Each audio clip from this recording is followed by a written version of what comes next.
During the night, snow kept falling from the sky. The roof of the house was partially covered. A voice was heard. Someone was in pain, and the voice was calling for help. The child was lying on the bed. He couldn't sleep, or maybe he woke up to that voice. The boy pulled himself up on the bed and kneeled down. He was disturbed by the sounds. The child looked around. He could hear that someone was in a lot of pain. Where was it coming from? The boy heard someone talking about not wanting to die. Was someone in trouble? Without getting out from under the blanket, the boy went to the window and looked outside. The voice was coming from there. It was still snowing. The child, with his shoes on and without even putting on any extra clothes, was hurrying to help. He left fresh footprints in the snow. The little boy stopped and looked at his hands. It was cold, and there was steam coming out of his mouth. The boy's hands turned red from the frost. The glowing balls that appeared in his palm rose into the air. The child looked in the direction the glowing balls flew. The boy quickened his step and walked in the direction where the balloons were flying. Everything looked very mysterious. Mysterious sounds and glowing balloons. A child saw a lonely kitten on the edge of the forest. Glowing balls began to swirl around the animal. Their bright light made the forest much brighter. The child, treading on the snow, approached the kitten. The kitten did not run away. The child and the kitten looked into each other's eyes. The animal was not afraid of the boy. There was hope and trust in the animal's eyes. The animal mewed pitifully. It was clear that it was cold. It was probably the kitten that was calling for help.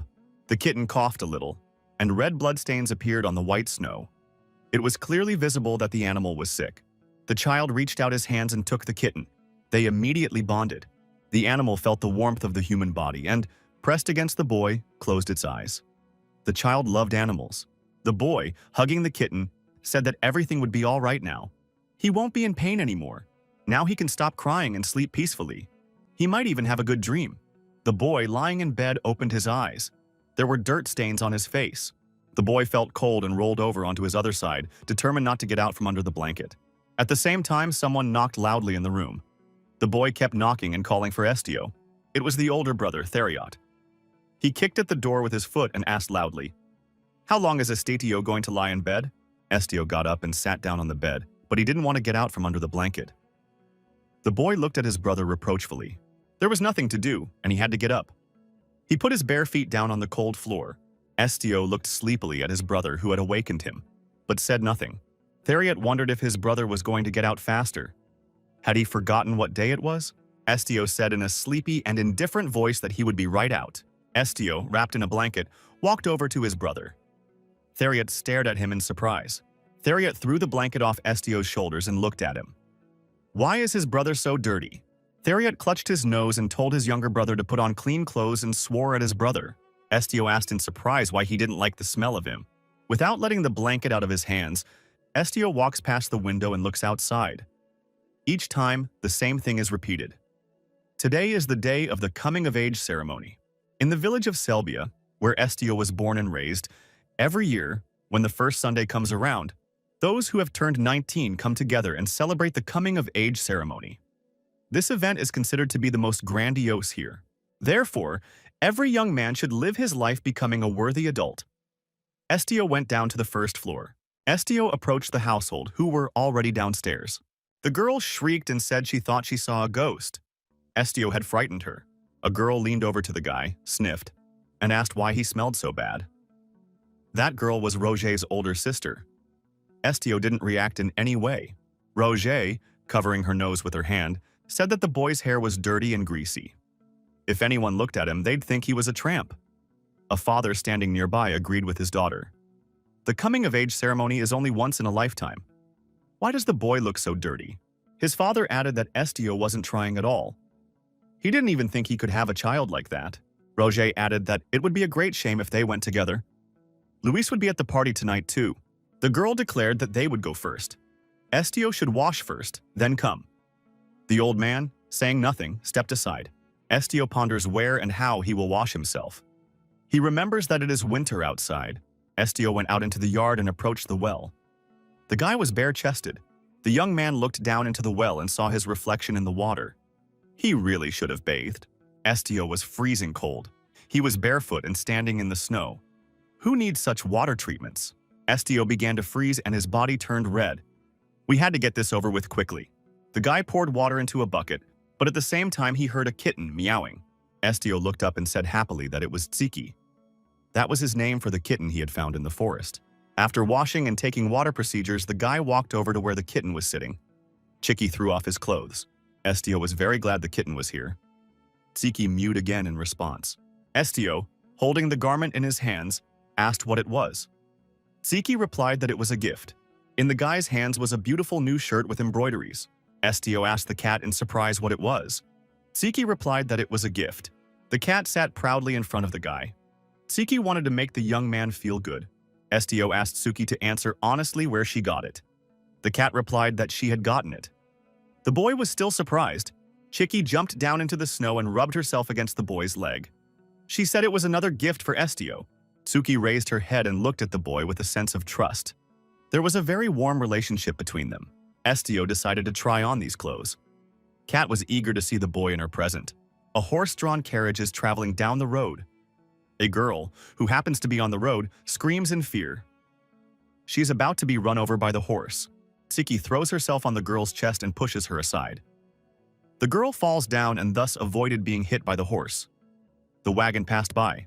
The girl rushed into her mom's arms. They are both happy that the accident was avoided. The girl says she wanted to thank the cat somehow, but what to give her? Tsiki walked over and sat down by the window of a store that sold beautiful clothes. The girl understood everything. The rescued girl happily gave the cat what she chose. Thus, Estio had these clothes. The boy gratefully accepted the gift. Estio said, Tsuki must have been really stubborn again, begging for it. The boy stroked the kind animal in gratitude. He said that Tsiki was good. She was a very kind cat. Estio put the clothes on, and he liked them very much. The boy thought that Tsiki sometimes brought strange gifts. On the day he was sick, she brought a bag of medicine, and when their crops failed and they were hungry, she brought bread. The young man held the cat in his arms and stroked her again. Of course, she can't understand and know the right time. It is only her feline instinct. A bird flew to Estio and started circling around him. It greets the boy. Estio greets Piria. Animals and insects appear around our hero. Estio is very happy and says that he has not seen them all for a long time. The boy sits down and plays with the animals. He knows their names. It turns out that he has been friends with them for a long time. Estio noticed that Tsuki had run off somewhere and looked behind her. A girl stealthily approached the young man. It was Bella. Estio recognized her. However, the girl, looking at the guy, couldn't remember his name. She went over the names in her head and never called him by name. The young man lowered his head sadly. As expected, she can't remember him. Estio was a little upset. Bella, hearing the guy's voice, asked, Is he Estio by any chance? Bella asked if he was going to go to the ceremony today. Estio replied that he was going to go. Bella smiled and said that she was on her way there now too. The girl ducked down to Estio's squatting form and offered to go to the ceremony together. The establishment where this party is being held is noisy and fun. People are raising their glasses and drinking. The party continues and everyone is happy. The man was worried if the kid would come here.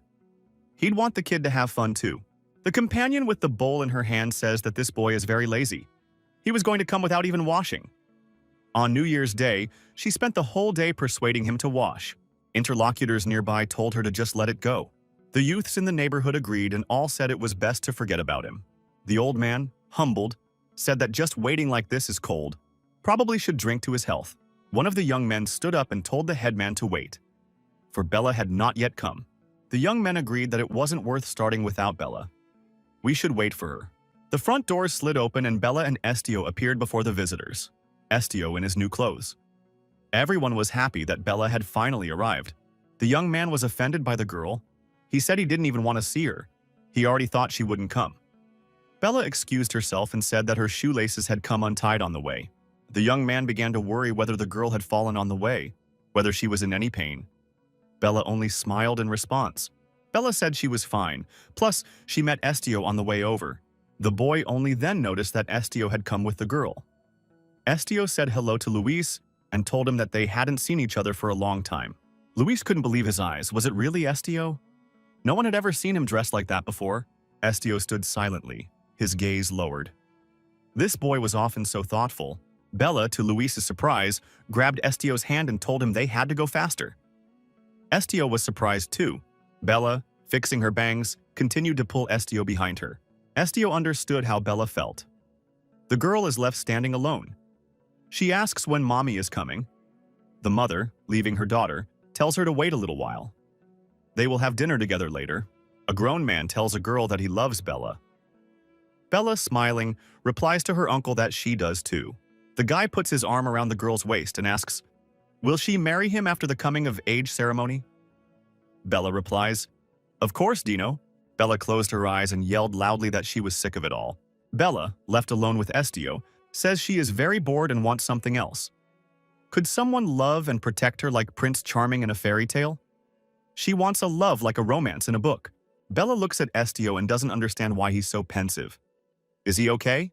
Bella touches her hand to Estio's face, and the boy bounces to the side. He's embarrassed. Bella wondered if Estio was mad at her because she touched him without permission. The girl apologizes. Estio says not at all. He feels bad about reading the girl's mind. Bella felt guilty, though the reason was something else entirely. Estio thought it would have been better if he hadn't seen it. At the party, the fun continued. People raised a toast to the children of the village who had become adults. Estio turned to his companion. It seemed to her that the boy was troubled about something. Estio thanked Bella. The girl asked why, for she was the one who should thank him. Bella said she was late and almost got mocked. But it was nice of Estio to escort her. Luis, looking at the young people, thought, "Why is this guy with Bella? Where did he suddenly get new clothes from?" The clothes looked rather expensive. Sister asked Estio, "Did he really buy those beautiful clothes?" Estio was surprised. "Don't they have money for clothes like that?"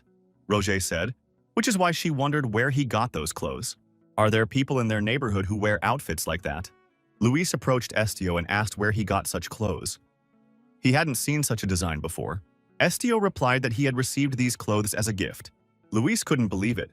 Who would give such expensive gifts to him? Luis hugged the boy and asked him in a friendly way to tell him who the gift was from. Estio replied that it was a gift from a friend. Luis wondered from which friend. Was there really a rich man among his friends who could afford to give such gifts? The elder and his companion also looked at Estio carefully. The clothes on Estio raised questions and aroused distrust. Estio's father and his sister were standing not far away. They were all curious to know the truth, whether Estio was deceiving them. The guy was told he had to tell the whole truth. He stole it, didn't he? Estio saw glances on all sides at himself. Did all these people distrust him and suspect him of stealing? Estio remembered how he had already been treated with distrust. He had even been beaten once. A crowd of angry people were yelling at the boy. It gave him goosebumps. He could hear the screams in his ears for a long time. Estio doesn't want it to happen again. Then he lay on the ground, beaten and bloody. Estio asked for protection. He asked not to be destroyed. A man told an injured child that he was better off staying in the attic. Why did people treat him that way? Luis continued to ask questions. He said that Estio had been impossible to look at lately. He wanted to know the truth. Did the guy go to town and steal those clothes to look pretty at the party? The people around him tended to think so too. Otherwise, where did he get such beautiful clothes from? Estio thought sadly that he was an unlucky man. Why did they think so badly of him? After all, he had never stolen anything. After all the talk at the party, Bella was now looking at the guy reproachfully too. One of the boys threw a tomato at Estio sitting at the table. Estio sensed it and ducked. The tomato flew past. The tomato hit the lamp hanging over the table and shattered into small pieces. What was left of the tomato fell on Estio's head and he got dirty. Estio's hair, face, and clothes turned red. Everyone laughed at him and called him a freak. Estio looked at his father, hoping to get support and understanding from him. The father turned away from his son. Estio looked at his mother. The woman had done the same. She turned away from her son. The brother also shut Estio out. Everyone was ashamed of the guy. Estio thought he had expected that. People often treated him that way. Estio decided that there was no place for him here. The guy sadly left the event. The young man took off his expensive clothes and dressed in a familiar shirt. He was lonely and sad. It was a condition that often accompanied him. The boy cried. He felt bad that no one loved him and that everyone treated him like that. He thought he didn't deserve it. Estio did not want to hurt anyone.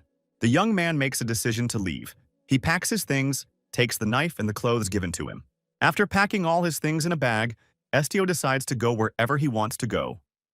The boy goes out into the street.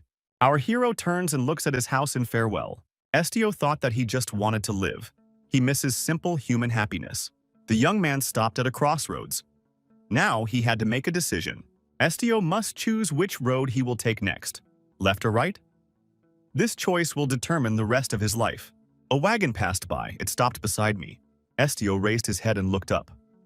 The wagon master asked why he was traveling alone in this cold and on foot. It was definitely warmer in the wagon, and the wind was not terrible. Estio stood alone in the snow. The owner of the wagon was friendly and offered to give the young man a ride.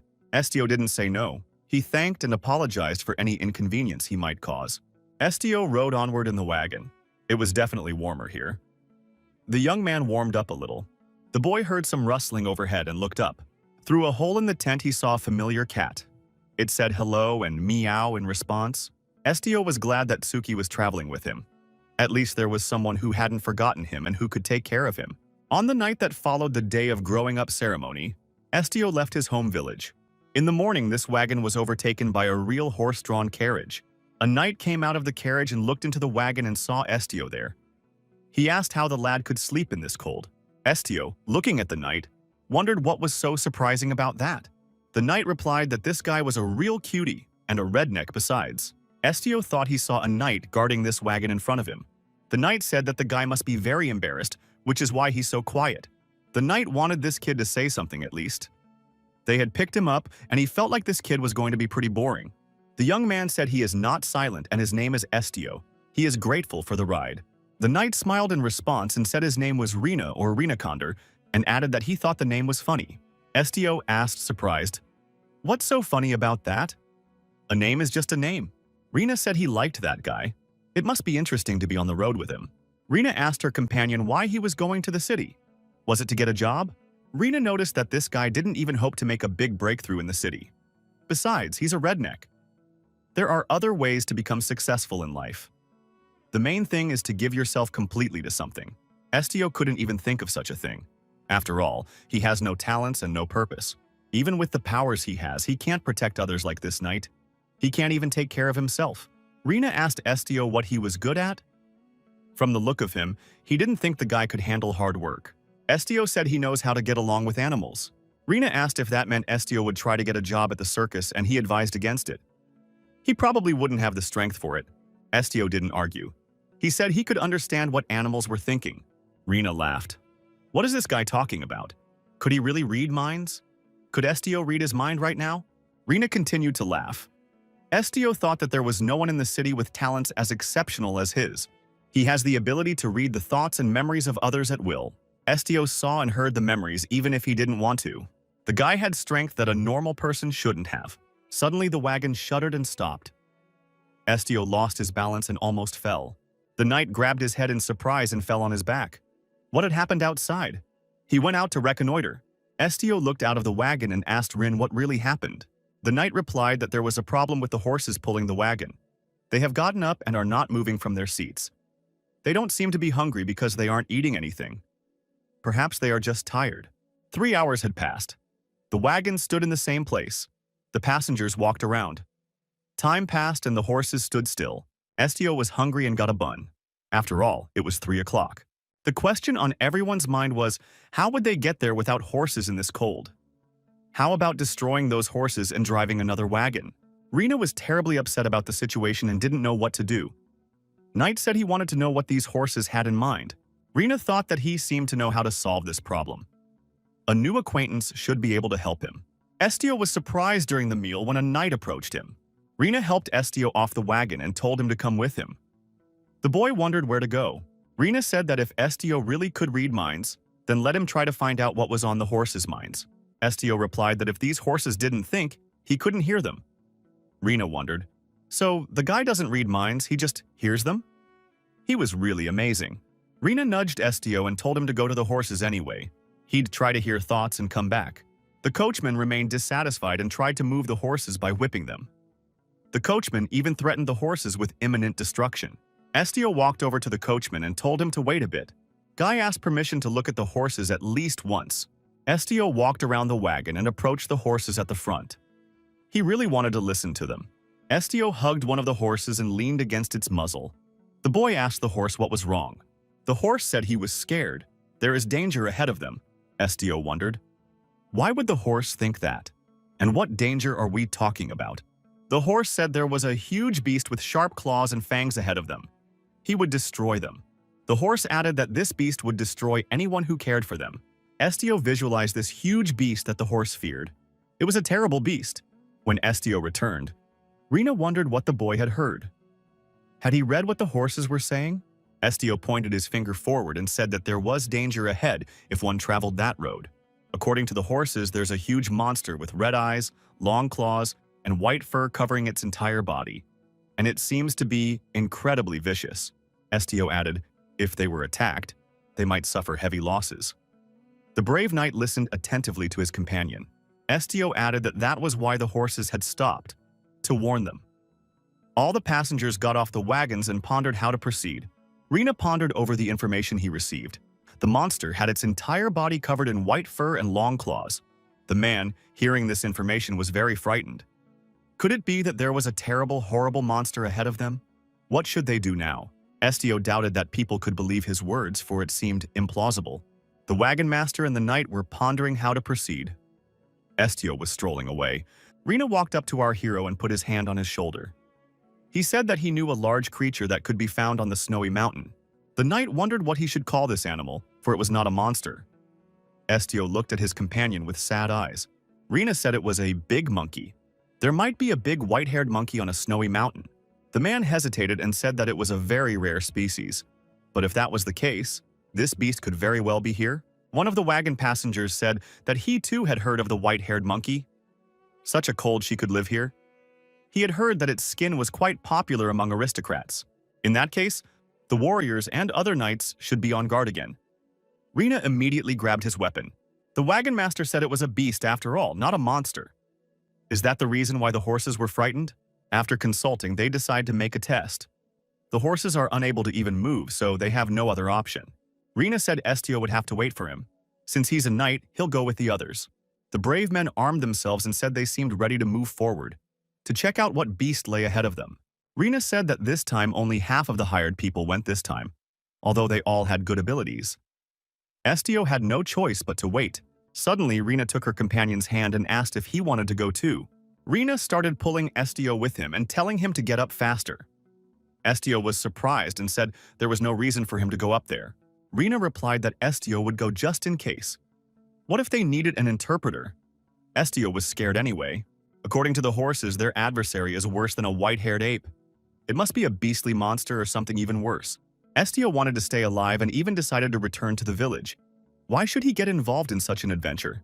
Estio purposely didn't elaborate on his abilities because no matter how hard you try, it seems like everyone would think of it as reading the minds of animals. Estio assumed that this knight really thought of him that way. Estio's parents, brothers, and sisters feel uneasy about this ability of his. The moment they discover that he can read their minds, things take an unexpected turn. Estio decided not to take any more interest in other people, even if it was those who trusted him. Someone suddenly shouted that it was necessary to stop and pointed forward. Everyone looked in that direction. Estio and Rena were surprised to find that there was indeed something up ahead. The armed men spread out. Estio closed the procession. Rena stood beside him. One of the armed men lit a beam, and it became a little brighter. Everyone else joined him, and the area was illuminated. It was now obvious where they were going and what might be ahead of them. Estio felt something huge ahead, thought the nasty humans approaching. The monster with glowing eyes thought that it was about to destroy every human being. The creature was really like a huge monster. However, as the men got closer and illuminated the creature, it became clear that it was indeed a squirrel monkey. It had huge fangs and the same claws. Rena, Estio, and the other armed men approached this huge ape with glowing eyes. Estio had never seen such beasts before. If you're going to convey your thoughts to someone without touching them, even from here you have to have a will as strong as his. Even from here, Estio could sense his desire to destroy. Estio thought that this monster really wants to destroy humans. The white-haired monkey had one thing on his mind. He wanted to destroy these night travelers. Estio told his knight friend that they needed to go back right now. It's dangerous here. Rena replied that here is the only way forward, on this road. They must deal with the monkey. Rena asked if there was any other monster besides this one. Estio replied that there were no others, but this one was very dangerous. Rena was not afraid and drew his two huge swords. Estio watched the situation tensely. The girl accompanying the brave warriors asked, "Is it really that white-haired monkey?" The monkey stood up on his hind legs, rose to his full height and screamed loudly while beating his fists on his chest. The monkey roared so loudly that Estio even tried to get away from it. Rena, on the other hand, was not frightened and was ready to fight it with courage.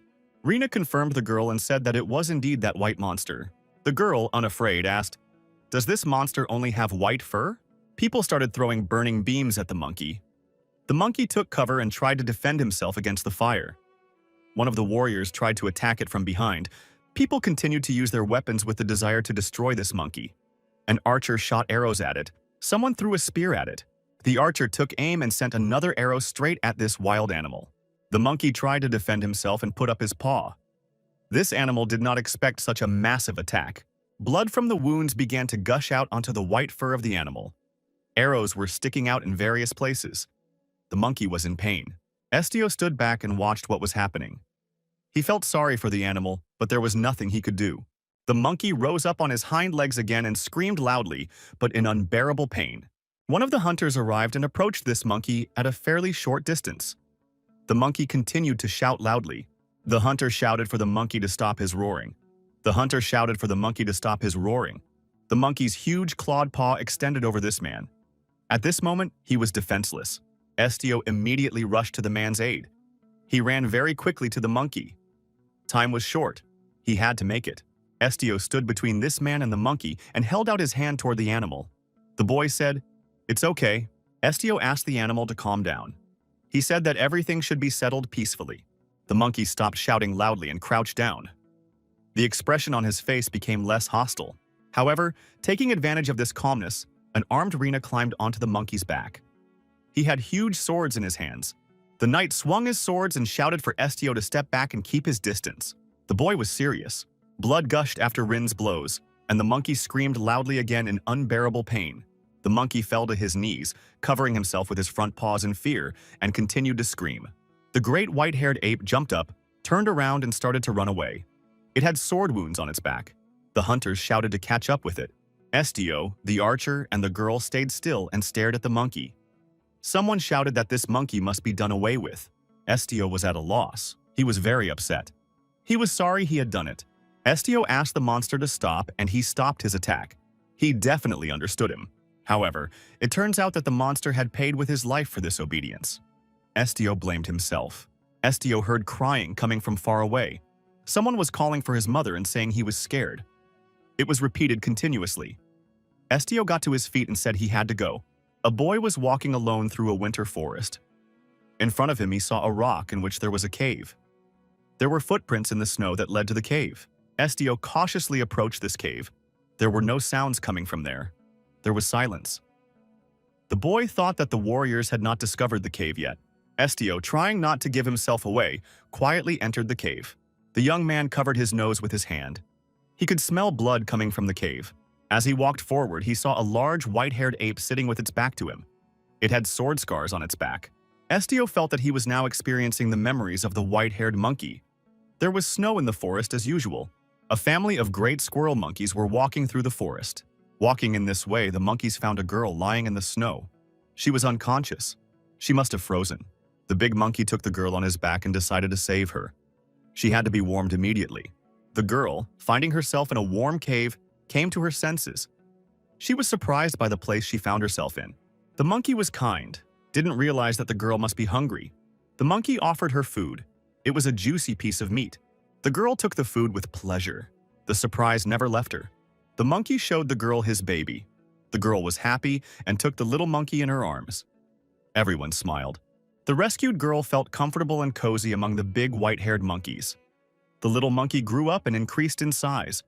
The monkeys took the girl into their family. The girl said that this baby is as beautiful as snow. She'll name him Neju. However, evil hunters appeared in those parts. They went into the forest in search of prey. The girl told the little monkey to hide rather. They got scared. The evil hunters went into the cave and saw the girl who said there was no one else here. Neju looked fearfully at the hunters, peering cautiously out from behind the rock. The great white monkey did not let his child be harmed and protected him. Estio read the whole thing. Estio now knew what the monkey's name was. Neju. A monkey's paw appeared from behind a rock. It asked, "Is that Mom?" Estio replied that he wasn't her mom. The monkey asked, "Then who is in front of her?" The guy standing next to the huge monkey said his name was Estio. Monkey asked, "Did Estio also come here to destroy her?" Estio replied that not at all. The monkey asked, "In that case, why?" The boy replied that he didn't know himself. It just seemed to him that he should come here. He had come at the call of his heart. Monkey said sadly that people had destroyed her family. She expects nothing good from people. Estio said he knows that. Monkey said that these people even destroyed her mom, and she doesn't understand why? Estio replied that it was probably about money. The monkey asked what money was. Estio explained as best he could. If people have a lot of money, they can get anything they want. Monkey asked if she had that money, would she be able to meet her mom and family again? Estio replied that it was impossible. Monkey asked, then could she get her revenge? The boy said maybe it was possible, but he wasn't sure. The animal, upon reflection, said it now understood what could be done with money. The defenseless monkey lifted his head up and cried loudly. Tears ran down her cheeks. Estio looked at the animal in silence. He empathized with her, but he could do nothing to help. Monkey wiped the tears from his face with his hand. Estio read her thoughts. She was very angry and thought she was ready to destroy everyone. However, when Estio appeared, she thought there was nothing to worry about now. The guy thought it was his fault, all because he was controlling her emotions. The monkey thought, could this man really control his emotions? Could he really have such an ability as well? Estio replied that he himself was not exactly sure, but perhaps he could understand and control emotions. Then he ordered the monkey not to get angry and to stop the attack. Monkey said that she actually feels better now. If revenge is something she can buy with human money, then that is not what she needs. For in that case, it would also become like what is called money. The monkey turned around and said that was the end of it. She wants to rest. Estio said that Neju could rest easy. He'll see to security. Estio stepped out of the cave into the cold and looked around. There were no hunters around. The boy heard some rustling nearby and looked around. He saw Tsuki. Cat tossed him a bag of clothes. It was rather unexpected. Tsuki said that it really annoys her. She coddles Estio like a little kid. Tsuki stepped closer and looked at the young man intently. How had she found him? Estio said he was very glad that Tsuki was okay. The cat remarked that this monkey child wouldn't be able to hurt her. She's not that weak. The boy wondered if Tsuki might want him to carry her.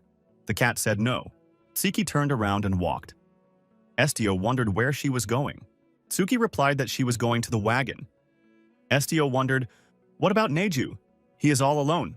Tsuki stopped, turned to the guy and told him to leave that monkey alone. Estio said he was wounded. If the men find him now, they will destroy him. Tsuki said that Estio might die of cold if he stayed here overnight. However, our hero could not leave the monkey alone. The boy suggested that the cat go back to the cave. Tsuki looked at this guy and thought, where did he come from so smart? Tsuki added, why does he think he can sacrifice himself? Estio said he didn't understand what Tsuki was talking about right now. Tsuki replied, Estio, I think he's going to be abandoned by everyone anyway. Therefore, don't expect anything in advance. It's a wrong decision. Estio was back in the dark cave again. The boy walked over to the sleeping Neju. He was quiet so as not to wake the monkey. Estio remembered the bag the cat had brought and opened it. It was very useful. The young man took out a beautiful garment, a gift from Tsuki. This thing should keep him warm. Estio sat down next to the monkey and leaned against its back. It would be warmer for both of them. However, it was still cold. The boy could not get warm. Estio felt even more sorry for Neju. He had been living in such a cold place all this time. Tsuki came over to Estio and said that she had suggested going back to the wagon.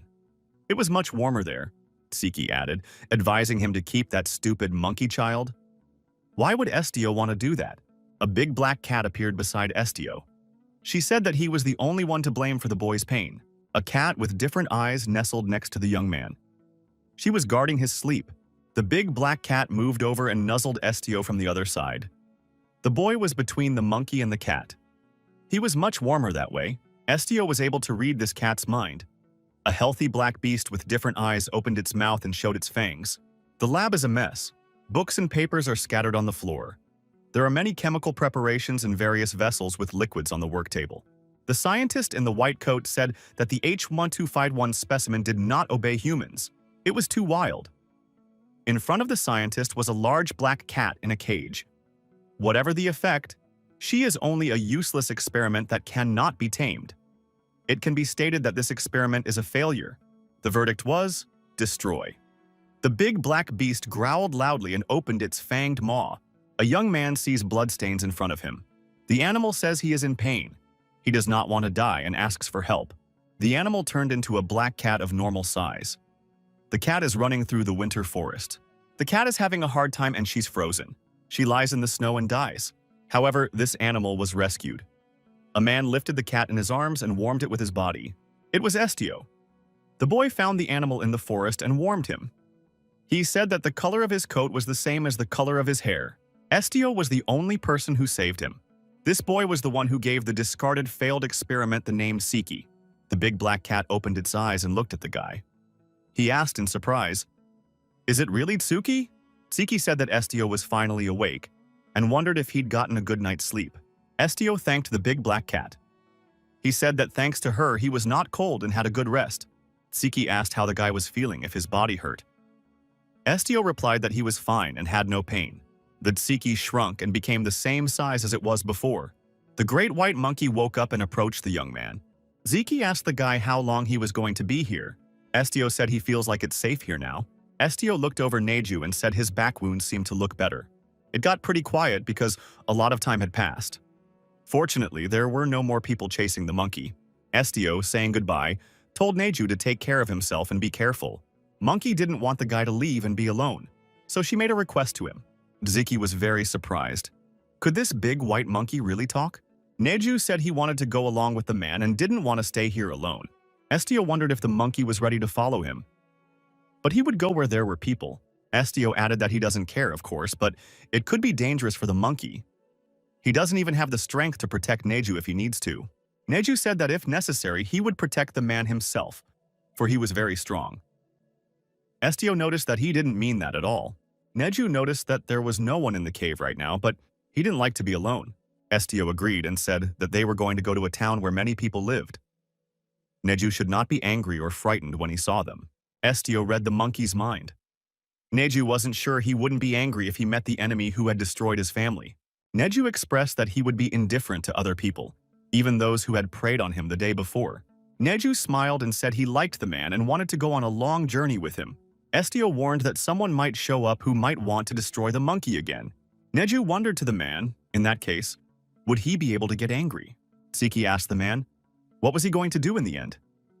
Neju clung to Estio and didn't want to part with him. Estio and his animals came to the city of Galatia. Estio was traveling, and Neju kept him company. It looked quite unexpected and attractive from the outside. Estio and Neju found themselves in the central square, where there were many people. The boy reported that they arrived before it got dark. They had walked a long way. Was Neju tired? Estio looked around and, not seeing the cat, thought that Chicky had gone somewhere else again. Estio was approached by two paramilitary guards in town.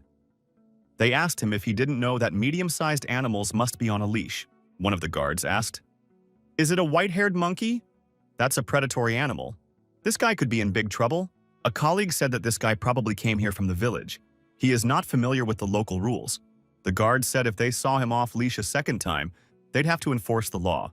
The kid needs to remember that. Estio got the leash ready. Neju said it's okay and the man can put it on. He understands everything. Neju said it's okay. Estio can't do anything about it anyway. Estio apologized and put a collar on the white monkey. The guard said that would be fine. They have just arrived in the capital, so they probably don't know anything here. But the young man needs help. The military man suggested to Estio that they act like smart people. The guy apologized to the monkey for having to go through this. Neju said that Estio was a lot like his mom. She was also very caring. Monkey said her mom also looked at Neju every day and often said, "I'm sorry." Neju wondered at first what she was apologizing for. But no matter how many times he asked, his mom wouldn't answer him. Neju added that he had often heard it from his mother, so he was beginning to understand. He was beginning to understand what mom's sorry meant. It meant she was saying she loved him. Estio and Neju squatted against each other in the town square and looked into each other's eyes in silence. One place refused to hire Estio because they wouldn't hire him with pets. There was no need for employees elsewhere either. There were no vacancies available here. The shop that sold watermelons didn't take Estio either. They said he looked very weak. Additionally, our hero was told that with such a large predator, He certainly can't expect to find a job. The watermelon seller asked the guy if he was looking for a job. Why not join the guild? The man added that maybe the guy could find a suitable job there. Surely there is at least one job there that he can do. It's the kind of place where they give you tasks and you have to do them. The guild building is in the center of the city. The guild the young man wanted was called Ignis. Estio headed for the center of the city, leading a white monkey on a chain behind him. Ignis wasn't hard to find. They had a big sign and everyone knew about it. The door to the guild was unlocked and Estio stepped inside. Neju followed him in. A girl met our hero on the doorstep and said to him, "Welcome." Here in the Ignis Guild, customer satisfaction is guaranteed. To make a request, you need to take a number from the window on the right and wait. Estio told the girl that he had heard they were recruiting newcomers. The girl got excited when she found out that there was a volunteer in front of her. Then the guy needs to go up the stairs on the left side and fill out an application. The curious girl took the initiative and asked if the young man knew how to fill out the documents himself. Estio replied that he had certainly studied writing and it would be no problem for him. The guy thanked the girl and said he would follow in the direction given. Estio and Neju walked up a large, beautiful wooden staircase. On the second floor, the young man with the monkey was met by a man. He bowed and greeted him. Estio said hello and told him he was a newcomer. The man thought he was standing in front of him. Absolutely redneck. Estio said that he came here because he heard that they were recruiting new members for the guild. He is the candidate who is willing to sign up. The man replied that they do need new recruits. But does the boy know what kind of work they do in their guild? Estio replied that he had heard that it was a place where requests were assigned and they had to be done. It didn't seem to be difficult. The man introduced himself, said his name was Hawk, and gave the guy his business card. He is the branch manager of the Ignis Guild in Galatia. Estio took a business card and said his name was Estio. Hawk turned around and told the young man to follow him. He would bring him up to speed. Hawk said he usually looks at the credentials first and only then decides whether to interview or not. But there have been a lot of requests lately, so they are short on manpower. Hawk laughed and added that right now he wouldn't even refuse the help of a monkey. Hawk took the form and a pen to fill it out. The branch manager asked where Estio was from. The guy replied that he was from Revo County. Hawk asked, "So Revo County is his hometown? Where is that county?" Estio specified that it was the village of Selbia. Hawk meticulously recorded all the information on the form. The man asked what Estio specialized in. Animal training? The boy replied, "Something like that." Hawk advised that in the future it would be best for the young man not to use wording such as "something like that." Hawk added, "He needs to know exactly what the guy is good at or he won't be able to decide what job to put him in." Estio replied that he could read the minds of animals. You could say it was his specialty. Hawk wondered if there were people with such powers. He had never even heard of such abilities before. Estio and Neju watched the branch manager with interest. Wizard, medium, alchemist, healer, priest, knight. There are many capable people in the world. There are those who contract with spirits, or those who manifest magic and control it. Those who use special knowledge, heal wounds, and so on. There are very few people with such abilities, and most of them can be categorized into one large group. The ability this guy was talking about, some new power that doesn't fit under anything. Hawk wondered how to use this guy's ability. After all, these aren't even humans, but animals. It's really unique. Estio and Neju obediently awaited Mr. Hawk's verdict. Hawk said that was rude of him. If he had known in advance that the guy had that ability, there would have been no need for an interview. In other words, it's somehow something that is still undiscovered. Whether there will be a full house depends on what number is on the map. How it ends depends on the last card, which seemed right just by looking at its shirt. Why not play it just once? Hawk said the address was number 3 on Shakrud. Estio should be able to find a merchant there. Hawk said that the man is a merchant of their guild. He has been diligently searching for rare animals lately, but is having trouble controlling them. If the guy has that ability, he might be able to help that man with his problem. Hawk added that if Estio did his job well, he could get guild coins from the merchant. Guild coins are a kind of pass. The young man should get those coins in return. Hawk gave Estio a map of the city with the location of the address he was looking for marked on it. Estio left the guild building and went in search of the right address. Since he was not local, he needed a map. It was already evening time. The sky was clear, no precipitation was observed. Estio, looking at the map, repeated the address once more. The third house on Shakrud. Neju was the first to spot the address they needed and showed the young man the direction to go. Estio thanked the monkey, and they followed. A bird's-eye view showed people walking through the city and a man with a white-haired monkey following him on a leash. In one of the courtyards, there were guard dogs on chains. They barked loudly when they saw Neju. The man and the monkey looked at these dogs with astonishment. Estio squatted down beside them. The dogs immediately became silent and wagged their tails and lowered themselves to the ground in front of the boy. Estio told one of the dogs not to be afraid. They would not attack, so you could calm down. The man told the dog that he had come here to meet their master. The dog replied that he was suddenly no longer afraid and asked who the man was. The young man introduced himself and said his name was Estio. The master of the house appeared on the doorstep. Estio and Neju shifted their gazes and looked at the man who appeared beside them. Estio said that he came here on a summons. He came from the Ignis Guild and is their representative. The owner of the house, looking at his ferocious dogs, thought that some guy had been sent to him who could tame the fighting dogs who never obeyed anyone. Either they were completely crazy, or the guy really has an ability that is impossible to believe. The homeowner stated for the young man to follow him and turned around and went into the house. Our hero was led into a room with many cages. Estio and the man approached one of the cages. There was a small dragon in the cage. The man asked if he knew why this baby was falling so often, rolling his eyes and shaking. The landlord said it was a rare species that was quite hard to find, and he paid a lot of money for it. He was perfectly fine when he arrived here, but now the creature is becoming insane and won't eat anything when given food. Estio felt that little dragon cub complaining about the pain and wishing it would go away faster. The man, naturally, heard none of this. Estio said with surprise that it was still a very young child. The Dragon Master said that children should frolic and run around. Why does this one keep lying down and not getting up? If you don't tame it while it's still a baby, it will attack people later. When aristocrats oppose the sale of animals capable of attacking humans, there is no other option. The bald man with glasses thought that the guy in front of him was an unusual person. Estio said the dragon stated he was in pain, but didn't explain what exactly he was in pain. Suddenly, Estio grabbed his chest, he squatted down and sat on the floor. The landlord and Neju were frightened for the boy. What had happened to him? The bald man inquired what was the boy's pain. Estio replied that it wasn't his pain. The guy holding his chest said it was the dragon's pain. He's feeling it now too. The Dragon Master was surprised. Is such a thing possible? In that case, what was his pain? Estio looked at the dragon and said that the memories of this little one were now surfacing in front of him. The man was frightened and asked why the young man closed his eyes and did not move. Why did he stop talking? Estio replied that the little one's heart was melting right now. Baldy was surprised at that statement. The man said he didn't believe. How can a heart melt? Is there a charlatan in front of him? The bald man asked Estio if he was taking something. The boy replied that this dragon belonged to a species that lived in very cold water. If you put sawdust or dry earth on it, it will not be able to breathe and will die. The distrust was growing. Baldy asked what the young man was talking nonsense.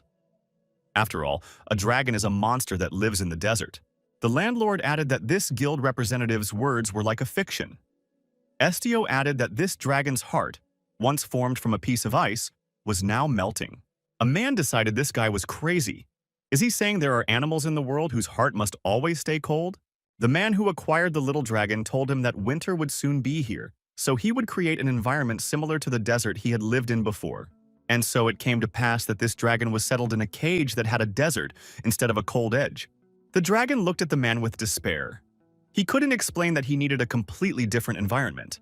The homeowner didn't even count on things turning out this way. Estio picked up a shovel located in the corner. The man told the boy to hurry up. He should go outside and get some snow from there. Estio wondered. Does he really have to do that?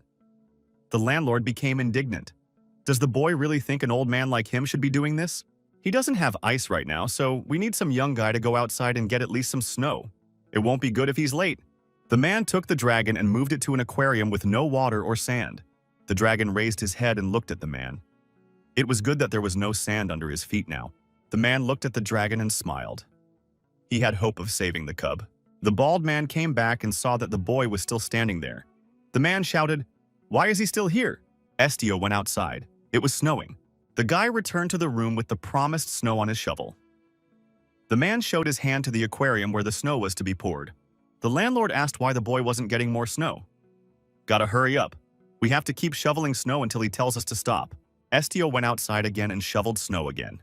He repeated this several times. Estio walked into the room and poured snow into the dragon tank.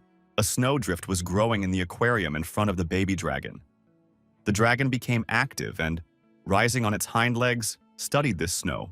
The dragon cub's eyes lit up with happiness.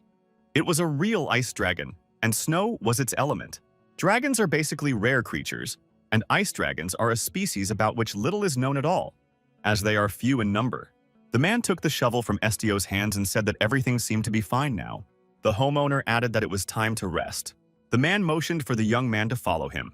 The landlord took Estio to the stable. The boy looked at the horse and said he had a splinter in his leg. In another enclosure, our hero was shown wild predators. The guy said that these animals have a strong rivalry for territory. It's better to separate them. The man looked at Estio and thought that this guy really had outstanding abilities. In gratitude for his work, the landlord handed the young man a sack of money and told him to try not to lose it. Neju looked at Estio in surprise. Did the guy really just get the money? As he left this house, Estio heard the voices of animals asking that he return and wishing him a good journey. The young man thought that now he was really starting to hear the animals better than before. The white monkey asked if Estio was tired. Estio replied that there was nothing wrong with that. Right now, they needed to get back as soon as possible. He would rest later. The man and the white long-haired monkey on a leash were moving around the city again. Estio didn't realize what was happening to him right now. Surely his ears would hear these strange things all the time. Estio stopped and squatted down.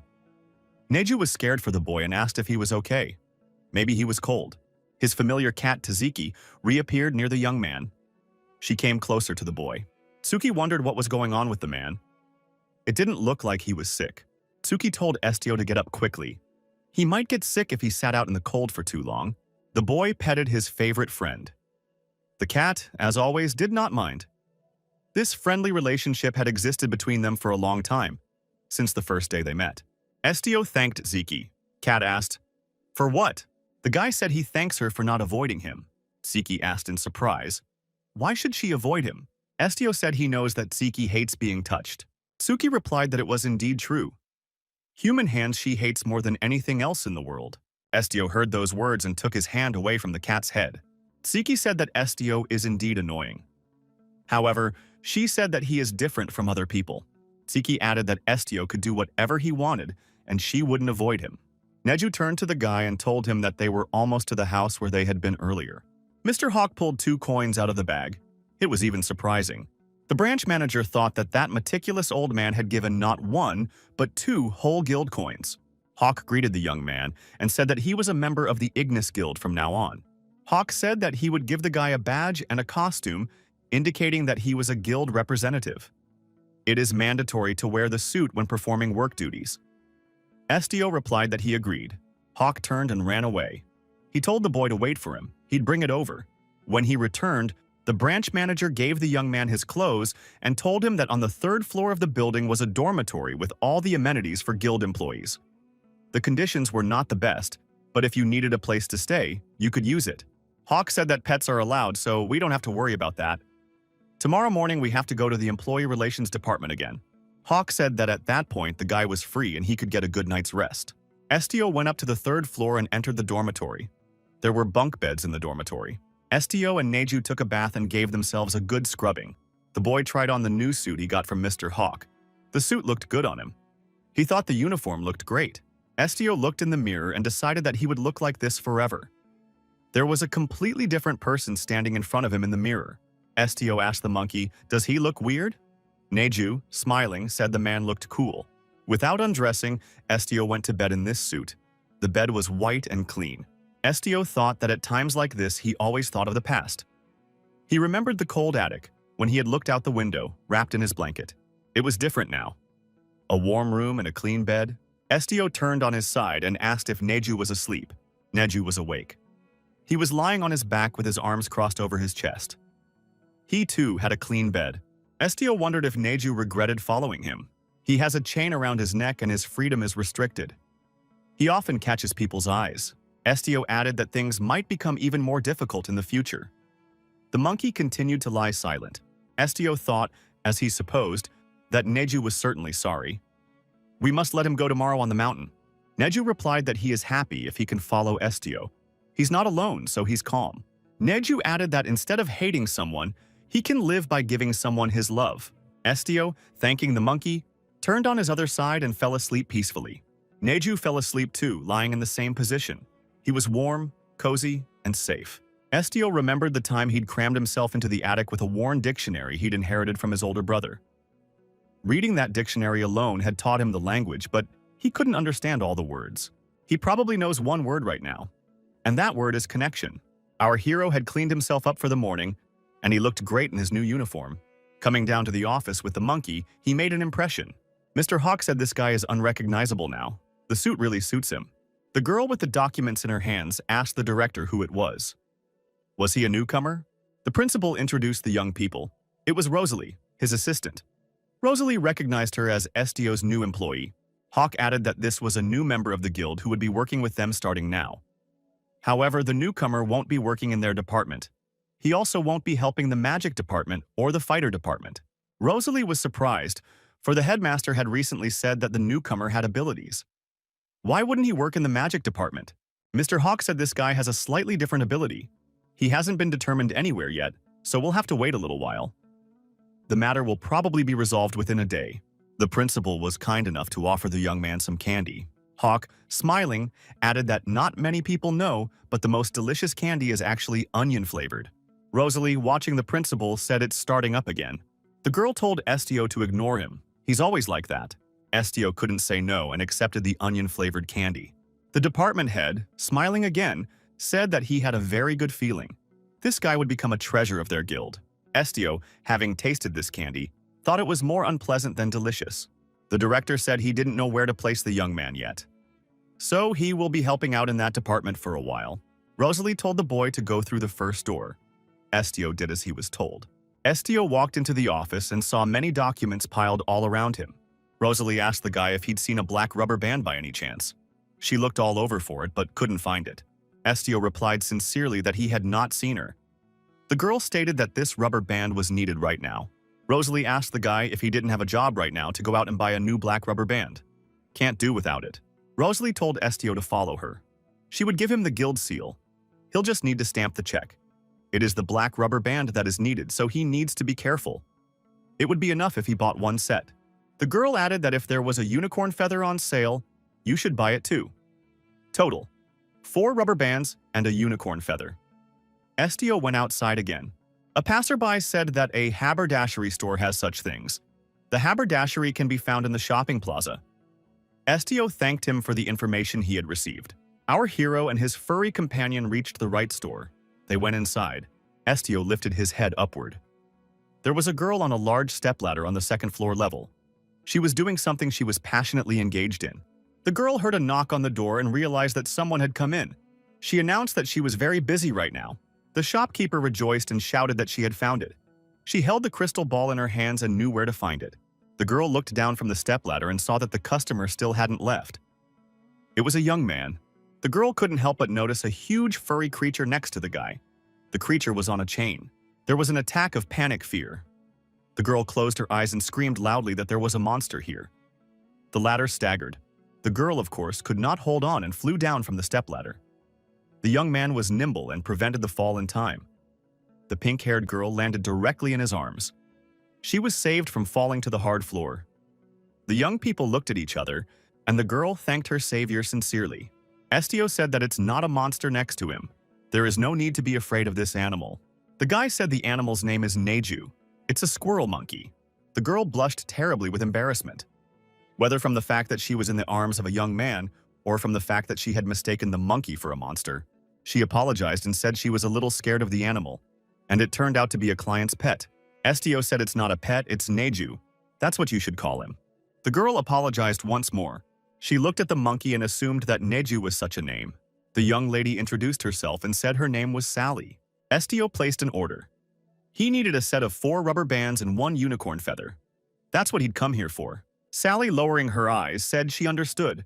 Sally began pulling out the necessary items to fulfill the order. The crystal ball she found on top was lying somewhere on the floor. The girl prepared the order and put everything in a paper bag. Estio waited patiently and checked the contents of the bag against the list. Suddenly, Sally remembered that she had taken out the crystal ball. Where had it gone? Estio said that the girl had dropped it. Sally frantically searched the entire store for the orb. At some point, the balloon caught her eye. Sally was glad she had found it. Estio was already on the doorstep when Sally called out to him and asked him what the young man's name was. The young man looked around and said his name was Estio, and he was on duty. The girl inquired if Mr. Estio would like to try it once. The boy asked what it was. Sally, showing the crystal ball, said that it was a novelty she had brought from another country. It is a crystal ball that can read the soul. Estio wondered if Sally was referring to emotions. The girl said that human emotions could be recognized by color. After all, it was so romantic. Estio stated that he didn't need it. Sally was genuinely surprised and asked why. The young man said that there was no person who liked the fact that his thoughts had been read. The guy added that the ability to unceremoniously read someone's thoughts, memories, emotions, and the like is the most useless ability in the world. Estio lowered his head, for it was he by example. Sally noticed that Estio spoke like someone who could read other people's minds. Estio walked back to the guild office with the order completed. Mr. Hawk said he'd made up his mind. From today, the guy belongs to a special department. Our hero asked what kind of work should be done in this special department. The director handed the young man a piece of paper and told him to read it all. Estio read it carefully. It was necessary to help a girl of 10 to make her puppy become a good dog. The director said that taking on an assignment that doesn't require combat training or experience is precisely the job of the special department. The main clients are highly respected members of the aristocracy. Hawk said simple requests like this are usually left for later, and it's written very vaguely. The director added that in most cases, the main criterion is to fulfill the aristocracy's request. If the guy gets the guild coins, it's a success. If he gets few requests or the main office receives a petition to change the worker, then it's a failure. It's very simple. Estio thought that in such a case, a mission of this level was a stroke of luck. Hawk said that in such a mission, it was important to please the members of the aristocracy. It was very dangerous to refuse the mission. They could make his life a living hell. You can't be careless with a girl just because she's a child. If she's small, she's still an aristocrat. Therefore, Estio must take care of her request with his heart and soul. The principal wished the boy good luck and offered the candy again. He wished that the first request for a kind puppy would be fulfilled successfully. The young man was forced to eat the onion-flavored candy again. Estio arrived at the appointed address. A guard met him in front of the house. He said that he had come from the Ignis Guild because he had received a petition. The guards asked to see the petition. After thoroughly examining the petition, one of the guards told the guy to follow him. Estio got into the rich house and followed the red carpet with Neju. A small dog appeared in front of our hero. It was making strange noises. The dog inquired why the man had come again. He must leave immediately. A girl appeared in the room and told Hiru not to act like that. The girl sat down to the puppy and told him that he was a guest. He must not bark at the guest. Estio said hello and said that he came from the Ignis Guild. He's here about the petition. The girl wondered, was this guy really a member of that organization? Estio confirmed this assumption. The girl said that she thought a formidable uncle would come here. Does the guild really employ such thin people? The puppy's owner asked how old the guy was. Estio replied that he would be 17 years old this year. He is almost an adult. Hiru noticed that someone else came with the man, and that someone looked very suspicious. Humru showed his teeth and growled menacingly. He would not tolerate the presence of other animals in this house. Neju looked at Hira apprehensively. What else is that doggy up to? The girl saw this animal and said what a big monkey she had in her house. Estio said it was Neju. Neju smiled at the girl, and she saw that this monkey had a kind face. The girl said that this Neju is very handsome. The girl introduced herself. She said her name was Saralyn, but everyone just calls her Sarah. The maids came up to the girl and told her that it was very dangerous here. The white-haired monkey is a dangerous predator. The little mistress must not come close and observe. She can only observe from afar. Saralyn agreed. She said what was to be expected. The maids were pleased with the fact that the girl had obeyed them. Saralyn wondered what the boy would do. Estio was surprised at the question. Sarah explained that she had heard that he could read the minds of animals. Is that true? He should try to read what made Hiru so often angry at people soon. Saralyn explained that this was the request that had caused her family to contact the Ignis Guild. Estio looked at the little dog. Her eyes were tearful. Hiru said he was scared. The guy asked as Neju stepped away for a while. Hiru is very scared. Estio squatted down beside Hiru. He wanted to make this puppy feel comfortable. Estio decided that in that case he needed to touch Hiru. Estio not unreasonably assumed that his ability was getting better and better. It was all because he was practicing. Estio took off his glove, held out his hand, and said he wouldn't hurt Hiru. Hiru stepped closer. He wasn't afraid of this man, even though he was a stranger. Sarilyn and the servants were also watching from the sidelines. Estio had to make contact with Hiru. Estio was able to read the puppy's mind. Someone said that only one puppy appeared this time. However, he will be more obedient. The mother seems to be sick after giving birth to the puppy. It couldn't be helped. I think it was her last birth. The puppy cried when he saw his mom being taken away. Hiru was crying and asking not to be left alone. He misses his mom very much. Some person was taking this puppy's mom to an unknown destination. They were separated. Estio visualized very well the little puppy who was left all alone and deprived of his mother's care. He had heard that small dogs were popular with aristocrats lately. He has to stay small so he can be sold for a big price. It is necessary to feed this puppy in such a way that it will not die. But no more than that. There was always very little food in Hiru's feeding bowl.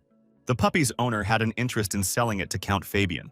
The arrangement was made, and the master said he would now wash the puppy and bring it to the Count.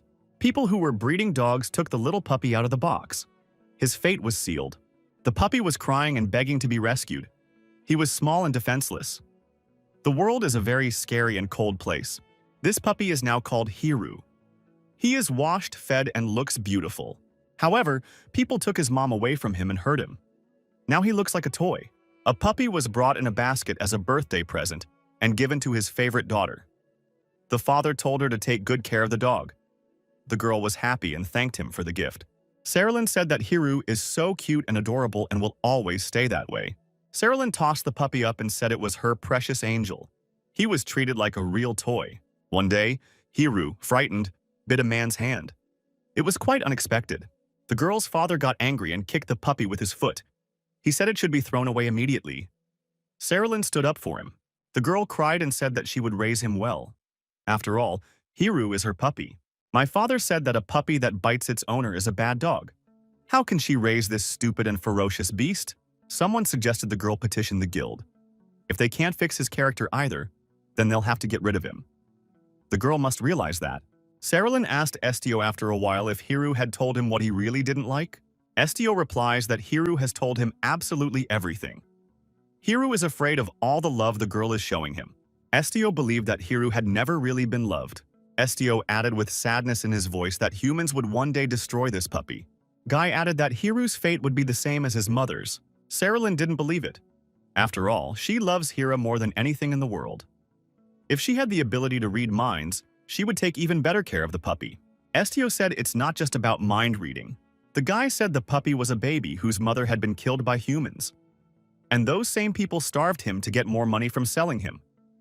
Sarilyn asked Estio if he knew how they could help the puppy get rid of that fear. Sarilyn was very upset that her puppy's mom had died. Estio replied that Hiru's mom was old, so she got sick. She couldn't give birth to any more pups, and it seemed the dog's owners had decided it was useless. Sarah was frightened when she heard such words. The girl cried bitterly for she knew nothing about it. Sarilyn continued to cry. How did she not know that? The maid said that the little mistress should behave with dignity. Sarilyn told the young man that she really wanted to take good care of the puppy. She only wished him well. Estio tried for the first time to make it so that Sarilyn could sense what Hiru was thinking. Would he succeed? Estio and Hiru had established a good rapport. Now all that was left to do was to get Sarilyn on board. The girl thought she had a new sensation. She stopped crying immediately. Hiru turned to Sarilyn, and the girl sensed it. Sarah heard Hiru say, a bit confused. However, Sarilyn does love him. That's good to know. Hiru asked the hostess, she wouldn't torture or hate him, would she? The girl said that she wouldn't torture the puppy and would love it always. Sarah asked if she could hug Hira. The puppy replied that only if she did not lift him up high. Sarilyn took the puppy in her arms and cuddled it gently. Hiru felt the warmth of her body and closed his eyes in pleasure. Sarilyn held Hira gently in her arms. The maids were pleased that a friendly rapport had been established between the girl and the puppy. Estio was satisfied with his work. Saralyn said that the Ignis Guild was truly amazing and thanked the young man. The girl said that she had sent a petition to the guild, but she didn't think there were people with this ability. Sarah stated that she didn't know anything about Hiru until now. All this time it turns out she was wrong. The girl clutched the puppy tightly to her. It turns out that Hiru was always wanting to communicate with her and tell her something. Estio replied that it wasn't her fault. After all, people don't know what animals want to communicate to them. It's the mistake of the people who sold Hira to you. They acted very cruelly for their own profit. Estio noticed that Hiru had simply misunderstood Saralyn. He wasn't used to being shown affection. After all she had heard, Saralyn was pleased that she and the puppy would have a different relationship now, and she would understand him more. Saralyn handed the boy a guild coin. It was a thank you for the work he had done. Sarah wished the young man a good journey. She told Estio not to let his older companions take coins from him. Someone on the outside said that this guy's ability was really outstanding. The young men looked around. Saralyn saw her father and the young men approach unnoticed. The girl was glad. The man, excusing himself, said he had no intention of following his daughter. As it happened, he had just returned home. The young man standing next to his father looked at Estio intently. The father stated that he heard the girl crying as early as the entrance to the garden. Sarah, excusing herself, said that she wasn't crying that loud. The girl continued to hold her favorite puppy in her arms. Her father stated that her older brother, Jeremy, had also heard the crying. Jeremy agreed that his sister did have a strong voice. Saralyn said she didn't want to discuss it as they had a guest at the moment, hinting at Estio's presence. It was only now that the girl's father turned his attention to Estio and asked, "Is this the one who was sent from Ignis?" The guy introduced himself. He said his name was Estio. He's a member of the Ignis Guild's special division. The girl's father noticed that this guy's special ability helped in solving their problem. However, what is this ability? Estio replied that he had the ability to read the minds of animals. He does not know any other people. The man didn't believe it and said it was absurd. This boy should know what happens when ordinary people lie so brazenly to the aristocracy. The father told his daughter it was reckless. He wondered exactly what kind of animals the boy was able to read minds in. The man inquired, "Does Estio rely on mental ability or soul? And what about monsters and people with mixed blood?" The head of the family came up close to our hero and asked if he could not answer these questions. He suggested that this guy's true ability is reading hearts. Is he right? The Count himself was surprised at his own inferences. It seemed incredible to him. The man thought, if this guy can really look into a person's soul, he's definitely a monster. Estio stood silent. He had read this man's mind. The head of the household, his eldest son, and Estio stood silently and looked at each other.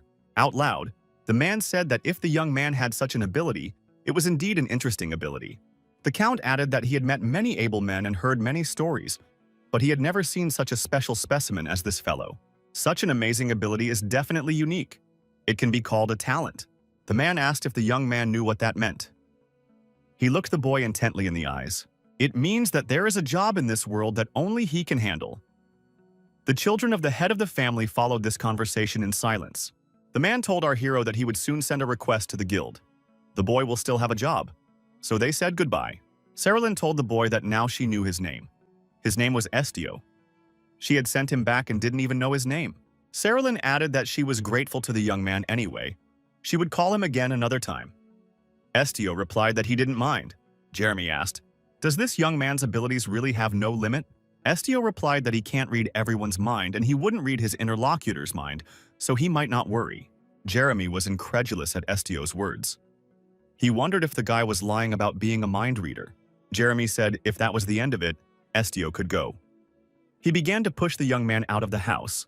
The sister screamed at her brother. Jeremy continued to stand his ground and yelled for this guy to get the hell out of their house immediately. Sarah cried and asked why Jeremy was treating a guest like that. Estio had helped her with Hiru, hadn't he? Jeremy told his sister that this guy was dangerous. She should listen to her older brother. Saralyn stated that she hated him. Estio left that house and traveled back to the guild with Neju. He took the coin out of his pocket and looked at it again. Neju noticed that people were really very strange indeed. Neju said he was very happy when Estio read his soul. Estio knows all of Neju's thoughts, even if he doesn't talk about them. Estio expressed his confidence that Neju hated it. Neju repeated that he said people were very strange. Neju added that Estio was not a scary person at all. Estio was grateful to his friend. the shaggy monkey. Neju thought that compared to other people, Estio was a very caring person. Also, Estio is friendly, unlike many others. Neju thought that it wasn't Estio that frightened him, but the thoughts of others that they were trying to hide. Estio told the monkey, whoever takes it out on him, whoever hates him, even if they think he's a weirdo, he doesn't care at all. Estio stroked Neju's head and looked at him kindly. Neju also looked at the man. Estio remembered the times when he had been imprisoned in the cramped attic. Things are different now. Now he is with his friends, Tsuki and Neju. Estio feels much more alive now. Several days passed. Our hero appeared at the Ignis Guild office. He went down there together with Neju. Mr. Hawk and his assistant happily greeted the young man. The director said, "As expected, Estio did a great job again. Anyway, that gentleman liked him last time too." The assistant said that aristocrats basically like special things. And Estio has a special ability, so it's great. But he succeeded faster than they expected. Rosalie and Mr. Hawk said amicably that they congratulated Estio from the bottom of their hearts. This is a real victory. Our hero received a sealed envelope. It was a request to the special department of the Ignis Guild. The date of the petition was given, the 15th day of the year of Red Poseidon. Zapper's trading shop, belonging to the largest commercial company in the city, is now closed as it is experiencing some problems selling jewelry. To find out the reason, we need to find the owner of Thompson's company. The reward for fulfilling the first request is 1 guild coin. For solving the second request, you get a bonus reward of 3 more coins. Neju and Rosalie found common ground and even played together for a while. The girl was very friendly with the monkey. Estio took Neju by the leash and said they had to go. They had a new assignment.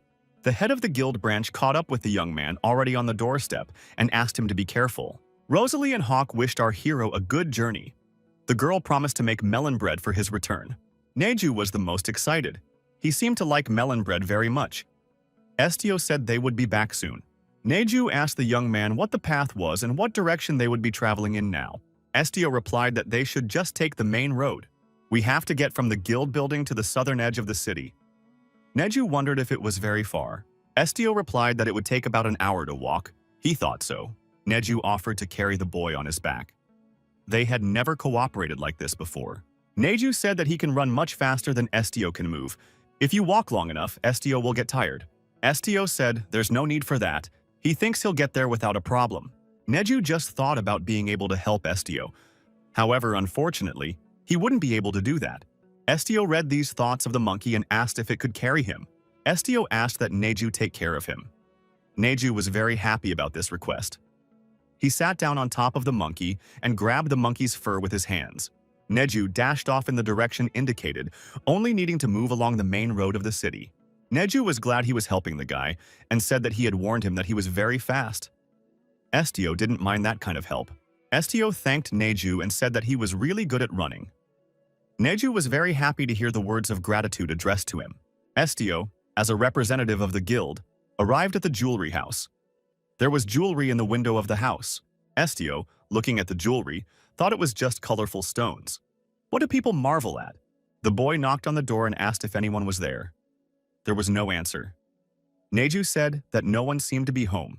Neju inquired as to what they would do now. Estio stated that he had received information that the owner lived in the same building. Even if the work is suspended, it's still his home, and he couldn't leave this place. So this person is inside the building now. Estio added that he wasn't sure about that, however. The owner of the house might have gone somewhere else. Estio sat down on the threshold near the door. Neju asked, "Is the guy really going to wait? He could freeze out here." Estio patted the monkey on the head and said it was okay. Night had fallen over the city. It got colder. It snowed a little. Estio and Neju dozed off, sitting on the doorstep. The young man flushed with cold. The monkey kept him warm with his fur. At last the master of the house appeared, who asked with astonishment, "Has the young man gone mad? Did he really want to die? Instead of perishing from the cold, could you just find out when the master of the house would be back?" Estio inquired. "Thompson, the owner of the Zapper's shop, is that right in front of him?" The man said it was so. And the man in front of him is apparently a man who has come on his master's order. The shop is closed now, and the young man must know it. Mr. Thompson said this is the first time he has seen a person sit and wait for someone until well into the night. Thompson said he would inquire, just in case, was the guy planning to kill himself? Since when did his house become a suitable place to commit suicide? There's a bridge 2 houses away. The river's warm, so the guy can go there. Estio stated that Mr. Thompson misinterpreted everything. Thompson stated that then he did not understand why the young man sat down in front of his house. He should leave the place now. The landlord grabbed Estio by the arm and was about to escort him away from his house. Neju thought that an act of violence might now be committed against his friend. He was immediately ready to intercede. Neju stepped closer and grabbed onto Estio. He wanted to help him. The boy, after Thompson had touched him, could read his mind. The man asked if the girl would marry him. What happened to her? Where does she have pain? The girl said she was very worried and unsure. Did she want children? The man said Leah is their child, the child she gave birth to. Estio realized that Thompson had a charming spouse named Till. He fell in love with Till at first sight, and soon she agreed to marry him. However, Till's life after the wedding was not a happy one. The first child died before he was a year old. The pregnancies and miscarriages kept recurring. Thompson held the baby in his arms and said Leah was crying very loudly. Thompson told his wife that she did a good job. They have a healthy baby. Till responded by stating that this child could soon die as well. The woman suffered from constant depression and severe stress and never took the child in her arms until he was a year old. Soon, the couple's relationship began to crumble. The man did not know how to behave. Kneeling on his knees, he asked his wife what else he should do. He asked her to come to her senses. Thompson tearfully asked, would Till really let their child die? After a while, their trading shop was closed. Thompson concentrated on taking care of his little daughter. Mr. Thompson saw the monkey and asked why the boy had brought that monster with him. Estio said if Thompson's wife won't talk to him, he should just ignore her. Thompson wondered, what did this guy just say? What did he mean by that? Estio stated that people who avoid talking will not listen to him if he forces and talk. Estio thought he had learned the reason why Mr. Thompson had closed the shop, but what to do next? Thompson grabbed the boy by his clothes and pushed him into the house. Neju rushed after him. The man bolted the door. Thompson, with an angry face, asked Estio who he was. How did he know about Till? The guy introduced himself. He said his name was Estio, and he was from the Ignis Guild. Thompson reprimanded. He said that those unscrupulous aristocrats had even contacted the guild to inquire about his personal life. The man looked at the guest and thought that such skinny guys could hardly hold high positions in the guild. Thompson said that all his neighbors are blinded by jewels. These aristocrats aren't interested in anything else. The man extended his hand to the young man and apologized for being rude to him. Thompson said he is indeed the owner of the Zapper's shop. The man inquired as to what business the Ignis Guild member was here on. Estio replied that he had been asked to help Thompson reopen the shop so that trade could resume. The shopkeeper wondered how he could help. Thompson noticed that these aristocrats were really in a big hurry. The landlord suggested that Estio go inside the house and not stand at the entrance. Mr. Thompson offered to buy his guest something as an apology. What would he like to drink? The man assumed that young people liked sweet drinks, such as tequila mixed with fruit. That's what he wanted to offer Estio. Thompson drank the liquor from the bottle and looked at his guest and said he looked very foolish with that monkey. In case a person has been given a glass of drink, it is worth supporting the interlocutor. Only then will his mission be successful. The purpose of Estio's mission is to please him, isn't it? Thompson said that revealing someone else's private life is not a good thing to do. A young man should explain himself when he talks about other people. Estio apologized for his behavior. He did not mean to make Mr. Thompson uncomfortable. Thompson said this guy looks like a naive kid. Who in the world would want to use children? Thompson said he doesn't think he'll reopen the retail store. It's not in his plans for now. Thompson asked the young man, was he not interested in why he was not going to open a shop? Estio asked why Mr. Thompson does not want to reopen the shop. The man thought, is this guy really not interested at all? The master of the house offered the young man another drink. Estio, in order to keep the conversation going, accepted the offer. Thompson laughed and said he was looking at a very interesting guy. He had never met anyone like him before. The man said he loves his wife Till and his daughter Leah too. These are the people he wouldn't trade even for the whole world. Pouring himself a glass of liquor, Thompson said his wife had been in poor health for a long time.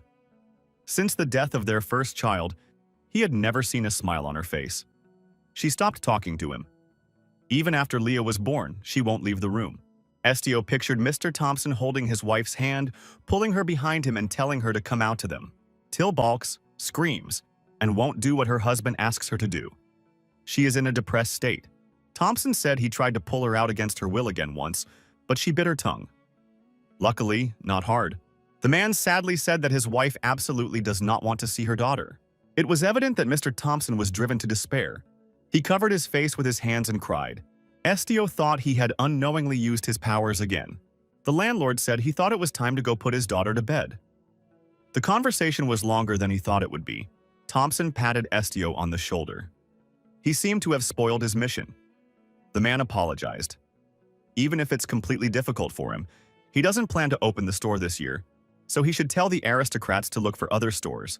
Estio asked the landlord what would happen if his wife's health improved. Would he open a shop? Thompson replied that in that case, he would most likely go back to trading in the commissary. The fellow said maybe he could help in that endeavor. He was told that there were problems that only he could handle. Estio formally told the man that he could force his wife to leave the room. Mr. Thompson did not really believe such statements. He inquired how the young man would be able to do that. Estio replied that he would do it with his ability. He touched his fingers to Mr. Thompson's forehead and conveyed his thoughts to him. The expression on the man's face changed. He didn't believe it and wondered, how could a guy do that? Thompson felt Neju telling him not to be afraid. After all, Estio wasn't a bad person. Thompson was so dumbfounded that he staggered backward. He was looking at the monkey, and something incredible was going on in his mind. The man fell to the floor in surprise. He said he had just heard someone's voice in his head. Estio bent over the master of the house, held out his hand and asked if Mr. Thompson would confide in him. Thompson extended his hand to the guy, and in the handshake an agreement was reached. Thompson thought he had nothing to lose either way. The master of the house, Estio and Neju, proceeded to Mrs. Teal's room. The man knocked on the door. Mr. Thompson told his wife he was going into the room. They had visitors. There was silence in response. Thompson opened the door, stepped into the room, and called his wife by her first name, Till. Estio followed him. A woman, paying no attention to anyone, sat in a rocking chair near an open window. There was indifference and emptiness in Till's eyes. The woman stared at one point continuously. Her face was as if it were made of wood. The man closed the window and asked, "Isn't Till cold?" The woman didn't answer. Thompson took his wife's hand and said her hands were completely icy cold. "How can you do that to yourself?" Estio, to get his attention, said hello and apologized for the disturbance. Till didn't react in any way. The boy reached out and touched her head with his fingers. Estio thought it was too quiet. He detected no thoughts. Estio decided he needed to get into her head a little deeper. But how deep? He hadn't had the chance to tune it before. The young man was digging into this girl's thoughts. It was the first time he had ever done so of his own free will. Something happened that had never happened before. The young man's hand shone, and the glow was transmitted to Till's head. Thompson covered his hands in surprise and drew back. The man asked himself the natural question. What could it be? Naturally, he could not find a sensible answer himself. Estio, Neju, and Mr. Thompson found themselves in some unknown place. Thompson was surprised and asked, what was this place? There were trees growing all around. Next to the path lay a bucket from which vegetables were scattered. There were also logs lying nearby and an axe stuck in a stump. Thompson looked at Estio in bewilderment. He had the impression that he was watching someone. Not far away, at the edge of the woods, he could see a house. A girl appeared on the doorstep and said that it was very hot today. Even on days like this, we have to work in the field. The tired girl said she wanted some rest today. She had a bag in her hands. Thompson recognized the girl. It was her Till. She looked like her old self now. How was that possible? Thompson stood nearby and watched the girl. Estio stated that he hadn't even planned such a thing. The guy told the interviewer, he feels like they are in his wife's memories right now.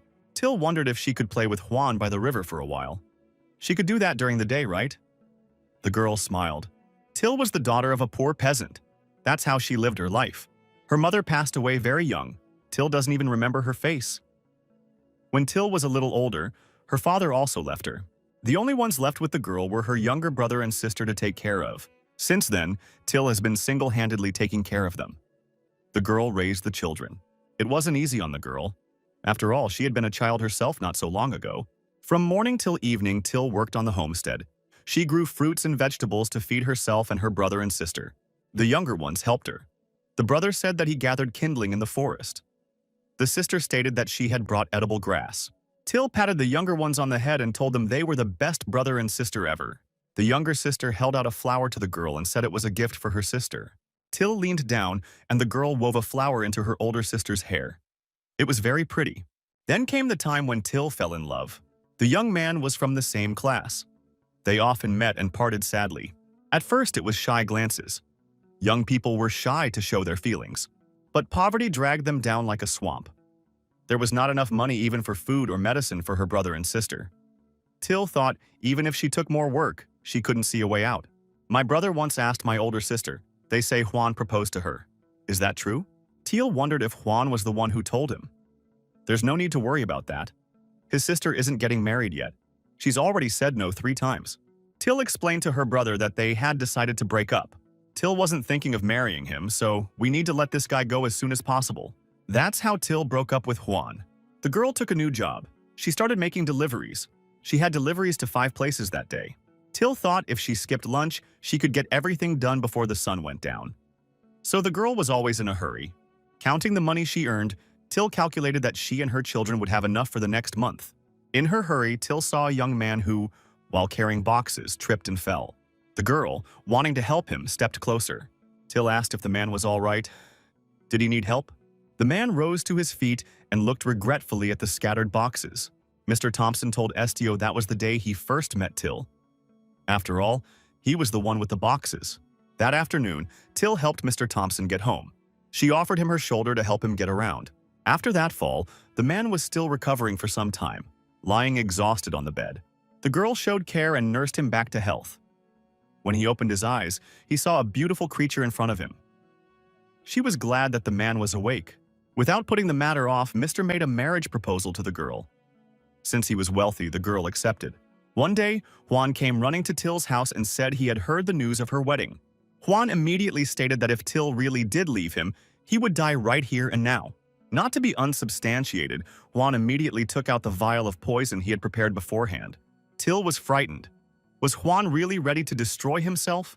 Till says he can't do otherwise because to him, life without her is meaningless. The young man, holding the open vial at the ready, said for Till to return to him, please. The girl was terribly upset. She said that Juan could do whatever he wanted.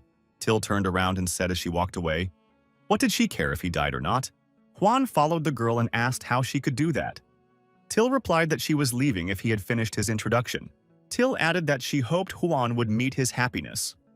Juan remained standing with the open bottle in his hand. Juan was determined after all. He consumed the contents of the vial. The poison entered his system. Till, noticing this, turned around and ran back to the guy. But it was too late. Juan lay senseless. The poison was fast-acting. Mr. Thompson and Estio watched the girl ask for Juan to wake up. Mr. Thompson said with sadness in his eyes that he didn't know Till had a lover before him. Estio remarked that she must not have wanted Thompson to know that. It seemed to the girl that Juan had cursed her. Mr. Thompson was devastated. It turned out that Till had only married him for his money. Estio assumed that Mr. Thompson was right. She had rejected the simple farmer she loved and chosen a rich man instead. Estio wondered if this is true. Will Thompson change his mind? Would the shop be open? Estio wondered if money and power influenced his wife's decision, if she was only with him for the benefits. Thompson would exclude her from 2 of the dearest people in the world? Mr. Thompson emphatically said no, for he loves her more than anyone. Estio asked what has changed in that case. Thompson replied that nothing had changed. Till is still his favorite wife. The man was depressed at the thought of his wife dwelling on that memory. He hated the thought of her thinking she couldn't be happy anymore. Thompson agonized that Till would feel nothing even if their daughter were to die. The man held out the child to his wife and with pain in his voice told her to change her attitude towards her daughter. Can't she hold a baby in her arms for once? She can't help but feel emotion. Estio told Mr. Thompson that his wife was in a personal hell. The man was very upset to hear such a verdict. Estio added that his wife thinks losing the kids every time is payback for her sins. Mr. Thompson walked over to his spouse and got down on his knee. He told Till that it was not her fault that she had done this.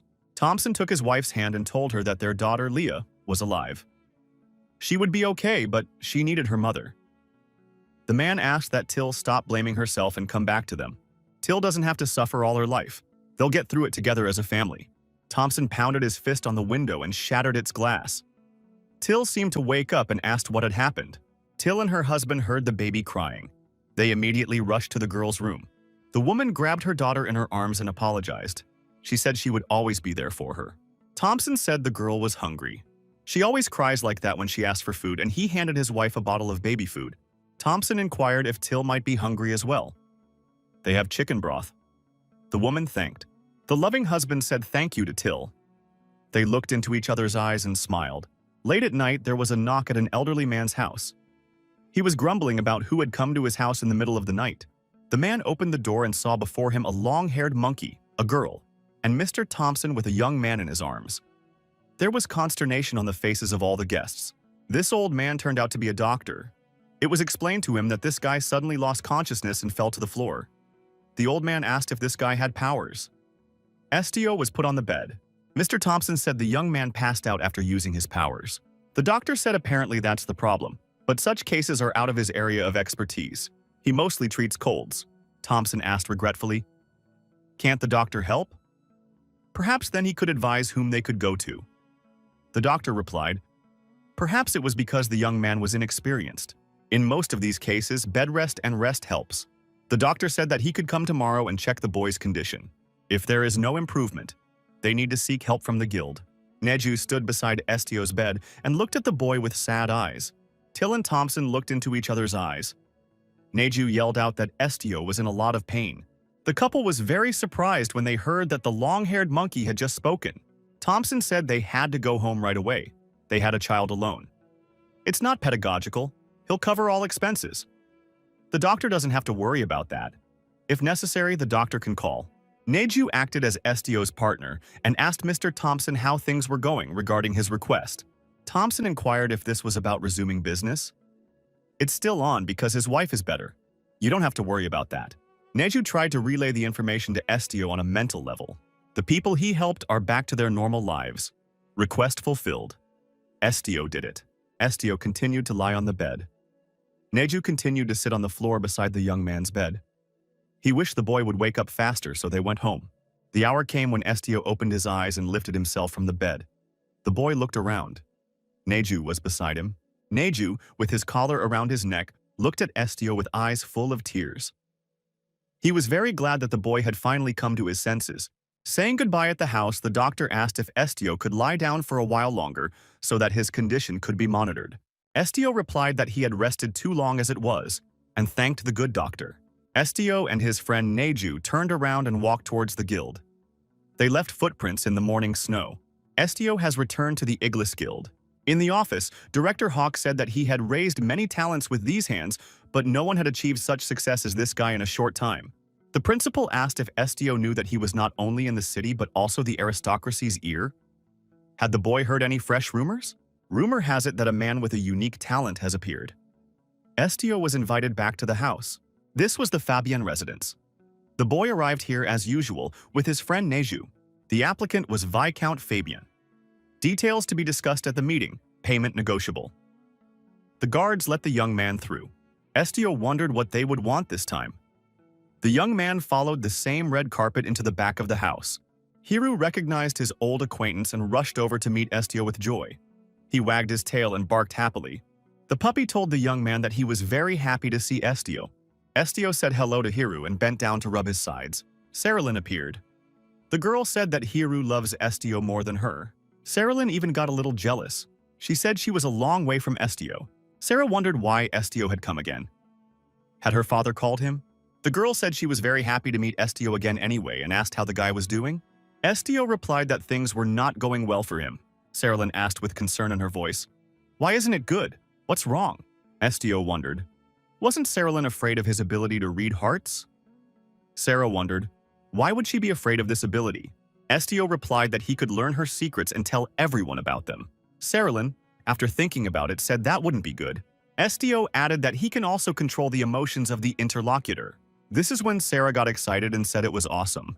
The guy wondered, doesn't that scare the girl? Sarilyn wondered, why should that scare her? After all, Estio wouldn't do that. A servant came up and, apologizing, said that the guest was expected by the master. Sarilyn asked that before she left, Estio should find her without fail. He must not leave without saying goodbye. Estio must make a promise. Our hero went into the office of the head of the house, Mr. Fabien. The man said he was waiting for him. Estio said he had received a petition, so he came here from the guild. Mr. Fabian asked that Estio tell him what he knows about cacti. Estio replied that he did not know much about cacti. Fabian said he wondered how such a plant could survive in the desert where there wasn't a drop of water. That's so fascinating. It's not that cacti don't need water at all. But if you water them like normal plants, they will die. Moisture and sunlight should not be too little or too much. It is a more fastidious plant than everyone is used to thinking. Depending on how it is cared for, its size and condition can vary greatly. Mr. Fabian concluded that the owner could easily destroy this plant if desired. Mr. Fabian asked if the young man could read the souls of plants. Estio and his companion Neju saw the master of the house take a pot of cactus in his hand. Estio felt the cactus screaming that, "It's too noisy in here." So he was doing well with plants too. Mr. Fabian said he doesn't think plants have a will. Cactus responded to these words by relaying the information to Estio that this man talks too much. Fabian said the cactus was left with no choice but to choose a host to raise it. Mr. Fabian turned to Estio and told the lad to let him be the host. The man added that he could not promise that he would be his employer, but the lad would be one of his family's servants. Estio interjected, "Did Mr. Fabian really want him to become a soldier under his command?" The interlocutor said not as a soldier. He is not going to use Estio as a soldier. Fabian said that Estio would be his counselor, consigliere. The master of the house said that everyone on the estate would respect the young man. The only person he will have to answer to will be him, L'Emile de Fabienne. That's a great honor for any commoner. Estio wondered what he would have to do in such a case. Mr. Fabian responded that the guy would have to do what only he can do. There is nothing difficult about that. You'll just have to dig into certain people's heads. Cactus said it was probably a trap, as this man is the ultimate manipulator. Estio thanked his interlocutor for the offer and said that for now he had a job in the guild. It suited him fine. Mr. Fabian said it was not a suggestion. The young man did not seem to understand him.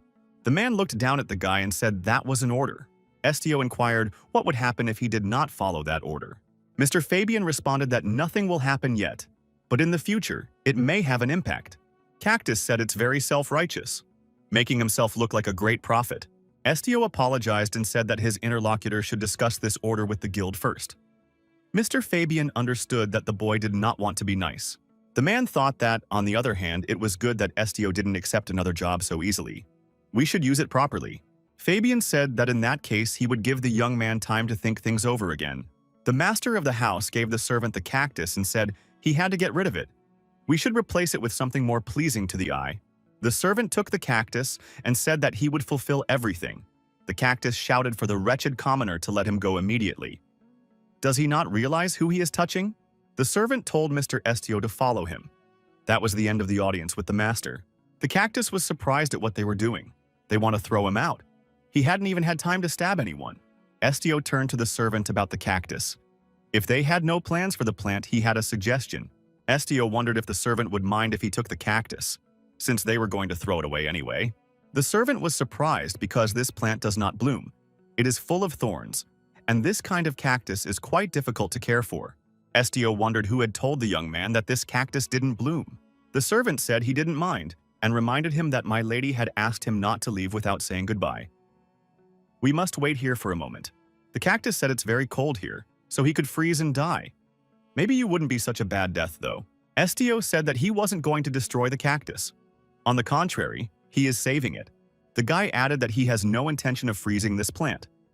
But today was the first time he saw the cactus and he doesn't quite understand what temperature regime it needs.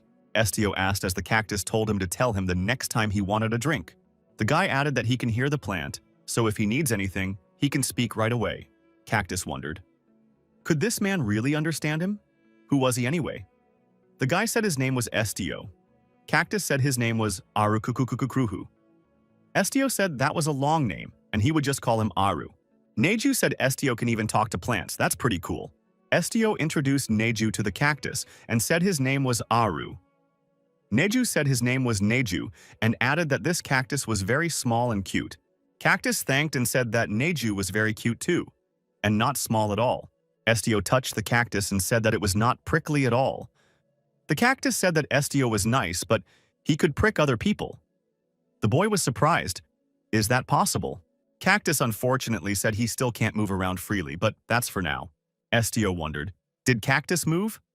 The cactus wondered, didn't Estio know that? When a cactus gets older, or when its will becomes strong enough, it can move wherever it wants to go. Aru said he is still very young, but his will is strong, so he thinks he will soon be able to move at least his thorns. Estio said moving around with willpower is a great thing. Estio looked around and saw Cerulean's older brother walking towards him.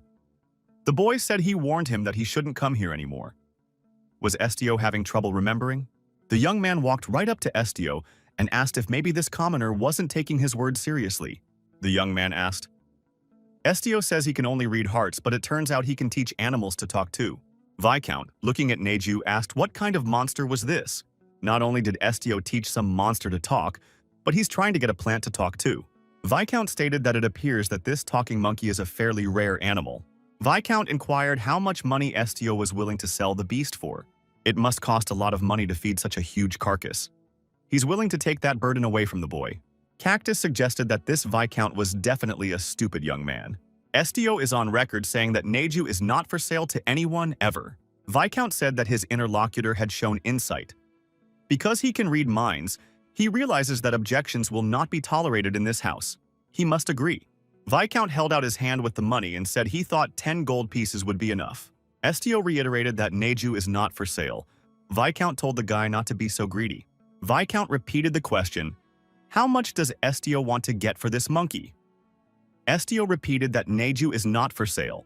Viscount got angry and shouted, how dare this boy cross him? And he warned him that he didn't mean to do anything wrong. But Estio ignored his warning and wandered about his house again. Neju looked at this uncomprehending young man with surprise and apprehension. Estio said he was here because Mr. Viscount invited him. Viscount grabbed Estio by his clothes and shook him. Does he really think no one knows of his immorality? Neju rose up on his hind legs and shouted loudly for this guy not to hurt Estio. Neju asked Estio if he was okay. The boy replied that he was fine. Vincent said he was willing to give as much as 30 gold pieces for that monkey. He could definitely use it. To the guards that came up, Vincent told them to take the white monkey. He would send the payment to the guild. Estio once again shouted that he would not sell this monkey to anyone. Vincent shouted angrily, how dare this commoner raise his voice at an aristocrat? Armed guards surrounded Estio and Neju. They intended to carry out their master's orders. One of the guards ordered his colleagues to pick up the monkey and get him out of here. Immediately, however, his hand was covered in blood. That's how the guard was committed by Neju. He grabbed the guard with his strong claws. The guard shook loudly in pain. The other armed men were frightened and stepped aside. They did not dare to attack the monkey. An angry Vincent asked how that monkey dared to injure his servant. More armed men ran up and asked what happened here. Vincent said he was trying to destroy him. We need to lock him in the dungeon now. Neju wondered why these people who called him a monster were acting worse than monsters themselves. The guards thrust their swords forward and began to approach the enraged ape. Neju opened his mouth, showed his terrifying fangs, and roared loudly. Mr. Fabian came into the room at the shout. He asked, what's going on here? The man went up to his son and, after learning the nature of the incident, said that the young man was a stupid kid. He ruined everything. The head of the house ordered the guards to clean everything up and added that he needed the boy alive. The monster is basically unimportant. One of the guards began to use magic, and a glowing ball of what looked like flames appeared between his hands. Neju immediately realized that it was magic. He told Estio about it. Neju apologized to Estio and said he just wanted to protect the guy. Estio said that Nejue shouldn't apologize. There were shouts from all sides that this monster was about to be destroyed. Neju thought it was the end. The whole room was filled with smoke. Father and son could not see anything in front of them. They only screamed loudly. Vincent said if Estio had taken the money, none of this would have happened. Estio stated, it seems to him that in this situation, it's not Neju who should apologize, but the homeowners. Mr. Fabian and his son wondered, how dare this guy do this? The guards were ordered to get rid of him immediately. The guard felt an outside influence. He couldn't control himself. The man raised his sword high above him and was about to strike Estio with it. However, the unexpected happened. The guard stopped and pointed his sword at his chest. He was not in control of himself. Mr. Fabian and Vincent watched this situation unfold with horror. The guard impaled himself and blood spurted in all directions. He sank to his knees and then collapsed to the floor. The 3 remaining guards stood beside Estio. The injured Neju lay nearby. The remaining guards tossed their swords to the floor and fell senseless themselves. Estio continued to stand motionless. For the boy, this situation was just as much of a surprise. Saralyn came down the stairs to the hall and called loudly to her father and brother. The girl was very frightened. Estio continued to stand in the middle of the great hall with traces of blood on his face. The guards lay all around him. The girl tripped and began to fall down the steps. The father jumped up and rushed to his daughter. Saralyn fainted. Her father picked her up and gently lowered her to the floor. The man asked, "Is this guy satisfied now? Does Estio really want to spill more blood?" Estio wondered why he should hold back. There was never a reason. Estio asked what would happen if he stopped. Will they act as if nothing happened? Vincent shouted that the guy was a scoundrel. He destroyed their guards and then dares to ask for such a thing. Estio said it was not a request but an order. After these words, Mr. Fabian and his son Vincent fell to the floor, unconscious. The young man looked around and saw that Tsiki's cat had run up to him. Tsiki, just like last time, turned into a big wild black beast. Tsuki asked why Estio had stunned Neju. He wouldn't be able to carry him by himself now, would he? Estio put Neju on Tsuki's back so Neju could now move around. Estio said that he would not climb on Tsiki's back because it would be hard on her. Tsiki replied that with him on his back or without him, there was no difference. Estio didn't argue and climbed on the big black cat's back too. Tsuki told them to hold on tight. Tsuki ran with all her might, carrying Neju and Estio on her back. She didn't feel tired. Through valleys and up hills, the cat raced onward. The passengers clung to its long fur. Estio told Tsuki that apparently he really is a monster. He can get into other people's hearts, manipulate people, and make them cut their own lives short. He has already destroyed many people. Estio added that in doing so, he feels nothing. He knows that what he has done is very bad. He does not feel sadness or fear. Tsuki stopped and asked, "So what? Does he think what he did was wrong?" Tsuki added, "If she were in his shoes, she would finish every last one of them off." Estio doesn't have to sympathize with those who have tried to harm him or take away something dear to him. He must not be too soft. Estio said that in the end, it was only him who hurt the people here. Tsuki said she could understand the reason for his sadness. Still, he didn't go about destroying them all. Cactus intervened in the conversation and said he wanted to put in his weighty word. Someone who worries about whether he is a monster can't be one in the first place, and what's wrong with monsters? Or are they so disgusting to him? A talking monkey and a cat that turns into a tiger. Cactus caught himself thinking that he had succeeded in saying more than one word. He apologized. A guy with wings stood in front of the guild branch chief and apologized, saying that the order was placed by high-ranking members of the guild. Mr. Hawk yelled that's not what he asked him and called the guy a birdhead. The guy replied that he wasn't really a bird. His assistant, Rosalind, approached the superintendent. She asked him if he could calm down. A call came into Special Branch. Either the royal family pressured them or someone at headquarters thinks Estio might be dangerous. What's more, he hasn't shown up in 10 days. There's a strange rumor going around Fabian. Mr. Hawk shouted that this kid wasn't the type to hurt other people. The girl turned to Mr. Head again. The man was already getting nervous. Rosalind said Mr. Estio was back. The guy apologized for being late. Mr. Hawk was pleased and said Estio did a great job. Estio wondered if Mr. Director wasn't going to ask him what he was doing. The director said that the young man would actually have to turn in a progress report. They were very worried when he suddenly stopped contacting them. The director said that, in any case, he was glad the guy came back safe and sound. Because of the severity of the job, there were many instances where they needlessly lost capable workers. Mr. Hawk inquired as to where Estio's partner went. The director clarified that he was talking about that white-haired monkey. Estio said that Neju was injured, so he is now licking his wounds and resting. The wounds had almost healed, but it was worth being careful. Neju was really recovering, lying in bed. The principal expressed his joy that the young man's partner was not too hurt. Mr. Hawk said Estio could go and rest. He could turn in his report in 3 days. The guy with the wings intervened in the conversation. He approached Mr. Hawk and said there could be a problem with that. Hawk explained that he had simply told the guild member, who had just returned from a mission, to rest a bit. Is that a problem? Estio saw this guy with his wings spread and thought, is that really an angel? The guy with the wings said that Estio should follow him to headquarters. The young man nervously added that it had to be done right now. He even said it in a raised tone. Estio had no way out, so he went to headquarters in the transportation provided. It was a carriage. Mr. Hawk asked why Estio agreed so easily. Estio replied that as long as he was a member of the guild, he shouldn't disregard the headquarters orders. The director agreed that the boy was indeed right. Estio was very grateful to the superintendent, and he was really sorry for what happened. However, our hero was glad that there was another place where he could go. The carriage, drawn by 2 horses, was rushing along the established route. Estio was thinking peacefully in the carriage when the cactus woke him up and told him he had figured it out. The cactus added that it realized what Estio's problem was. The young man woke up and looked at the plant. Cactus said it's too hard for the guy to refuse others. He easily gives in to their requests. If he doesn't like something, he should have the courage to say so. Why doesn't he do that? The guy with the wings asked what Estio was worried about. Estio replied that there was no problem. Cactus said that the guy's taking it up again. But this is too much. Cactus said he had been thinking about it the whole time and couldn't sleep. Aharu was very exhausted. Estio asked the talkative cactus to be quiet for a while. The cactus replied that he would try very hard. The winged boy and Estio stared into each other's eyes in silence for a while. Then, the winged youth asked if Estio had just spoken to the plant. He added that it was incredible. He had heard that Estio could read other people's minds. Could Estio tell right now what he was thinking?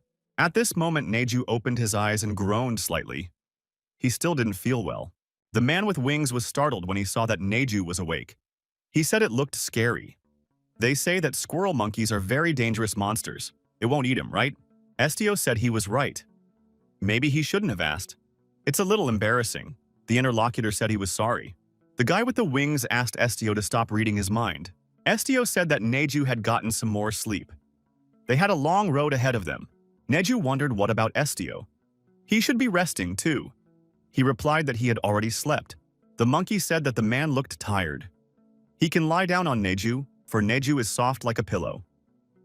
Estio once again replied that he was fine. Neju wouldn't stop. He said that his fur was very soft and that Estio would like it. The boy gave in to his entreaties and laid his head on the monkey's shoulder. The man with the wings said that looking at these two, you get the impression that they are a real family. Cactus stated that in that case, he too was a full member of that family. The carriage continued on its way. It was now dark. The winged man asked if his companions were cold. Maybe he should turn up the temperature. Estio replied that they were fine. The guy with the wings said that if Estio felt uncomfortable or hungry, he should say so. Estio replied that they felt fine. Estio added that he feels much more comfortable now than when he lived in the attic. It was raining outside the window. Cactus, noticing the change in the weather, thought it was the perfect atmosphere for a ghost story. Cactus decided that now would be a good time to tell some very scary stories. Estio was still awake. Estio thought that only humans were truly scary. He gently touched the prickle of a cactus. The man with wings also fell asleep. However, he kept the people around him awake because he snored very loudly. Estio lifted himself off the pillow. Cactus thought this guy snored pretty loudly. The monkey also opened his eyes and woke up. Estio said for Neju to try to ignore those sounds and go back to sleep. Neju said there is something near the carriage. It's not people or ordinary beasts. Neju added that he had a very bad feeling. They want to destroy them. The coachman looked into the carriage and said there was trouble. They were surrounded by a pack of monsters. They came out of nowhere. The man with wings woke up and asked fearfully, how many monsters were discovered outside? Would they be able to break free from the encirclement? Coachman said that harpies with great combat potential have been discovered outside. The winged guy said the harpies shouldn't show up until the beginning of winter. Why are they showing up now? Estio said he didn't know that either. The coachman said fearfully that even if they got out of the encirclement, they would hardly be able to escape, as harpies move faster than horses. Neju said he would go and look now. It will be a reconnaissance. Neju ran out of the carriage and told Estio to stay inside and not put his life in danger. The coachman remarked that it was too unwise and dangerous to let the monkey go alone. The guy with wings said fearfully that he was just an ordinary messenger and had no combat skills. Estio decided to get out of the carriage and said that he would help Neju. The winged guy said that Estio wasn't a fighting type either. Estio replied that he wasn't even going to fight them and left the carriage. The winged guy thought that Estio's gaze was definitely unusual. It was as cold as ice. The boy decided that if Estio didn't want to fight, he was going to keep that monkey company as a dinner for the harpies. The winged guy said that harpies are horrible monsters that move in groups. They cannot be dealt with by mere brute force. He may be a feathered man himself, but he's no match for them. Even destroying a few harpies wouldn't change anything. Neju engaged in hand-to-hand combat with the monster birds. The young man with wings said that before they were finally surrounded, they needed to retreat urgently and move to flee. The boy was even more frightened when he saw one of the harpies circling in the sky above him. The bird decided to attack and darted down the rock. It flew up to Estio and dug its beak into his shoulder. Blood dripped onto his clothes. The harpy wouldn't let go of our hero. Estio thought, "Does this monster want to finish him off?" The birds flying in the sky continued to screech and apparently aimed at Estio as well. He was a legitimate target for them. The harpy yanked a piece of clothing off Estio's shoulder and screamed loudly. The next moment, that monster was grabbed by Neju and dragged away from the man. Neju threw that bird far back. He asked in amazement if Estio was hurt. The boy replied that it was a superficial wound. Neju noticed that he was bleeding. Estio thanked Neju for his help and said he was fine. It would heal soon. The travelers looked up and were horrified to see the harpies attacking them. The monsters had indeed gone down. Estio had made his decision, but he wasn't sure if he could pull it off with multiple targets at once. Our hero looked up and told the harpies to stop. The birds immediately froze in close proximity to their intended victim. They couldn't move. Estio thought, should he destroy the harpies? Then he waved his hand and told them to fly back to where they came from. The harpies immediately turned and flew away. The man with wings was once again surprised. The monsters obeyed this man's orders. Estio suggested going back to the carriage. Everyone supported this good idea. Returning to the carriage, Neju said that his friend Estio was on top of things, as always. The winged fellow was at a loss. The young man with wings thought that the pack of harpies had disappeared in an instant. How could that be? This time it was too easy. Now the boy understands why the staff was interested in this Estio. Estio, helping Neju up into the carriage, told him to be careful. Estio was very attentive and asked if Neju had hurt himself. The winged man thought this guy was very strange. As he continued to observe our hero, the young man with wings decided that Estio was not only strange but very dangerous. The carriage continued its journey through the night forest. Estio slept on a pillow, covered with a blanket. Someone had informed him that he was very annoying. It was Tsuki. She said that Estio always acts on her own, so she hates people. Tsuki said that Estio should get some sleep. He shouldn't hang around so the monsters won't bite him. Estio, falling asleep, apologized to the cat. Tsuki told the man not to apologize. He should just stay out of trouble. Tsuki told Estio not to get sick again. Morning came. The carriage continued on its way. The coachman was brisk and cheerful. The cactus woke up and wished everyone a good morning. Estio opened his eyes and asked the cactus what he was doing. The cactus said that he welcomed everyone. It was strange to see the pot of cactus moving around. Estio wondered if the cactus could walk.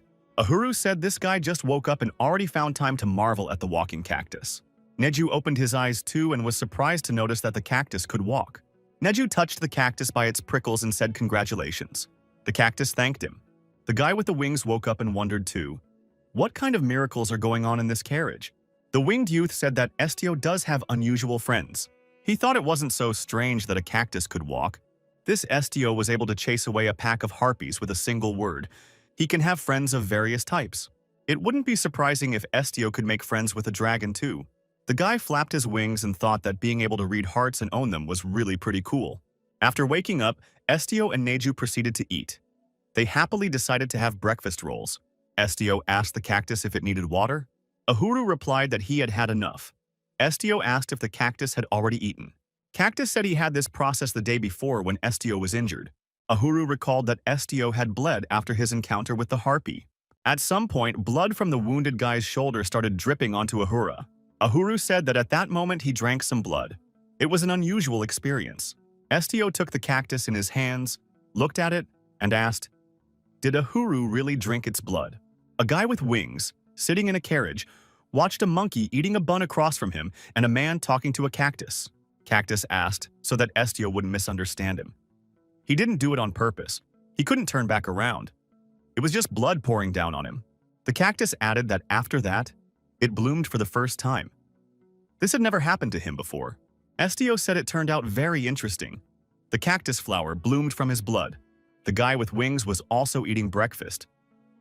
However, as he listened to the story, he concentrated on the fact that the common plant drinks blood and can walk. The cactus in Estio's palm bowed and placed this flower on the young man's hand, telling Estio to accept his heart. Estio, like a polite person, thanked the cactus for such a gift. Ahuru responded by saying that he was the one who should thank Estio. The flower lying on Estio's hand in front of everyone began to wilt, withered, and turned to dust. Estio said that this flower had melted. Ahuru said it was his gift. Cactus said a light appeared on Estio's shoulder. Estio removed the bandages and noticed that the wound had healed quickly. He said that the flower seemed to have a healing effect. Cactus said it's very cool and he's happy with it. Estio asked Neju if Tsuki had come last night. Neju replied that there was no definite answer. Neju added that the cat had been on the roof of the carriage since last night. Estio realized that this was not a dream. He immediately got out of bed and got dressed.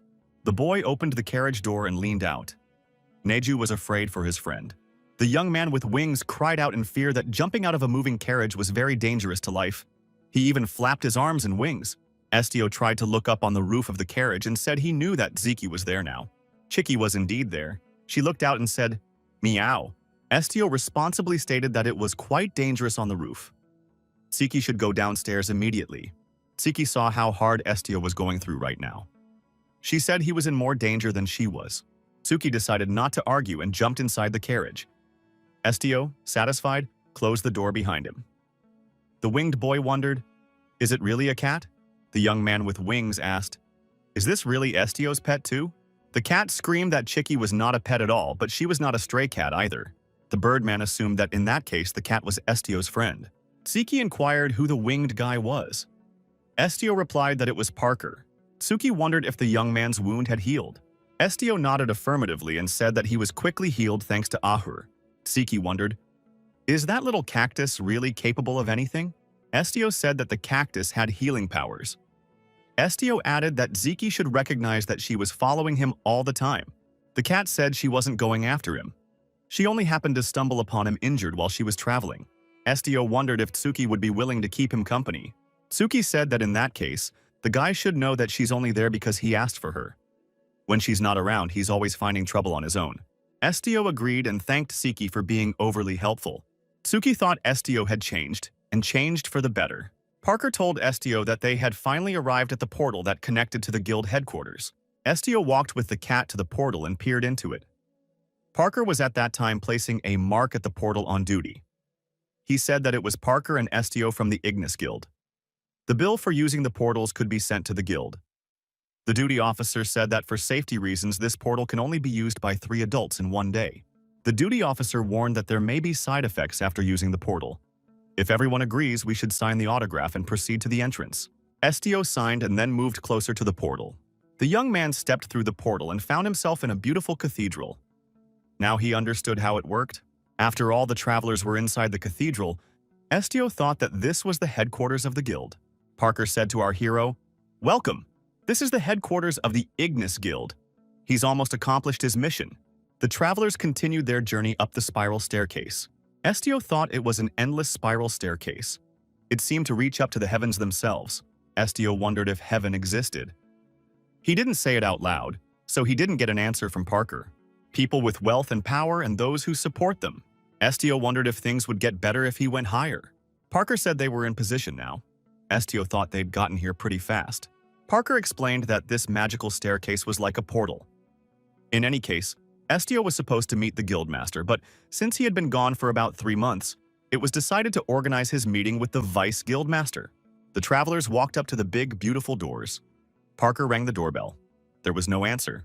The guy with wings assumed that the vice guildmaster had fallen asleep again. He scratched the back of his head, wondering what to do next. After a while, the door did open. Estio saw the owner of the room. Cactus screamed, his head nearly exploded. How dare they? Estio wondered where this cactus's head started from. The door was opened by a guy with a sword in his hand and asked in a sleepy voice, torturing who had gotten them again. Upon seeing Parker, the young man said he didn't remember ordering chicken for breakfast. Parker grudgingly told the vice guildmaster that he had already told him 100 times that he was not food. Cactus wittily remarked that the young man was right about the chicken. Parker said he brought a guest. The vice guildmaster asked what kind of guest he was talking about. The vice guildmaster wondered, why would he personally receive the guests? Wasn't there someone downstairs who could do it?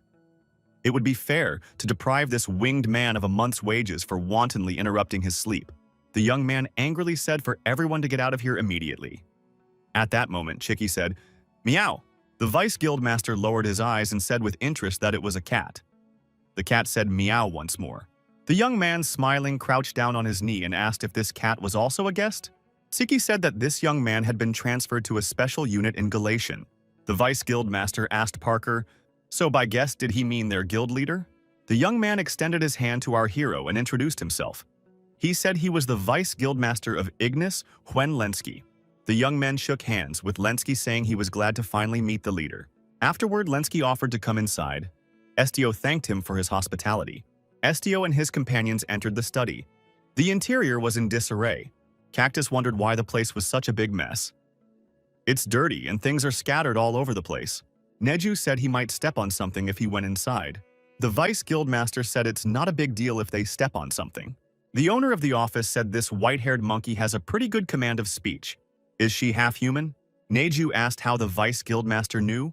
The boy replied that it was his intuition. The young man approached Naj and said he was joking. He added that if he were an animal, he wouldn't act like that. He doesn't think he'd be so eager to talk to people and force himself to learn the language if he were an animal. Estio thought that this guy wasn't at all what he seemed at first glance. This looked suspicious. The Vice Guildmaster asked if Estio wanted coffee. The young man thanked and declined. The guy apologized and said his guest probably wasn't old enough to enjoy the bitter taste. But cocoa should do the trick. Estio said he didn't refuse because of the bitterness. Cocoa and sweets were prepared for Estio. The Vice Guildmaster said their leader is still very young.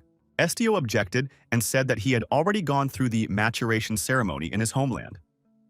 The interlocutor said that was exactly what he meant. When adults are called too young, they do not try to deny it, but rather rejoice. Parker said that the Vice Guildmaster now looks like a perverted old man with a weakness for young boys. That's a good place to stop. The Vice Guildmaster said that in that case, he would now move on to the main topic.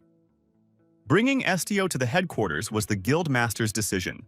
Estio said it all makes sense to him now, but he doesn't understand why exactly they decided to choose him as the leader.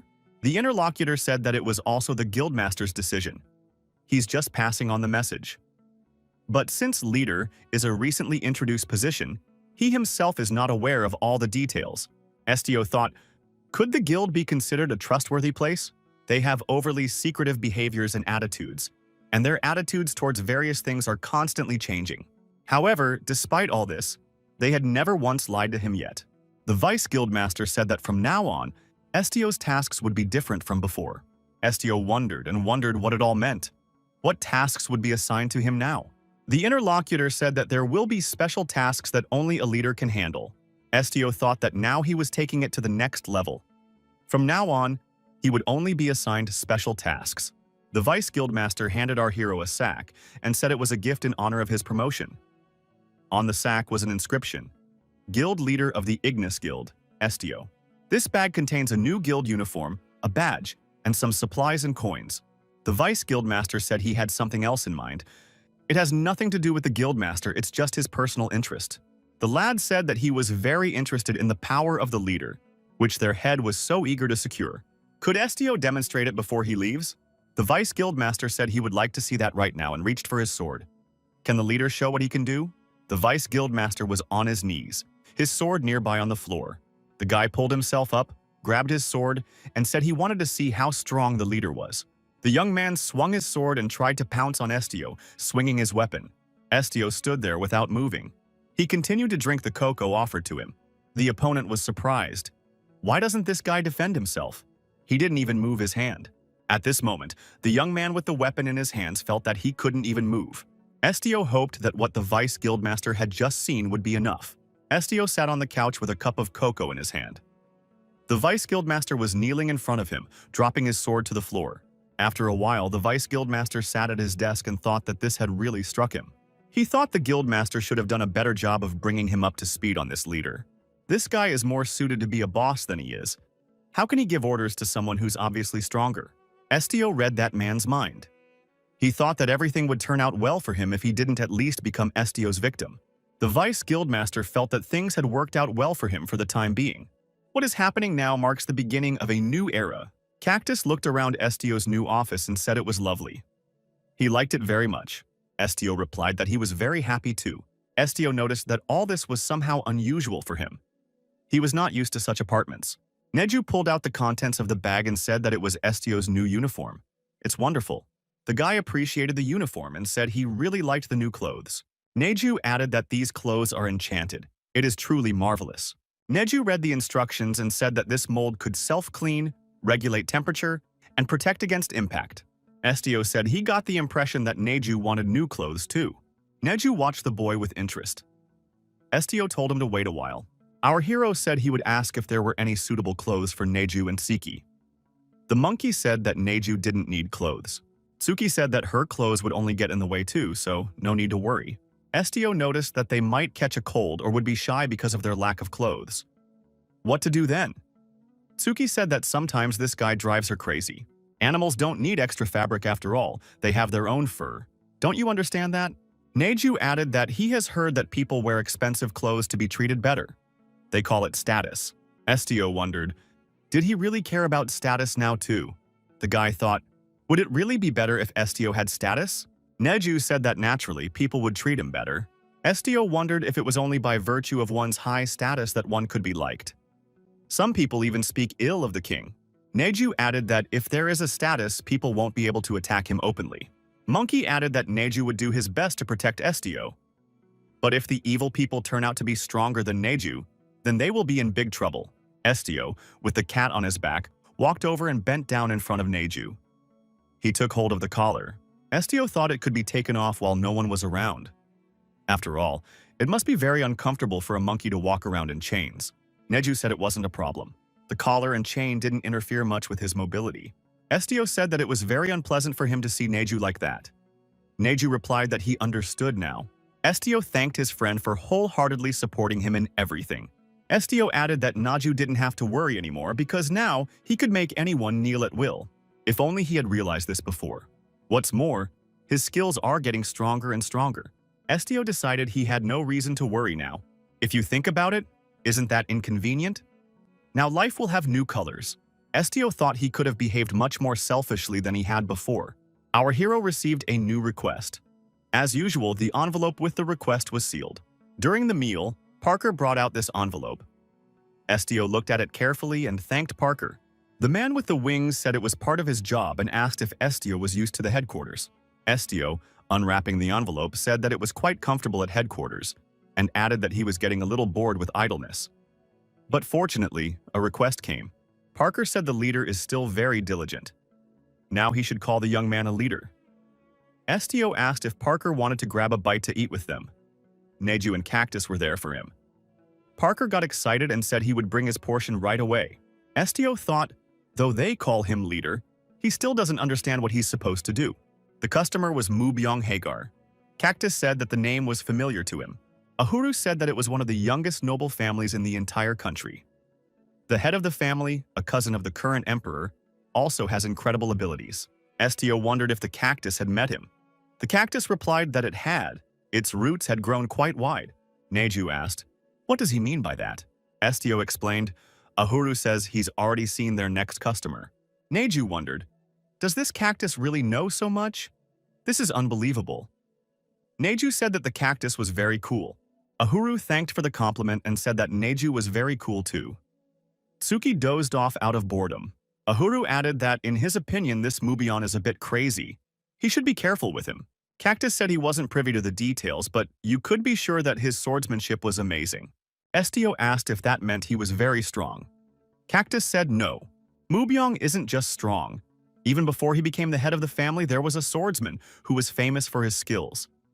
Rumor has it that Mubyong struck him down with just one sword stroke. In addition, he has defeated monsters more than once. He hasn't had a single defeat on his record yet. Estio thought, so even people like this resort to inquiries. Parker came back with his food and wished everyone a good appetite. He hadn't forgotten his bun either. Estio thanked and also wished Parker a pleasant appetite. The cactus said there were feathers floating in his soup. There were no details in the description of the request. Estio thought that all clients preferred to talk about it in a one-on-one meeting. After a while, our hero asked Parker if he had finished his meal. Parker nodded affirmatively. The leader said, in that case, they were leaving. Estio rose from his seat. Following the leader, Parker said that from his observations, he was a rather withdrawn person. Estio asked what was Parker trying to say. Estio remembered people chasing him away and telling him to get the damn monster out of sight. It had been a long time since he'd taken a meal in the company of other people, the young man thought, if you put it that way. Estio asked Parker, didn't he have other tasks at headquarters? Parker replied that he had nothing to deliver for the time being. The last request he had to deliver was for Estio to be taken to headquarters. Estio said, so Parker can take a break. Parker said no because he still has to work. The winged youth said in surprise. Apparently Estio-san hadn't been notified yet. After all, he, Bernie Parker, had been promoted to the leadership team. The young man said this with great enthusiasm. Estio was surprised at the information he had received. Would he really have an official team now? And would he act as part of a group? Bernie Parker was insanely excited to be in a new department. Now he's on the leader's support team. This meant that Parker is a direct subordinate of the leader. Parker said he was honored and looked up to the leader. Estio was surprised. The leader said that he too hoped for a fruitful cooperation with Bernie Parker. The young men shook hands. It was quite a surprise for Estio. He had a new member of his team, and a subordinate. The leader was given the appropriate badge, which is a badge of honor. Parker looked at his superior and asked if Mr. Estio was okay. The leader said they need to pack everything they need. Parker wondered if they were going somewhere. Estio replied that he was planning to visit someone, their client, Mubion Haggard. After the appropriate gatherings, Parker appeared near the portal and asked if they should bring more camping supplies. Estio told his subordinate that they weren't going camping. Parker excused himself and said that he had brought a lot of goodies with him. The park showed what he had with him. It was saltine crackers and a baguette of cooked octopus. The subordinate said that such a product is severely limited. He had to spend almost the entire month's pay. And since his companion is a leader, he would gladly share it. Estio thanked and said that it was not worth it. The portal operator said that the Hygar possessions are outside the portal's range, but instead, they can move travelers to the underground Renox Cave, which is their base of operations on the way to their destination. Parker wondered, was it really an underground cave? There was nothing to do, so our heroes agreed. They waited for the operator to activate the portal. They were wished a good journey. Parker was still worried that he was going to end up in the dungeon now. He didn't like that idea very much. The subordinate had no choice, and he rushed after the leader with words for them to wait for him. The travelers found themselves in a dark cave. The cat, who walks by himself, also decided to take part in this expedition. Suddenly, someone said hello to Parker, and he cried out loudly with fright. Parker fainted. Some old man appeared in front of the travelers. Estio asked if Parker was okay. Parker replied that he had a whole starburst in front of him. The old man laughed and said it was a very energetic bird. Parker pulled himself up and asked who he was. The old man, still smiling, said that he was the manager of this portal. Someone must be responsible for it. Estio apologized and asked if they were really in the underground Renox Cave. The old man, still laughing, said that the young man in front of him was surprisingly polite. It's been a long time since anyone has been in this cave. What would a young man like them want here? Estio replied that they were headed for the Hygar domain. The portal manager was surprised by this information. He said that even fewer adventurers were holding their way to those ruinous lands. Estio wondered why his interlocutor had called them ruinous lands. The manager replied that the emperor didn't want to keep his talented cousin around. Youth, strength, and even beauty. He was perfect in every way. Wouldn't such a person be a big problem for his majesty? The manager pointed his finger and asked if the guy could see the dark passage. Estio looked in the desired direction. The old man said that even though it was the only way into the realm of the Hygar, the Almighty alone knew what lurked within. Estio asked what that meant. The manager replied that this meant that he could let them through, but did not guarantee safety. There might only be scraps left of them, and no one would even know about it. Estio was frightened. Are there really monsters out there? The manager said it went without saying. After all, the emperor had granted the young duke a lifeless land teeming with monsters. The old man added that this cowardly king was greatly afraid of his own cousin. Estio stood at a loss. Parker was hiding behind his back and was frightened. The manager continued to laugh uncontrollably. The old man was surprised that his interlocutor looked as if he wasn't the least bit alarmed. The cave dweller advised the young man to be very careful, otherwise this guy risks drawing the attention of that frightened king. The manager added that if young people don't want to be eaten alive, they need to break through their shell. Estio told the old man that he would like to deliver a message to the emperor. The boy added that he was even glad of such a welcome. The old man was also happy to have someone visit him after a long time. Estio hoped that someday the emperor would be able to talk to him without having to hide. The portal manager laughed for a long time as he looked at the travelers. He took off his mask and became a completely different person. The travelers continued their journey through the cave. They were illuminated by the lanterns that had appeared. Estio apologized. He didn't know Parker had dungeon phobia. Parker wondered, had Estio read his mind? Estio immediately apologized for causing discomfort. Parker said it's all right. The leader can read his mind whenever he sees fit. After all, he is a subordinate. Parker clarified that it's not really a phobia. Rather, it's a racial predisposition. Now it was the leader's turn to be surprised. Parker explained that since his race's natural habitat is high hills and mountains, it is quite difficult for them to be in enclosed spaces. Besides, you can't really fly in a cave. The leader was satisfied with that answer. If the cave led directly to Hygar's domain, they could go all the way through in half a day if they didn't take a break. Estio said he would have had to wait about 24 hours to use the portal again. That's why he decided it would be faster to go through the cave. Parker replied that it was a reasonable choice. Estio said he faulted his subordinate because he didn't consider the preferences of the entire group. Parker said the leader shouldn't be afraid to make mistakes, because he is the one who gives the commands.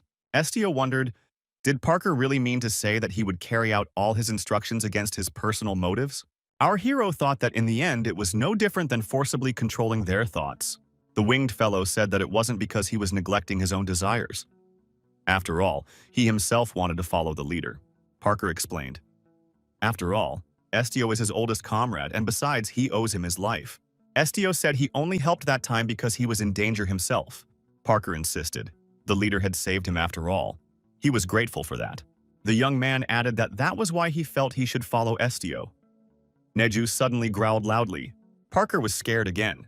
He asked, "What happened to Neju?" Estio was surprised too. It turns out that ahead appeared a passage from the cave into some dark space. Estio asked Neju, "Is there really a monster in there?" Neju replied that there wasn't even one monster. Parker asked in awe, "How many monsters are there?" Neju replied that there were a lot of them, and they were pretty fast. Panic and fear continued to encompass the winged man. Parker asked how close the monsters were to them. Neju replied that they were right under their feet right now. At the same moment, monsters began to come out. They were simple sandworms. The cactus was surprised. It was the first time he had ever seen these worms in person. Estio was also surprised. Were they monsters? Cactus added that sandworms are not very aggressive. They have a peaceful character, so just don't provoke them, and then they won't go on the attack. Cactus said that here and now they were only watching the strangers. Neju watched the worms moving in the sand with interest. They showed no aggression. The cactus said they had no intention of attacking travelers. Besides, these worms are neither carnivores nor herbivores. Estio asked a reasonable question. What do these worms feed on? The cactus expertly said that these worms feed on dirt. Parker was still scared and asked for help. The cactus said they don't touch the winged ones. The important thing is not to cry. Estio stated that the worms told him they could pass. Parker asked again, "Those monsters aren't going to eat them, are they?" Estio replied that they don't eat humans. "I guess not." Estio bravely headed forward, stepping over the worms. Parker asked what would happen if the worms caught the leader. Estio replied that everything would be fine. The worms were aware of their presence. They must have been curious, for they had not set foot in the cave for a long time. Estio said the worms say they are the ones who dug this cave. Estio and Siki overcame an obstacle in the form of sandworms.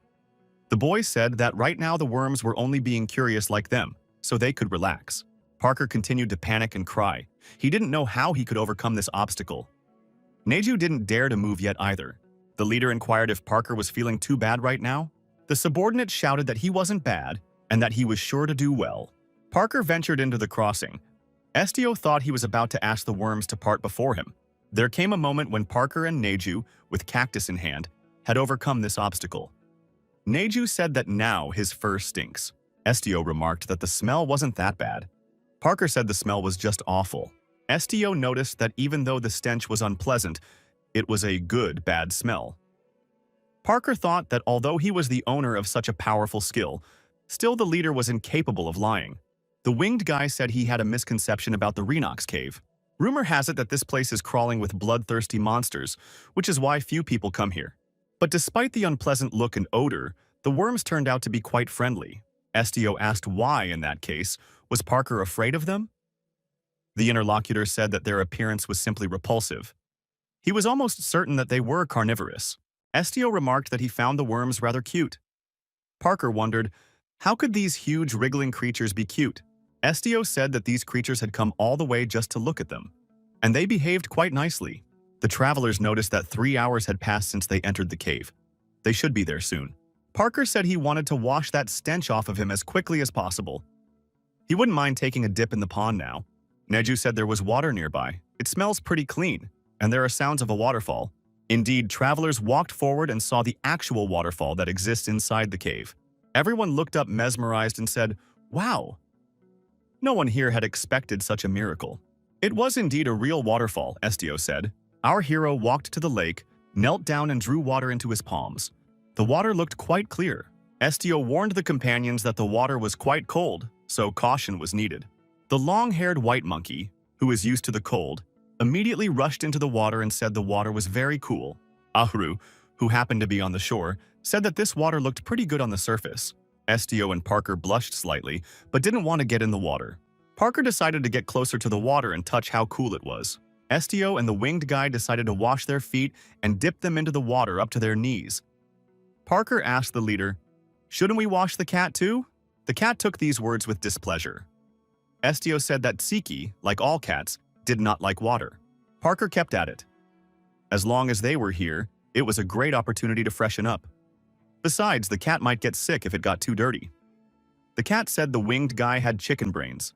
Siki walked over to the water and told no one to worry. She could take a swim herself. Parker grabbed Chicky and flew into the air with her. The cat hadn't expected such a maneuver.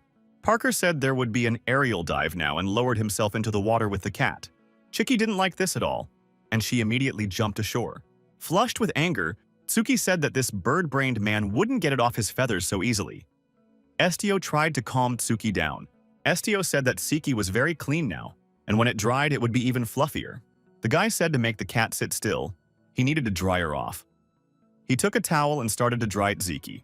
Parker also came ashore and, smiling, asked if the cat enjoyed the water treatment. Siki was angry and screamed that she was going to destroy that bird now. STO told Parker that Siki was really scared. She doesn't like heights or water. STO asked that Parker apologize and promise not to do it again without warning. Parker took a deep breath and sincerely apologized. He said he would never do it again. The winged guy said that next time, if he wanted to do the same thing, he would be sure to give a controlling warning. STO said they needed to continue on their way since everyone was already clean. Turns out not everyone did. The cactus shouted that he wanted to do the same. STO asked what was the matter. Ahuru said he was very thirsty. STO offered to drink from the waterfall. The cactus said he had just tasted that water. It was awful. Perhaps it was all about the pickiness of this hungry cactus. STO offered to drink while he had the chance. It was not good to be so capricious. Ahuru wondered if the leader would give him something else besides water. Something stronger. Ahuru wanted a tasty liquid with a unique structure. STO guessed what he was talking about. Had the cactus's preferences changed since that day? Could it have originally belonged to a species of plant that feeds on blood? Or does his blood have a special flavor? STO placed his palm on the prickles of the cactus.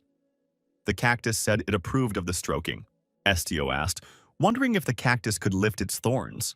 The cactus lifted its thorns, and blood dripped onto it from STO's palm. Parker was surprised to see such a picture. The leader said that you don't have to worry, he's just watering the cactus. The cactus drank blood, and its flower bloomed again. It was becoming a pattern.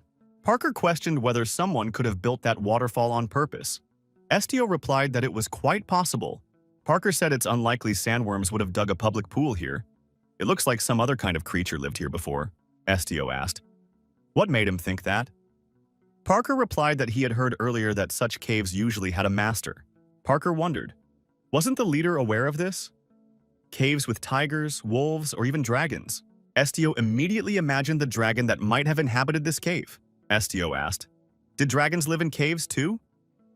Parker replied that, as far as he knew, they often chose such places as their lair. Many of the caves that have been discovered were originally dragon habitats. STO said that for a dragon, a cave like this seems small. Parker stated that the strongest individuals of the dragon race possessed two guises. The first one had wings, a tail, and short front legs.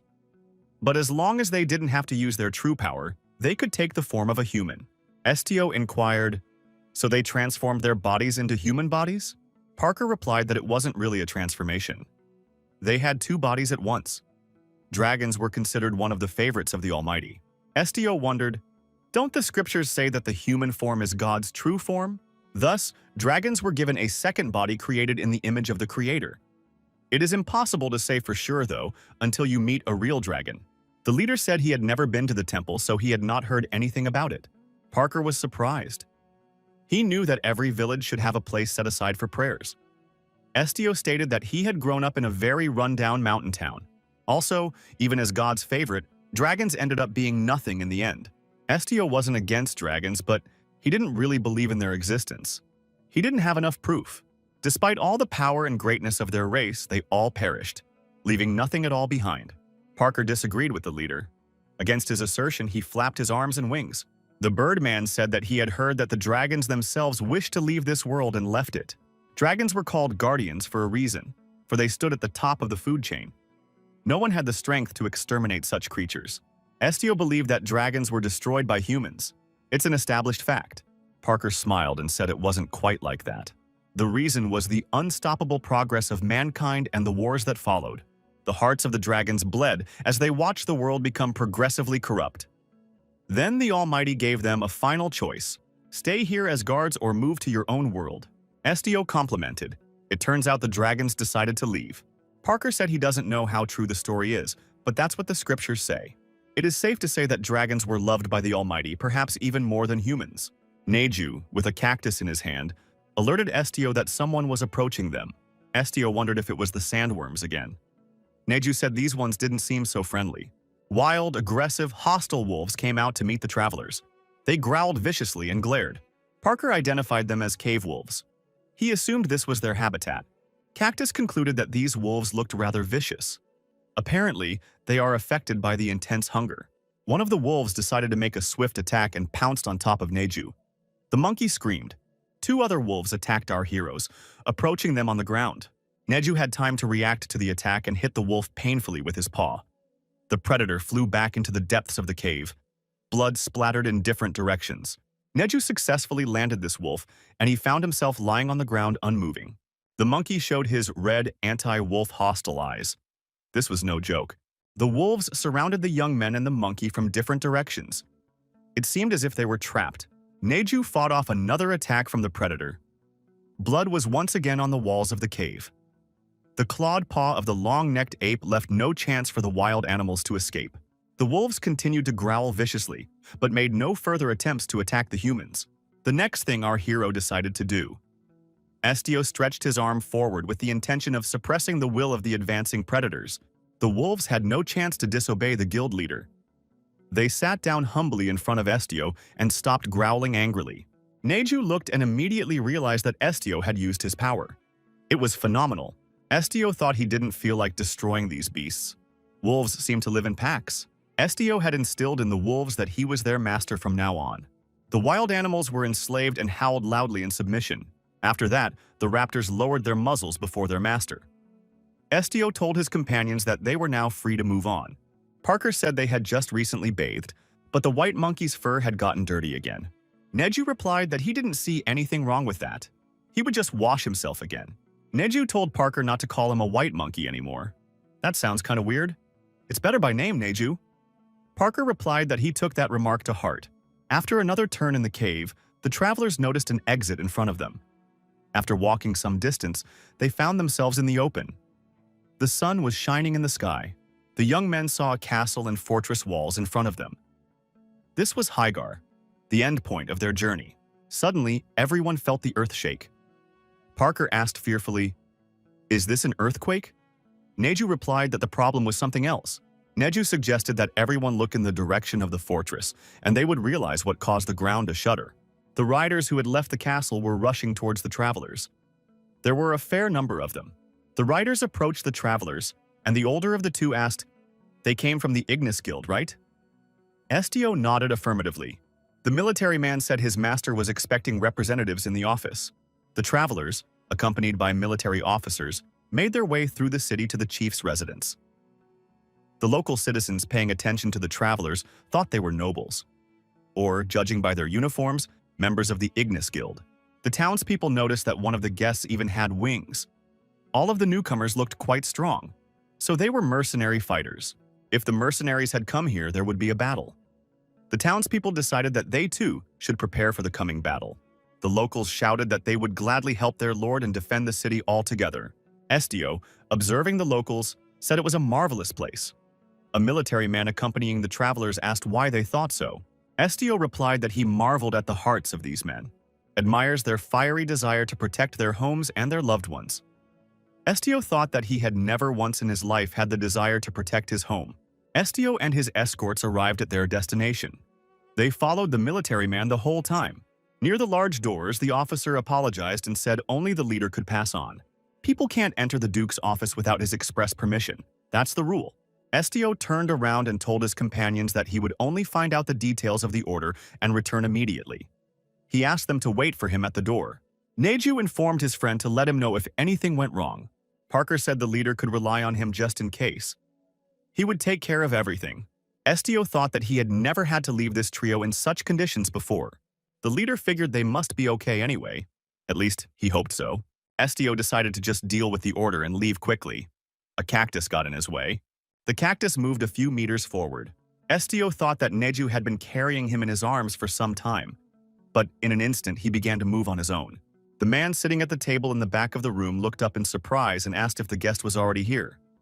He asked if they knew each other. The Duke rose from his seat and said that his guest had said he would gladly accept his invitation.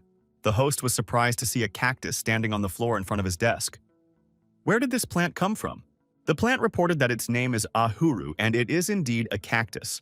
The Duke shouted loudly. The doors to the study opened abruptly and the weapons guards fled. The men inquired of the Lord what had happened. The Duke calmed down and said it was no big deal. The guards could return to their post. When the door closed behind the armed men, the young man said that he had assumed the leader would be an unusual person. But he never thought it would be a cactus. The Duke walked over to the plant and squatted in front of it. He had been told that the appearance was no different from a human.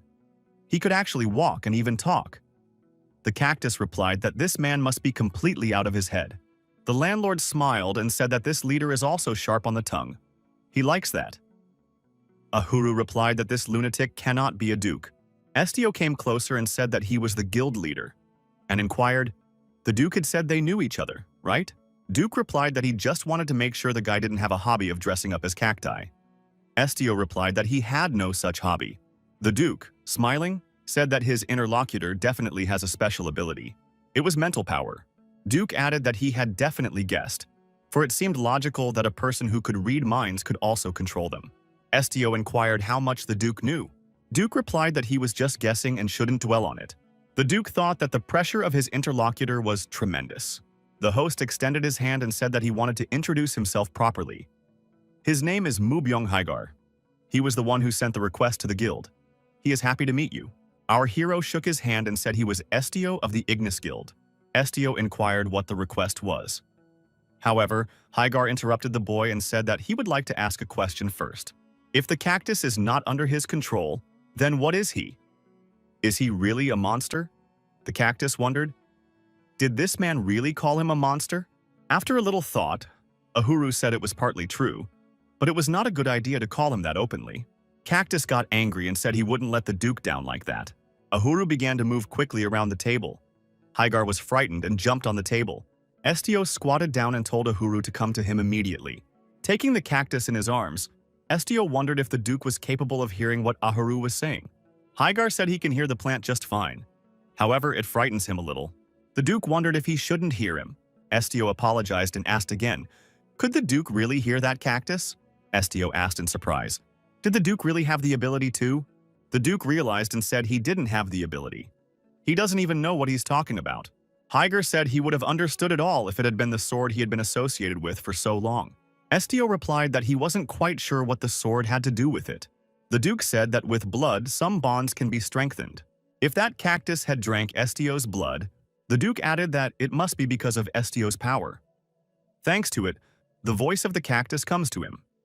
This ability can be activated in several ways. The guy can transmit commands with the help of a word. But with enough blood hit, he wouldn't even need to give orders. Estio noticed that the Duke knew of his ability even better than he knew himself. The Duke smiled and said so Estio wouldn't think wrong of him.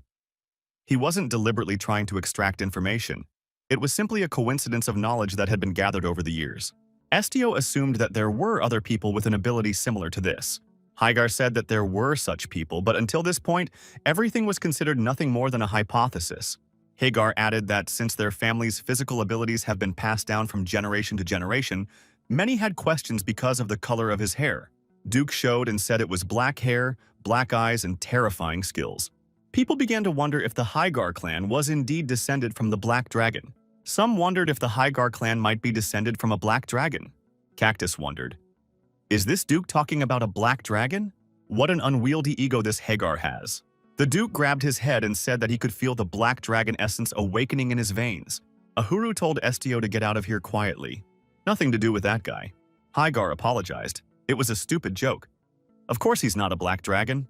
He just wanted to say that there have been rumors like this before. The Duke said his request had to do with Estio. Estio asked what the request was. Hagar gave the guild leader a sack of money. Estio noted that it was a rather heavy sack. The Duke said that he wanted to find a true descendant of the Black Dragons while looking intently into Estio's eyes. Hagar said that if the young man would just help him for 1 month, the request would be considered completely fulfilled, regardless of the outcome. The Duke added that that was why he suggested not to be disturbed and to follow him. Estio wondered, how would the Duke leave his residence? Hagar replied that he had already found a temporary replacement. It was only for 1 month after all. Estio immediately formally warned his interlocutor that he was not a fighter and inquired if the Duke had guards. The Duke asked in surprise, why does he need guards? When it comes to swordsmanship, he has no equal in the entire empire. Cactus heard this statement and immediately felt Spanish shame. This feeling was previously unfamiliar to him. The Duke added that if anyone dared to obstruct his work, they should worry for their lives. And the exception wouldn't even be the Supreme Emperor. Hagar concluded that it didn't matter who it was. Estio wondered if the Duke could confirm that the reason he was looking for descendants was unrelated to what he was currently thinking. The Duke, smiling, thought that this guy had read his mind after all. He is much bolder than he appears at first glance. The Duke replied that, of course, he affirms. Hagar added that he had not sent the request on behalf of the Duke, but on behalf of himself, Mubion. It had nothing to do with politics. Mubion added that the Hagar clan is definitely not directly descended from dragons, but the fact that they have a bit of dragon's blood in them is true. The Duke said that one of his ancestors drank dragon's blood, which was the reason why they got inhuman strength. Parker, Tsiki, and Neju continued to wait patiently for Estio. Hagar added, "Does Estio not find this case similar to his cactus?" Cactus scolded once again. This chatterbox dared not put himself on the same level as him. Estio, after thinking, said that in that case Mr. Duke should give him his destination. The Duke pretended to ponder where they should go. Estio was surprised at this behavior. Hagar said that the main purpose of his request was to investigate Estio, the possessor of dragon abilities recorded in the ancient writings. Estio was naturally surprised once again. Hagar, smiling, asked if that would excite the guild leader. The natural powers of black dragons, wielders of the dark attribute, are based on mental energy that can subdue the will of a living being. Estio's abilities are too similar to them to be a mere coincidence. The Duke added that he had originally invited the young man here because he assumed his connection to dragons. Mubiong once again said he relies on the guy for the next month. A woman appeared in the Duke's memories and asked where Mubion, her beautiful star, was walking. A little boy was hiding around the corner of a house on the grass. The woman asked, "Did he want to play hide-and-seek from sleeplessness?" The woman offered to listen to an interesting story in that case before he fell asleep. The boy agreed. The woman took the child in her arms and said that he had dragon blood in his veins. It's amazing, isn't it? It is the gift of a black dragon, one of the noblest and most beautiful creatures in all the white world. Little Mubyong said that wasn't true. His grandfather had told him that dragons had long since disappeared from this world. The woman was surprised. Could Grandpa really say such a thing? Maybe in relation to other dragons this could be considered true. The reason was that this world had become too complex and vast to be defended by dragons. Mubyong said that this was unexpected news to him. The woman asked, he remembered that important detail, didn't he? The dragon who shared his blood with them has not yet completely left this world. The proof of that was their family. which was constantly producing children with extraordinary strength. Mubyun wondered, shouldn't the dragon have passed away from old age by now? The woman kissed the boy on the forehead and told him that dragons were the guardians of their world. They are not afraid of old age, sickness, or death. The woman reminded the boy that she had already told him of the dragon's nobility and beauty. Surely he must still protect their family to this day. Mubyun asked, so what? If the dragon doesn't protect their family personally, then it means he considers their family too pathetic for his attention. The woman replied that they were indeed very weak compared to true dragons. However, by continuing their lineage, humans preserve the last evidence of their long existence. Mubyun asked Yeria, why didn't the dragon leave their world then? The woman replied that the black dragon was very fond of children. The Duke woke up, propped himself up on the bed and thought, there goes that dream again. Mubyun looked at his companion who was sitting by the fire. He asked Estio why he hadn't gone to bed yet.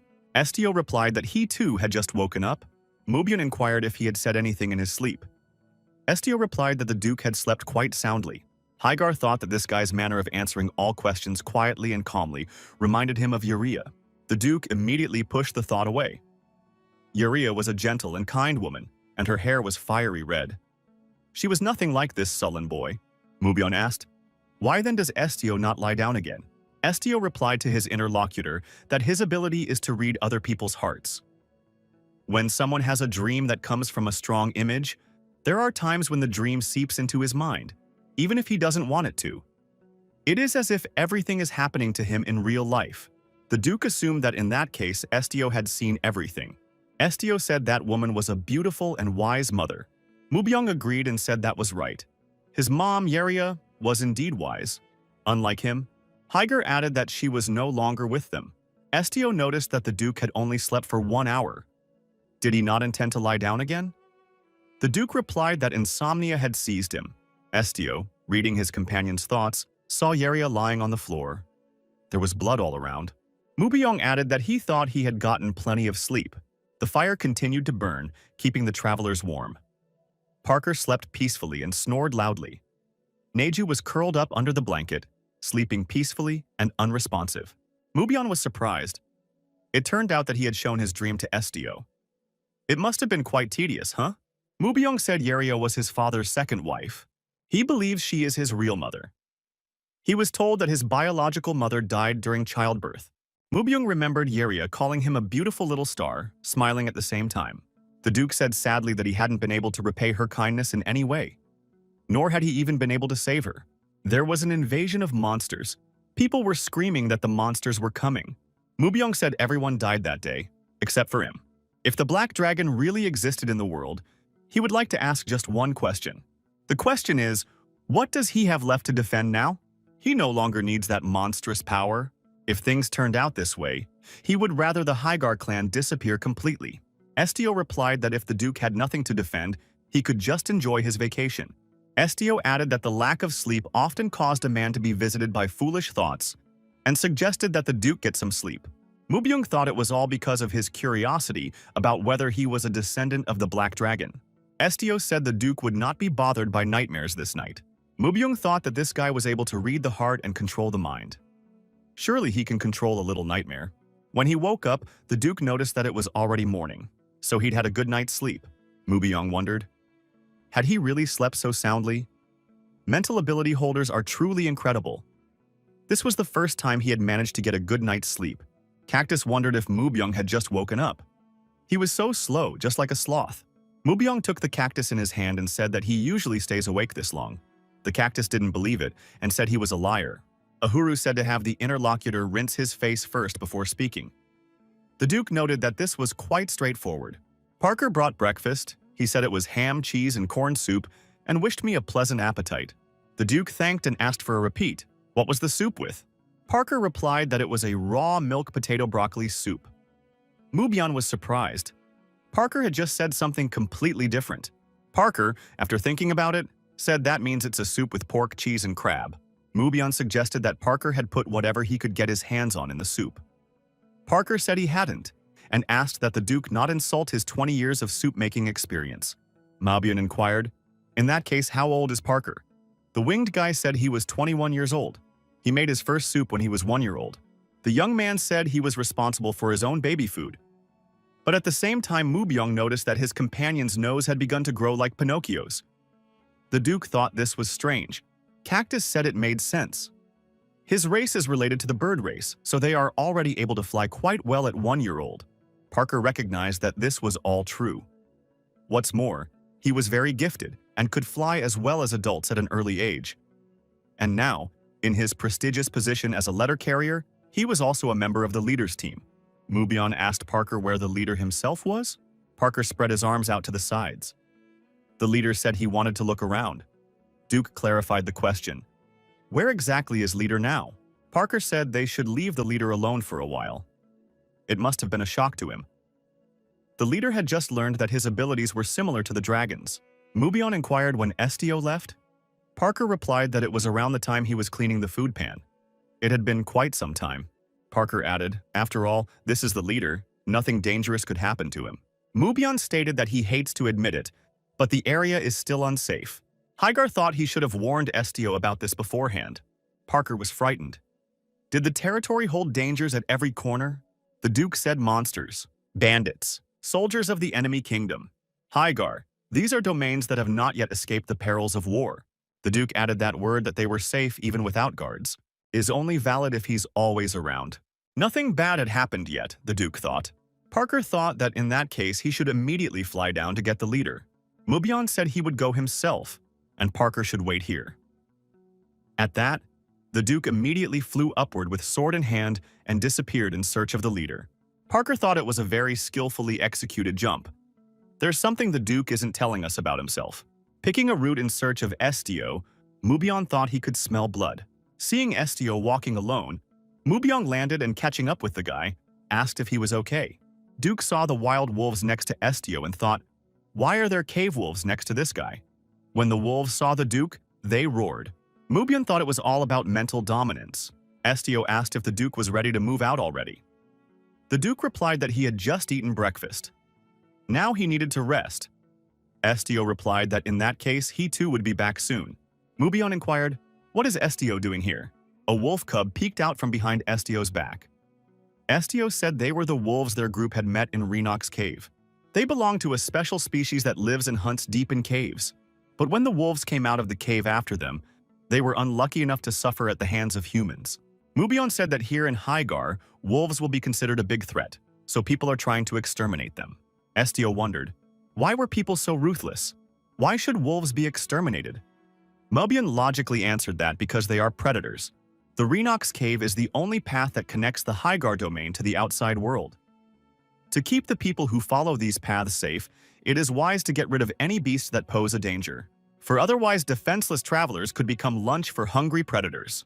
The Duke said that in any case, Estio could do with them as he wished. Estio laid the pup down on the grass. The she-wolf began to lick him. Mubyong wondered if Leader had given him his blood. Estio said he did, but he wasn't sure if it would work. But his blood had previously helped a wounded beast.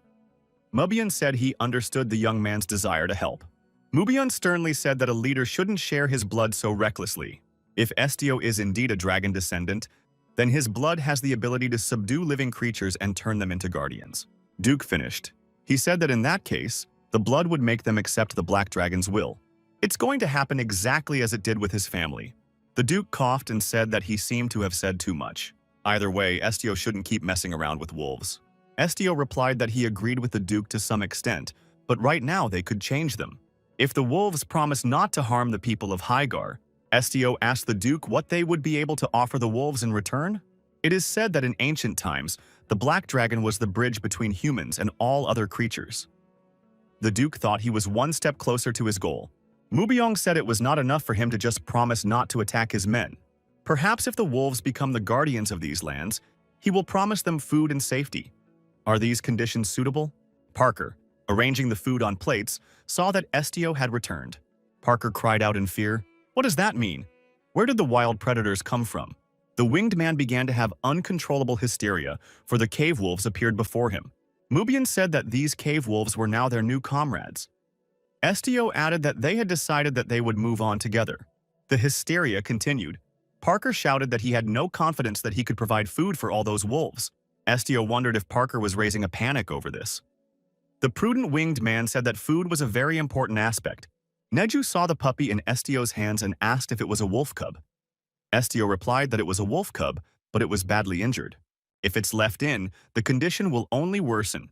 Estio said an enemy arrow hit his hind leg. Can Parker take a look? Birdman said that unless it was some kind of surgery, he could handle it. The puppy was placed on a clean blanket. Parker said he would check everything and give his opinion on the treatment. After examining the pup's condition, Parker said he was uninjured. If an arrow had struck such an immature body, it would have left a through-and-through wound. But this tiny scratch was hardly a wound. Body temperature's fine too. I guess the baby just needs to rest now. Parker asked the leader if he was sure the puppy had been hit by an arrow. Estio replied that he wasn't sure. Apparently, he was mistaken. Estio held the hidden arrow in his hands. He said he must have confused it with another wolf. Mubyung thought that Estio didn't want his group to know how special he was. I wonder why. The fire had died down. It was time to go onward. The wolves stayed with their wolf cub. Estio called out to Tsuki, who was dozing on a tree branch. The boys said they would be moving out soon. Tsuki opened her eyes and saw the wolf pack. Where did these predators come from? Tsuki asked menacingly. Where did these mutts come from? Estio explained that they were their new friends and would be accompanying everyone. Chiki jumped on top of the guy's head. She wondered where such friends came from. The guild leader explained that these raptors could now legally live in Hygar territories. Tsuki said indifferently that Estio could do as he saw fit. Where would they go next? Mubion raised his hand and said that he should have said so earlier. However, he had already chosen their next destination. Everyone fell silent and listened to the Duke. Parker didn't hold back and asked when the Duke chose this item. The Duke replied that he had just now. Mubion turned to Estio. He had heard that the guy was born in a provincial town. Well, where exactly is he located? Estio explained that he came from the village of Selbia. Mubyong cheerfully said that in that case, they were heading straight there. Everyone was very surprised. Cactus wondered why the Duke was doing this, even knowing that it made Estio uncomfortable. Ahuru looked at the joyful expression on Duke's face and said he was some kind of pervert. Estio wondered with surprise why the Duke would want to visit his home village. Mubyong replied that he had originally wanted to observe the young man. However, it is now clear to him that the guy himself does not know everything about himself. That's why he thought that meeting the family that raised him could provide a lot of useful information. Estio immediately recalled the faces of his older brother, his mother, his father. He did not recall them as friendly. Estio thought sadly. Wasn't the family that raised him the same as the one he was born into? However, that was not what was important now. Estio said he did not want to see them. Mubion came close to our hero and said that he was obliged to follow the request. Isn't that right? Estio replied that he understood and motioned to move forward. The expedition arrived at Galatia, the Guild of Ignis. The staff was happy to have Estio back. Mr. Hawk bowed and said he hoped the guild leader was in good health. Estio asked that Superintendent Hawk address him as he had before. It would make him feel much more comfortable. Hawk said he's being treated according to status, since Mr. Estio now stands a head taller. Estio continued to insist. Mr. Hawk so far and said unless the leader asks for it. Mr. Hawk smiled again and asked how Estio was doing. Estio smiled in response too and said he was doing great. Hawk said it's great that Estio has been able to take the lead. The new uniform looks great on him. Mr. Hawk said he never doubted the young man for a second. He had already said that he had a keen eye for talented people. Mubyong thought that Mr. Hawk was somehow managing to praise himself. Hawk said management should have upped his rate, or at least delivered a full set of candy monthly or even weekly. The assistant principal came over and said she was glad to see Estio. She had heard that the boy was on his way to the village of Selbia. The girl said that the village was quite far from here. He would have to go around a lot of mountains and the path itself was very thorny. The road will be long and painful, so Mr. Hawk will lend a carriage for the trip. The deputy director said she would get right on with getting this carriage ready. Estio thanked him for his help. Mr. Hope suggested that the entire group was very tired and suggested that they settle into rooms. Estio got a room with a bunk bed. Neju lay down on the top bed and fell asleep immediately. He watched the sun set through the window. Nothing had changed here, Estio thought. It was just as it had been the day he left. The boy heard some noise outside the front door. He asked who was there. The door creaked open. Rosalind appeared on the threshold. She apologized for interrupting Estio's rest. Estio replied that it was nothing. Rosalind asked if Estio could ride a horse. The guild leader replied that he had never learned it. Rosalind said it was an unfortunate misunderstanding. She doesn't even know how to admit it. They don't have any carriages available right now. All carriages are used for other requests. There are a few loose horses in the stall, but you must be able to ride to use them. Estio replied that there was nothing wrong with that. They didn't have much time, so they would be able to get there on foot. Rosalind said she would at least introduce the guards to the expedition. At that time, Parker and Mubian looked into the room. Estio replied to the girl that there was no need for that either. Although he has no combat skills, his client is a self-proclaimed strongest swordsman, so they don't need to worry. Mubyong was upset when he heard he was called self-proclaimed. Rosalind said it was a relief to her. She asked that Estio not be shy and to come to her if he needed help. At the same second, Parker raised his hand and said that if he wasn't too distracted, he'd like to address something. Their supplies were practically running low. Plus, the wok is burnt and smells bad. It would be great to find a decent replacement for this pot. Could the guild help with that? Rosalind replied that the guild would help and offered to come into the office to explain the procedure. Parker asked if there were any other things they could buy. Rosalind replied that, of course. Mubion noticed that he still had to visit the armory. Estio wished everyone a good hike. These conversations woke Neju up. Mubyong wondered, would he really have to go to the gun store alone? Estio replied indifferently that he didn't know anything about weapons. Mubyong wondered, hadn't Estio told him earlier that he was in a similar environment? Estio explained that he was a member of a special support group, not a combat unit. Therefore, he had never had to use a weapon. Mubyong asked in surprise, so the guild leader doesn't know how to use weapons at all? Even though he lived in the province, he had never had to hunt? Estio replied that he didn't feel like destroying the beasts.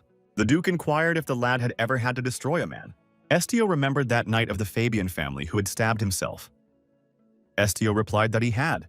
Mubyong thought this guy had determination enough. One who is stranger to cutting off the head of a chicken has managed to terminate the life of a human being if necessary. Mubyong said that he realized Estio had incredible strength anyway. The human body is much more fragile than it appears. It's best to keep at least one weapon with you. Herzog added that this is also part of his request. Estio told Neju to stay here with Aharu and wait for the Parker. Neju said he wanted to go too. Estio disagreed. He said he would be back quickly, so Neju should wait. Cactus wondered why Estio was taking a black tiger with him. Estio replied that Tsuki would follow him even if he asked her to stay. Tsuki said that Estio really knows her well. Who would even dare to stop her? The young men came to the gun store. The manager was not behind the counter. However, a man looked out from behind the counter and asked, "Who was there?" Mubyong replied that it was the customers. The man apologized and said he had forgotten to close the door before cleaning. The man added that the store was closed for the day, so customers would have to leave. The Duke was surprised and asked why. The man replied, because Viscount Fabian had bought up all the goods. As if that wasn't enough, he also ordered a big batch on top. The man replied that he had heard that new soldiers were being recruited, but he had run out of equipment. He is sure that the situation is the same in other stores. Estio wondered if Viscount Fabian was recruiting soldiers. He guessed from his uniform that he was a member of the Ignis Guild. He said the guy must know more than he does. A young lady of the Viscount's house suffers from a serious illness. Of course, this news our hero did not possess. Mubyong had not heard of anything like this before. The man wondered, are these young people out of touch? Switching to a whisper, the interlocutor told the guild representative that the girl had a heart condition. She goes insane every time she sees blood and suffers from daily nightmares. Some time ago, the soldiers had destroyed their home, and the lady seemed to have grown fearful of the resulting void. So Viscount is recruiting new recruits to fill the space. He's also looking for any means to help him cure the lady. The vendor said it wasn't a good story and asked if there was anything else he could do to help. Mubyong asked if the man could sharpen his sword. The man said yes. Estio remembered Sarilyn telling him if he read her secret, then they would become secret friends. Mubyong held out a dagger to our hero and told him to take it. Estio took the dagger but asked why he needed it. The Duke said it was better than nothing. Safety over regrets. Mubyong added that Estio should take care of himself. He's too careless of himself. After the sword was sharpened, the youth and the cat proceeded onward. They walked through the streets of the city. Estio asked the cat if Tsiki remembered about Sarilyn. The cat replied that she didn't remember everything. Estio suggested that it was probably true. It was probably best not to remember. Tsiki said those people made Estio's life difficult, but he's still worried. Estio said that Sarilyn had done nothing wrong. Siki wondered what he was going to do. Mr. Fabian demanded that this guy be brought to him immediately. He was told it was impossible. Fabian was outraged. Would the guild dare to reject his petition? The girl asked Mr. Fabian to calm down. They can't do it just because he insists. The manager explained that they had several petitions. Fabian stated that it had been 10 days. Estio saw the man and thought, "What is Viscount Fabian doing here?" The girl apologized and explained to the Viscount that Leader Estio was part of the main headquarters. Even if he petitioned, nothing would be gained. Mr. Fabian says this girl can't refuse him. Otherwise, he would close the shop. Behind Fabian's back were Estio and the Duke. The girl replied that the guild was an institution created by order of His Majesty the Emperor, and only the Emperor could close them down. Fabian continued to demand that Estio be brought to him immediately. The Duke took a step forward and asked, "Is this really the Viscount?" Estio confirmed the supposition. Mubyung said that this man looks more like a madman than his daughter. Where is his nobility? And why is he dressed like that? The Duke suggested just ignoring him and walking past.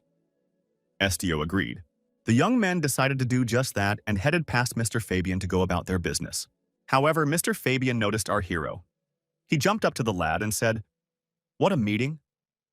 He had heard that Estio had changed his occupation and had been waiting for him for so long. Mr. Fabian asked if Estio would be staying in town. Estio told his interlocutor to let him go. Fabian apologized and lowered his arms. The man said he was just going through a difficult time. He introduces himself again. He is Lyle de Fabian. He asks that Estio listen to him. Fabian said that his daughter Sarah wasn't feeling well. She needs Estio's help. Estio wondered why he would do that. Lyle de Fabian said that only Estio could do it.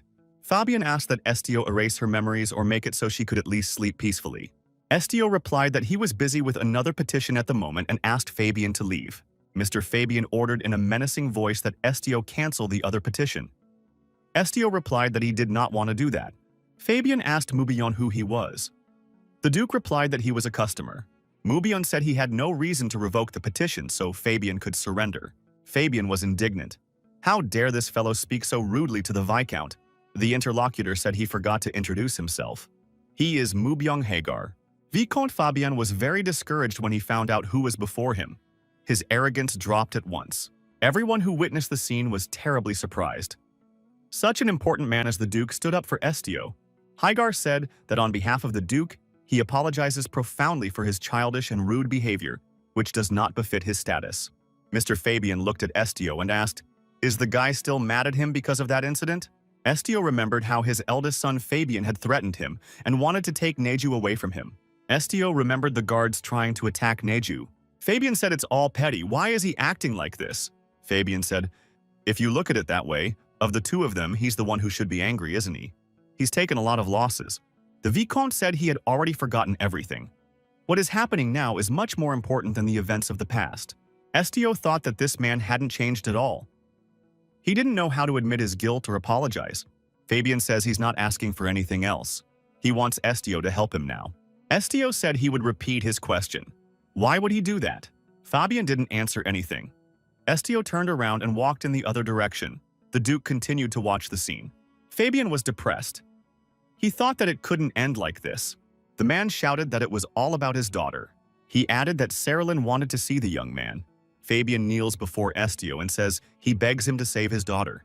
The Duke didn't expect this man to dare to do such a thing. Everyone watching was also shocked by this scene. Estio turned to the man and told him to listen to him carefully.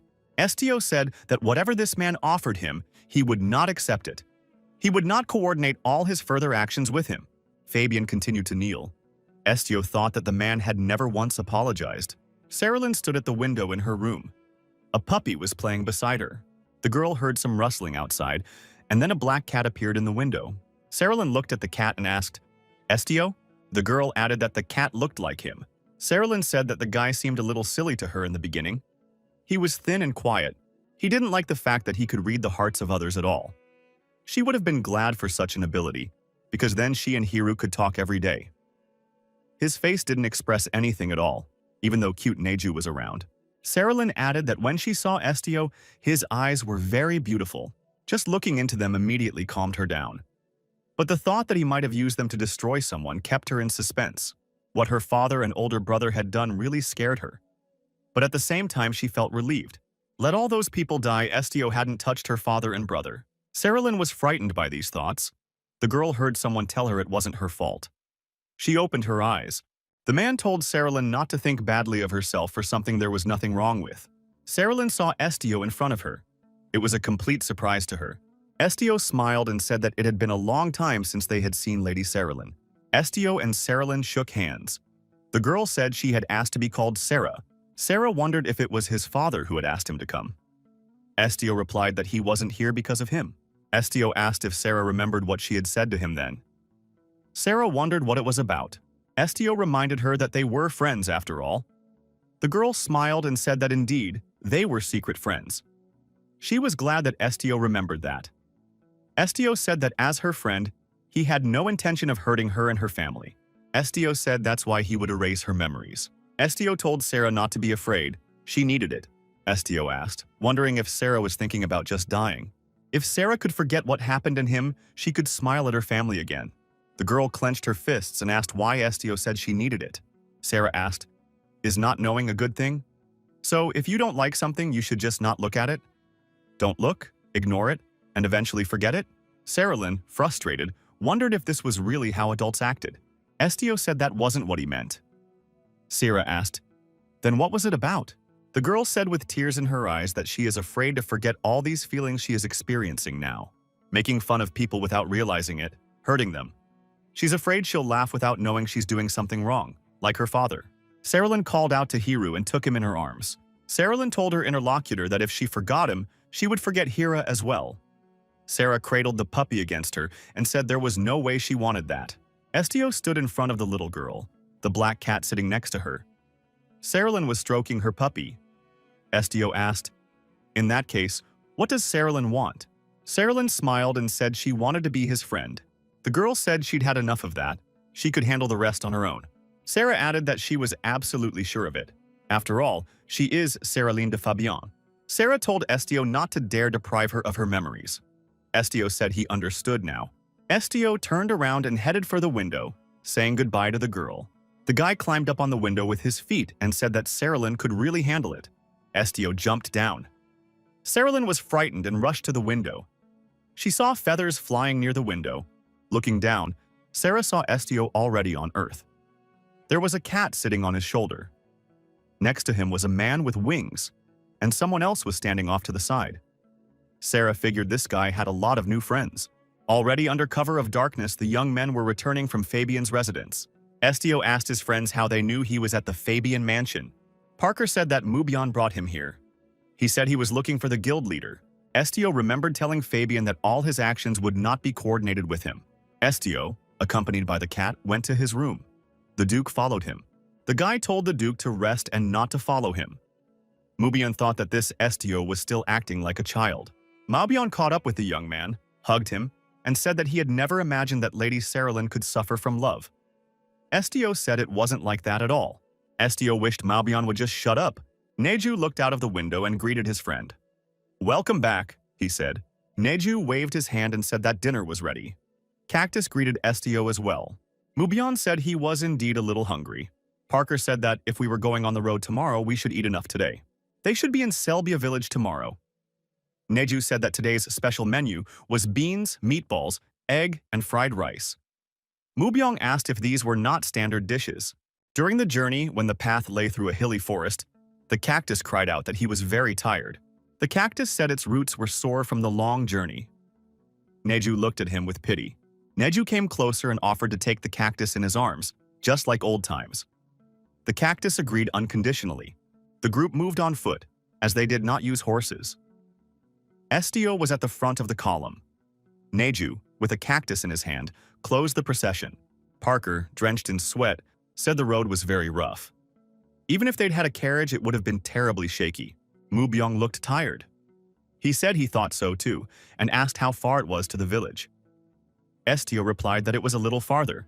Mubyong assumed that people here preferred to live isolated if they settled on a mountain. Estio thought he happened to live in a very remote place. Parker said that no one would even get robbed in these places. Mubyong remarked that there would have to be people here for that to happen. Parker asked the leader how long it had been since he had been here. Estio replied that he had left the village earlier this year. Parker realized that it was after the coming-of-age ceremony. Estio remembered how he was treated by those around him. Estio remembered how he had been shunned even by his family at his coming-of-age ceremony. Everyone said that this guy was really cursed and regarded him with distrust. Parker said the extent of his responsibility is staggering. He started working right after he reached the age of majority. Estio wondered why Parker was talking about accountability. The winged guy said that leaving their hometown is not easy for many, even to fulfill their dreams. Estio said it was all wrong. It wasn't responsibility that drove him. Estio then left his town simply because he wanted to live. Mubion recalled that the guild leader said his family still lived in Selbia. Estio said they should be there. The Duke said he did some digging. Estio's parents are fine. He's the youngest child in a family with an older brother and sister. Mubion inquired, wouldn't they be happy to see him? Estio answered nothing. Parker found it odd that Estio wasn't smiling after all. He had become the guild leader. Come to think of it, he never spoke of his family willingly, and his expression was very grim at times like this. They couldn't possibly mistreat the wielder of such a powerful force. The travelers ahead over the hill saw a fire. Definitely something was burning. Parker said he was about to check it out and immediately took to the sky. Mubion asked, what was that smoke? Did the mountain catch fire? Estio replied that it was not a mountain. Our hero said there is a village there. Mubion wondered, did Estio really mean to say that the village was on fire? Estio replied that none of them knew that yet. Estio looked completely calm. He was looking in the direction Parker had flown off in. Mubion thought, why is this guy so calm after all? That's where his home village is. Neju inquired, what are they going to do now? Will the residents not get hurt? Estio said that with a fire like this being doused quite uneasily, the fire was growing. Duke said they don't have anyone to manage the water, so it's a stalemate situation. Neju wondered, is it possible to control water? Mubion replied that mages can draw it from the nearest source, and elementalists could even create clouds. Parker showed up and said he had some news. Neju asked if the fire was bad. Parker said it's not a fire yet. He scouted it out. Estio was surprised and asked what "for now" meant. Parker replied that the inhabitants had made some sort of altar with a pole and set it on fire. He had never seen such a thing before. Cactus yelled for Parker not to stretch the information and to be quick about telling everything. Parker was startled. He said he might have imagined it, but he saw an unpleasant thing. The winged guy said there's someone tied to a burning pole, and that pole is on fire. Estio was alarmed. He really didn't like what the scout had said. Estio interjected, does Parker really mean to say that the villagers tied the man to a pole and set him on fire? Parker said fearfully that he thought so, and the man seemed to be still alive. Estio thought there was no way that could be. Parker must have made a mistake. Estio, without wasting a second, immediately ran toward the fire. His companions wondered why he had run away so quickly. Estio thought that even the people of Selbia wouldn't do such a thing. They were scoundrels, but they were incapable of such evil. Though if they did dare to do such a thing, there would be another person tied to the pole. Estio thought that in that case, that person must be him. Our hero from the hillside saw the town and on the outskirts of it rising smoke. Fire was burning there. Estio, panting from running fast, ran up to the fire. He stopped and couldn't believe his eyes. Estio saw a bonfire in the middle of the town square. Inside the fire was a pole to which a girl was tied. There were many townspeople standing around it. They were observers. The girl was crying loudly and begging to be rescued. Estio recognized her. It was Bella. The girl called for help and said she wasn't like that. Bella begged to be believed and saved. Bella begged her brothers Dino and Louis to free her and pull her out of the fire. The young men only lowered their eyes and looked away. Bella asked Mr. Jake to come to her aid. The woman shouted back, "How dare this wretch speak her husband's name?" Mr. Jake also stood aside and lowered his eyes. Big tears flowed down the girl's cheeks. Her face was sooty. She was crying bitterly. She was in great pain and afraid. As a child, the girl was often left alone. She would call her parents for attention. The parents would turn away and say they didn't have time to play with their daughter. She should not interfere with their work and sent her outside.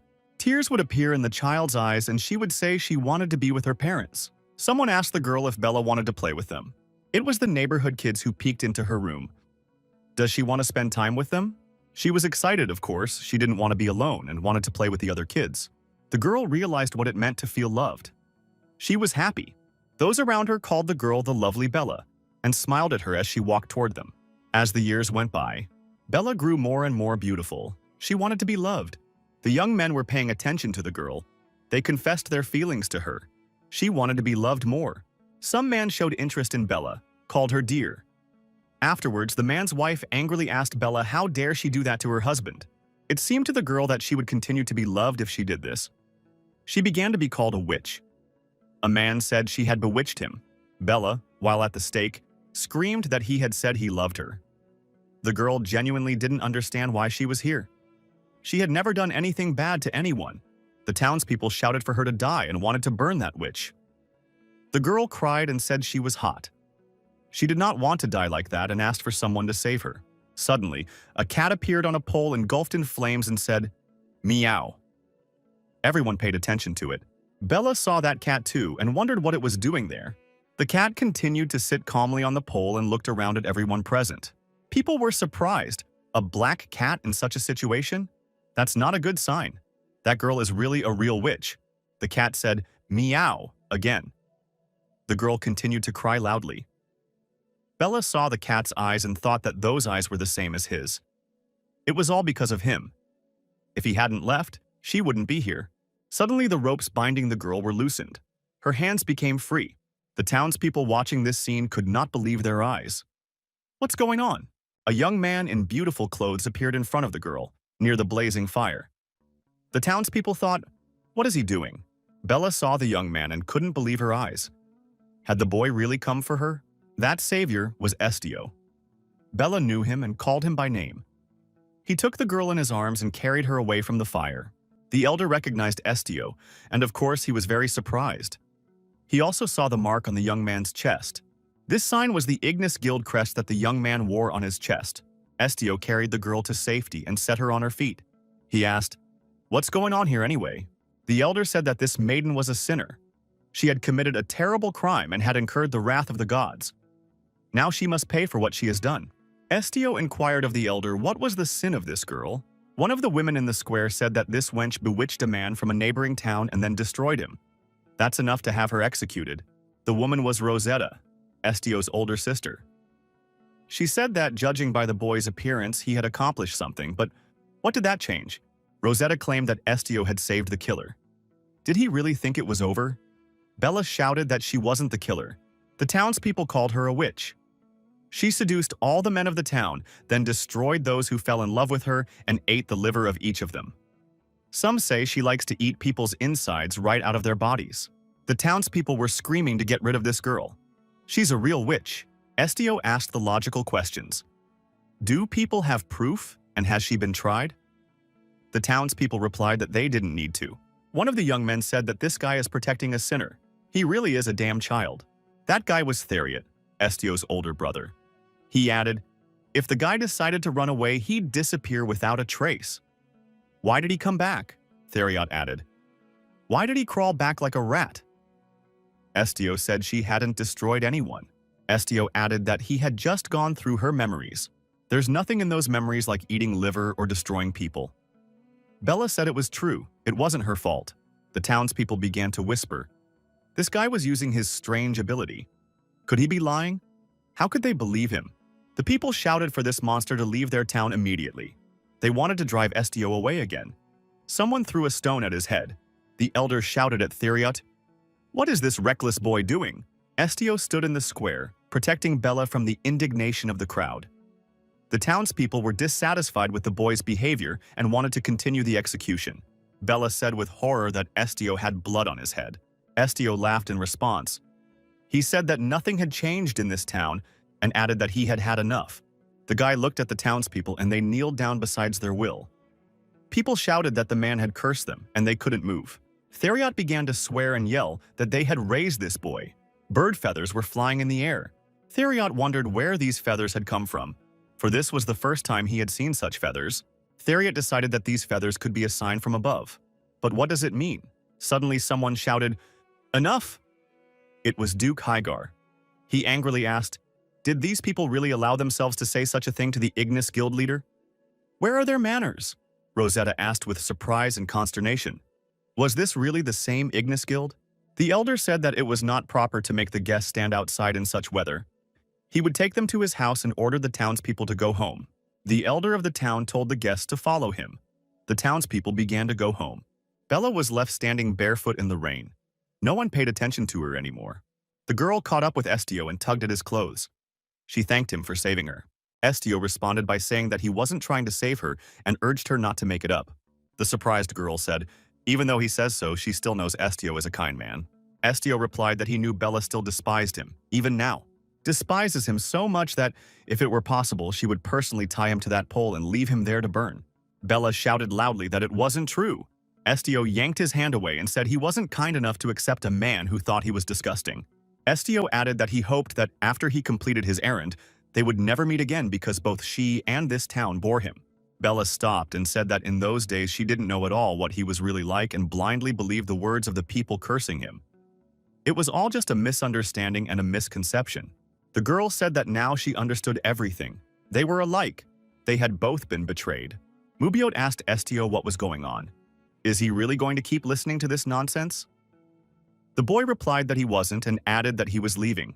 Bella closed her eyes and asked, "Wasn't it true that they used to be friends?" Estio asked in surprise. Had they ever been close enough to call each other that? Bella fell to her knees and asked, "Why?" She stayed on her knees and cried for a long time. The travelers found themselves in the house of the elder of this town. Had the Ignis Guild come to visit them? The elder marveled at what an important man the man from their village had become. He treated the guests to fruits and vegetables. Estio's parents were also present. Estio sat at the table and never uttered a word. The elder said that it had been a long time since Estio and his family had last seen each other. They must want to socialize. In fact, they had nothing to talk about. Everyone was silent, occasionally glancing at each other. Our hero's brother and sister were also silent. The elder said that Estio has grown strong and holds a high position. That's wonderful. It seemed like just yesterday he had been quite small in stature. The old man stretched his arm forward to show how small the boy was. Mubyong was the first to speak on the matter. He said that their leader didn't come here because he missed his family. Hagar added that it's all about his errand. The elder said that he understood that the young man was a customer. But one should not rudely interfere when elders speak. Mubian thought that once again they were starting to talk to him about rudeness. Whether commoners or nobles, all old men are the same. Mubian said for them to come up with something more original. Our hero's father asked Hagar if he was an aristocrat by any chance. Hagar said he was the customer and pulled a bag of money out of his pocket, which he dumped on the table. The locals saw the huge amount of money on the table and opened their mouths in amazement. They had never seen so much money at once in their lives. Mubyong said that this money he would give them on condition that they answered all his questions. The elder immediately changed his manner of speaking. He said that this man should have at least hinted at his noble lineage. Sister Estio immediately added that she knew it. After all, this man is as brilliant and noble as if he were covered in the rays of the sun. The Duke laughed and said he was covered in perfume, not rays. Rosetta was even more surprised when she heard about perfume. Envy appeared in her eyes. The Duke said that he uses the Kirik perfume given to him by the Emperor every morning. It was a gift, so there was no way he could refuse. The Duke was immediately told that his lordship was incredible. Mubyong thought that he expected more from the people Estio had lived side by side with for so many years. This is just a nightmare. The elder turned to his interlocutor and called him my lord. He was not sure if they, simple villagers, could do anything to help a man as powerful as he was. Mubyong said he was greatly surprised when he realized that these people were not just villagers, but brainless rednecks. Without knowing they were the leader's family, he never would have thought. It's unbelievable. Mubyong added that he didn't feel like engaging in idle chatter anymore and was ready to get down to business. Hagar hoped that even untalented individuals like them could answer a few questions. Mubyong asked the first question. Are they a true leadership family? The parents replied that that was the way it was. Estio was their real son. The mother stroked Estio's head and said he was their precious baby. The Duke got up from the table and asked if they were blood relatives. He advised them to tell the truth. Any lie would result in punishment. The woman again told his lordship that Estio was her son. She added that he looks a lot like his parents and his siblings. How could his lordship doubt? Estio's brother and sister looked at their mother in silence. Mubion asked if they were here when Estio was born. The older brother replied that he did not remember that. The father said the children were too young then. Theriot was only 3 years old and Rosetta a year older. Mubian said that he remembers everything from his first year of life, for example. Parker stated that Hagar is just special. Mabion asked Estio if they were telling the truth. Estio wondered why Hygar was asking him. Mubian said that only Estio could check whether a person was lying or not. Estio looked at these people. Estio remembered how his mother had shouted at him, waving a ladle at him. His father did not stand up for him. The little boy defended himself against the blows and feared that the threats were not in vain. My father had said menacingly that it was wrong to read someone's mind. Estio was pointed at with fingers and told he was a monster who had done a terrible thing. The child was covered with a hand over his mouth and was not allowed to say anything in his defense. The parents threatened the child and demanded that he obey them and never read other people's minds. Estio sat in the corner. His mother covered his mouth with her hand and told him not to even think about doing it again. Otherwise, he would regret it. The woman threatened that otherwise he would cease to be part of their family forever.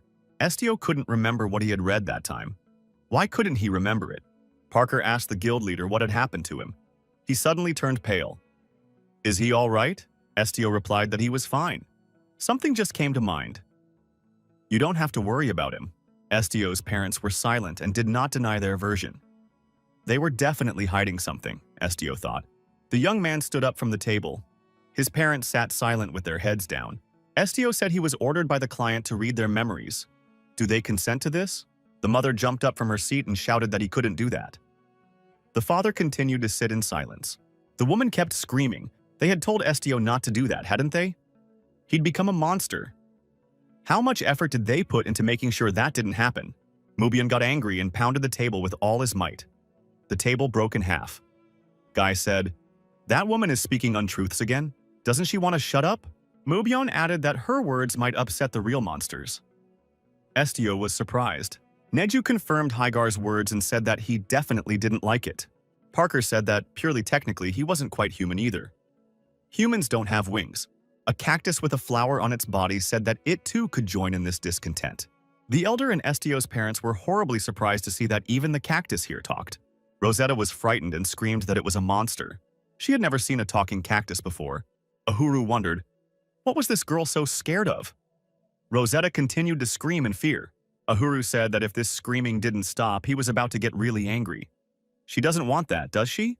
Cactus was shocked. They had a talking white-haired monkey, a black dragon blood heir, and even a talking bird. However, it was the cactus that scared her. Estio took the cactus in his hands. He said, "Is he really being ignored by everyone?" The cactus even cried. Estio said he's not being ignored. He is feared. Ahuru has managed to scare a lot of people. That's incredibly cool. Cactus pondered. Indeed, if you look at it from Estio's point of view, he is cool. Estio told those in attendance that if they wanted the money, they had to get together and answer questions. Theriot swayed. Does this guy even realize who he's trying to boss around? He headed toward his younger brother. Theriot grabbed Estio by the chest, called him names, and said he brings only trouble. Theriot said that he had endured years of scorn and humiliation from the other villagers, all because of Estio. Why did they have to go through this? Theriot added that he sent the guy to the attic because he didn't want him near him. Theriot asked if Estio knew that the attic was not intended to be a living room. In the middle of winter, it gets so cold there that it is simply impossible to survive. The old man told Theriot to shut up immediately. Theriot continued that they hadn't fed him for a month and he still survived like a cockroach. His father kept telling Theriot to shut his mouth immediately. Theriot didn't bother. What else was he to be considered if he had managed to make it out even from the hell they had thrown him into? Big Brother said he hates the fact that Estio is completely different from them. It's disgusting. Pretending to be their family, even though he just copied his mom's eye color. Mubyung was surprised when he heard the phrase, copied the color of his eyes. The truth began to shine through. Estio said he too has hated Theriot for a long time. Theriot once again cursed and swung his fist, wanting to punch Estio in the face. At the same moment, however, the old man defended Estio and stood in front of him. It came to pass that Theriot struck his father. Theriot was frightened. His father says that Estio is his brother. He does not ask them to get along, but Theriot cannot refuse him. Theriot was surprised and asked his father why he was saying that. Theriot shouted that his father hated him too. He was always afraid of him. The old man admitted that he feared but never hated Estio. Estio thought, if this was true, why did his father do this? Our hero put his hand on the old man's back. He tried to read his thoughts. What Estio saw and felt certainly surprised and amazed him. Everyone present saw the light diverge from Estio's hand. Dark clouds settled over the dark blue forest of big trees. It was about to rain. A man with an axe in his hand was walking through the forest at night, either to get brushwood or to go hunting. Suddenly, a bird cried out in the tree. It was strange because birds sleep at night. The man was startled and drew back. What was this obsession? He fell to the ground in surprise. The man cursed. Why was he here? This man realized he had taken a wrong turn. It turns out he had lost a lot of time. Suddenly, he saw a bright flash behind the trees ahead. What could have happened there? Without thinking, the man got to his feet and ran toward that light. He wanted help and an explanation of how to get out of here. The man shouted for them to wait for him, for he needed help. The bright glow continued. The man walked over to where the light was coming from and couldn't believe his eyes. Where had it come from? A man stood at the edge of a huge excavation. At the bottom of the pit was a large gold nugget. It glowed brightly. The man, without thinking long, went down to the bottom of this excavation. The man stepped closer to the stone and his surprise was unparalleled. He was indeed right. The man put his hands around the nugget and said that this gold belonged to him. He decided to take it with him. However, he heard a strange sound. It was a growl. When the man raised his head, he saw a black wolf in front of him. The man backed away. At first, he was frightened. He didn't expect anyone else to be here in the pit. The man looked alternately at the gold and the wolf. He had a choice to make now. The man remembered his family and thought if he could come home with that gold, that would change everything. The choice was made. The man swung his axe and pounced on the wild beast. The wolf clawed at the man's arm and dug its sharp claws into it. The man screamed. However, he struck the predator with the axe that was in his other hand. Blood splattered in different directions. The battle didn't last long. Not far from the golden nugget lay the body of the destroyed black predator. The man was coughing and holding his wounded arm.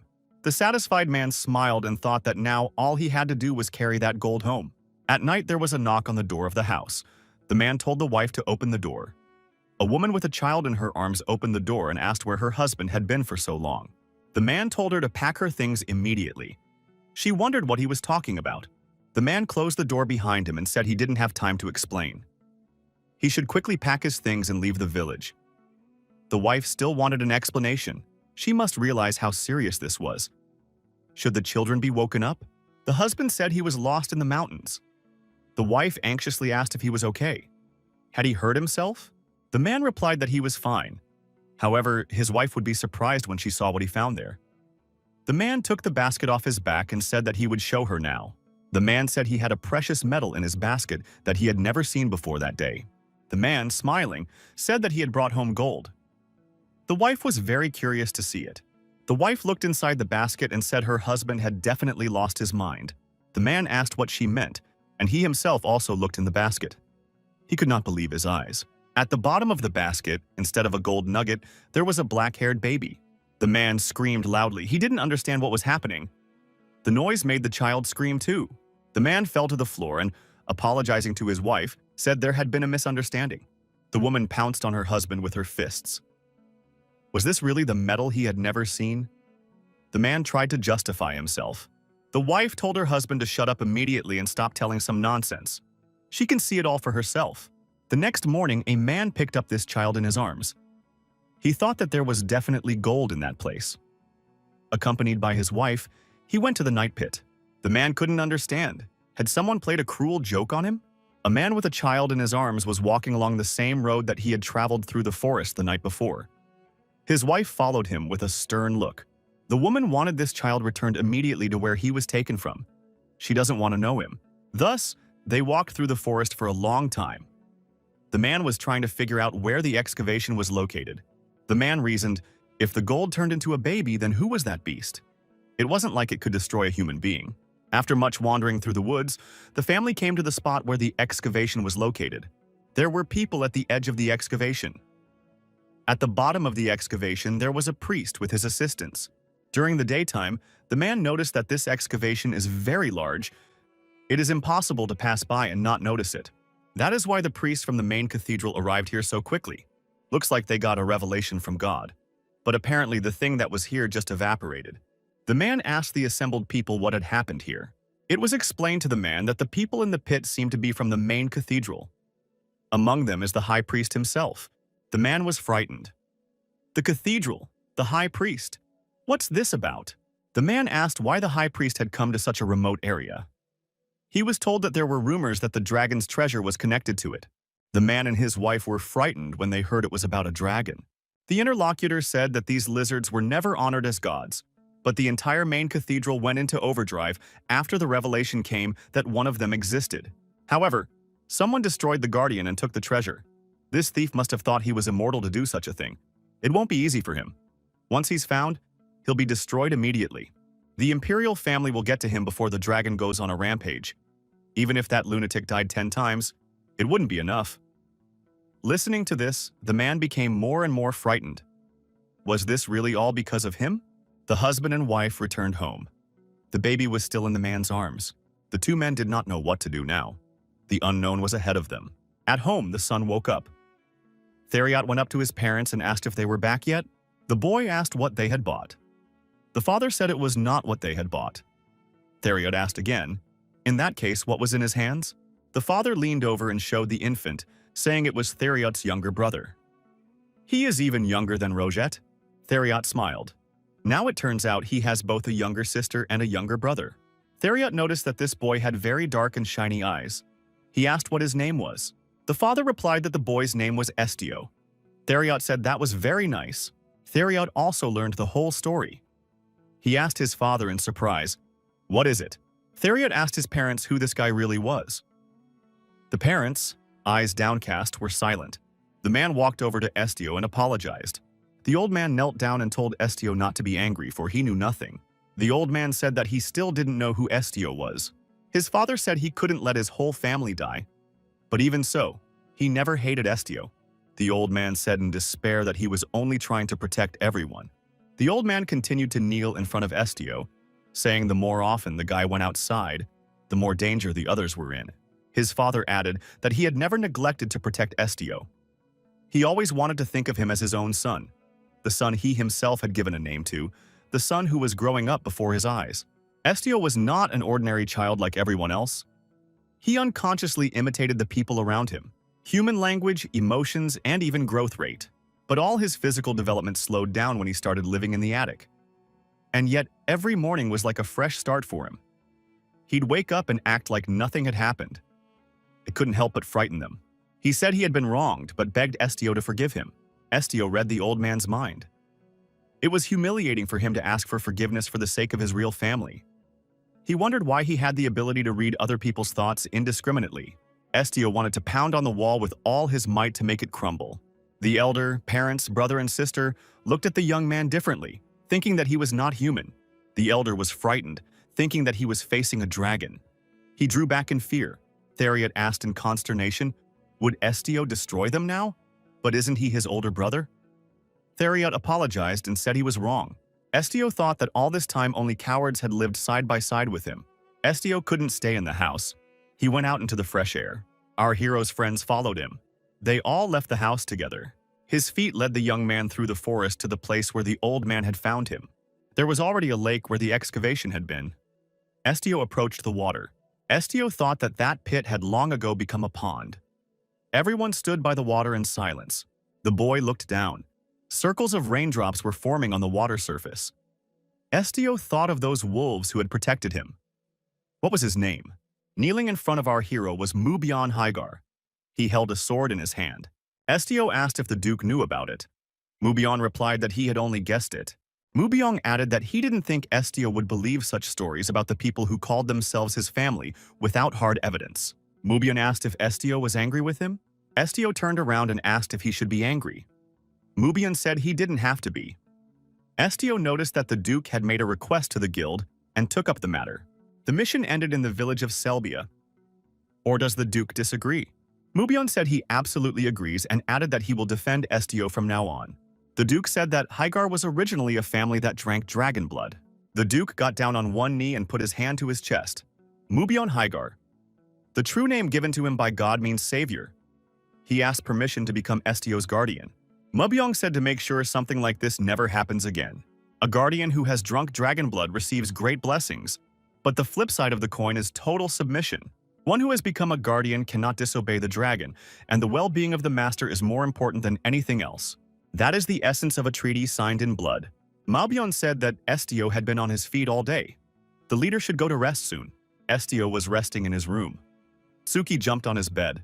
The cat was quite quiet. Tsuki crept closer and thought the man's mind was a mess. It was good that he had managed to sleep. Chiki laid down on the pillow next to her and looked at the man. She said everything was going to be okay. Tsuki thought that nothing in the future would change no matter what kind of creature he was. The young man woke up the next morning. A black cat slept next to him. Neju was nestled on the floor nearby. There was a cactus by the headboard. After a while, the door opened, and Parker appeared on the doorstep.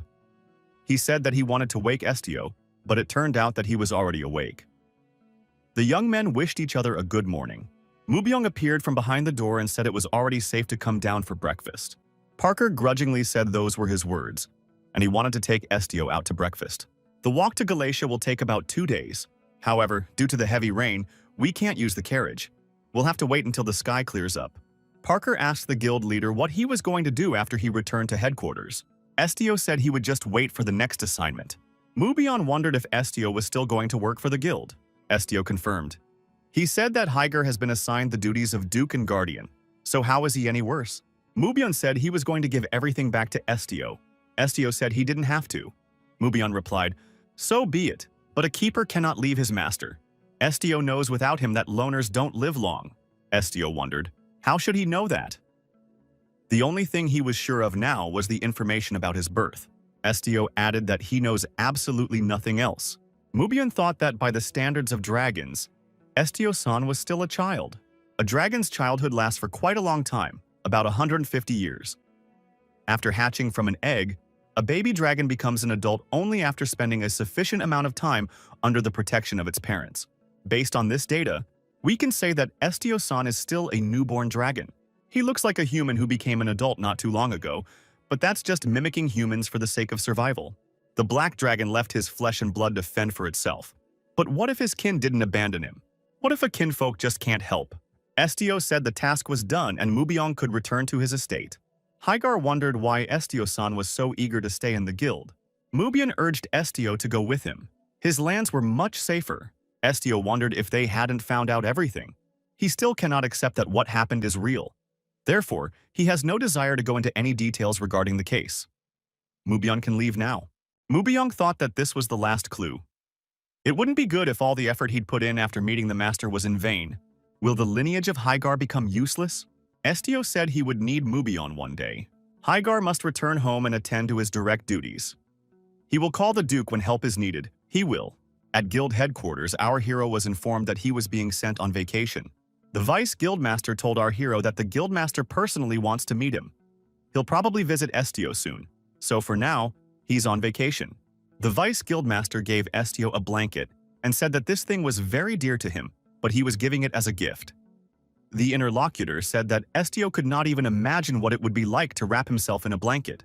It's great to lie in a warm bed and read a book. Or open a window to make the room cooler and wrap yourself up warmly. Collapse in bed with a cookie, and at some point fall into a deep sleep. And wake up in the middle of the night and eat the chocolate bar lying next to it. Estio remained silent in response. The vice guildmaster said there were more cookies left in his room. Estio thanked and declined. The vice guildmaster said to let the boy rest well. The guildmaster would visit him himself. Neju turned to his friend. Estio said he was listening attentively.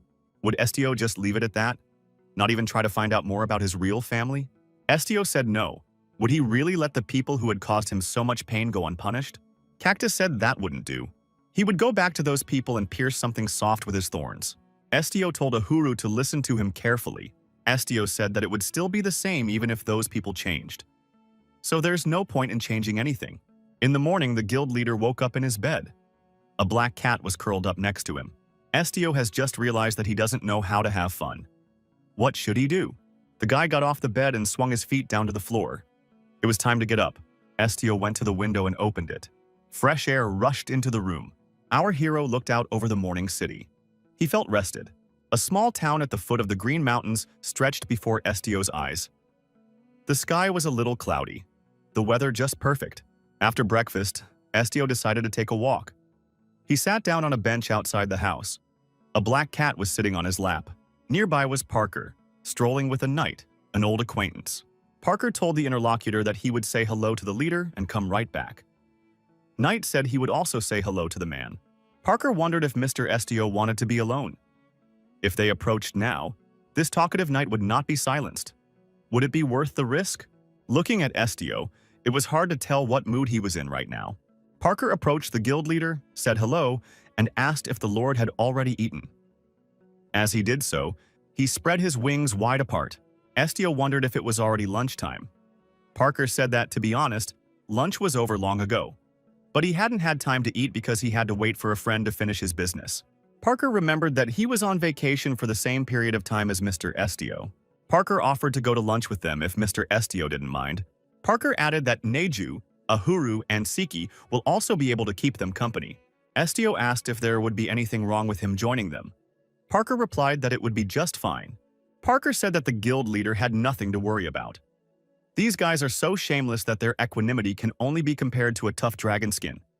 A knight appeared from behind Parker's back and said that the leader reminded him of someone. Parker wondered, had they really met before? Estio and the knight looked intently into each other's eyes. The knight said that the face seemed familiar to him. The next moment, the knight said that Estio was in front of him. He recognized him.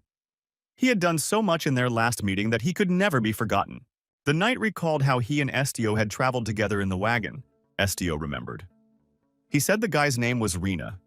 The knight was glad that his name was still remembered. Rena said he thought Estio was finished off by that white-haired monkey and he's alive and well. He was thrilled to see him. Rena added that the mountain had been searched from top to bottom that time, but no monster had been found. There were rumors that Estio had been eaten by predators, but those were just rumors. Rena added that he never thought they would have to meet like this. Neju appeared from behind the bench where Estio was sitting. The knight was frightened and shouted that it was a white-haired monkey. He immediately put his swords forward. Parker shouted that Rena-san shouldn't do that. Neju is a friend of the leader. The knight couldn't believe it. Is this monster really a friend of the guild leader? Rena thought, did this guy really read the mind of a ferocious beast and tame it? This Mr. Estio is much more powerful than he realized. Turns out he also has an insignia on his chest. Rena hid his swords behind his back and said that the guild leader in front of him was indeed the real guild leader. Parker told Rena-san to address the guild leader as you. Even a professional in the mercenary combat department should be polite, if only because there was too much difference in their statuses.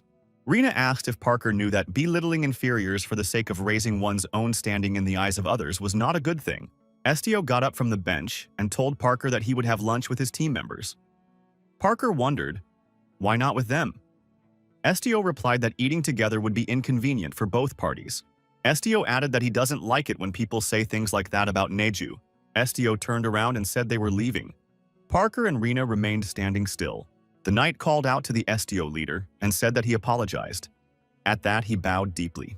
Rena said that it wasn't that he was uncomfortable at all. He was just very surprised and said without thinking. He would never call Neju a white-haired monster again. Furthermore, he had never imagined that his old acquaintance would turn out to be the head of their guild. From now on, he would refer to him as the leader. Rena added that it was just a minor misunderstanding and offered to buy everyone lunch as an apology. The knight added that he knew a place nearby where the food was very good. After a while, this group arrived at Levito's finest inn. Rena asked to be trusted. He promised to order the most delicious dishes available. Parker wondered if the knight could really pull it off. Rena replied that no one should doubt it. Estio looked at the cactus and thought he was kind of quiet today. Maybe he was sick. The girl, who was in the hood the whole time, asked how old this cactus was. Estio replied that he didn't know. He had never inquired from him. The girl was surprised, for a leader can find out without asking. Estio found this strange. He couldn't read this girl. He asked who she was. Rena said that Jen was not a person but a doll created by the guildmaster. Estio was surprised. In the park, Rena wondered, didn't the leader know about this? The guildmaster of the Ignis Guild is the world's only puppet shaman. Our hero thought that, aside from her lack of thoughts, she looked no different from a living person. Estio asked how Rena had realized she was a doll. The knight suggested he take a closer look at her. The girl had a tattoo under her eye. All the dolls made by the guildmaster are engraved, so they are easy to recognize in a crowd of people. Rena said he shouldn't pay attention to Jen. She's just a puppet, nothing more. Such things feel no pain and obey only the orders of their creator. If you try to treat her like a human being, you can only get confused. Rina added that he had experienced it already. At that time, the waiter brought the order. Estio thought he had a living doll sitting at the table with him. Neju, looking at what appeared on the table, said he was already drooling. This motley group of people began to eat. Everyone except Jin tasted the delicious food. Parker asked why leader wasn't eating. That was pretty weird. Parker wondered if the leader didn't like what was currently on the table. Perhaps he should have asked about his preferences before ordering. Estio said he didn't eat that kind. Rina was very surprised and upset. Estio, looking at the meat, thought that the living beings in front of him had been destroyed a few minutes, maybe even a few seconds ago. Estio can still hear the pain and fear they experienced when they died. Estio thought it was just hatred, but he didn't need to know the details of their deaths. The leader said he wasn't particularly hungry and added that he was fine. After the meal, Parker told them that Mr. Rin had caused the lunch to be ruined. The vice guildmaster had asked them to take care of the leader, but something had gone wrong. Rina scratched the back of his head and said that if he had known it would turn out like this, he wouldn't have taken everyone to this inn. After a hearty meal, Neju sat on the earth with a full belly. Estio inquired if Neju could walk. Neju nodded affirmatively. Parker asked Mr. Rina to give the leader a tour of the city. Mr. Estio had just recently been assigned to headquarters, but before that he had been busy fulfilling requests all the time, so he hadn't been going out much. Parker added that after Estio returned from his last mission, he looked like he had lost his soul. Rina was excited. He said tours were his specialty. Rina asked Estio if he had any plans for today. The knight pointed forward with his finger and said he was ready to begin giving the tour. Rina said that there was a long tradition in their guild that had been around since its founding. The tradition is a welcoming ceremony for newcomers like Mr. Estio. Parker cheerfully said that such a tour had been arranged for him too. Mentors are sent to the newcomers to get them accustomed to working at headquarters. The newcomers are then called on the carpet and asked questions about the city center. For example, what is the largest sculpture in the square? Where is the most famous pastry shop? If the newcomer can't answer, they will be piled with work to the point of exhaustion. Rina said that the leader won't have to go through that kind of hell because he will help. Rina said he could be trusted. Now in front of them is the safest and most prosperous fortress, Levito. And Rina was about to give them a tour of it. The travelers continued driving through the city. Rina kept saying something. The doll closed the procession. Jin suddenly asked, "What's the big deal? Why is the leader too kind a person?" The travelers stepped out onto that most famous street of the midday sun. Sunrise and sunset occur here along the entire road.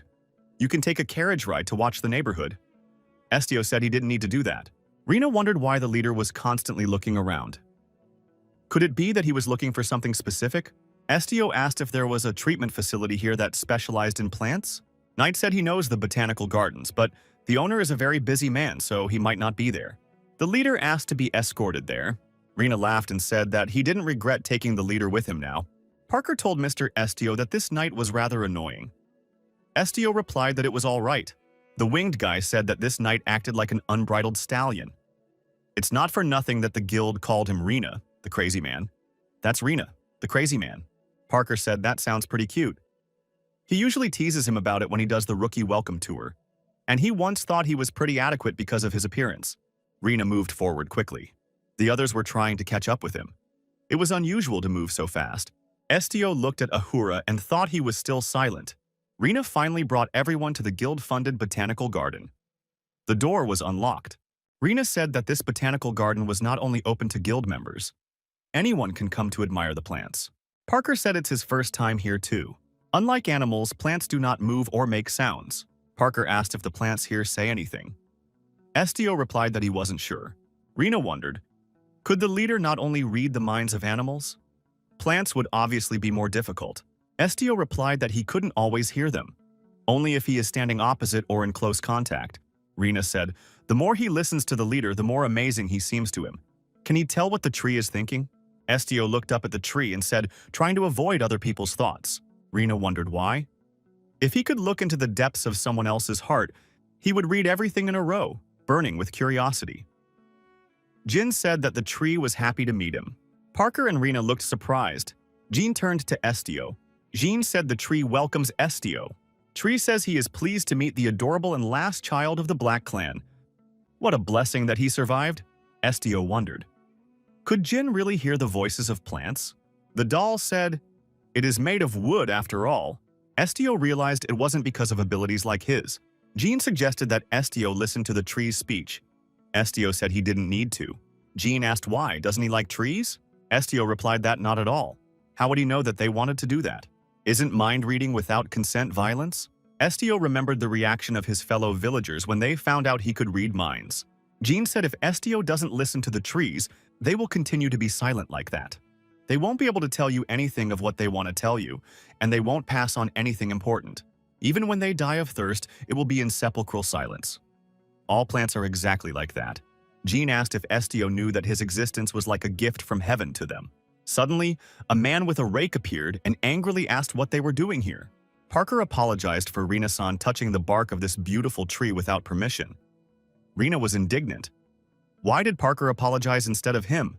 The man said it wasn't the trees and pointed to Neju. He said that the beast had stepped on a flower. Neju realized what was wrong and immediately apologized. He tried to step aside.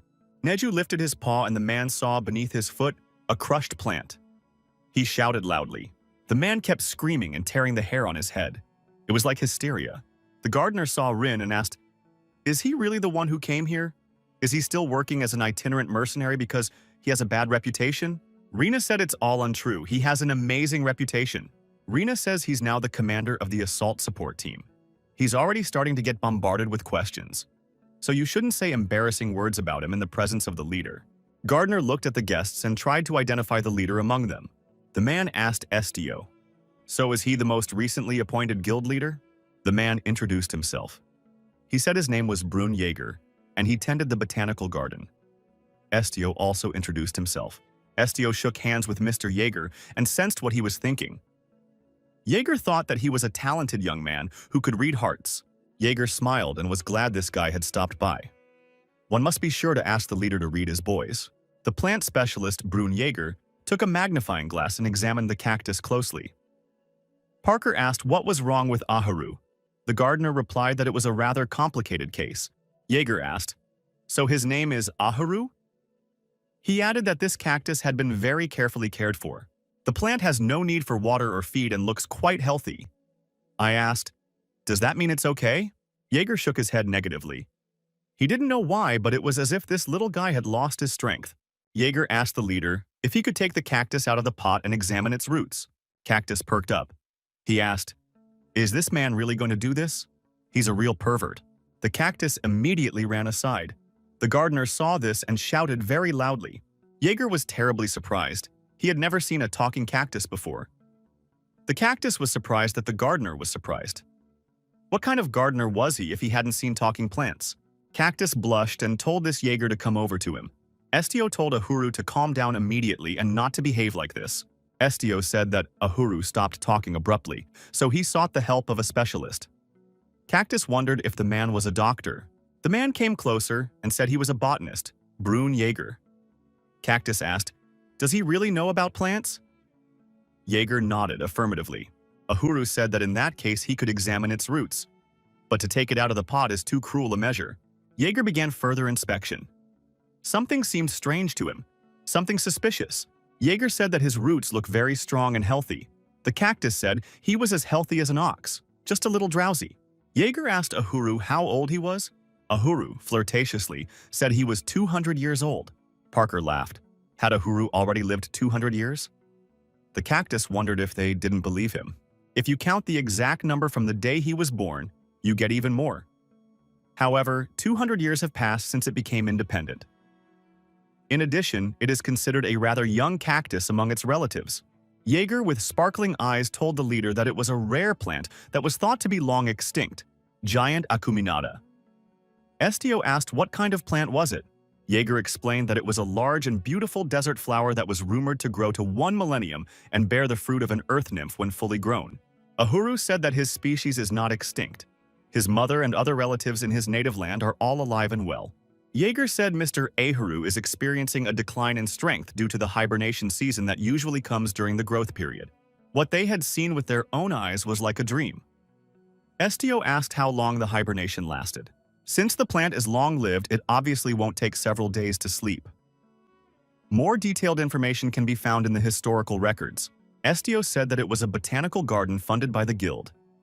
So we should let Jaeger-san take care of Ahuru until his sleep phase is over.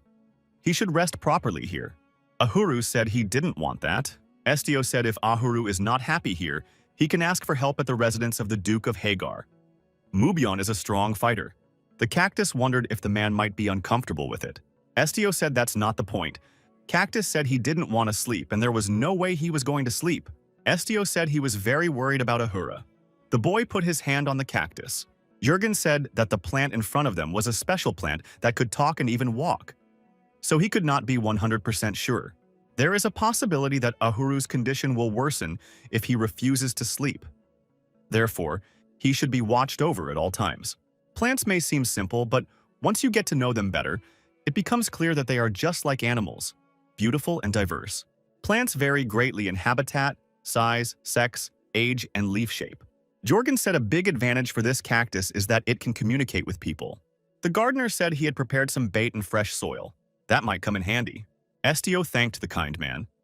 Jurgen said he had something else. The man held out a scroll and said it was an order from the guildmaster. Estio wondered, did the guildmaster really know he was coming here? Jurgen replied, not really. The message had been in his hands only a few minutes before the guild leader had arrived. Estio thought, not unreasonably, that he was being followed. Jurgen said, lest the leader misunderstand. The guildmaster pays attention to more than just him. It is the duty of such an important person to always look after all the members of the guild. Estio was surprised to find out that he was always looked after. Jurgen recalled that the guildmaster was the puppet shaman. The number of puppets under the guildmaster's control has passed 1,000. These are only the puppets that are in plain sight. Parker said that the owner was right. In reality, there are many more. The guildmaster has to make a lot of dolls because they often break and quickly become unusable. Estio read the message. It is necessary to find a wizard in the central market of Castle Levito in the allotted time. The reward will be given when you meet him. The order will expire automatically once the allotted time is up. Therefore, you should get started as soon as possible. Rena said that the message was written in magic script. It must be really urgent, even if there was a time limit. Rena said the leader has less than 30 minutes to spare. Rena looked at her watch and said that they should hurry. Estio wondered how long it would take to get there. Rena said that's not the problem. The central market of Castle Levito is huge. There are 8 branches from the main square alone. And that's without taking into account the tiny alleys and the many people. Parker said they also don't know what a guildmaster looks like. Rena confirmed. Usually communication was always through dolls. The only one who met the master personally was his deputy. Estio turned around and said that it was urgent to proceed to the central market. Estio told the gardener that all the plants in the botanical gardens are grateful for his work and love him very much, whether it was the ginkgo trees behind him or the flowers Neju accidentally stepped on. Each plant was as eager to speak words of gratitude to him as Jurgen was eager to hear their thoughts. Estio once again turned around and said that it was definitely time for them to leave. After a while, Estio and his team found themselves in the central market square. There were indeed a lot of people here. Estio thought, is it possible that someone in this crowd knows the guildmaster? We should give it a try. Estio tried to read the thoughts of the passers-by. Someone said he was very hot. Someone said it was crowded, but people didn't even furtively glance at his merchandise. Someone said they didn't charge money to view it and invited you to just stop by the shop. Someone said that this kebab wasn't good. Estio decided he needed to go deeper into his thoughts.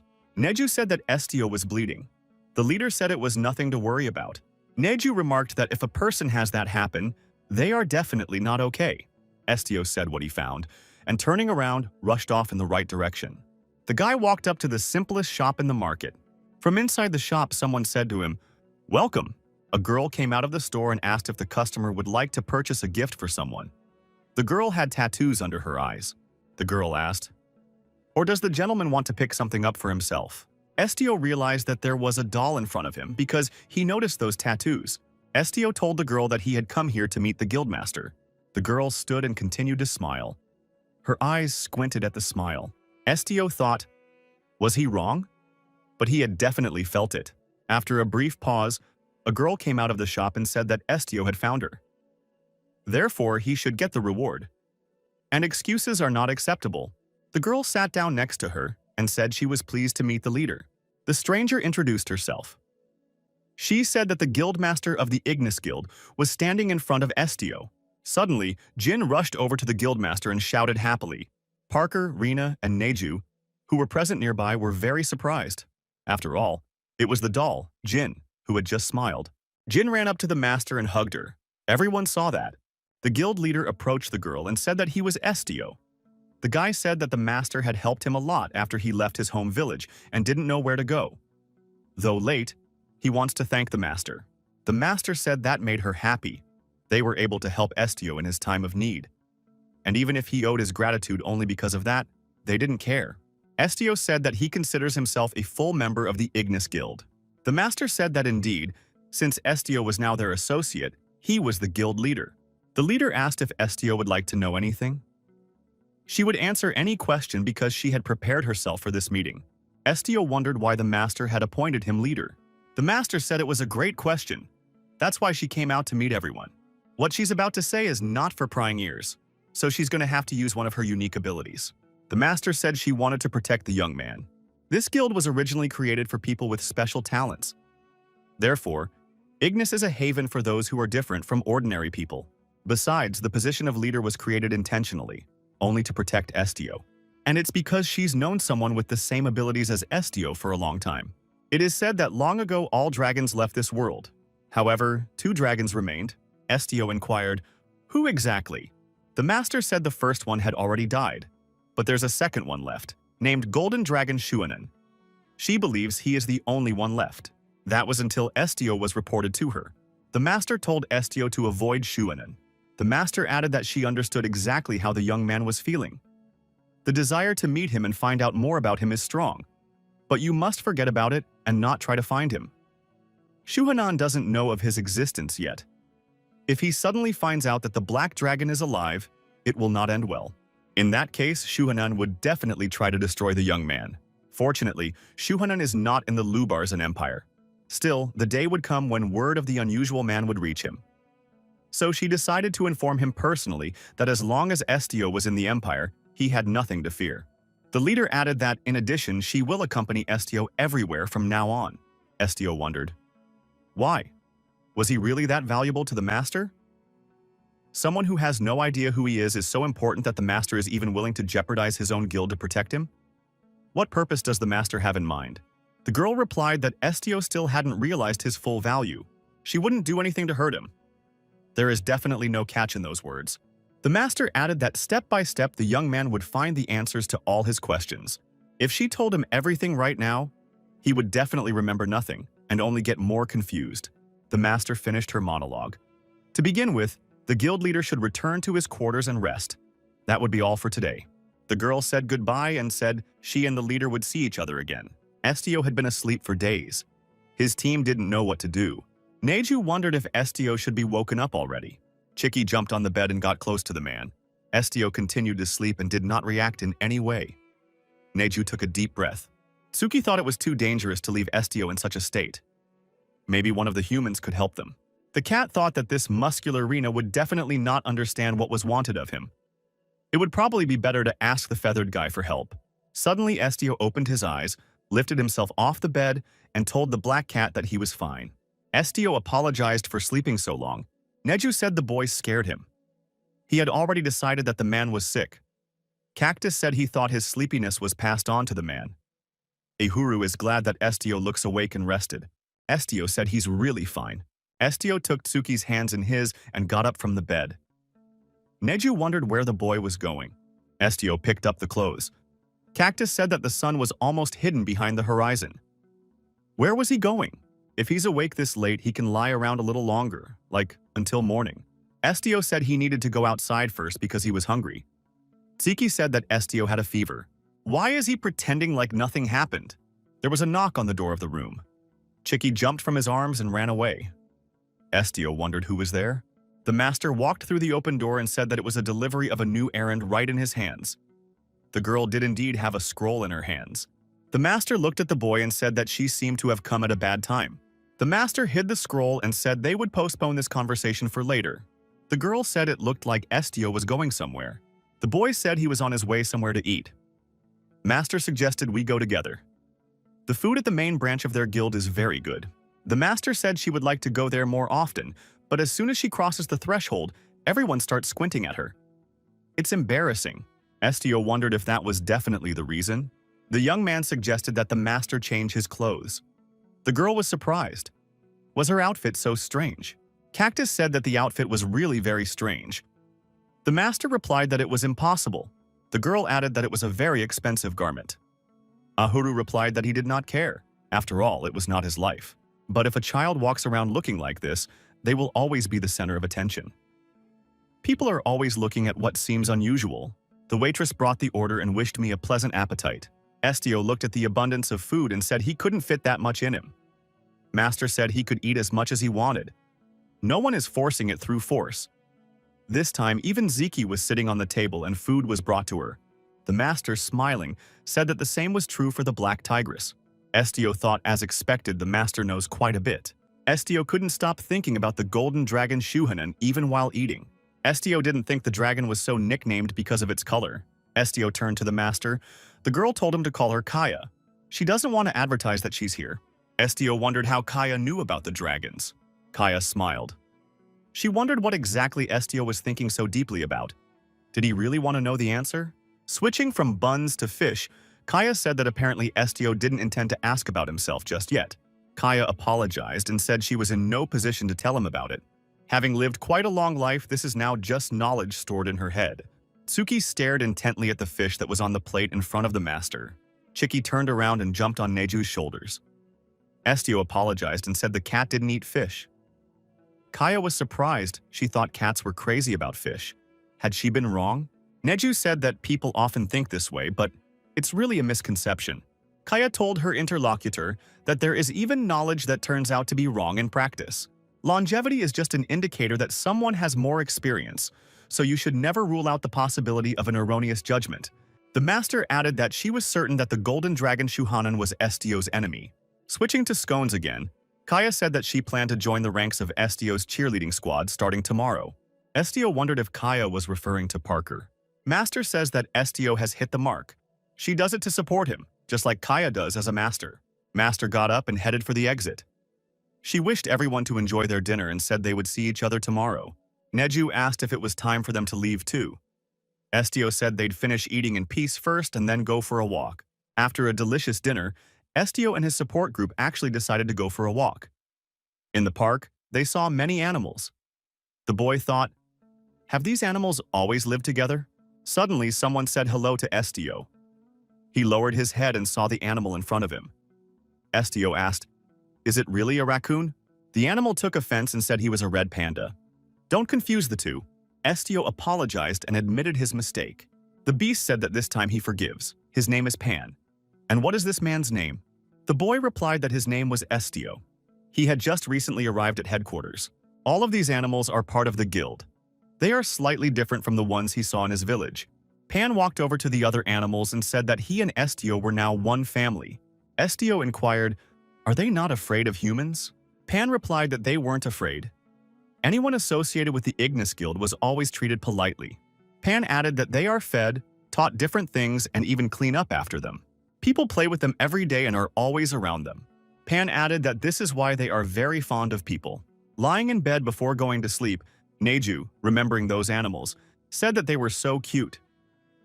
The cactus recognized that they were indeed cute and adorable, like the thin shoots on its roots. Neju said he liked the cutie Pan the best. Estio reminded him that Pan was a red panda. Neju looked out from behind the bed and said that he would like to see them again. Estio said that if that was the case, Neju could go there tomorrow. Neju said Kaya promised to bring a new request tomorrow. Estio said that in that case, if they were accepted, they would have to leave headquarters for a while. So it was better for everyone to get a good night's sleep now.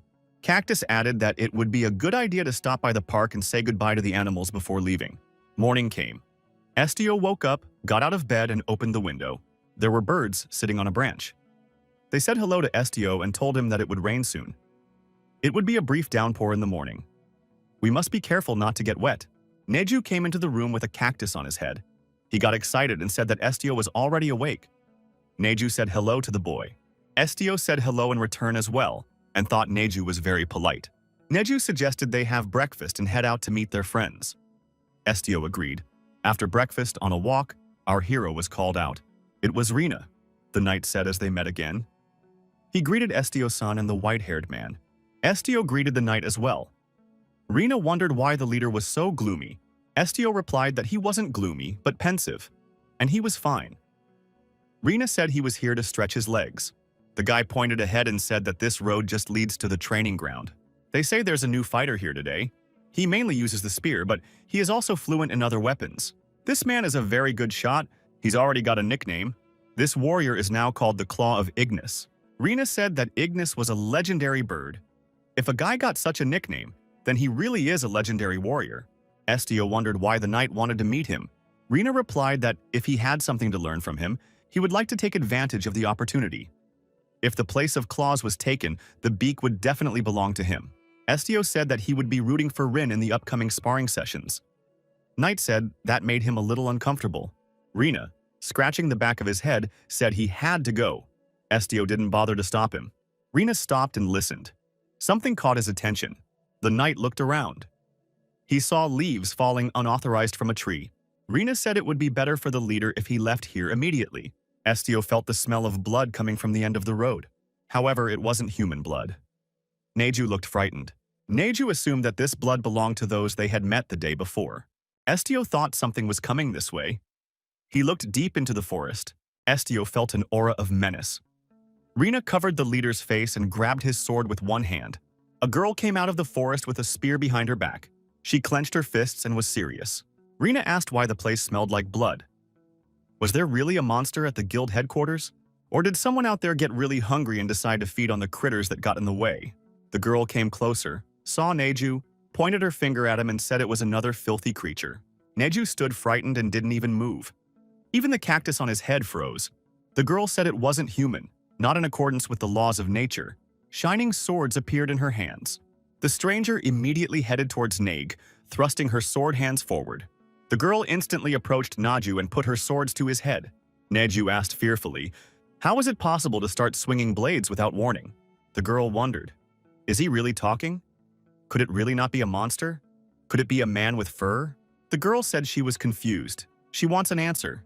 He's not human, is he? Estio walked over to the girl and took hold of her sword. He asked if it was human or not. Did it matter? Estio looked the girl in the eyes and did something, after which the swords dissolved. Estio called the girl by her name, Yongbiran. The girl was surprised.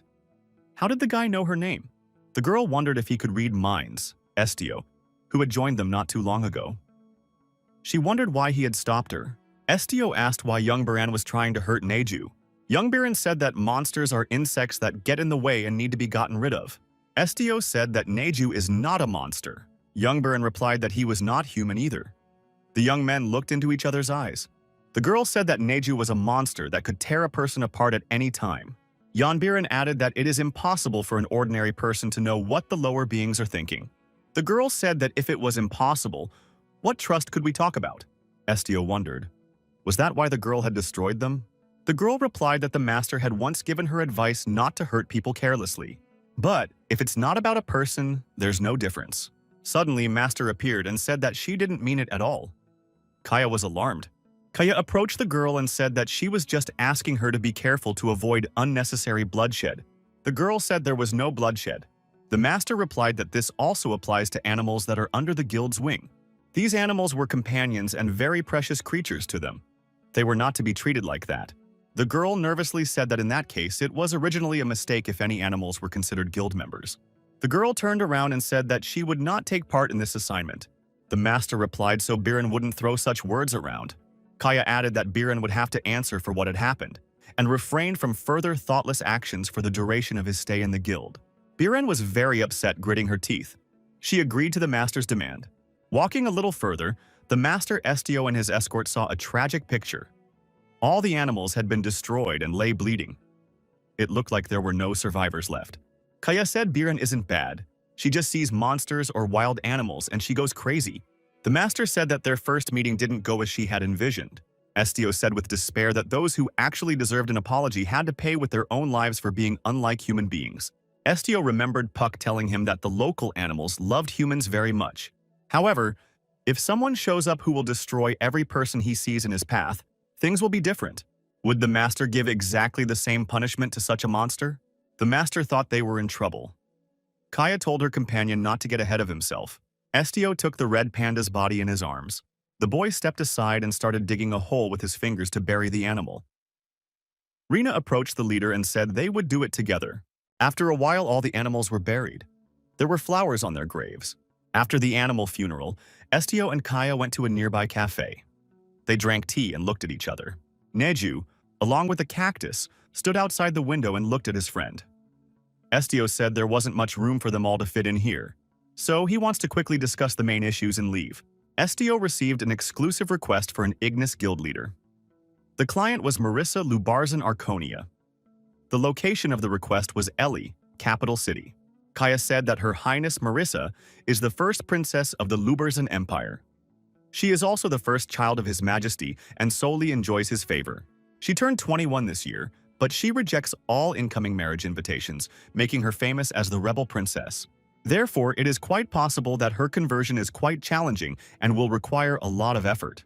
Kaya asked if Estio would be willing to accept such a request. Estio said he didn't think a member of the imperial family could be refused.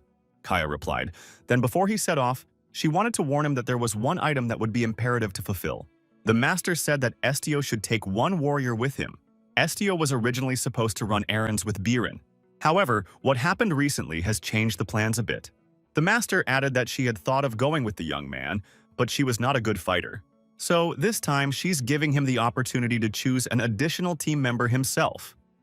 Kaya put the documents with the applicant's personnel files on the table. Estio met all the warriors listed in these documents. The guild leader asked, "What is the reason that a fighter is needed when making this request?"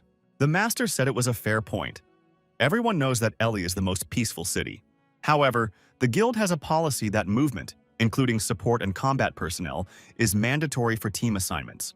Kaya added that since Estio was in a leadership position in the guild, he should not go on a mission without any protection. She wondered if he should be able to protect himself even better than he was now. Master said, she doesn't argue that Estio's abilities are unrivaled, and Neju is very strong too. However, if he were to deal with an enemy similar to Yongbaran, would he be able to emerge victorious? Estio inquired. Did the fighter have to be specifically from the guild? The master replied that it was not necessary, but it is necessary to choose wisely. The interlocutor said that in that case he knows who he will choose. He has one candidate. Neju and Cactus stood back. Estio tried to help his friend. However, Parker was very sick. He was constantly vomiting. After another seizure, Parker apologized to the leader. He wasn't feeling well. It happened after the portal transfer. Parker said that this kind of displacement was a good thing, but sometimes unforeseen circumstances happened. He was nauseous again. Estio asked Kaya, wasn't there a portal that could take them straight to headquarters in the capital? The master said that the emperor is too concerned about his own safety, and the ruling dynasty has a lot of enemies. Even Mubyong Haigar, who is a relative on his mother's side, has been sent to the front lines. The orders that he was needed here in the capital had not yet come. Therefore, His Majesty was definitely against having a guild with special skills moving around the domains under his rule. Kaya added, as hard as it was for them, they would have to walk part of the way. Our heroes came to a ranger village. The locals were surprised to see these travelers. In this village, the people were surprised that even an angel, a man with wings, was among the travelers. The boys peering out from behind the fence recognized that the travelers had come from the Ignis Guild. However, those people who arrived here the night before were also from the Ignis Guild? The other kid said that it was the Ballista Guild the night before. The boys were naturally more interested in finding out which guild was actually stronger. A dispute arose among the children. They couldn't agree on which guild was stronger. One of the guys stood his ground. Among all the guilds, Ignis was the strongest and largest. Another kid said that this guild supports the emperor. One of the children suggested asking the travelers to help them. After all, a guild is a place that takes on a task. The other boys told Leon that they needed money to make a request to the guild. Leon replied that they had the money. When the boys decided to go to the guild with a request, Parker was put to bed. Estio told the guy to rest and recover. Parker said he was sorry and threw up again. Kaya appeared on the doorstep and said that she saw that there was a serious problem.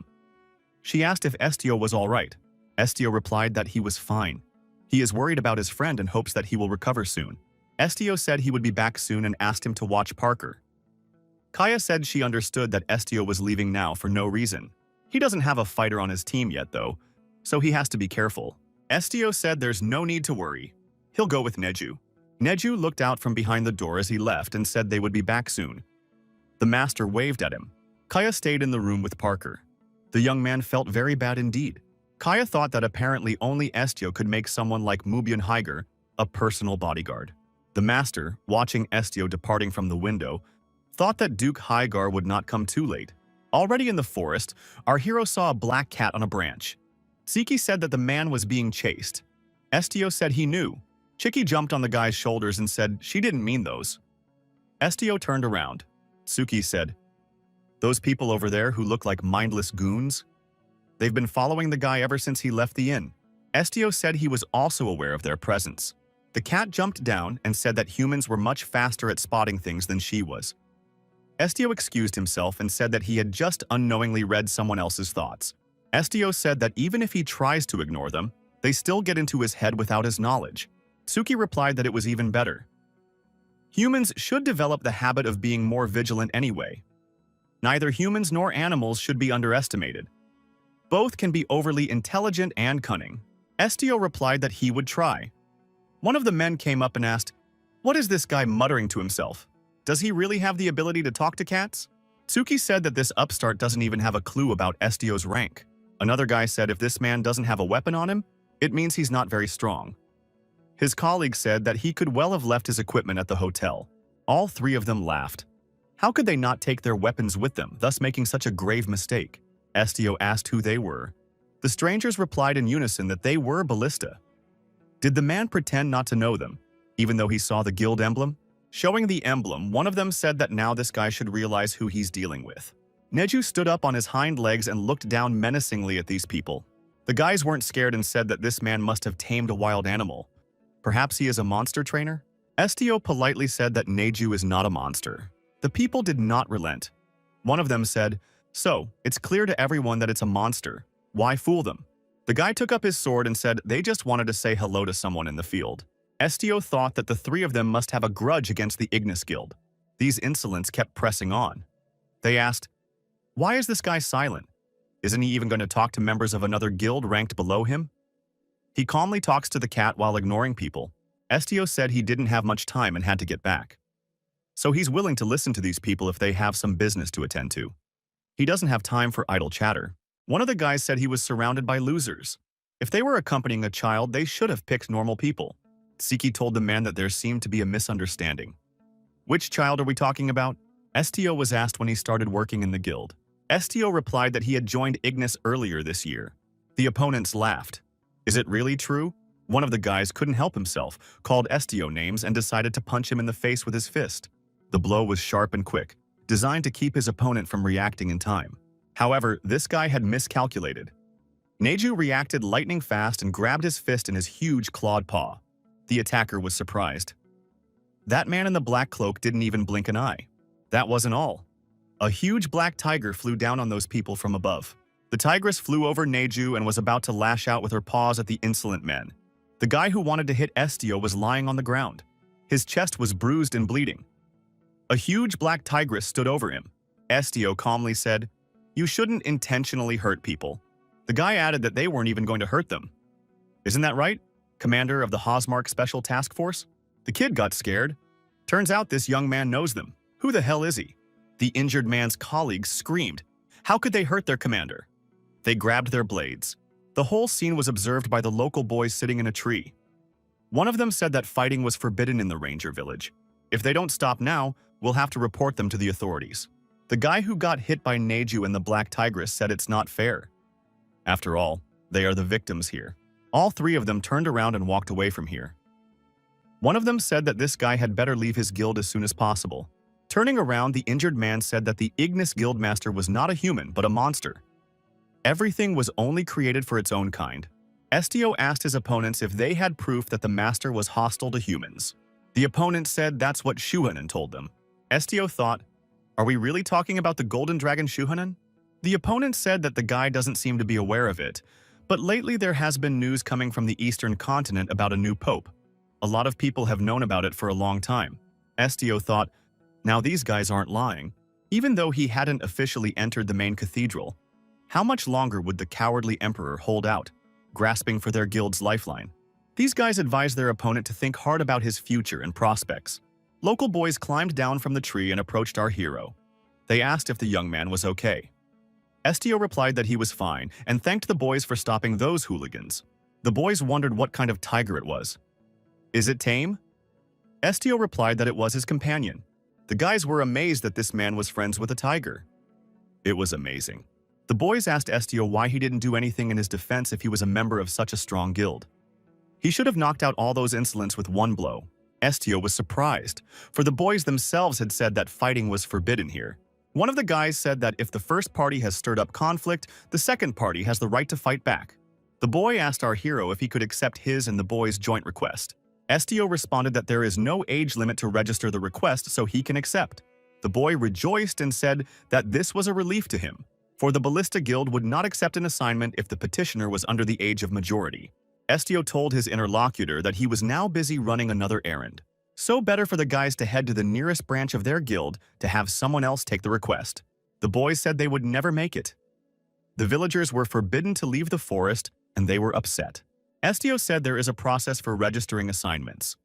Those that do not follow the process cannot be accepted. The children were offended and said that the man was evil. Siki thought that if he was really evil, he would not have behaved so kindly to the children. One of the guys wondered if this man would at least listen, since he wanted to tell the guild representative about Leon's father. Leon told his friend to stop. After all, they had been told to stick to procedure, which means those who can't get out of here have nothing else to hope for. The boys started bickering with each other. One of them wanted to ask properly. The other was against it. Leon shouted angrily that he didn't need the help of such a guild. Estio looked at the guy and tried to read his mind. He saw Leon communicating with his father. Leon and his father were approached by armed men. Two of the men grabbed the boy's father by the arms and led him away. Leon screamed, but they wouldn't let him get close to his father. Estio looked at Leon, who, very upset, turned around and ran out of here. Leon's friends shouted for him to wait for them and rushed after him. A lonely building with bars on the windows. Estio opened the door to Parker's room and immediately turned to the foreman. The master replied, and it was obvious from her face that Estio wanted to tell her something. Estio wondered if the Ignis Guild was created for the purpose of hurting people. The master said the question was so unexpected that she was even a little confused. Estio said he wanted an answer. Kaya said she had no intention of hurting anyone at all. Estio said that this answer satisfied him. The master asked if that was all. The guy said he only needed that because something was bugging him. The fact that one of the two of them was cheating either her or Shuhanan, Estio explained, which was why he wanted to hear the answer from the master personally. Seeing her sincerity now, everything made sense. It turns out that Golden Dragon Shuhanan is a liar. The master apologized and said that in truth, she had left something out. Kaya added that she'd never had any intention of deceiving Estio. But in the end, she ended up taking advantage of the guy without explaining anything. So she would do it at least for now. Long ago, when the guild was first founded, those with supernatural powers were ruthlessly persecuted. Therefore, Ignis was a kind of refuge for such people. The guild's goal was to create a society where everyone could live in prosperity. However, after a while, things began to change. The gifted were no longer treated with contempt, and the emperor even made an alliance with the guild. It was during those times that her meeting with Shuhanan took place. The dragon said he despised and would never forgive. Shuhanan turned to the black dragon Lauren. He said he hated the people he loved so much. Kia said that apparently Shuhanan was talking about the second dragon, the one that didn't turn its back on humanity. The master said she assumes that Estio is the descendant of Lauren. Only a dragon can destroy a dragon, which means that Shuhanan has gotten rid of Lauren, leaving him as the only member of his species in this world. Master said that she had come the moment the shouting had died down, but the golden dragon was gone. She decided that the golden dragon was up to something, so she traveled the world in search of him. After a while, she was lucky enough to find the dragon on the eastern continent, far from the empire. At the time, she thought that Shuhanan had lost his former power and was no longer a threat. But suddenly a sea of negativity began to pour into the guild, and the dragon itself was trying to take over the holy throne. He must be intent on destroying the world he so despises. The master added that in the maelstrom of these events, she learned about Estio. However, the very thought that Estio might hate humans as much as the golden dragon at some point scared her. So she decided to take a closer look at the new guild member first. Estio wondered, Did the master really think that hating someone was a sin? Hadn't Kaya tried looking at the situation from Shu Hanan's point of view? The master wondered, how can it be done? She cannot, like the young man, read minds. So how could she figure out what was on his mind? Estio said that guessing would be enough. Perhaps the dragon is doing this because he senses the hatred coming from Kaya. Estio speaks as someone who has experienced this kind of relationship. The master pondered, but after all, Shu Hanan's anger and authority were now at such a level that it would not be easy to explain such behavior. The master said it was late, and everyone should get a good night's rest. Estio thanked her for today's conversation and for not hiding anything from him. The master wondered if the young man wasn't annoyed by this. Estio decided to reiterate once more. Just because the master doesn't tell him about something doesn't mean he doesn't know it. Kaya turned around and after saying goodnight, left the room. The next day, Parker came to his senses. He apologized for causing so much inconvenience. Estio asked if Parker was all right. The winged guy said he felt great and they could hit the road. The local kids entered the room and said hello to the Ignis Guild members. Parker wondered, did too many kids show up here? Parker asked the children to speak one at a time and not to have a choral sing-along here. Estio wondered, were these guys really looking for him?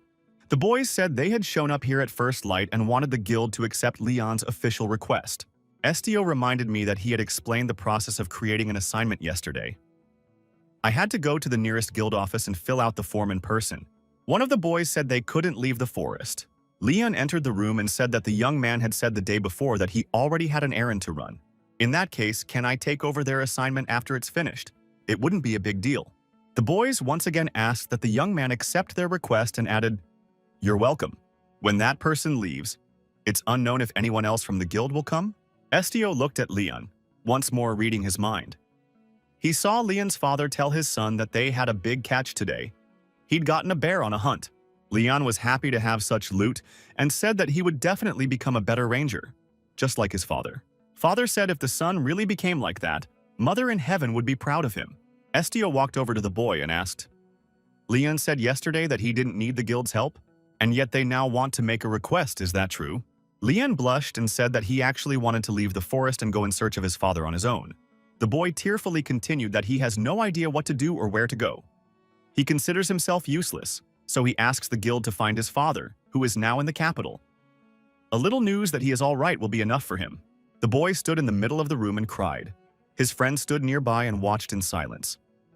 Parker, Master, and Estio thought about how to help this boy. Estio apologized and said he could not accept that request. Leon replied sadly that he knew he would get an answer. Estio added that in return he would personally try to find out more about the boy's father. Estio asked as Leon called out his father's name. Leon said with hope in his voice that his father's name was Isaac. Estio said that when they were done with the task, he would stop by the village on the way back and asked Leon to wait a bit. Leon asked, what about payment? Estio replied that this was not a guild assignment, so no money was needed. In return, however, Leon must promise to stay in the village until his return and not to go outside the forest. Leon promised to fulfill that condition. Estio turned around and headed for the exit. The boy asked what the name of his interlocutor was. Estio turned around and said his name. The road lay through a forest in the mountains. There was a beaten path in front of the travelers. Ahuru said the weather is wonderful, but it's too hot. Parker said it's summer. The sun has been shining brightly lately that he even wakes up on his own in the mornings. Cactus said he wished winter would come sooner.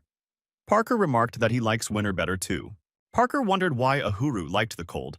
After all, he came from a hot desert. Cactus said that's a strange logic. So, if Parker is a bird, he should only eat bugs and worms? Parker was outraged. He said he was not a bird, but of the bird-like tribe and could not stand bugs. Ahuru replied that this was what was required to prove it. Just because someone is born in a hot place doesn't mean he likes that kind of thing. Kaya suggested that Parker and Cactus don't get along very well. Estio replied that it's okay. Ahuru doesn't dislike Parker. If he really didn't like someone, he would say so directly. Parker noticed that from the outside it still looked like someone was about to snap. It's just the way they talk. Estio added that he wouldn't have been so talkative with a foe. The master looked at Estio's face and thought it was really a smile on his face. When they left the inn, she didn't think so. This man is clearly different from Shuanan, who is all about hate. The master asked if she could find out the reason why Estio accepted the request from those children.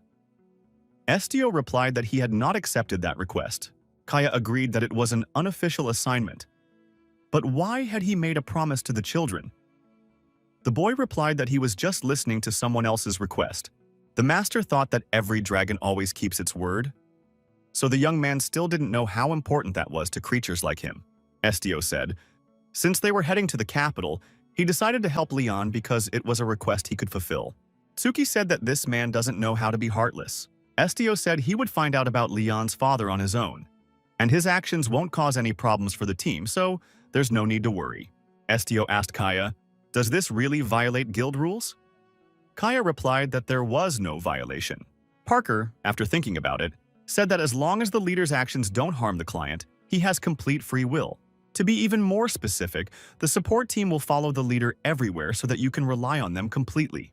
Estio inquired if this also applies to matters related to his personal affairs. Parker said it was natural.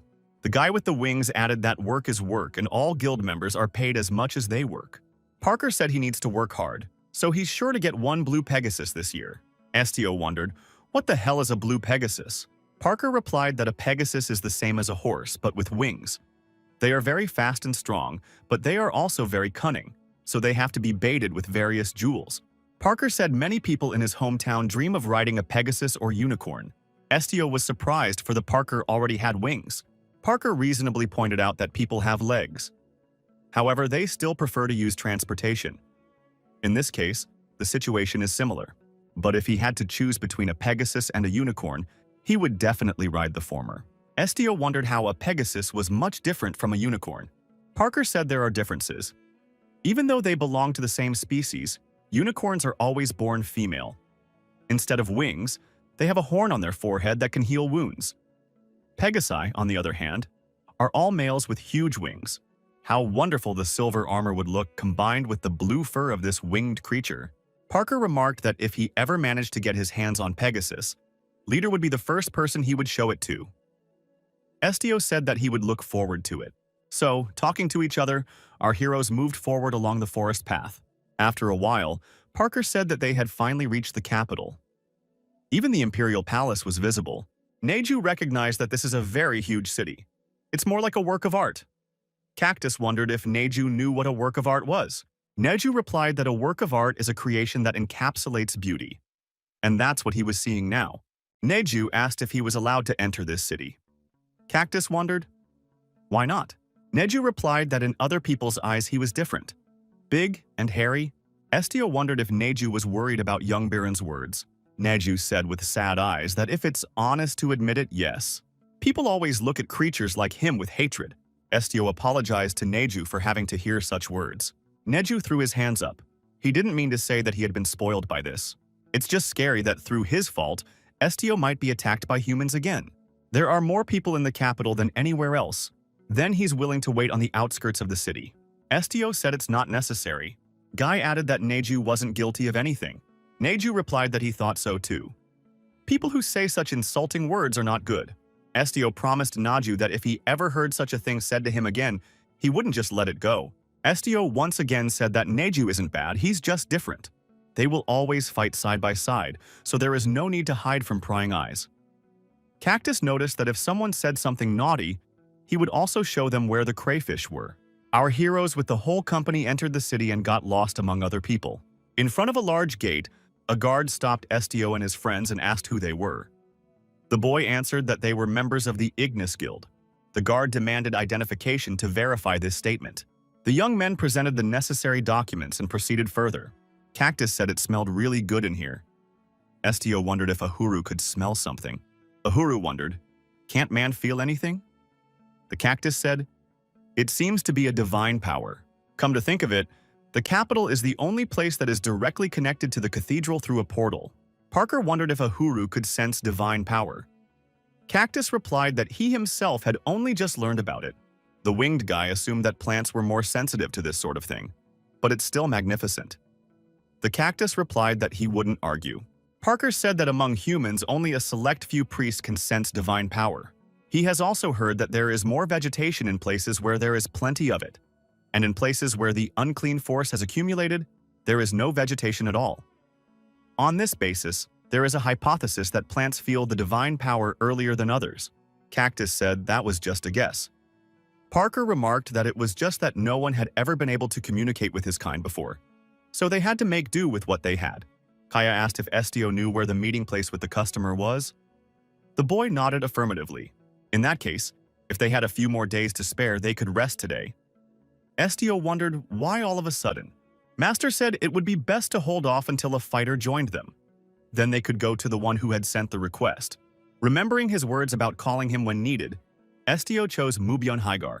Kaya formally addressed Bernie Parker. The young man said he was listening intently. The master inquired if he knew where their guild's branch was located here. Parker answered in the affirmative. He has to deliver mail here year after year. Kaya asked that Parker be the guide in that case. Bernie replied that he would do anything. Parker inquired as to where Mrs. Kaya was going. Kaya replied that there was someone she needed to see. The capital branch of the Ignis Guild is the central building. Our heroes settled down in the reception room. Parker asked where Estio was going. Estio had heard that there was a separate room here that handled information processing. He wondered if Estio wanted to find out anything about Leon's father. Then he should be the one to do it. He wondered if Estio wanted to find out anything about Leon's father. Parker didn't let his interlocutor answer and said he was bullet flying to the information team. A few feathers that flew out of Parker's wings began to swirl in the room. Uhuru asked Neju if he knew. Neju replied by asking what exactly. Every time a dove makes a wing flap, 100 feathers fall out. Estio remarked that if Uhuru continued to make fun of others like this, he would one day be hated. Uhuru immediately apologized and admitted his mistake. Cactus thought he was actually referring to Parker. Estio decided it wasn't worth specifying in this case. After a while, Parker showed up. He said he had brought the leader of the one he wanted. Parker brought along a young woman who, after saying hello, introduced herself. She was Skylar Tiff, head of the Information Management Department. She was honored to meet the leader in person. Skylar took a seat next to her and asked what exactly the leader was interested in. Estio said he had 2 requests. Skylar asked, "Is it okay if outsiders can hear about it?" The leader replied that one of the assignments he could voice without fear. The girl said as she listened intently in that case. Estio stated that he needed to find one person. Skylar, smiling, replied that if it was about finding a certain person, then a form had to be filled out about who he was looking for. Parker wondered, how can you describe someone's appearance when they haven't spoken a word about it? Although the leader could have found out about it on his own. Tiff said no other paperwork needs to be filled out as this is an informal request. The girl said that it was better to continue this conversation now in another room.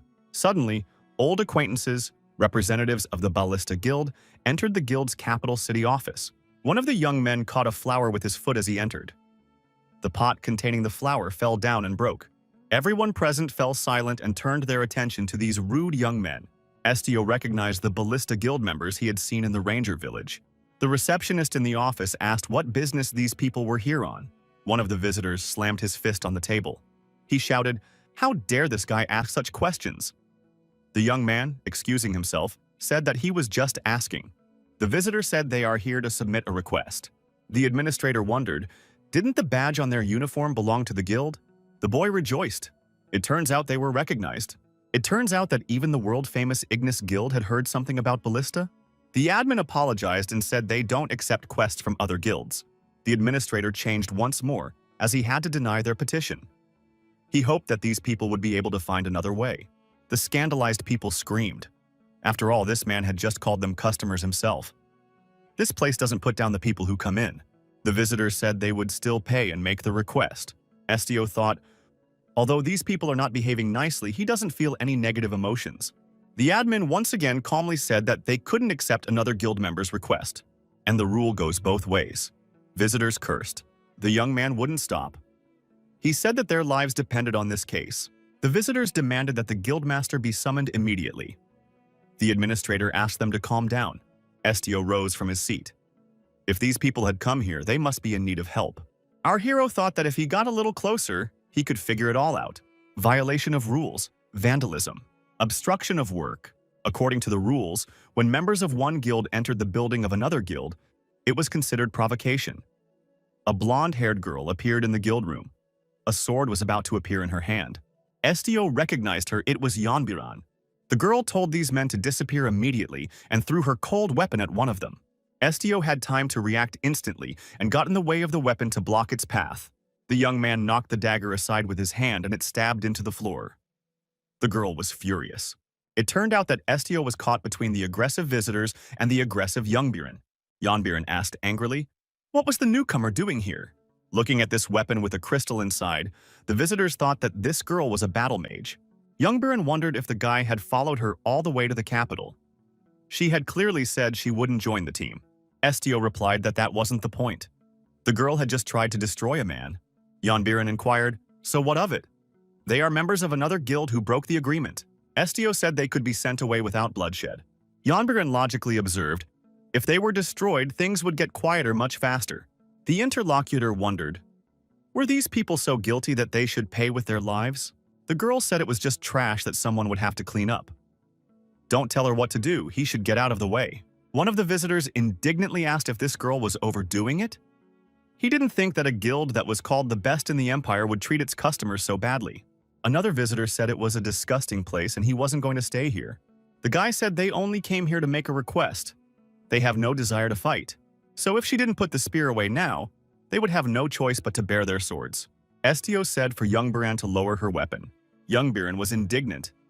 This guy isn't even a guild master, why is he pointing her out? The most incredible thing happened. The girl lost her spear. It flew out of her hands. Youngbiren looked to the corner of the room. The spear was there. How could it be there? Youngbiren clutched at the guy's chest and asked what kind of trick did he just pull? The girl asked, "So this man can not only read other people's minds? Then he is definitely not human." Youngbiren reached back, and her spear flew back towards her. She said if the person in front of her wasn't human, they should be dealt with accordingly. Everyone present shouted for the guy to be more careful. Neju suspected something wrong and shouted for Estio to be more careful as well. Youngbiren grabbed her spear and wanted to strike her opponent. But suddenly Hagar appeared and stopped the girl's action with his sword. Mubyon called Youngbiren a feisty girl and suggested we call it a day. He added that if this boy's body got one extra scratch, he'd be furious. And there would be no stopping him in his anger. Youngbiren was surprised. She didn't even notice the man approaching. Who was he anyway? Mubyon called himself a fighter from the guild leader's team. Youngbiren wondered if this place had ever been empty before. Was he a warrior? Duke Hagar said that this was only his temporary job. Due to some circumstances, he is unable to join the guild. Youngbiren asked indignantly, why was he helping, knowing what a monster this man was? Mubyon wondered, was she really calling the leader a monster? Did Youngbiren only attack Estio because of his unusual abilities? Why isn't she trying to destroy the Birdman in that case? He clearly looks a lot less human. Parker got scared and said he was human. They belong to the human race, it's just that their race is too small. Mubyon pointed at Neju and said, there's also this beast. It's some sort of a mix of an albino ape and a human. Will she be able to destroy its monstrous part? Neju told the girl not to dare to hurt Estio. The Duke had said that the world was far more diverse than one could imagine. But how could she realize that it was filled with such amazing things if she was locked in some ridiculous dungeon of her own selfishness? The Duke added, so that Youngbiren would stop being so presumptuous. After all, no one had even instructed her to discriminate against every creature that didn't fit in. Mubyon told his friend that he had no idea what was going on here, but he fixed it. Estio thanked the Duke for his help. Estio asked the young men what business they had come here on. The guy said Ballista was in danger of disbanding. Recently, their guild had gotten involved in a so-called gambling inquiry that had become very popular. As a result, they ended up on the verge of bankruptcy. Estio wondered, what is this? This is a kind of scam that has spread among small guilds. If you take on a task with absurdly high risk and reward and fail to complete it, you will start demanding compensation for breach of contract. Estio wondered. Did they really accept the request without knowing how dangerous he was? The interlocutor said they knew everything, but the reward was too good to refuse. However, when their squad arrived at the capital, they were immediately informed that the guildmaster had failed. The guy apologized for the mess they made here and said they were on their way out. Mubyon asked, hadn't Estio told these guys that he was the guild leader? The leader replied that he just didn't want to get involved in their business. Parker said hello and told him that he hadn't seen Mr. Mubyon in a long time. It seemed to him that it would take several days for the Duke to reach the capital, as several portals had to be crossed. But he arrived much sooner. The Duke said that he had tweaked the recommendation that said to only use a portal once a day. So, after signing a document stating that the country was not responsible for the side effects of exceeding the limit, he was able to pass through the portal several times. Parker wondered if Mubyong was making 2 jumps a day instead of 1. Duke said he made 4 jumps at once. Mubyong added that he had some business to take care of in advance, so that he could leave the duchy in peace. He decided to arrive at the capital as soon as possible. Parker advised the Duke to get a medical examination. He suggested that someone be called in for that purpose. Hagar, smiling, said he was fine and asked when they were going to meet the customer. Estio replied that they weren't going anywhere today. Skylar said they'd better continue their conversation elsewhere and suggested they go upstairs. Estio asked Neju to go with Parker to the room and wait for him there. Neju agreed. Cactus wondered where the man was going. Wouldn't he even take him with him? Estio turned around and told Ahura to stay with Neju. Estio noticed that they might be curious, but it would most likely be a boring conversation. He doesn't want them to listen to something like that. Cactus said he would wait. The boy in return must promise to come back soon. Mubyong asked if it was okay if he went too. Is it okay for him to attend the discussion? Estio replied that it was fine. In Duke's presence, Estio told Skylar that he wanted the guild to investigate Shu Hanan. Estio added that he had heard that Shu Hanan was in the east of the continent, also that he's been nominated as the next pope. He might be golden in color. Skylar replied that she was aware of it. Shu Hanan is a person they watch with special care. Skylar said an updated report was received just today. She offered these documents to the guild leader. The girl said that she would give the report in its entirety, but after reading it, you don't have to give it back to her, you just have to burn it. Skylar said this is unconfirmed information, but it is possible that Shu Hanan may want to contact the guild.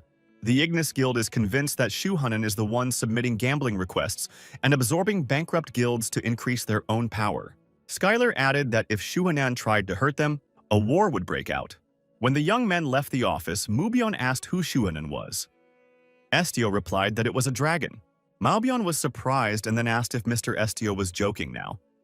Estio replied that he was completely serious. Mubyong thought, if he was facing a black dragon, it was no surprise that there were others. But isn't its appearance too sudden? Estio added that he had heard that Shu Hanan hated black dragons very much. The leader added that it was even possible that he was the reason why Shu Hanan targeted the Ignis Guild. Duke asked if Estio was really going to leave the guild. Estio responded that no decision has been made yet. Mubyong wondered, did this mean that such an outcome was possible? Assuming that the Golden Dragon had a grudge against him. Mubyong continued, why is there suddenly the idea that leaving the guild will solve everything? Estio replied that at least the reason for starting a war would disappear. Mubyong didn't bother. Leader said he wanted to stay here. It appears that Mr. Estio is simply avoiding a major battle. Hagar walked over to Estio and got down on his knee. He said he was waiting for an order from Mr. Estio. Estio said he didn't summon Hagar to ask for anything. No, he didn't. Their team just needs a fighter. Nothing more. Hagar had been there to talk about the dragon, to try to find some trace of it. Mubyong said, in that case, the trail was found. Estio was surprised again. The next morning, Kaya said hello to Mr. Hagar and told him that this was their first meeting. He arrived on time. Mubyong said that the meeting was indeed a first, but the girl without any embarrassment immediately addressed by name. The girl replied that she thought Mubyong was hiding his identity, so she didn't address by title. Mubyong said she owns the building, but because of the many dolls standing guard, it seems like she doesn't have much confidence in herself. So he just pretended that they weren't here at all. The girl said that Mr. Mubyong can call her Kaya. The Duke said that in that case he would just call her Mubyong. Estio, Neju, and Ahuru entered the room. Cactus said he could see the idol. Estio wondered if Kaya had already arrived. Kaya replied that she had intended to return before Mr. Mubyong joined the team, but she was beaten to it. This fighter is proving to be quite fast. Kaya looked at Estio's arm and saw the wound. Did something happen? She asked. Did Estio drink Ahura's precious blood again? Estio said that the cactus had indeed stopped drinking water at some point. However, it will be better to forget about such a food diet for a while. It is even now difficult to call it a common plant. Kaya said it was already time to go to the meeting with the customer. The weather was beautiful. The sky was clear and the sun was warm. Parker wondered if there was anything wrong with Mr. Mubyong going with them. What if they recognized him? The Duke nonchalantly replied that he didn't care. There was only one person in the capital he didn't want to cross paths with. He doesn't have any dislike for the other members of the imperial family, so it's fine. The person who sent the order probably doesn't even know him by sight. After a while, the company found themselves at the place. It was a lonely building surrounded by fruit trees. A girl appeared on the doorstep and said, "Welcome." She is Lantana from Evergreen Glade. What kind of flowers are the young people looking for? Estio said they had come to look at the crystal flower and asked that the girl point the way to the clearing where they were. Lantana inquired if they had brought an invitation with them. Estio showed a coin with the image of a flower on it. The girl thanked and said that the inspection was over. We should go inside and wait for a while. The entire company remained in the room. Lantana left the room. There were still people in the room that Mubian identified as knights, though they were without armor or weapons. The girl bolted the door behind her as she left. Mubyong thought that this worker was a maid of honor. After a while, Lantana appeared and offered the guests iced tea to help cheer them up. The flowers from which it is made have a mild flavor similar to mint or tooth powder. Drowsiness disappears instantly. Parker tasted the tea and said the flavor was really strong. And I don't feel like sleeping anymore. Lantana wondered if the young man was surprised by the tea at all. Everyone who tasted it for the first time said it was hard to drink at first. Estio said he was familiar with candy with a similar flavor. Lantana was delighted. The candy-flavored waves are excellent. The girl said that the taste of waves is a specialty of Philadelphia. Lantana took Estio's hands and said that it was difficult to find people versed in such subtleties, because few people preferred such sweets. She was very happy to meet the young man. Mobian asked the girl what the point of the case was. Lantana apologized and said she seemed distracted. The girl introduced herself once more. Her name was Lantana. In accordance with Her Highness Marissa's will, she will submit a request to the guild with her, as the princess is forbidden to leave the palace of her own free will. The girl said that they had heard rumors that there was a telepath in the Ignis Guild. The assignment and His Highness is this. The princess will pay a visit to 3 people and ask them questions. The leader, on the other hand, will just need to be present and determine if these people's answers are true. It's very simple. Estio wondered what would happen to the 3 if they told the truth or lied. Lantana replied that she couldn't say for sure.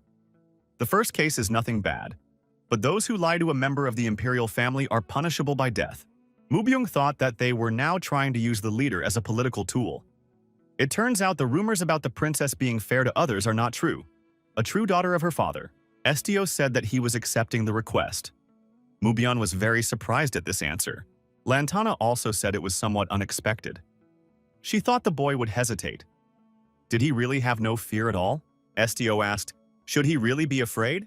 Lantana told the leader to think twice about his decision. Would he be able to complete this task and not oppose Her Highness's will at the most crucial moment? The leader said he wanted to ask something in response. Is this question now being asked of him by Lady Lantana? Or is it Marissa, the first princess of this country? The girl was silent and stared directly into the eyes of her interlocutor. Parker dropped the teacup from his hands and apologized. He said he'd clean it up now. The girl said that it was a perfect match to the rumors about the young man. After all, he had just read her mind. Lantana was her childhood name.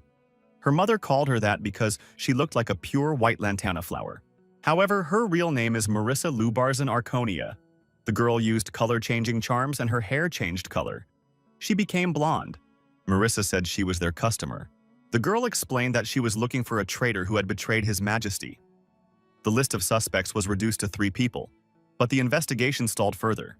If it turned out that the imperial family doubted these people, the consequences would be unpredictable afterward. That's why she can't act like a princess, because everything must remain strictly confidential. Estio replied that the princess had already received his consent. She just had to tell him whose thoughts to read. Count Endymion, Duke Delphia. The 5th prince, Hirsch Ruberzan, Archidion. The interlocutor said he was surprised. He had not expected Her Highness to suspect her much-loved younger brother, although this family has been on the decline for a long time. Mubyong didn't stop touching the plant's flower. The cactus said, "Stop torturing the poor plant." He doesn't like it. Mubyong asked Mr. Estio if the crystal flower was uncomfortable with his touch. Estio replied that he could not hear anything unless the flower wanted to talk to him.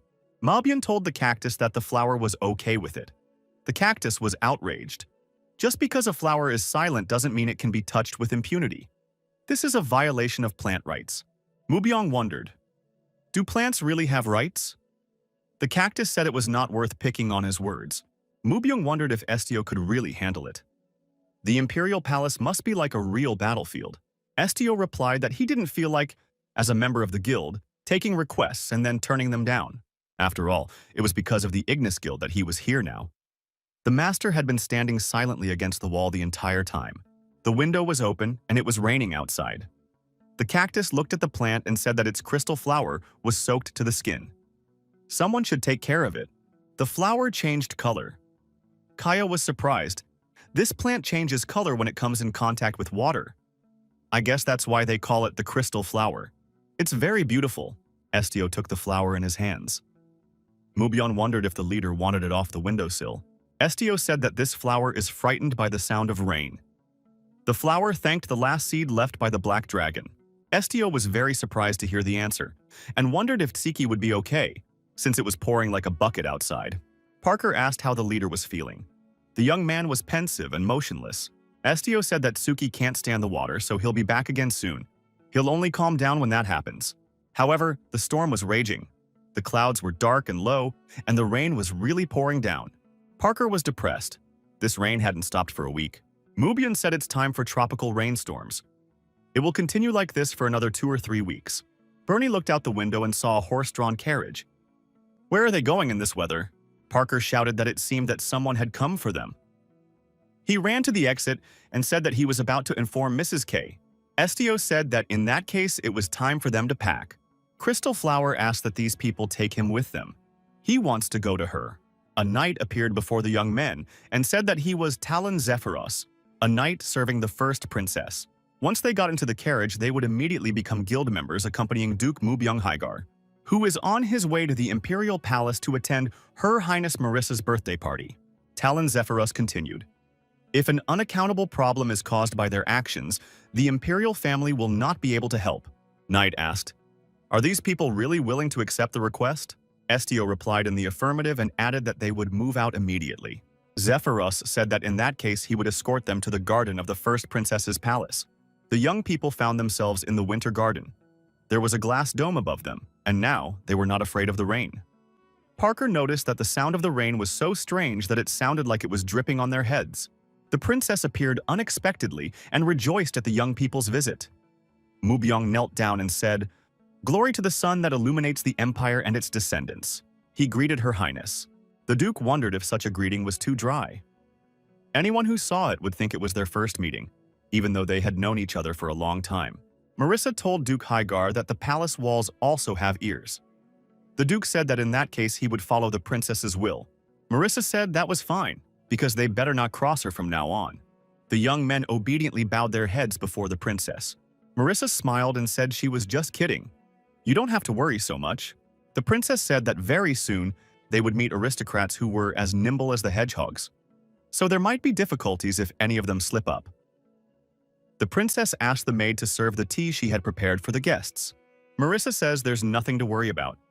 It's just a normal birthday party, though there's nothing surprising about their excitement. Even she, used to this sort of thing, is nervous a lot.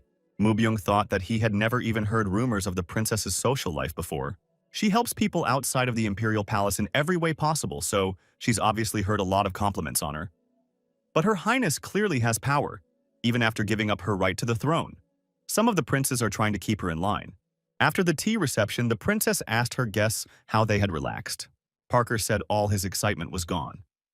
How can that be? The princess said that this tea contains herbs that calm the mind and relieve stress. Mubion inquired, was it really a medicinal decoction? The princess said that she only used harmless ingredients. The Duke shouldn't look at her like that. Mubyung lowered his gaze and said that he had in no way intended to insult the princess. He apologized for his tactlessness. Marissa said she understood his concern. From the outside, it might seem strange that medicinal herbs were added to the tea. However, this drink is also used for medicinal purposes.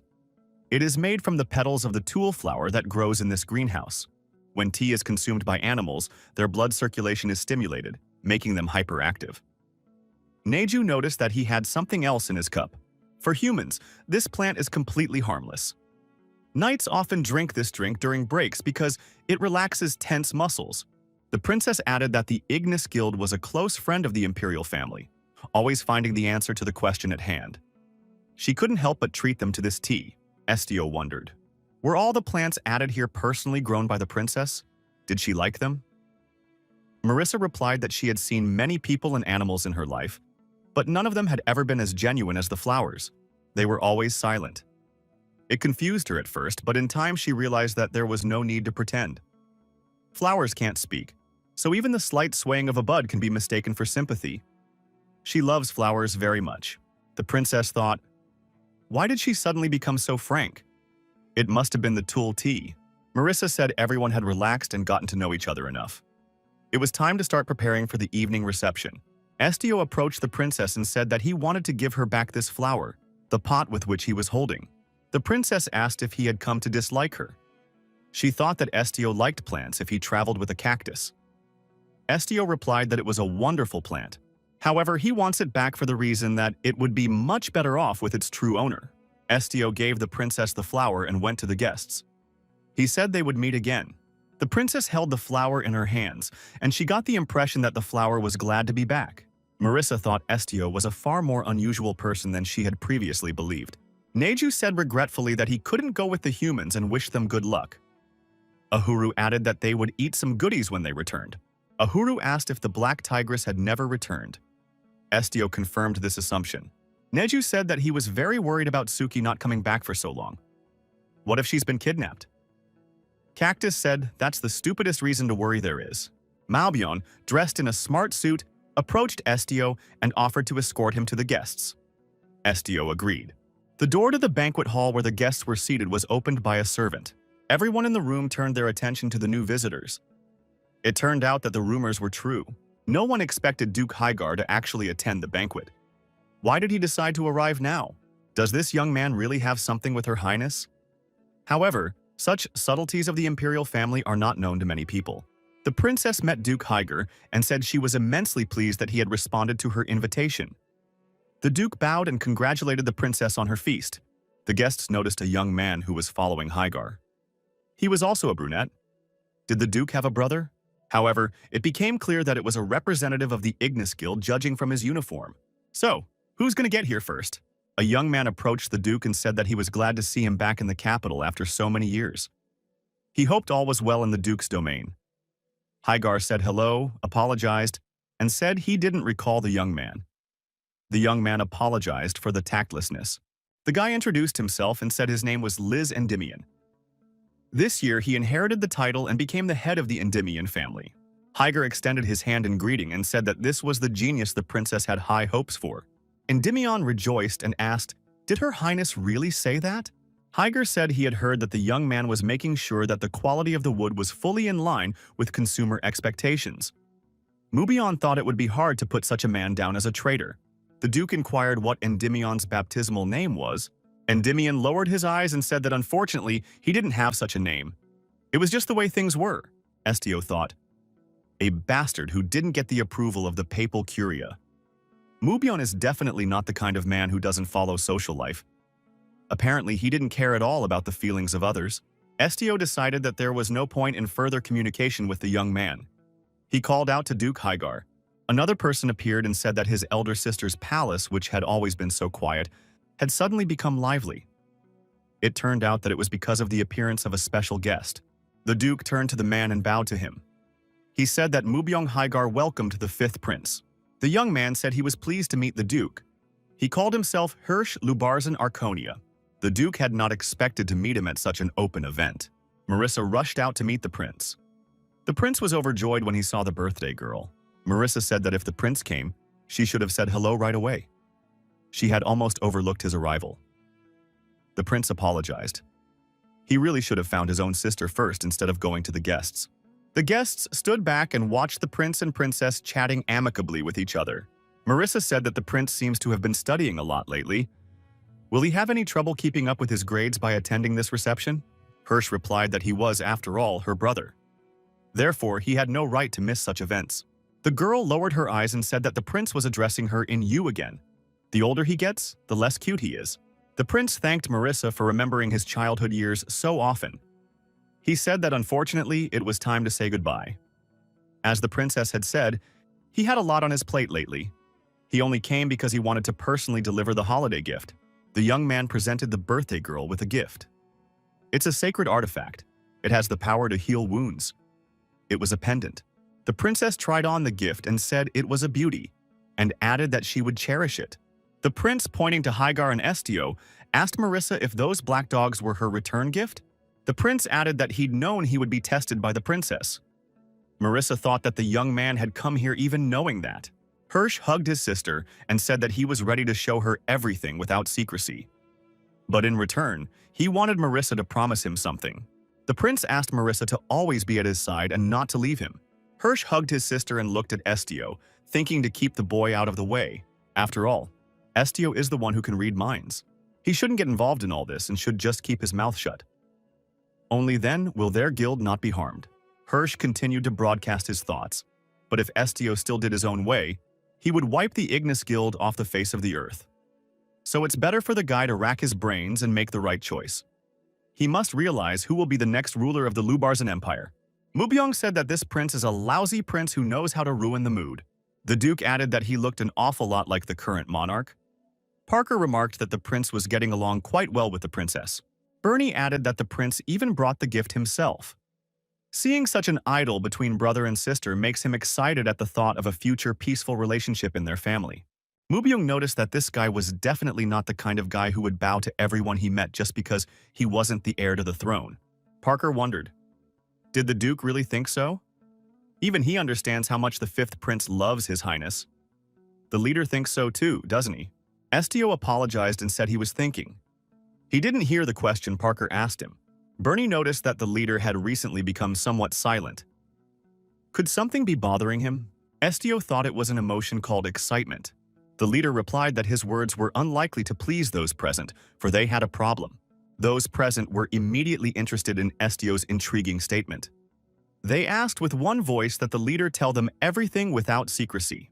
Estio said that at the banquet, the prince showed that he was the truest threat. Mubyong remarked, even though the prince is young, but this kind of thing crosses all limits. Parker asked that the leader deny the request immediately. They need to get out of here immediately. Mubyong said he was of the same opinion, but it was up to the leader to decide for himself. Parker immediately remembered that the princess had threatened to separate their heads from their bodies if they refused. But hasn't the very nature of the mission changed? It's no longer a simple search for a traitor. Now it's about the struggle for the throne of legacy. Parker remarked that the guild should definitely not get involved in something like this. His Highness had correctly warned them. Then get involved in something like this? Let the guild master handle the rest. The master said it was exactly as she thought it would be. Parker wondered if the master knew everything. Kaya confirmed it, but added that the situation was far more dangerous than she had realized. Kaya wondered what the leader was going to do. She was certainly interested in Estio's opinion. Estio replied that such a decision was clearly not for him to make. Marissa ran into the room and said she wanted to cancel her request. She will also pay the fine for canceling. Therefore, she asked to leave the imperial palace. Estio asked the princess if the thoughts she read from the reception didn't need to be reported to her either. Marissa replied that she didn't have to. Nor should he tell anyone, including her, about what he had learned today. Marissa said there's no need to meet with Duke Delphia anymore. She wants to cancel the request now. Estio read the princess's mind. She doesn't want to know anything. It would be better if she couldn't find any evidence. Everything will be fine. After all, there's no one to support Hirsch. Estio replied that there are such things. Hirsch is much more powerful than the princess thinks. Estio told the princess that the prince had obviously started preparing a long time ago. He had never begged for anything or complained about anything. And yet, the request that Marissa not leave him was sincere. The princess said that Estio was being impertinent. Who gave him the right to say that? The reason for her special treatment was only because the guild leader had been assigned a task. But now they were no longer connected in any way. Mubyong said that they would leave the imperial palace immediately. The young men withdrew. The princess took in her hands the pot with the flour that had been left on the table. The girl thought, wasn't it absurd that Hirsch turned out to be stronger than she thought? And the fact that he had been preparing for a coup for a very long time? Are all three suspects traitors? Estio and his entourage left the imperial palace. The princess put the flour aside and ran out of the palace. Marissa screamed loudly. She tried to stop Estio. Marissa ran up to our hero and said she wanted an answer. How deeply is a young man able to penetrate another person's soul? Estio inquired as to what exactly the princess wanted. Marissa nervously took the young man's shoulder with a trembling hand. The girl said in a trembling voice that she had to stop him. The princess asked the guild leader to share everything he had learned with her. Several horse-drawn carriages moved through the forest one after another along the established route. Parker, who was in one of the carriages, said regretfully that things had turned out strangely. Mabian said if the princess herself asked for something with tears in her eyes, no one would refuse her. Parker agreed. He thought that the princess would cancel the request altogether. Who would have thought that after that, they would all accompany Her Highness to the Duchy of Delphia together? A short time later, the carriages arrived at their destination, the Duchy of Delphia. The young man bowed and said that he, Shin Platina Delphia, welcomed the first princess of the Lubarzan Empire. The princess greeted the duke and said that it had been a long time since they had seen each other. Shin Platinum stated that he had ordered hot water to be prepared. Marissa must have been tired on the road. The girl thanked. Duke Delphia asked, "What was the wind that brought Hygar here?" After all, his family had no connection to the ruling dynasty. He smiled and said that he and Delphia were blood relatives. Duke Delphia said that Hygar should show more respect to the imperial family. Then he would be treated differently.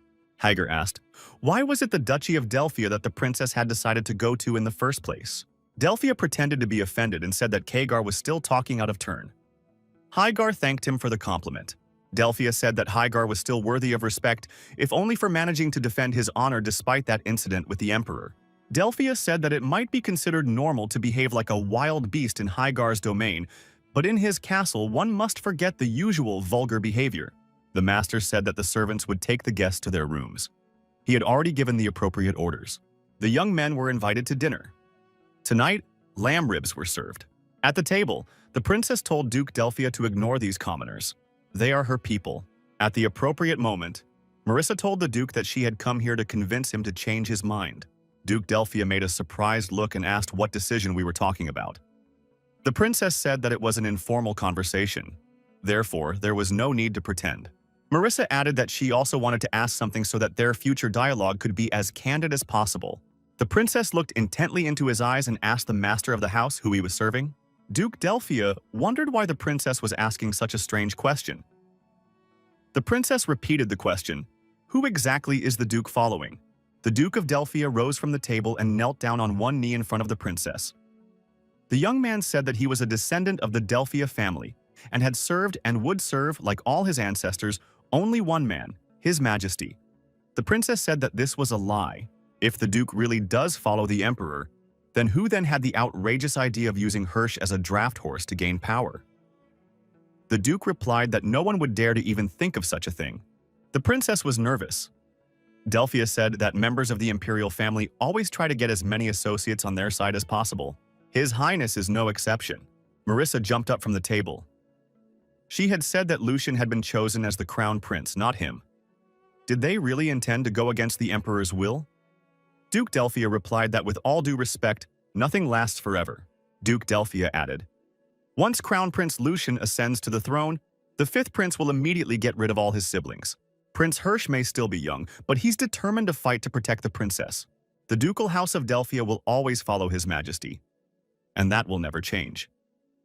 And if he has the power to give the full might of his family for the future of the ruling dynasty, he's a man who fights to protect his own kind. So he will humbly accept punishment for infidelity if the princess so desires. The princess, having listened to this monologue, turned away from the duke. She was in thought. Marissa said she would leave tomorrow. Mubiak said he's really bored now. Parker said he was scared. Would their actions be the beginning of something serious? Mubiak wondered.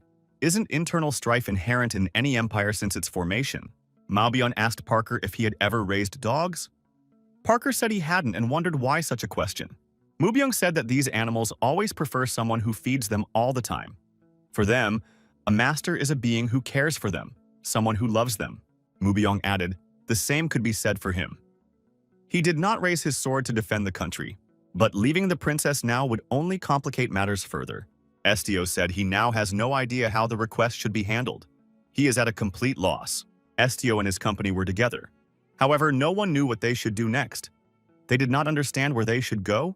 The pause was interrupted by Cactus. Why can't we just use the Duke and Crown Prince? If you just order these two not to destroy anyone, then the problem will go away by itself. Estio said that the effects of his powers are limited. So unless he was in the Imperial Palace all the time, it would be impossible to pull this off, Estio thought. He didn't want to use his powers in such a way either. After all, isn't that the reason why humans stopped communicating with dragons? Cactus asked about attacking first. Neju replied that in that case Estio would be in danger. Cactus replied that perhaps Mubion should support this principle. If the two dukes sided with him, the emperor would have no choice but to agree to the terms. Mubion said that he could not openly oppose the monarchy.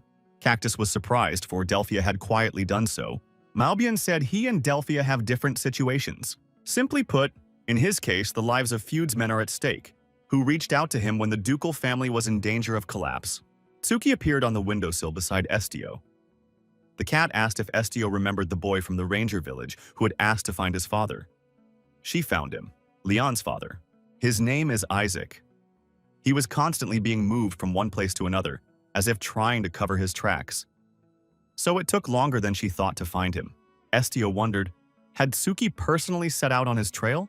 Tsuki said that the last time Isaac was in the palace of the fifth prince. He was now in the capital. Master wondered if the Black Tigress had found the father of that child from the ranger village. Estio replied that Isaac seemed to have been taken by Hirsch's men. Kaya assumed that Hirsch had gathered men in his palace who were good at ambushing and hunting. Tsuki said she saw that there were several people from the same village with Isaac. In addition, everyone was not treated very well. What was going on was like conducting some kind of secret training. She didn't think it would be easy to meet Isaac. Estio took Tsuki in his arms and said he was grateful to the cat for such important information. However, he wished she would give him advance notice of where she was going. He was very worried. Estio clutched the cat to his chest. Tsuki said she would warn the young man next time. Neju saw the cat and said he was glad she was back. It was good to have her back. The cactus missed her very much. Chicky said it was time for them to hit the road. Marissa asked Duke Delphia if he still had anything he wanted to tell her. Duke Delphia bowed and said that once he had gained the princess's trust, he would dare to inform her that the key to this battle was in her hands. The princess wondered, what kind of power could she have if she wasn't even able to team up with a single subject who was wholeheartedly devoted to the empire? Duke Delphia said it must really be difficult, but he asked that the princess not interfere. The duke added that if the princess ever made a choice, he would follow her will unconditionally. Hail the bright future of the great Lord Lubarzin. The carriages have left the Duchy of Delphia.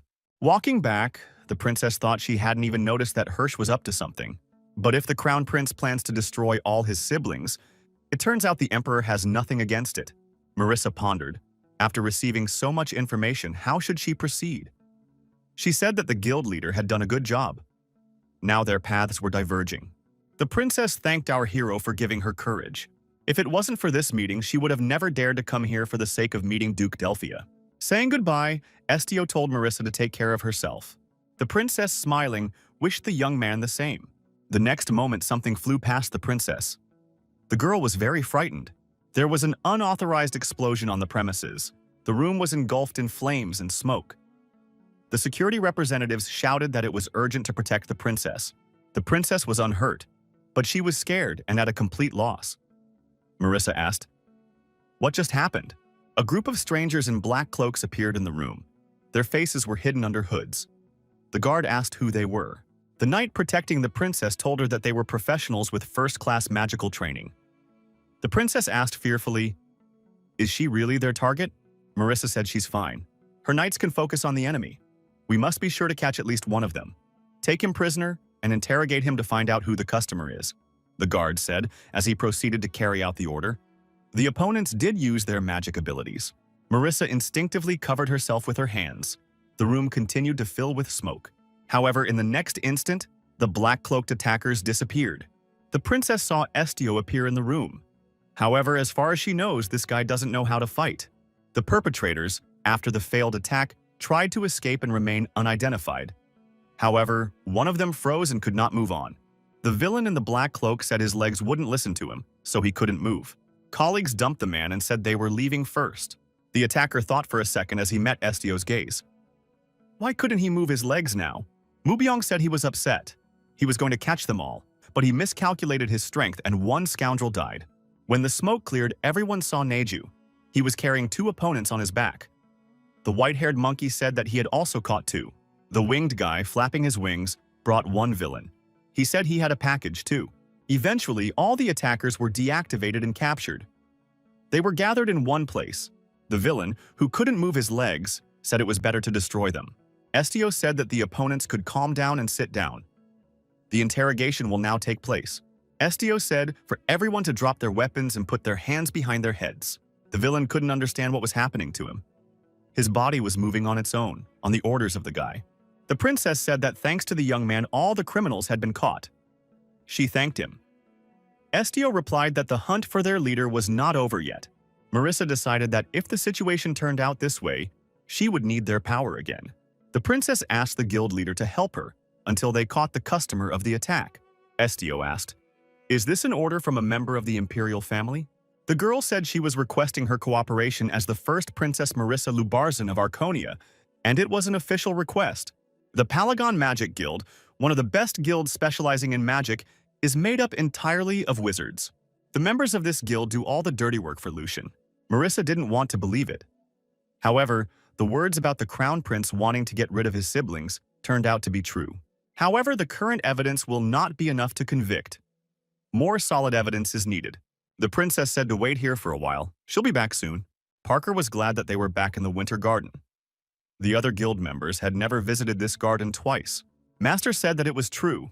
It's very rare, although the Ignis Guild has close ties with the imperial family. Kaya added that it was just an exchange of paperwork, nothing more.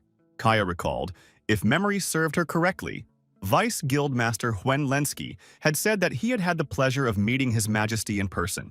Parker said that's not surprising since he's the one who handles most of the external relations, though that doesn't inspire much confidence. Kaya said that thanks to Estio, the imperial family would be in a huge debt to the guild. Perhaps Estio had purposely induced the princess to ask again. The master asked when Estio resolved the power struggle issue that had arisen. Was it part of his plan to use the favor rendered as an excuse to defend the guild should Shuhanan decide to attack Ignis? Estio replied that not really. He just wants to help the princess, and so the master shouldn't blame himself for this unforeseen situation. He wanted it for himself. Kaya thought once she learned of Estio's existence, she immediately began to see him as a weapon against Shunhanan. However, this guy is different from the Golden Dragon. There is no rage in him, and he can feel emotions just like humans. Was it right to drag him into this? Among all the flowers in the greenhouse, there was, among others, a crystal flower. Mubyeon wondered if this wasn't the same flower their cactus was so worried about. In that case, why does he look so lifeless? Neju said he thought the flower looked the same as before. Estio said he would try to find out what the matter was now. The cactus in Neju's hands was worried. Was the crystal flower really sick? Had it caught some kind of disease when it came back here? Estio replied that the flower is not sick. But like Parker said, it doesn't look good. This flower could die very soon. Mubyeon asked how Parker was able to recognize the symptoms of wilting. Parker replied that he had a feeling, but he hoped he was wrong. Parker said it's sad. The flower can't even tell it's dying until it actually dies. Mubyeon noticed that his wish to return to his mistress had been granted. Perhaps it made him happier, even a little. Flower said he wasn't happy. Is there anyone who would be happy about impending doom? Yet he has no regrets about returning to the place where he was born and being here before he withered away completely. Parker wondered, had the flower just moved, or had he imagined it? A maid appeared and said that Her Highness, the princess, was inviting everyone to dinner. Marissa told everyone to come through soon. She was a little embarrassed that she hadn't been able to get everything ready properly. Mubyeon wondered what Her Highness was even talking about. The princess replied that she just wanted to thank the young men for their help. The princess is well aware that any man would look for profit in the task assigned to him. And taking a side where that benefit was not available was like something out of the realm of fantasy. But the guild still decided to support her. The princess said that with this humble meal she was showing her appreciation, and added that everyone enjoy the meal. Parker ran ahead of everyone to the table and thanked the princess on behalf of the entire company. Mubyeon thought that the princess was different from the emperor's coward. The guests sat down at the table and began a pleasant meal. Marissa was very glad they had come to her. Marissa intercepted Estio's gaze and wondered if the young man had something to say to her. Or maybe the guild leader is uncomfortable here and wants to move to another seat. Estio replied that he was fine with it. Marissa moved closer to Estio and wondered what was wrong with his face. Or was he always like this? The girl, smiling, said that Estio didn't seem like a stone, but she had always wondered why he never showed emotion, and immediately apologized. Had she offended him? Estio said again that he was fine. He thought, people can't read minds, so they pay attention to the facial expressions of their interlocutors. But when the interlocutor has the same face, it looks strange. The princess raised her glass and offered everyone a drink. She made this drink from the petals of a very useful flower. Marissa offered to drink to their victory. Mubyong tasted the drink and said he really likes alcohol. This is the first time he has encountered such a flavor. The princess explained that the main ingredient was tantalus nectar. It is a very rare flower that only blooms once every 10 years. It was also nicknamed golden grass because of the color it exudes during this period. Mubyong noticed that this flower even has a name that breathes elegance. Since time immemorial, nectar has been left to ferment to make wine. It was once said that a glass of nectar could revitalize the whole world, all because it was said to be a poisonous drug that could charm even a dragon. Duke Hygar put his glass on the table. The princess asked, "What's wrong with the young man?" Mubyong replied, "Because the princess just said it was a drug." The girl smiled. Was the duke so much surprised by her words? This nectar is absolutely harmless to humans. The flower attracted its victims by its scent. And its victims, as we know, were dragons.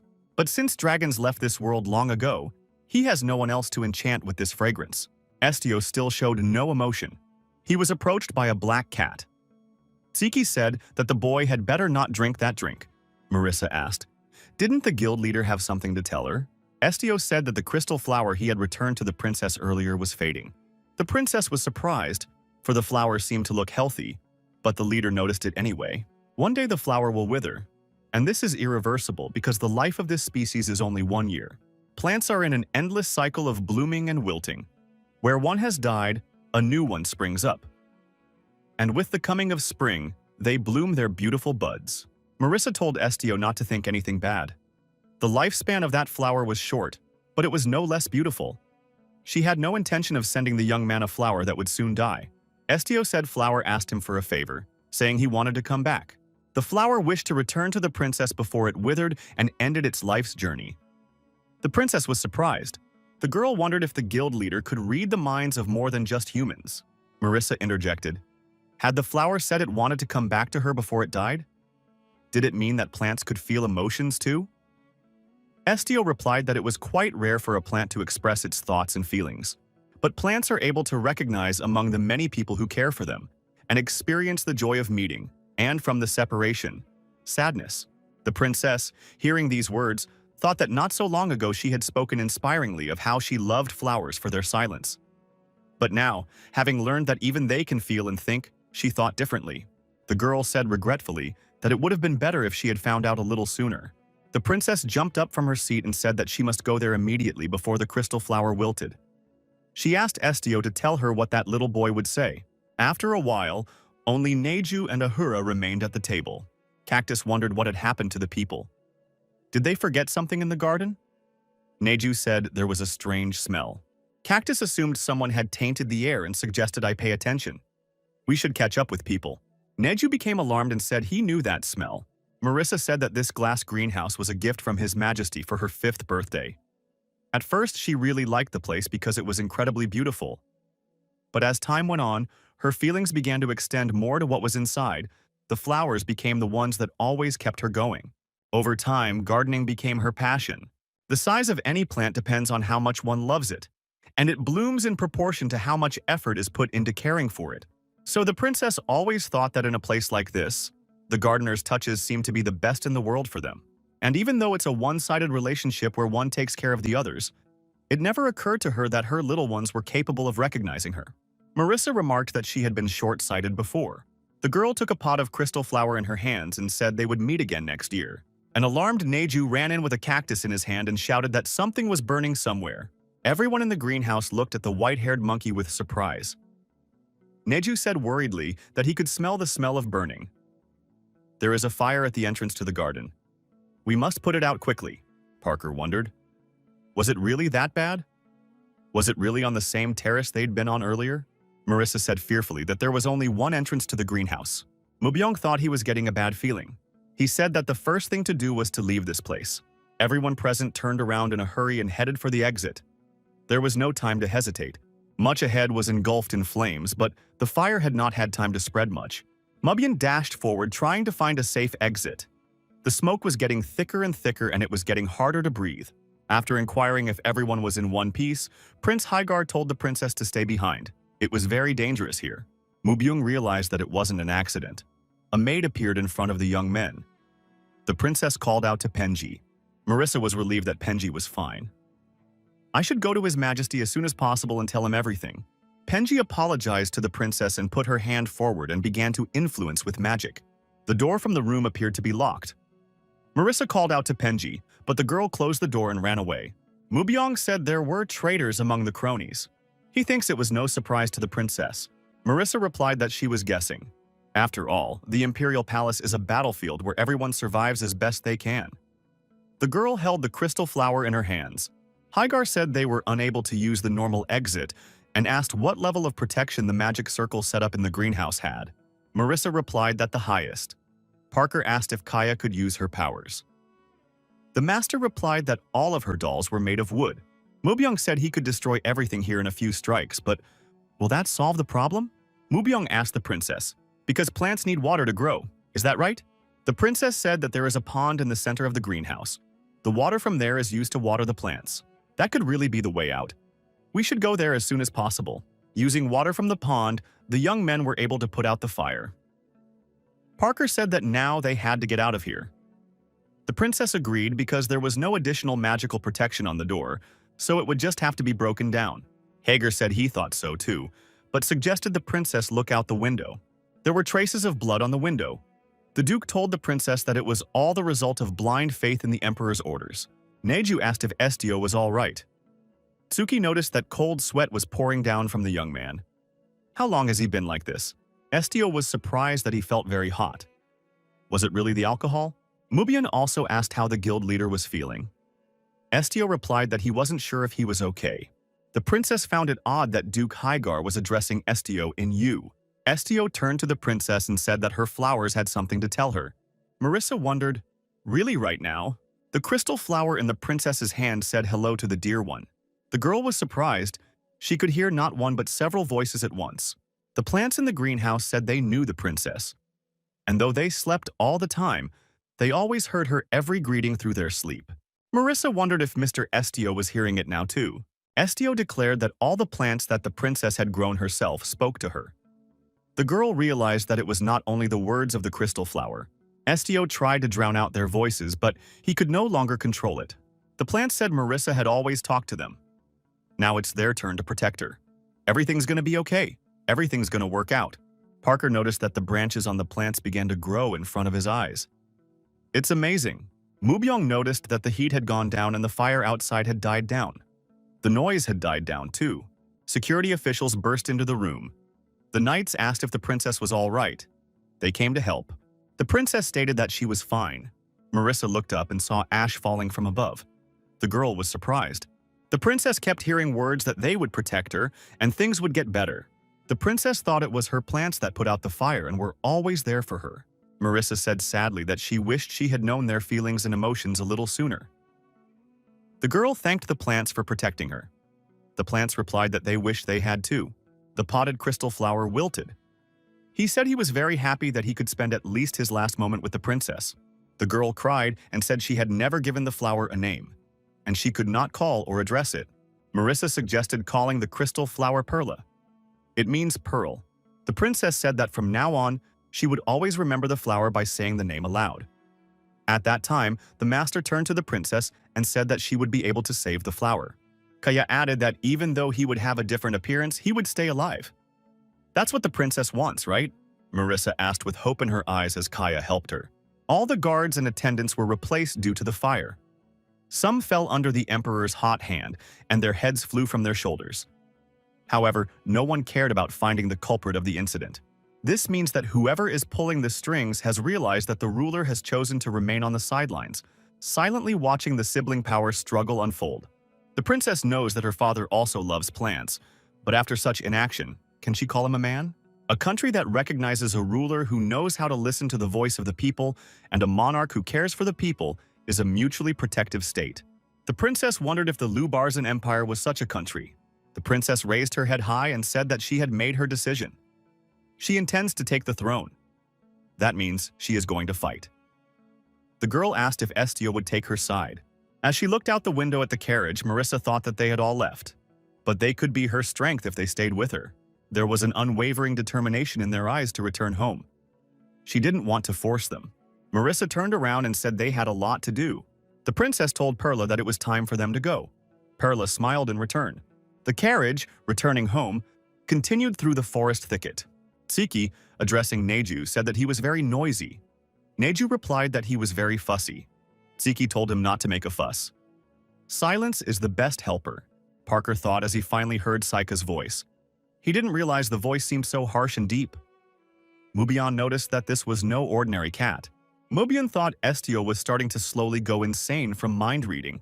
He doesn't know if it's the nectar, but he can't get his abilities under control. Neju noticed that they were already at the gates of the capital.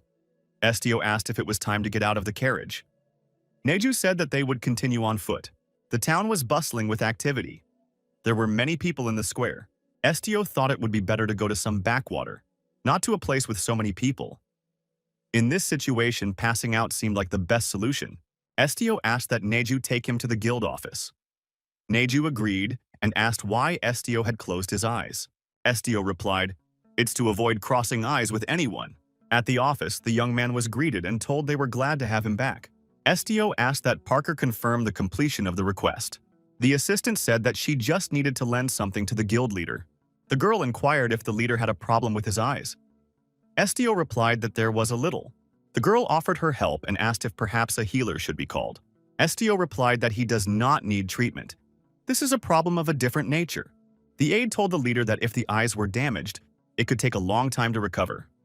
Such a problem should not be taken too lightly, and he should let him know if he needed anything. Estio said that in that case he was interested in something to cover his eyes. The girl said she would bring something right away.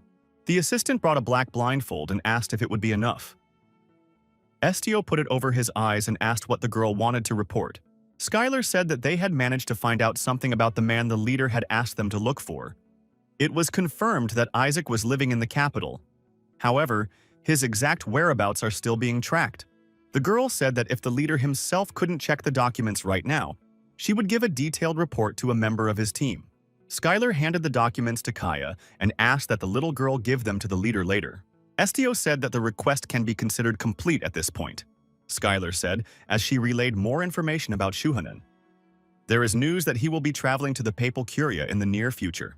In addition, this morning, the current pope, Lot Ezekiel, announced his resignation. The master said that she believes the Curia has begun to act. That seems strange. Shouldn't he first destroy the guild that stands in his way? Skylar said that's all the basic information. If anything new comes up, they will send everything by courier. Estio thanked Skylar and said it was a good job. Parker stated that he wanted to give notice of the completion of the request. Fortunately, he wrote the report on his own time. Parker wondered why Mubion's face changed dramatically. It was like seeing a ghost. Mubion noticed that sooner or later they would have to face something worse than a ghost. Mubyung asked Kaya, "Is he the repulsive type?" Kaya replied that a ghost is many times better. Estio worried when his abilities would return to normal. What if he stayed like this? Mubion told his friend that he would take Isaac's job instead. Estio has to recover. Mubyong added for the guild leader to rest and gain strength until he could fully recover. Estio objected. For this case is a personal request. Hygar noticed that he is not a member of the guild. He only follows Estio as a bodyguard. Estio asked that, in that case, Mubion should just accompany him. Kaya said if it's a personal matter of the leader, she won't get involved. Instead, she will try to take action against Shuhanan. We have to be careful.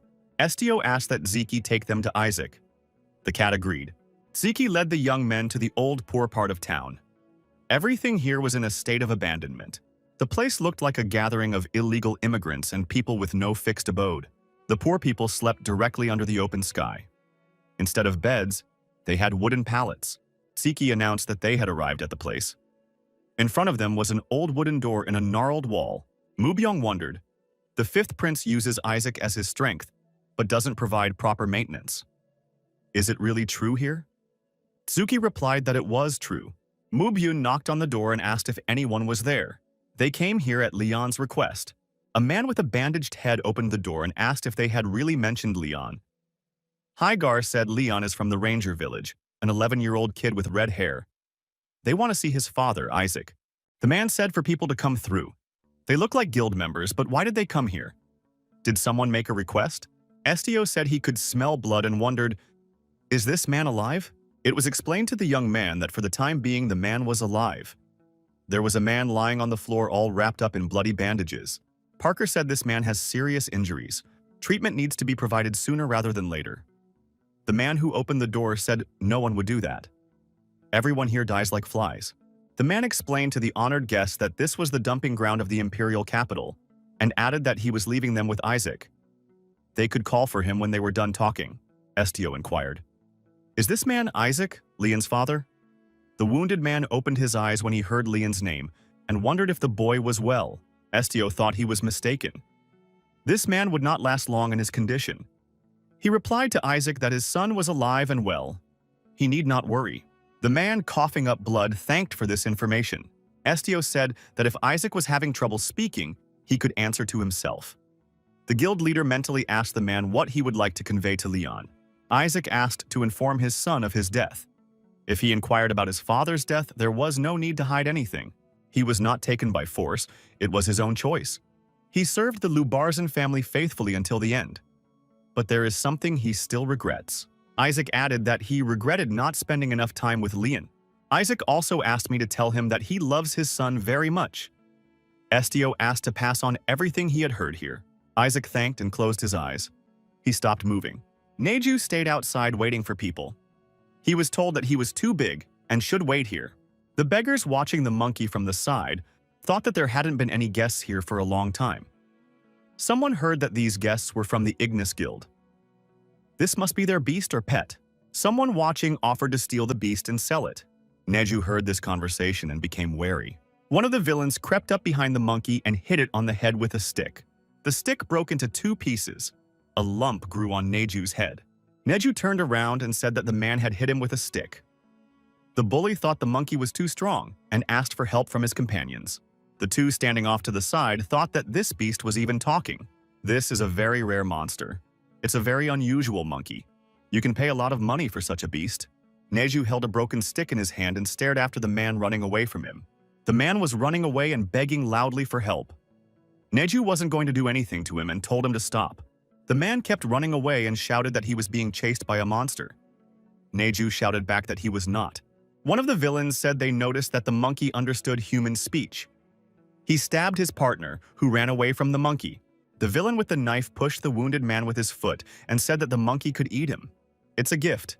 And if she goes with them, she'll get even more goodies. Neju said he doesn't eat people and is not a monster. Neju shouted loudly, Estio said he's not a monster. The terrified men threw a bottle at Neju, which shattered on his head. Neju screamed in pain and covered himself with his hands. The liquid from the bottle flowed over his head. The villains laughed. They had another bottle in their hands. One held a knife in his hand. The rogue said that once the liquid was absorbed, even the strongest monster would faint. Neju stood up on his hind legs, his eyes glowing furiously. He growled loudly. The 2 robbers were frightened and covered their hands and cried out in fear. They had not expected such a turn of events.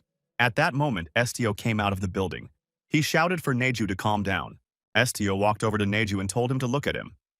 Neju, still not calm, continued to growl. Estio said it's all right. The people who made Neju angry are no longer here. Neju said with anger that the rascals destroyed his comrade and threw his body to him as food. That's disgusting. Neju said he wasn't a monster and something strange was thrown at him. His eyes hurt, and he got angry and lost control. Estio apologized for leaving Neju alone. Neju was surprised. It turns out Estio was already without a blindfold. Neju asked if Estio didn't need to close his eyes anymore. The boy replied that he still needed the blindfold. Estio put the blindfold back on and said it was time for them to go back. Some time passed. Estio, lying on the bed, thought that 10 days had passed since he drank the nectar. The noise in his head had subsided, but he was still struggling to control his abilities. He should definitely curb them. He must. Estio was still blindfolded. He pulled himself up and sat on his bed. This is his power. Why is he unable to subdue it? Perhaps he needs training. But the only one who is more or less aware of such a thing is Shuhanan. However, Kaya said that Shuhanan hates black dragons. Then, if he despises them so much, why doesn't he return to the dragon world and try to destroy the humans? Estio thought he needed someone to help him. Our hero called Kaya. The master said she's been here for some time. How did he know that? She had entered quietly on purpose so as not to disturb him. Estio replied that he didn't know. The master looked around and asked where everyone had gone. Estio replied that everyone would be back soon. The master was indignant. How could they leave Estio alone in such a state? Parker and Mubyon looked out the door. They said they had gone to find Kaya. Hygar said that the guild master disappearing for days seemed extremely irresponsible. If she got some information, she should share it with them. Kaya said she had two pieces of news regarding Shuhanan. Good news and bad news. Which one should I start with? Estio asked to start with the good one. Kaya stated that Shuhanan had stopped acting. Apparently, he just wanted to show everyone that sooner or later the Holy See would be occupied by him. Mubyong admitted that this is quite comforting news in recent times. Kaya replied, "Not really. Things could get much worse." After obtaining the position of Pope, Shuhanan could exercise the right of sacred immunity at any time. Then even the Emperor wouldn't be able to get close to him. In addition, he might be able to win the monarch over to his side altogether. Parker wondered why everyone would be worse off if Shuhanan became a dad. What doesn't he understand? Kaya explained that Shuhanan was not a human but a dragon. Parker said it was clear to him now. After a few seconds, he wondered, was it really a dragon? Kaya asked if Parker wanted to hear the details. Parker declined, deciding he'd rather remain in the dark. Parker figured it was a legendary race of creatures. Why is everyone talking about the dragon like it's about the buns from the bakery around the corner? Estio wondered. What about the bad news? Kaya handed the young man a paper scroll. Estio removed the blindfold. Estio familiarized himself with the information given to him. Kaya said, "It seems that Shuhanan has learned about the existence of the Black Dragon and wants to contact Estio." In the guy's hands was a request whose customer was Shuhanan. Estio read, "Thou shalt be summoned in the hour of good immediately, when Elysium the pillar of God's light protects, and in his truth assuring all, let the goblet of blood be spilled upon the altar." Mubyong said it was more of a demand than a request. The direct text says to bring Estio to him. Cactus said that Shuhanan is not a teenager with hormones hitting his head. And from what I read, it's not clear whether it's a query or a poem. Kaya said that the pillar of God's light is the baptism of the Pope, but not human, but something given by God. The moment the new Pope ascends the throne, a pillar of light appears and envelops the whole of Elysium, proving the divinity of the Chosen One. Mubyong asked, "So Shuhanan wants to see Estio right after he becomes a pope?" They already have the request.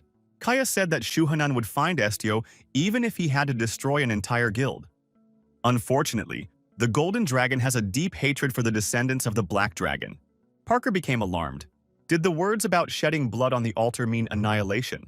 Kaya noted that for something like this, no one would definitely summon a victim directly to the Curia. And the faithful who follow the Almighty are forbidden to destroy. Rather, Shuhanan would prefer to get rid of Estio quietly and without attracting attention. And there are many ways to do that, Mubyon asked. Then why is Shuhanan calling Estio to Elysium?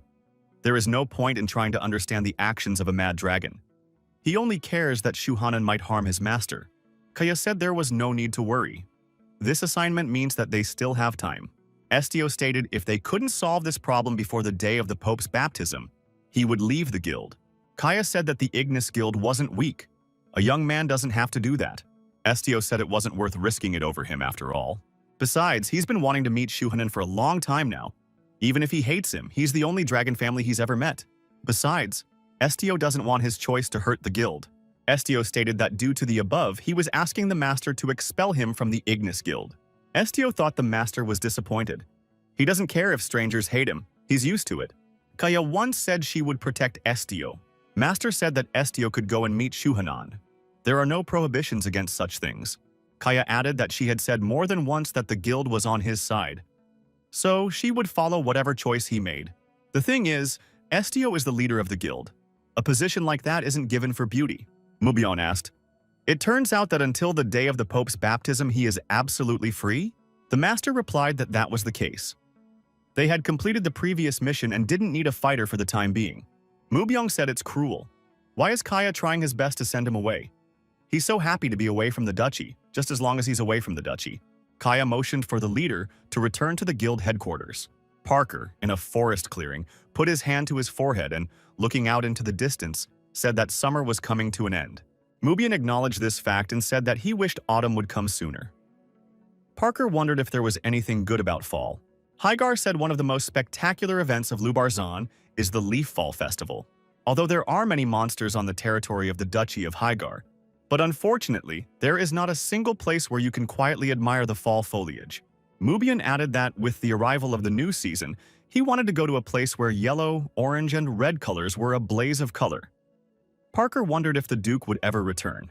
Parker said such foliage can be seen in his hometown, a winged settlement. It's just a mountain range there, of course. But literally at every turn there are many different colors of leaves. Some trees are even ripening very tasty fruits by this time. Mubyong inquired if Parker wanted to go home. Parker replied that he didn't want to. He likes his current life. The guild is his home now. Still, when the opportunity to take a vacation comes up, he immediately goes to the settlement to visit his family. He would be glad if his friends could keep him company sometime. Neju said he wanted to go there too. Parker expressed doubts that Neju would be able to get up there. Neju remarked that he could climb mountains very well. Parker thought, it's not really mountains up there. There's a real peak. The travelers returned again to the ranger village. Parker said that just after this village it would be a short walk to Rainville. The local boys, led by Leon, saw the travelers and shouted that the Ignis Guild had returned. Leon ran up to Estio-san and asked if he had found his father. The boy, delighted at this meeting, said that he had behaved well and had not left the forest. He asked what news. Had his father been found? Estio stood blindfolded in front of the boy and squatted down and said he had something to tell him. There was a long pause before Estio told everything. Estio told Leon what happened to his father and where he found him. Everyone who heard the story cried. The guild leader apologized to the boy for bringing such sad news. Leon asked, why was the guild leader apologizing to him? Leon said, through tears, that he was grateful that the young man had kept his word. Someday, he would repay that kindness. After a while, Mubyong wondered if Mr. Estio was still thinking about that child. It was as if he hadn't been able to find a place since they left the ranger village. Estio replied that he assumed Leon would take offense at him. Mubyong wondered why. Estio explained that it was he who had brought the boy the news of his father's death. However, he received thanks in return. Hygar said that the boy just wanted to get some news about his father. So it was no surprise that he was so happy to have his request fulfilled. Leon had no reason to take offense at the guild leader. Estio replied that he was relieved afterward, because more often than not, people vent their own anger on others. Parker reported that the guild headquarters was now in chaos. Kaya had noticed that a serious power struggle had begun in the imperial family, so it was going to be turbulent around here for a while. The requests will pile up on the leader, so she advises Estio not to take the side of either the prince or the princess. Estio replied that he understood everything. Kaya said she had something else. Shuhanen's official christening will take place around the beginning of winter, so Estio can spend all his free time as he likes. Kaya said she had to go. There was still a lot of unfinished business. Estio could call her if she needed help. A surprised Parker said there were 88 requests for the leader's name. Would he read all of them? Estio replied that right now he was only interested in those not connected to the imperial family. Parker said that leaves only 9 letters in that case. Estio thought it was still a lot. Parker wondered, was the leader really going to get to work right now? Bernie added that Estio hadn't recovered yet. It was better to rest now. Neju agreed, for they had just gotten back. Maobion notices that Estio finally has some free time. He suggests going on vacation instead of running errands. He says he's supportive. Estio asked Parker where the kitchen was at headquarters. Bernie asked in a troubled voice. Was there something wrong with the guild cooks? Estio handed Parker a request. It was a request from the kitchen. Bernie said it was amazing. It is extremely rare for a guild member to ask for help in this way. The request was from Cheese, the head of the kitchen. He reported that there were 2 almost indistinguishable creatures in the kitchen. They've been causing a lot of injuries. He asked to get to the bottom of it. Bernie asked if the leader was going to accept this request. Estio replied that he didn't want to turn down any of the associates. Parker stated that in that case they shouldn't split up because they still have work to do. STO stated that Parker would not be involved in this case. The kitchen is not far away. It's not a long journey, so there is no reason to worry. The guild leader added that the others should rest properly today. Tomorrow, they will start their assignment. Parker is being sent on vacation. Bernie scratched the back of his head with his wing and decided that the leader was right. He was really tired. And the assignment seemed easy, so Parker decided to go on vacation. Mubyung told the guild leader that he did the right thing when he decided to stay. Tsuki and Neju were not allowed in the kitchen due to the presence of wool. Mubyung assumed that if they were purposely going to the kitchen at non-dinner time, it must be quiet. As they approached the kitchen, STO and Mubyung heard shouting from behind the door. Someone was shouting, "How can this be called a dish?" Looking inside, the young men saw a man reprimanding the cooks. Where is it seen that the cook was so inattentive? This is some kind of madhouse. STO put the blindfold back on as he sensed that a commotion was coming. Mubyung just cursed. Hygar said hello and hoped that the request had not been sent for them to get involved in this verbal scuffle. The enraged man did not calm down. He told the chef to bring his dish right away. Or rather, a medley that would make his eyes pop out of their orbits. The cook apologized and said there was a slight error in the cooking process. The man shouted that one should know what to do, especially when it comes to condiments. A man with a weak stomach collapsed unconscious and was immediately dragged to the hospital. Mubyung thought that this man was not red from anger, but from the large amount of peppers in his food. A man in white clothing appeared in front of the disgruntled man and said he was the chef. Just then, another man like that showed up and said he was the chef. The scandalized man was at a loss. Two large identical chefs stood before him. Which of them to continue the conversation with? STO thought that these were probably the people the request was referring to. The two began to work things out between them. Each of them said he was a chef. The food-affected man asked in amazement, "Are they really twins?" Both of them screamed that it wasn't funny. Well, which one of them has never had a brother? Each of them is an only child in the family. One of the cooks present in the kitchen at the moment noticed the guests and rushed over to them. He asked if by any chance the leader was in front of him. STO confirmed and said that he was here because he had received a request. The cook immediately cried. Mubyung wondered why he was crying. They had come to help. The cook continued to cry and said that they had been doing this for several days. They can't find out who is real and who is not. Mubyung told that guy to stop crying and explained everything in order. Where did it all start? The cook explained that a few days ago, a doppelganger, a monster missed by the magic research department, had broken into the kitchen. A doppelganger is a monster of a spiritual type whose body is like a mirror. The doppelganger is a spirit-type monster whose body is like a mirror. After the transformation, monster and human become completely indistinguishable in appearance. Doppelganger, although he doesn't harm people, is constantly mischievous with his food. He probably likes to tease others and draw attention to himself. The cook said he was very glad the leader came here. He doesn't even know how they would have coped if he hadn't accepted the assignment. Inexplicably, Yongbaran said that it was simply possible to destroy both of them. Mubyung said hello to the girl and told her they hadn't seen each other in a while. Yonbiran was surprised, after all. Hygar wasn't a member of the guild. How did he end up at the headquarters? Did he come at the call of his master? The girl didn't understand why the Duke was serving some boy with such talents. It was a waste of resources, Mubyung remarked. So from the outside, he looks like a worthy servant. Yongbiran headed towards the chefs. Her magic spear began to appear in her hand.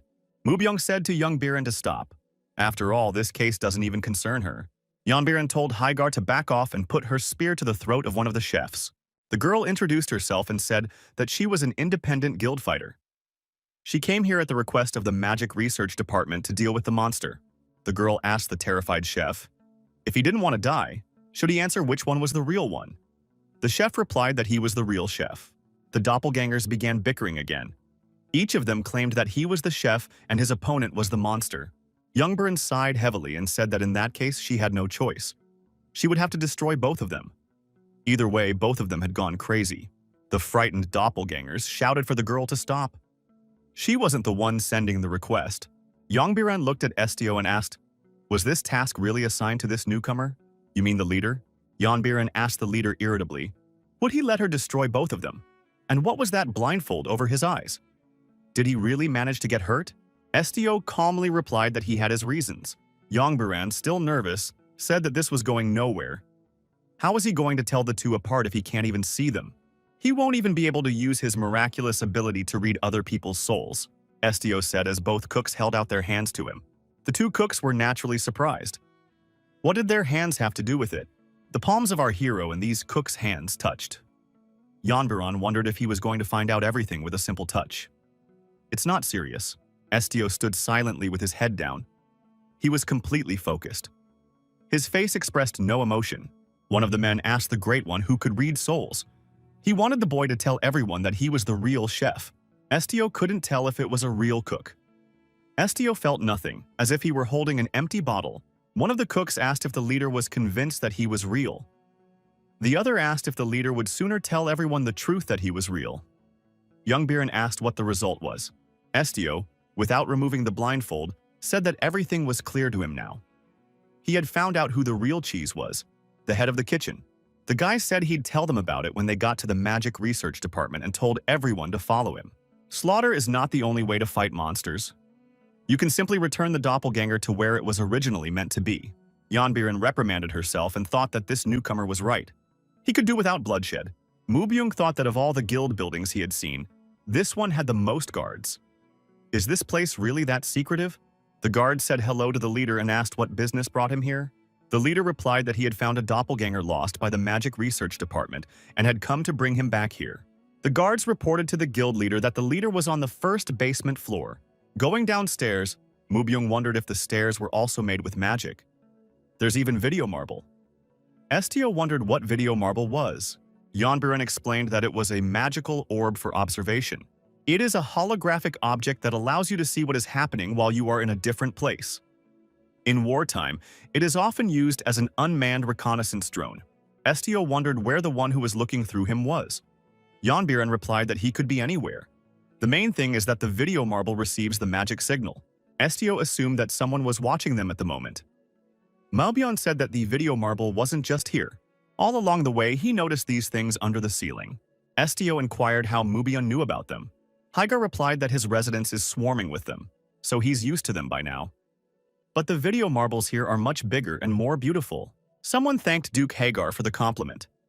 The girl said she must have used the wrong address. We should thank his lordship, Hagar. Mubyun replied that it was more correct the first time. The girl apologized. The stranger said she just never studied etiquette. The girl saw Estio and cried out. She was honored to meet the guild leader. The stranger introduced herself. She is Shuangberg, the head of this department. She could be called simply Shuang. The guild leader replied that it was a pleasure to meet her. His name was Estio. Shuang replied that he knew. She had been watching him the whole time. Realizing she had said too much, she said she was a fan of the leader. The ability to read minds was amazing. She'd really like to do an experiment, do some tests. Shuang thanked young Biren for agreeing to fulfill the request.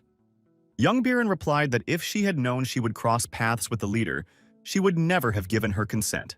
Mubyun inquired, so Shuang made a request for a doppelganger? Shuang admitted that she had asked young Biren-sama to handle it. She was still a little worried about whether the doppelganger would even be alive, since young Biren had a violent temper. But luckily, she brought him back safely, without even maiming him. The chef and his doppelganger were bound by their hands and magically deactivated. Mubyun said that if Mr. Estio hadn't intervened, rivers of blood would be pouring in the kitchen right now. Shuang said that it doesn't matter anymore. After all, it couldn't be completely destroyed anyway. A doppelganger is a kind of spirit. However, at the same time, he is a spiritual being, originating from the material world. Mubyung decided to ask for the sake of interest. Are there really experiments being conducted here to create them? Shuang replied that it was a misconception. It'd be great if it really turned out that way. It was just an accident. The girl was checking out an old mirror that was rumored to have paranormal properties. What if there was an unknown kind of magic in there? But suddenly, a doppelganger popped out of there and immediately escaped. Estio now realized why he couldn't read the doppelganger's mind. Shuang asked the leader's permission to take the doppelganger away. Estio wondered what would happen to him now. Shuang said that no one had made a contract with the spirit, and it was impossible to destroy it. She thinks it should be sealed in the mirror again. The spirits of the material world have a strong attachment to the objects in which they came into existence. Shuang said that's why they will take advantage of it. If he feels that the mirror is in danger of being damaged, he will certainly rush to protect it. Mubyung asked if it was necessary to stoop to such threats. Shuang replied that if this is not done, He will continue to mischief, traveling from department to department. Perhaps one day, if they could find the right person to contract with, they would be able to give life to the great spirit master. Shuang tapped on the mirror in front of the chefs and said that he had better go back before his house was destroyed. One of the doppelgangers changed his face and immediately expressed his displeasure at what was happening. Everyone present saw one of the chefs begin to melt and disappear. In the end, only a small puddle of dark liquid remained on the table. Estio wondered if this was his body. The remaining cook asked, "Is it a spirit or a demon? But would it really be possible to seal this thing inside the mirror?" Shuang replied that she couldn't say for sure. More research needs to be done. Yongbiren suggested that in that case it could be destroyed. Shuang said it was impossible, but you could try, and then they would know. In Yongbiren's hands, her magic spear began to reappear. Who could guarantee that this thing wouldn't get out and hurt people again? Shuang tried to reassure Yongbiren that it was a spirit, not a monster. Yongbiren logically said that when a spirit harms people, it is no different from a monster. Estio wanted to stop Yongbiren's action. However, the girl thrust her spear forward and was right in front of the mirror. At the same moment, a girl who looked exactly like Yongbiren, but had black hair, appeared between the mirror and Yongbiren. Yongbiren was now holding the spear in front of her doppelganger. The people around her didn't understand why the doppelganger's hair and eyes had turned black. Shuang said that the spirit in the mirror reflects the true appearance of the object. It turns out that Yongbiren was originally like this. Estio thought that Yongbiren didn't like it when he revealed her real name, and that all the people in the lab also live her simply as Ran. Mubyung blocked Yongbiren's spear just in time. The girl couldn't do any damage to her doppelganger. Mubyung told the girl that she certainly had a lot of strength. Now she wants to destroy her comrades too? A bewildered Yongbiren lowered her head and said that it was impossible to let anyone know. That it's her, and that she had managed to survive. Yongbiren looked upset and depressed. Mubyung asked Yongbiren, "Does she come from Hedong?" Yongbiren thought, as expected, she should have eliminated the monster from the beginning. Then none of this would have happened. Yongbiren turned around and yelled that it was all his fault. Estio thought that this girl was afraid. Shuang asked apprehensively, "Why is Ran acting like this?" Estio asked Shuang to forget everything she had seen today. All Shuang saw was the spirit of the mirror turning into a cook. It is necessary to forget about the girl with black hair. Ran had never been to this place. Estio told Shuang to get some sleep. Shuang immediately began to pass out and fall asleep. All the lab staff and the chef had also fallen asleep. Mubyung was also motionless. Estio turned to Yongbiren. The girl got angry again and shouted for the guild leader not to call her by that name. Estio said there was no reason to panic anymore. The sleeping people would no longer remember that the girl was here. Yongbiren asked, how could she believe the leader? There's also a video marble here after all. Through that sphere, someone else is watching this place. Estio replied that there was no problem with that. Estio added that if he lied to her, she could come and destroy him at any time. Yongbiren tried to calm down and assess the situation. Perhaps she should have believed the guild leader, Yongbiren asked, because Estio had had her head scanned from the beginning, hadn't he? And her real name, and where she was from, and why her hair color was black. It's precisely because he knows everything that he erased the memories of others. Isn't that true? Estio replied that it was true. Yongbiren wondered why he hadn't told her anything. Knowing her secret, he could tell the others or threaten her. The girl had her magic spear in her hand again. Estio replies that he didn't mean to do that. Yongbiren therefore asks why he didn't mean to do that. The guild leader asked, did one need a reason for a heart that felt it was the right thing to do? Yongbiren tearfully said that she couldn't tolerate types like him. The girl, still crying, turned around and ran away. Mubyung, who had regained consciousness, and the brunette looked after her. Estio wondered to the brunette if she should pursue Yongbiren. He knew he was talking to the spirit from the mirror. The girl thought, do people really hate her? Is she not allowed to go outside? Even though she's not mischievous anymore? Had she hurt someone now? Is she such a useless spirit? Then why did this spirit even come into existence in the first place? The brunette began to melt and turned into a dark puddle on the floor. Estio squatted down in front of the puddle and said that someday, someone would come to this particular spirit. It was bound to happen. Estio stated that there is not a single useless life in this world. 1 month has passed. There was a request to go to the Turk branch to fulfill it. Mubyung asked, if this was about Turk, it was that huge desert to the south, right? It was the first time in a long time that they had received a request from a place so far away from the main office. Would the leader mind going there? Estio said that this request is related to the transportation of the mirror spirit for sealing. It is a continuation of the previous request that was related to the mirror spirit, so he wants to deal with this matter definitively, even if the desert is far away. Cactus was surprised to hear that it was the Turk desert. It was his homeland. Neju suggested that Aharu's family was most likely there. Cactus said he was excited. He will see his mom soon. Mubyun wondered, were plants also not strangers to such a concept as family? The cactus said that they don't remember something like family like humans do, although they do remember their mother, brothers, and sisters. There are simply too many to mention them all. Mubyun stated that it was still amazing. The master said she had heard that the leader was going to the desert in Turk. The desert will be a difficult journey. Kaya stated that she had a burning desire to go with Estio, but the situation made it difficult for her to do so. Young Burin entered the room. Kaya said that this was now the new member of the team who would be going to the desert in her place.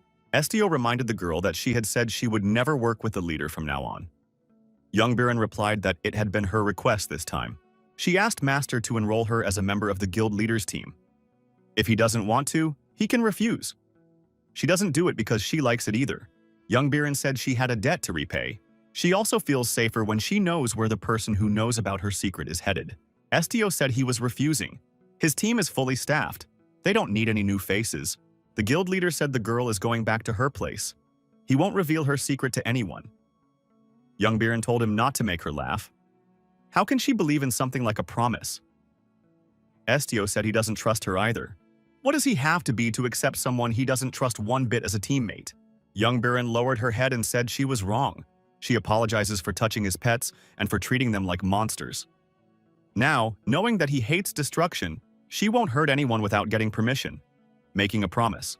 The girl said that Estio should also keep his earlier promise. Estio agreed. If she kept her word, he would accept her as a member of his team. But there were some things she should remember. Estio told the girl that these guys were not his pets, but his comrades. If she joined the team, they are now her comrades too. Young Burin recognized that they were now her comrades too.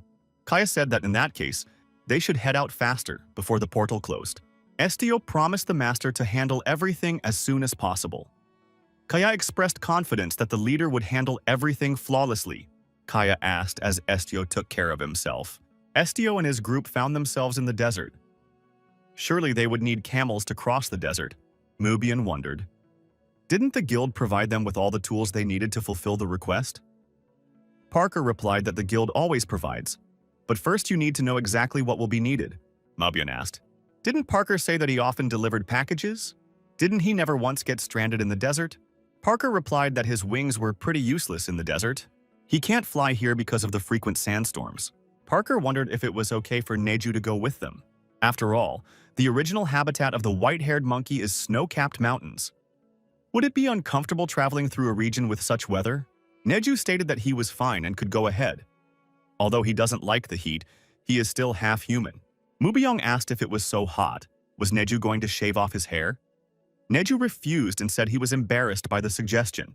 Mubyun suggested that they start by figuring out what they need if no one really knows anything. Young Burin stated that she has been to the deserts often. She has more than 5 trips to this desert alone. Hygar inquired what the young girl was traveling through the desert for. Yeonbiran vaguely replied that she was fulfilling requests. Mubyung didn't calm down. Why would she fulfill this kind of request at this age? I mean, she's very strong. Even without a guild behind her, she could find a good place anywhere and live happily ever after. Young Baran replied that it was none of his business. Mubyun said he wasn't really interested. The girl wondered why he was asking in that case. Parker suggested that the leader look at the items needed. Mubyung replied to the girl that he was asking questions just to dispel boredom. Mubyung put a friendly hand on Young Baran's shoulder and said that to get close to the team, you should at least tell them a little about yourself. Mubyung asked if the girl knew that she could easily slit the throat of someone she didn't know. But her hand may tremble when she hears a story that makes her shed tears. The travelers took everything they would need on this trek. What remains to be chosen is the means of transportation in the Turka Desert. Parker said it was worth considering buying camels. Yeonbiran remarked that it would take a competent astrologer to get to the settlement of the Turk tribe. It's just a man guessing the stars. Parker said he doesn't think it's a scam or anything like that. But divination itself is forbidden in the Luberzan Empire. Young Biren noticed, that's why she said competent. It's not about those fortune tellers who try to fool anyone. Astrology is a shamanic incantation that is tolerated even in the Empire. Neju said that shamanism is not magic. Yongbiran said that since astrologers read the movements of the constellations, they are indispensable in the desert. A competent astrologer can find an oasis even in the middle of the desert. Parker wondered if they couldn't just walk with a map. Yonbaran explained that the coordinates of the mana flows in the Turk desert were constantly changing, so maps and magic compasses were useless. Parker wondered, was it possible for mana flows to change?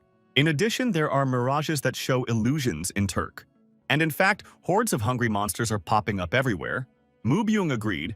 He had heard about the desert being a dangerous place. Yongbiran stated that was why they needed a competent astrologer. Without someone who could read the stars, they would never reach the Turk tribe settlement. Parker inquired as to what would be the case. The best way is to follow a trade caravan. It's the method she uses most often. Parker asked the logical question. Maybe we should take a request for caravan security. Youngbiren said it's the right thing to do.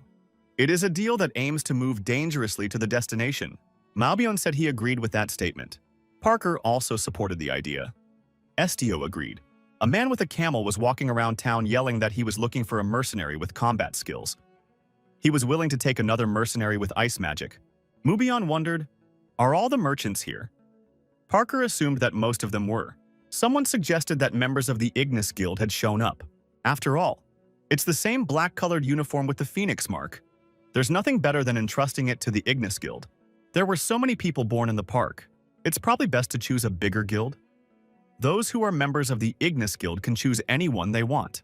The little girl approached Estio. Although the leader was blindfolded, he felt her. The little girl said, strange, why remove the end of the star? Everyone is born under a unique star. The star speaks of his destiny and guides his path. The girl said their merchant family and other mercenaries had a star. The child, turning to Estio once more, inquired, doesn't Big Brother have a star? Mubyong said that this girl is still a child and already a fraud. The girl, turning to Hygar, said that he had a very ugly-looking star. Looking at how jagged it is, the star will have a very difficult life. Mubyong was surprised. He told the girl to check his star again. She can't be ugly. Parker said for Mubyong to calm down. The girl is talking about the star after all, not him. Hygar said he didn't believe it. His star must be huge and beautiful. Parker asked his interlocutor to calm down. The girl said that Mr. Angel has a little star. It shines very softly. Is he a guardian angel who protects people? Parker said he's not an angel, he's an avian. Parker explained that he is a man with wings. He looks like a regular person except for the wings. The girl said that he really looks like an angel. Seeing how gentle his starlight is, he must be helping people a lot. That's cool. The man who approached said that this child was a star contractor. The man took Alzanib's hand and walked over to Estio. He introduced himself and said his name was Russell. He is the leader of the Porum traders. Estio shook the man's hand and said hello, saying that he was the leader of the Ignis Guild. The man thought, this person is a newcomer, but he is already the head of the guild and can read hearts. It's simply delightful to meet the protagonist of this story. The man said the child is Alzanib, his niece. She is also one of the most experienced star contractors in the desert. Parker apologized for interrupting the merchant leader and asked what a star contractor was. Mubian said that's what they might call astrologers. Russell replied that they are wrong. Star contractors are not ordinary astrologers. They are the ones who directly hear the whispers of the stars. They were named that because it was as if they had made a pact with a star spirit. In any case, they are very valuable individuals. Russell added that Alzanib said she would meet special people if they went to the hunters for work, but he never expected them to meet the leader. Estio wondered, in which case Russell wasn't here to hire mercenaries? Russell said they've already hired mercenaries. Someone from outside said that he could see the black-haired brat from the Ignis Guild. It turned out that they had met again. It was that Trinity from the rival Ballista Guild. The guy said their guild went bankrupt. It completely disappeared and the guildmaster ran away. So they're just traveling as mercenaries since they used to be on the same team. Estio said he didn't expect they could meet again. The leader of this Trinity said they began to meet quite often. Looking at our hero, this guy asked, did their leader hurt his eyes? Estio replied, something like that. The opponent said that it must be hard for the newcomer after losing his eyesight. He's really hit rock bottom, considering he's here in the Turka desert. even though he's from Ignis himself. The three pretended to be frightened and asked why their leader was with that scary woman. They were referring to Youngbiren. Yonbiren said menacingly for them not to speak to her. Estio asked Jose, the leader of this trinity, "Are these the same mercenaries hired by the Porum merchants?" Jose replied, "That's right, they just got the tariffs." Russell replied that he didn't. He didn't have that kind of money. Jose wondered, why doesn't the merchant leader have money? Estio asked Russell, "What's going on?" Estio added that they have to go to a village of a tribe of Turks in the desert. Can they go with them as mercenaries? Russell stated that he doesn't have the money to pay. Estio stated that they don't need the money. Russell asked if this would be a good solution. After all, it is very unusual for an Ignis member to work without pay. Youngbiren said it didn't matter, as long as they could get to the Turks' village. Parker said they are just following the leader. Mubian said they are waiting for his answer. Russell said, of course, Porum merchants never make promises for nothing. He added that opponents need to lose something in order to gain something. That is his commercial mindset. If they reach the village safely, he will give part of the proceeds they get from there. Now, for all those who trusted and chose Parima, it is the best solution. The load from the wagons was transferred to camels. Russell told Parker that these camels were not for them. They will take other transportation. The man pointed to the side. Mubian noticed that this merchant was unconventional in his choice of riding animals. He pointed to a huge sand crab. The man said they were all gentle and sturdy, so there was no need to be afraid. Hadn't they ridden horses before? Parker noticed that it didn't look at all like riding horses. Russell said they all become more like each other over time. Estio touched the crab with his eyes closed and said it was strong. Does it have armor on it? Estio kept his hand on his shell. Crab reported that he liked the man. Estio asked Parker what kind of animal it was. Parker replied that the creature was too big to be called just an animal. Parker told Mr. Estio that it was a desert crab. Parker said that crabs usually live in the sea, but there seems to be some in the desert. It's a pretty big crab, so they won't have a problem with it. But it looks pretty strange. Russell said the crab they would ride would be a blue desert crab with a nice dark shell. He'll also ride a green, hairy desert crab. Mubian said it would look very problematic. He had never ridden a crab before. Russell said there's no need to worry. You just have to get in the saddle and hold on properly. Hager replied that even if he had the desire, it would not work. The saddle was tilted to the side. Is it really so non-obvious? Youngbiren, sitting down on the crab, asked, "Isn't the Duke an educated man?" Crabs walk sideways. Youngbiran had already settled on the crab and was apparently feeling very good. Mubian was indignant. Hadn't he just been told that crabs go sideways? Somehow his crab went in a straight line. Youngbiran said it was a pebble crab, a different species. Doesn't that sound reasonable? Parker, seated on his crab, wondered if everyone had made it. Bernie saw that Estio was not yet seated and asked if the leader was all right. Estio replied that he was fine. Parker stated that he was a little scared and the leader still had his eyes closed. Don't they say that people are more afraid when they can see? Parker wondered if the leader might ride with Neju. Desert crabs are very large, so several people can ride them at once. The crab told our hero not to leave.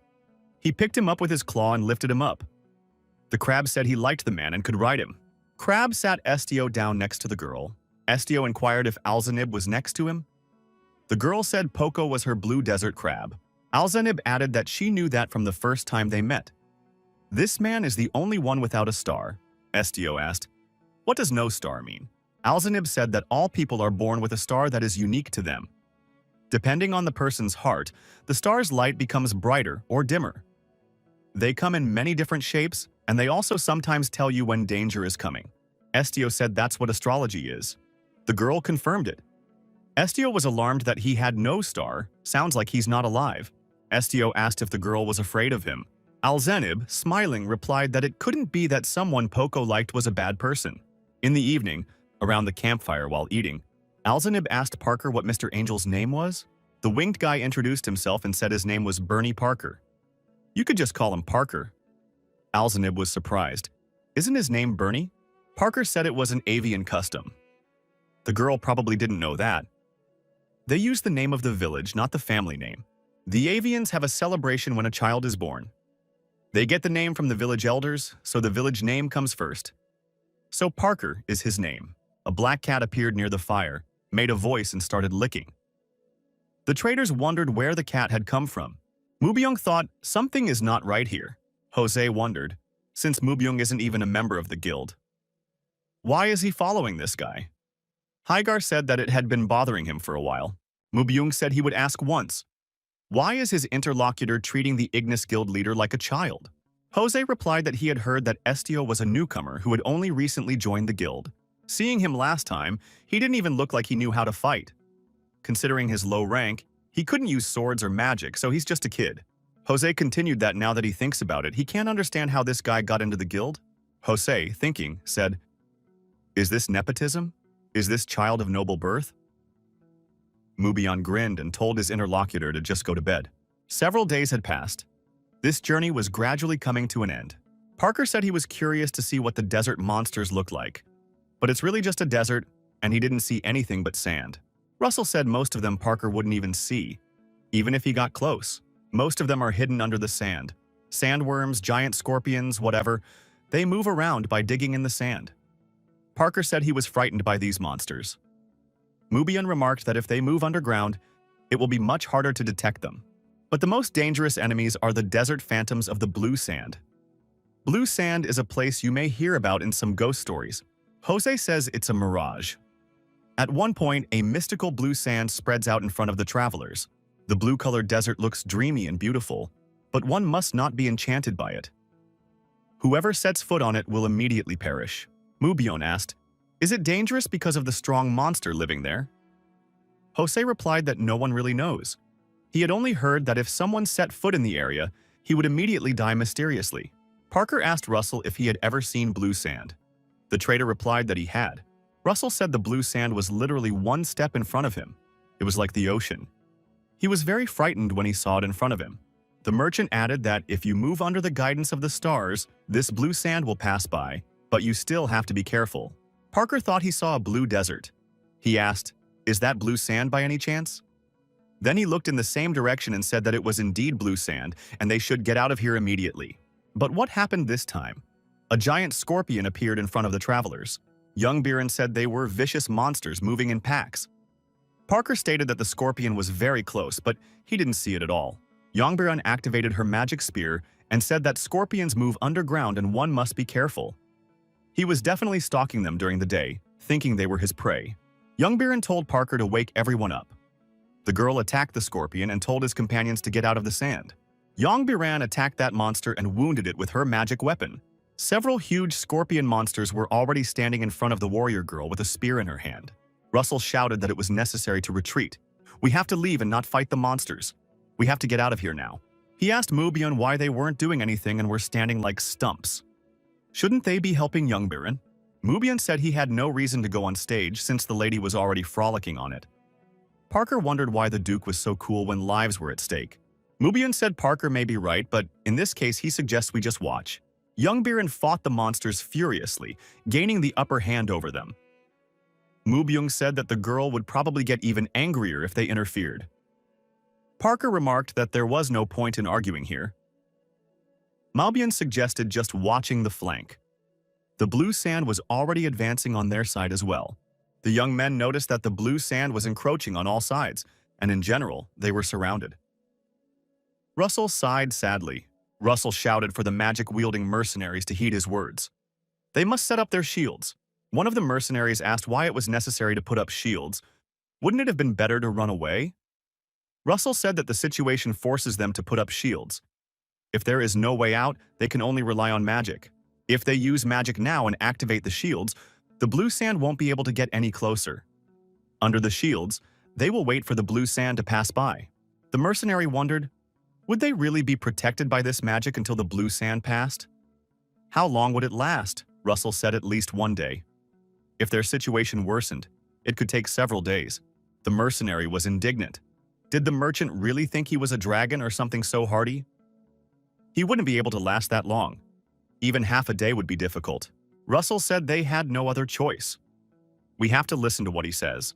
You have to hide the crabs in the sand and gather everyone as close together as possible, creating a small cluster of people. The guy thought, if this sand is touched, it will surely destroy him.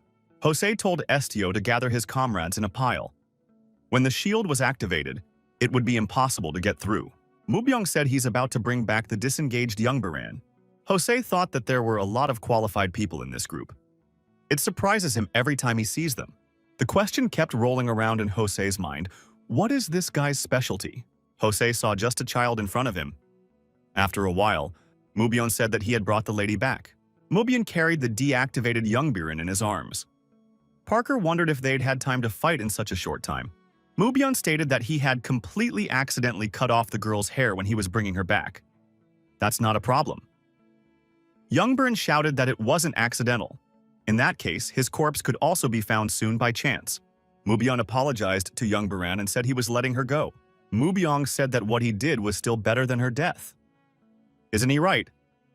Young Baran angrily told him to shut up immediately. The magical mercenary leader, using his wand, activated the shield. All the people inside were inside. The scorpions approached this shield. The monsters tried to pierce the shield with their needles, but they failed. The young man with the rod in his hand shouted that if the monsters kept attacking the shield, it would break soon. Russell said he didn't need to worry about that. The monsters will be gone soon. The monsters did indeed soon disappear. They sank into the blue sand that came closer and closer to the protective shield. Parker was amazed. How could this be possible? Mubyong asked in surprise. Maybe it's some kind of plague? Mubyong took a few steps forward. Parker said it was dangerous and not worth approaching. Russell said not to worry. He wouldn't be able to get through the shield anyway. Mubyong turned to Parker and said everything was under control. Everything is just fine. Even if it's dangerous, the sand won't penetrate that shield. Parker asked what would happen if the shield disappeared. Mubyong replied that their lives would then be in danger. Mubyong wondered why Parker was so afraid.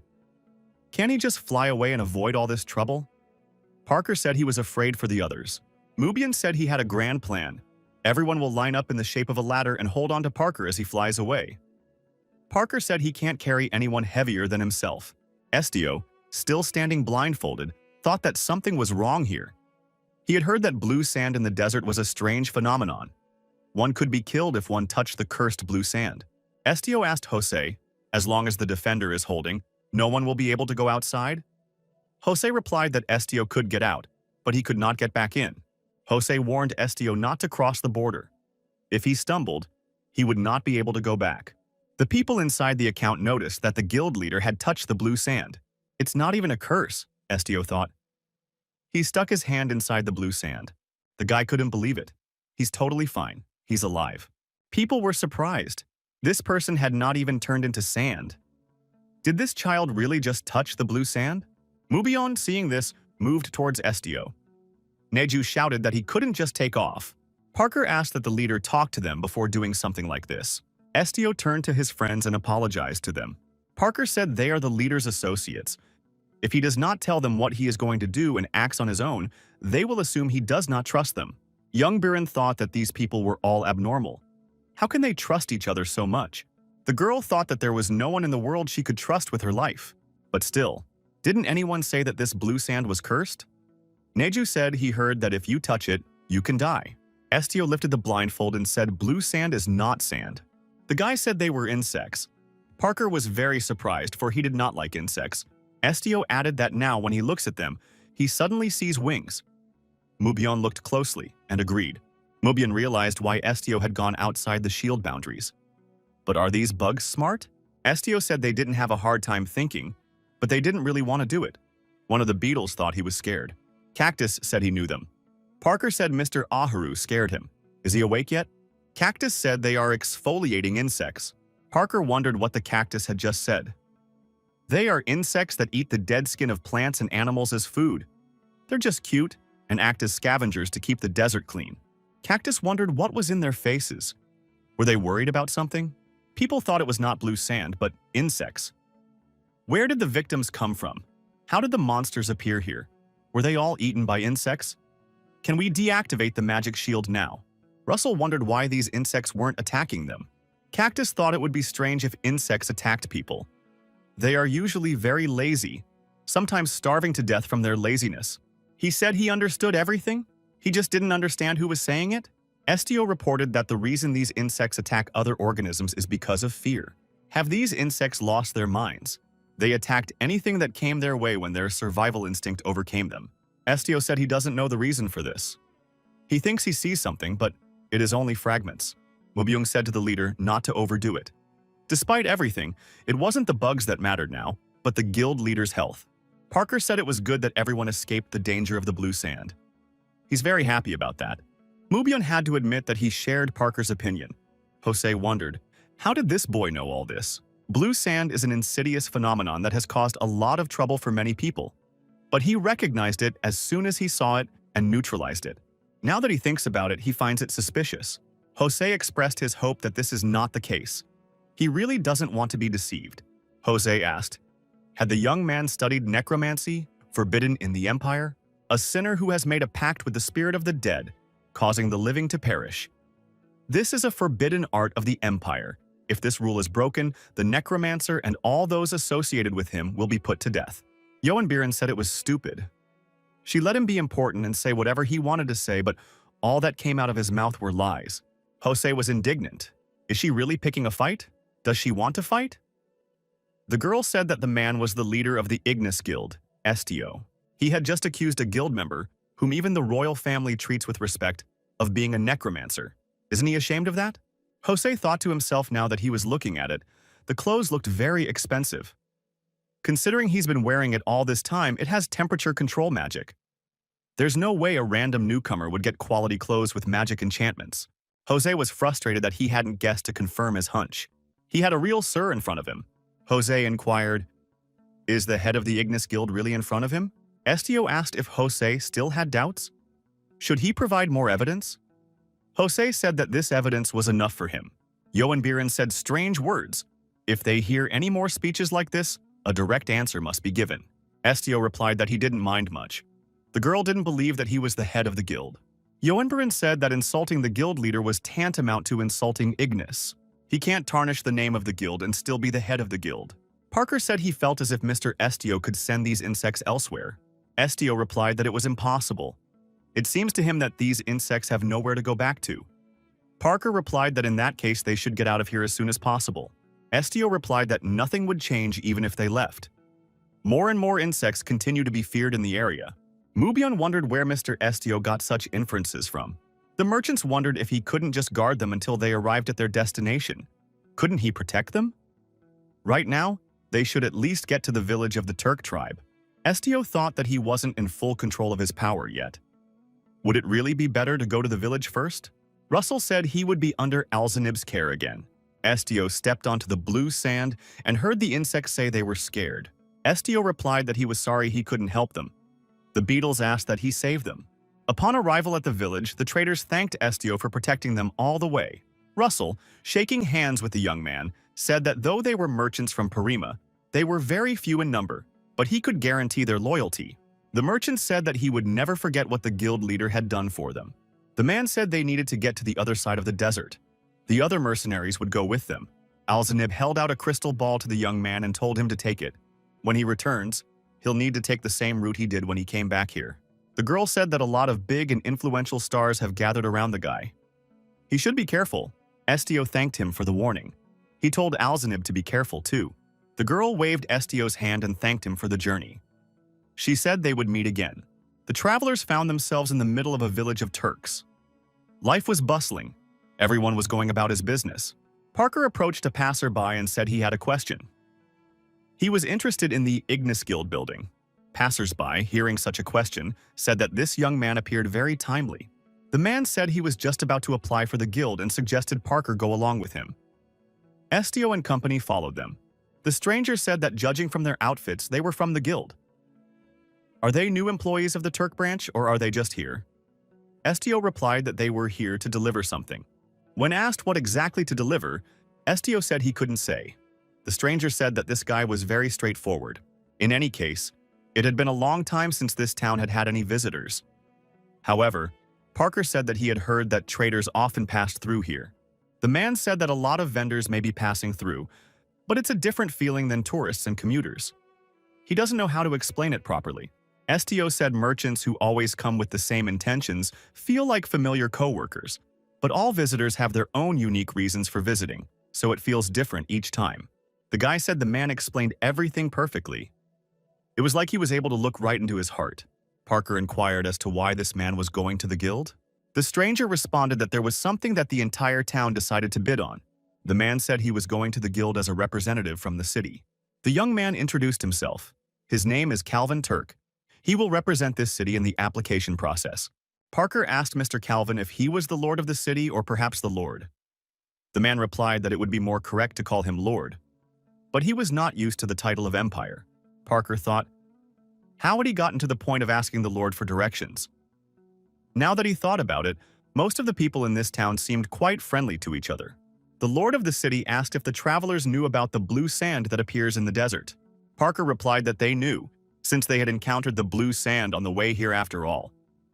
Calvin was surprised to hear that they'd already seen it.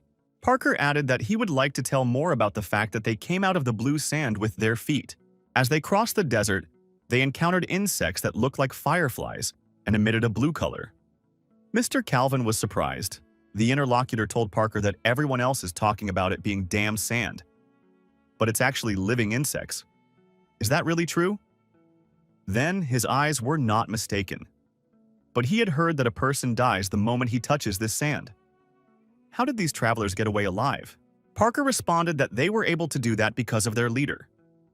Mr. Calvin responded that it was as expected from the Ignis Guild. The city lord said that, in any case, the blue sand and insects were causing a lot of damage and destruction. In addition, the desert monsters had become much more ferocious and their movements were strange, as if they were following some kind of tactics. Mubyung intervened in the conversation and said that he too felt the bugs attacking with a plan in hand. They are really strange. Mr. Calvin said the townspeople don't believe him. That's definitely strange, but they have no intention of investigating it. Parker wondered. Didn't Mr. Kelvin say he was a lord? He could just issue an order. Kelvin said if he were to order about something people didn't believe in, they would consider it unfair. So he was just about to write an application to the guild. The city lord added that he had heard that the Ignis Guild would take on absolutely any job, no matter what it was. Is that true? Parker replied that if the job is doable, the right person will take it on. There are only a few cases where a request can be denied. After a while, the young men arrived at the location. In the guild office, Estio was met by a girl and told that she was waiting for the leader. She is a guild member who runs a branch in Turk. Her name is Jinyu. She added that she is an ability user of the same type as the leader. Jinyu can fill her voice with emotion and convey it to others. That's her ability. Jinyu said her ability is called emotion assimilation. Estio replied that he never knew where there were people with abilities like his. Jinyu said that she can't read the hearts of others. Her effect is not as strong and also quite short. Jinyu stated that their leader is truly unrivaled in mental type abilities. She is honored to meet the leader. Parker said the request of the lord of the city should now be heard. Jinyu apologized to Mr. Calvin and asked what his request was. The city lord said that he wants someone to study the blue sand and find out why these insects appear around them. He hopes that the guild can get proof that the blue sand is related to the insects. Mr. Calvin said he would need to notify the township in that case. Jinyu asked if the lord of the city would call for an extermination. Mr. Calvin said that if they can get enough evidence and information about their origins, they, the Turkai warriors, can handle the insects themselves. The Turkic desert is their home. Jinyu said she would make a note of that request now. Mr. Calvin, when saying goodbye, said that if guests have any problems during their stay, they can go to him. He will help with everything. Parker said the local lord of the town is incredible. Estio showed Jinyu the mirror in which the spirit was trapped. Jinyu heard that the mirror spirit can change its form as a doppelganger. Estio said that there was no reaction now because they were sleeping, so they should store it in a quiet place where there were no people. Estio thought that someday, when the person who was looking for him showed up, he hoped the spirit could wake up from its deep slumber and be happy. Estio had heard that there was a suitable place to hide the mirror in the Tourette's desert. Jinyu replied that there was a deserted temple near the city that had existed since ancient times. The hierarchs carefully maintain it, as it is a good place to store the mirror spirit. But now, the situation is a little more complicated. As the city lord said, recently, blue sand and monsters keep appearing and attacking the area around the temple. The path leading to the temple became dangerous, and the believers stopped going there altogether.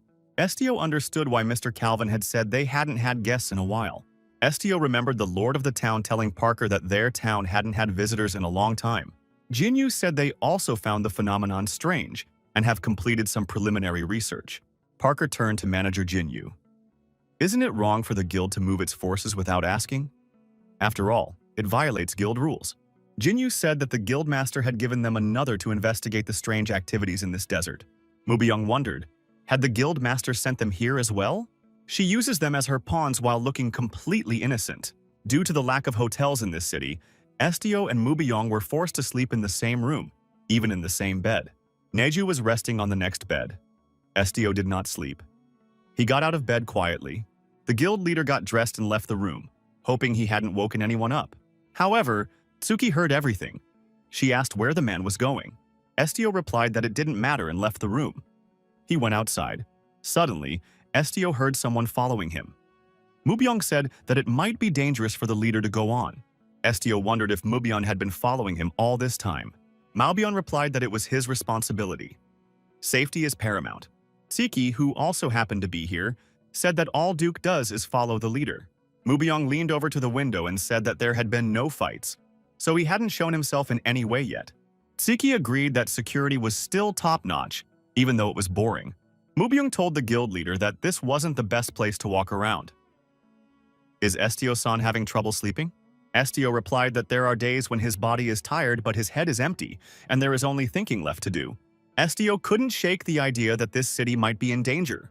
Mubyung said that when he had days like that, he felt he had to do something.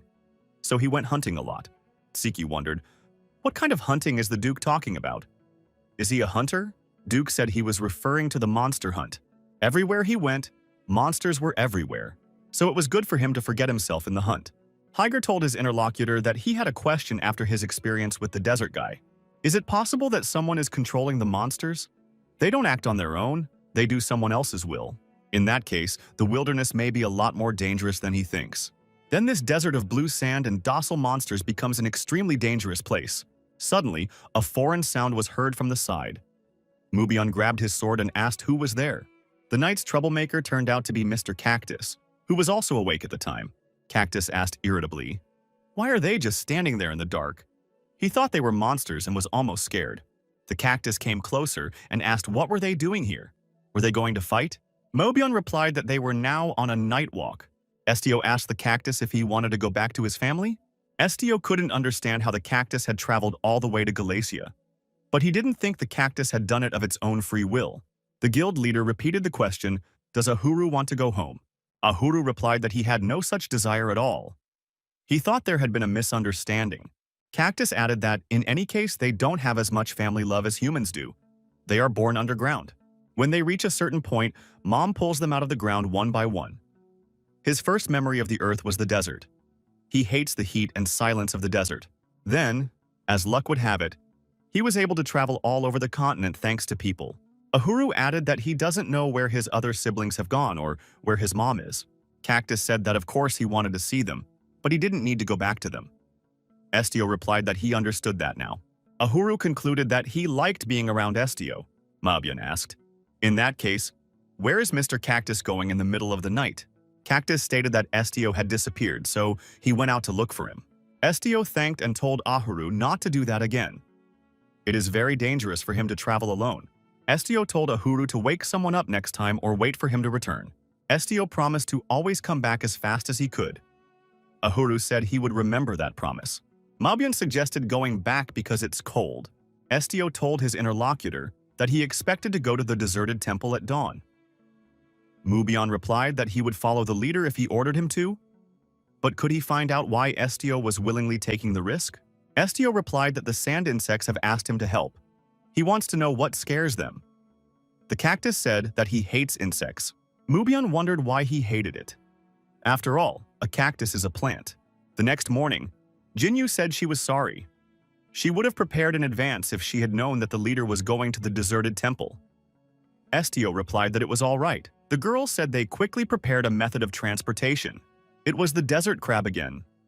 Mubyung and Youngbaran settled down on the crab side by side. The Duke told the young lady not to make that face.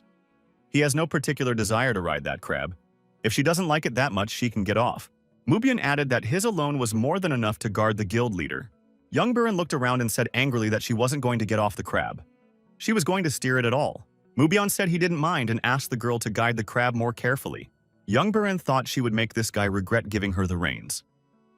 Mubyung hoped he could take a nap on the road. Parker, watching from his crab, thought those two were about to start fighting. Neju stated that he felt sorry for the crab. Ahuru said he was glad he was born a cactus. Estio said, "Let's go," and waved his hand. After some time, the expedition arrived at the ruins of the temple. The travelers descended the stairs from the crabs to the ground, as they were supposed to. Parker inquired if they had arrived already. Estio said he doesn't sense the presence of people anywhere. Young added that the desert crabs are very scared of the place. Mubian offered to customize the kit he received at the guild and look around. Estio approached the entrance to the temple. It was dark and deserted inside. Outside, the wind was kicking up dust and sand. The guild leader stepped inside. Ahead was dark and cool. Not a sound came from there. Mubian, once inside, said it couldn't be called a ruin. Parker added that he doesn't think anyone is here. There are no signs of human activity here. Estio listened in. Parker inquired, "What does Mr. Estio hear?" Estio heard someone say he was scared and wanted to go home. Estio became tense. Someone was asking to be rescued. The guild leader quickly headed forward into the darkness. He said there were people here and he could hear them. Parker shouted for Estio to wait for them. The expedition came to the steps and began to descend downward. Along the walls were climbing plants. Parker said it was amazing. This temple was built by people who lived thousands of years ago. It would be difficult to build something like this now, even with all the modern magical technology. Parker asked the leader how they would get back. He didn't think anyone would be met, even if they went deeper down. Estio still maintained that there were living people here and continued forward. The stairs descended further and further into the darkness. There was no bottom in sight. Estio kept hearing someone begging to save him. He wanted to go home. Parker thought the leader's abilities were becoming increasingly unbelievable. Bernie speculated that it was as if Estio was evolving. At last, the expedition reached the bottom. Estio told Parker that there was an altar up ahead. Winged Guy assumed that this was originally a place of worship. He had heard that in the old days people used to sacrifice live animals to the gods. Mubyong said he heard that too. Don't some people still do that? Parker said it's only done now on special occasions. In ancient temples, sacrifices were offered every time they prayed. Mubyong asked if there are records of them sacrificing people. Mubyong suggested that these were just hypotheses. When the ancient ruins were first discovered, human corpses were found in the temple dungeons. Parker wondered, why would those who worshipped the Almighty do something like this? Perhaps those people were coming here for some sort of funeral. Mubyong said that traces were found suggesting that living people were put into coffins and pinned up so they couldn't get out. They also covered them with magic-preserving powder to keep them from rotting. Parker shouted loudly that they were from the Ignis Guild and asked if there were any survivors here. Someone replied that the Almighty had answered their prayers. There were voices saying that they were alive. Parker stated that he too was now hearing those voices. Estio squatted down and tapped the floor. He wanted to know where the sounds were coming from. Estio said the floor inside was empty. The guild leader laid down on the floor and listened. He couldn't understand how they had gotten there. Someone said there was a knob above the tree mural on the stone wall. Estio lifted himself up, walked to the wall and found a knob. He pulled it, and the hatch in the floor opened. Everyone present was naturally surprised. A man looked out from under the floor. Everyone saw him and exclaimed. Mubian saw him and thought he didn't know how long they had been downstairs, but it was a wonder they hadn't come up for air. The man gave thanks. He said that if it weren't for these people, they would have dried up and died here. Estio said that this mechanism could not be opened from the inside. The prisoner said they were chased by bugs, and they ran inside as fast as they could, but the door could not open from the inside. Estio inquired if the blue sand had been here with them. The prisoner answered with horror that there had been. The man said they needed to get out of here right now. More people appeared from the dungeon. Estio asked what it was. One of the prisoners replied that this temple was their residence. If they just stayed here, they would be defeated. Estio wondered which residence they were talking about. So that was the reason he could hear the insects buzzing from here. Mubian reported that he had discovered a door behind the altar. The rescued people were frightened and said that this door should never be opened. This sealed room has been closed for a long time. According to legend, only a holy being blessed by God could open it. Estio opened the door and looked inside. The rescued men were frightened and rushed up the stairs. Parker wondered, would they really leave them behind? Mabian said, let them go. They would be fine. Estio opened the door wide and stepped inside the secret room. Estio said it was interesting. The dungeon is brighter than daylight. It's so bright that it feels like they're in a crystal cave. Estio thought they had found survivors and learned that the blue sand originated from this temple. Is there any reason for them to continue onward recklessly? How about we burn the place down? Yodbiren said that although they are tiny insects, if the passages burn, their numbers will be greatly reduced. This is different from the monkey and cactus that the leader adores. These are monster insects that eat people. If you want to get rid of the insects, you have to do it now so they can't crawl back to the surface. Estio said there's no need to hurry. Originally, these insects were quiet exfoliators. They need to find out why insects have turned into monsters. Yonbiren asked the leader if he meant to say that they would know that if they went in there. Estio replied that he wasn't sure. Estio heard the insects say they were scared. They were asking for help. The leader said he would only know about it if he went in. Yonbiren replied that Estio could do as he wished. Estio, being inside, said that the girl didn't need to follow him. Yonbiren said that she would also go inside to check on her own. If initially docile creatures can turn into monsters due to external factors, this is an important issue. Yonbiren asked the leader to read their hearts and find out why the insects had become monsters. Estio heard the small insects asking for help. Yonbiren also asked Estio to find out about the insects. Estio thought, does his ability have any value now? Walking further into the secret room, Estio and his team discovered a huge amount of gold in bars and gold coins. Mubyong was surprised to see so much gold. Parker was happy and said that now they would definitely be rich. Mubyong said that all temple relics are considered divine. The Holy Palace will take it all. Parker wondered, why is the gold in the temple? Mubyong replied that it was unknown to him. Besides, in a secret place like this, Mubyong suggested that maybe the beetles were born from gold. Neju disagreed with this theory. After all, there are no bugs near gold.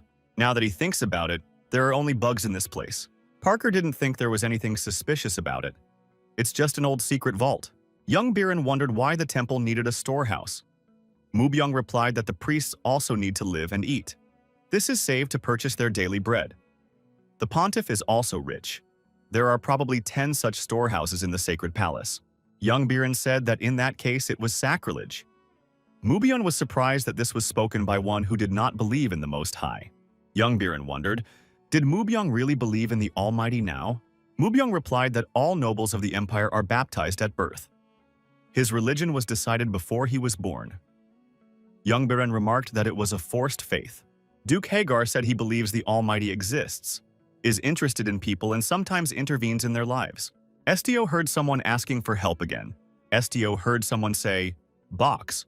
Parker inquired if leader had found anything. Estio replied that the bugs are talking about the box right now.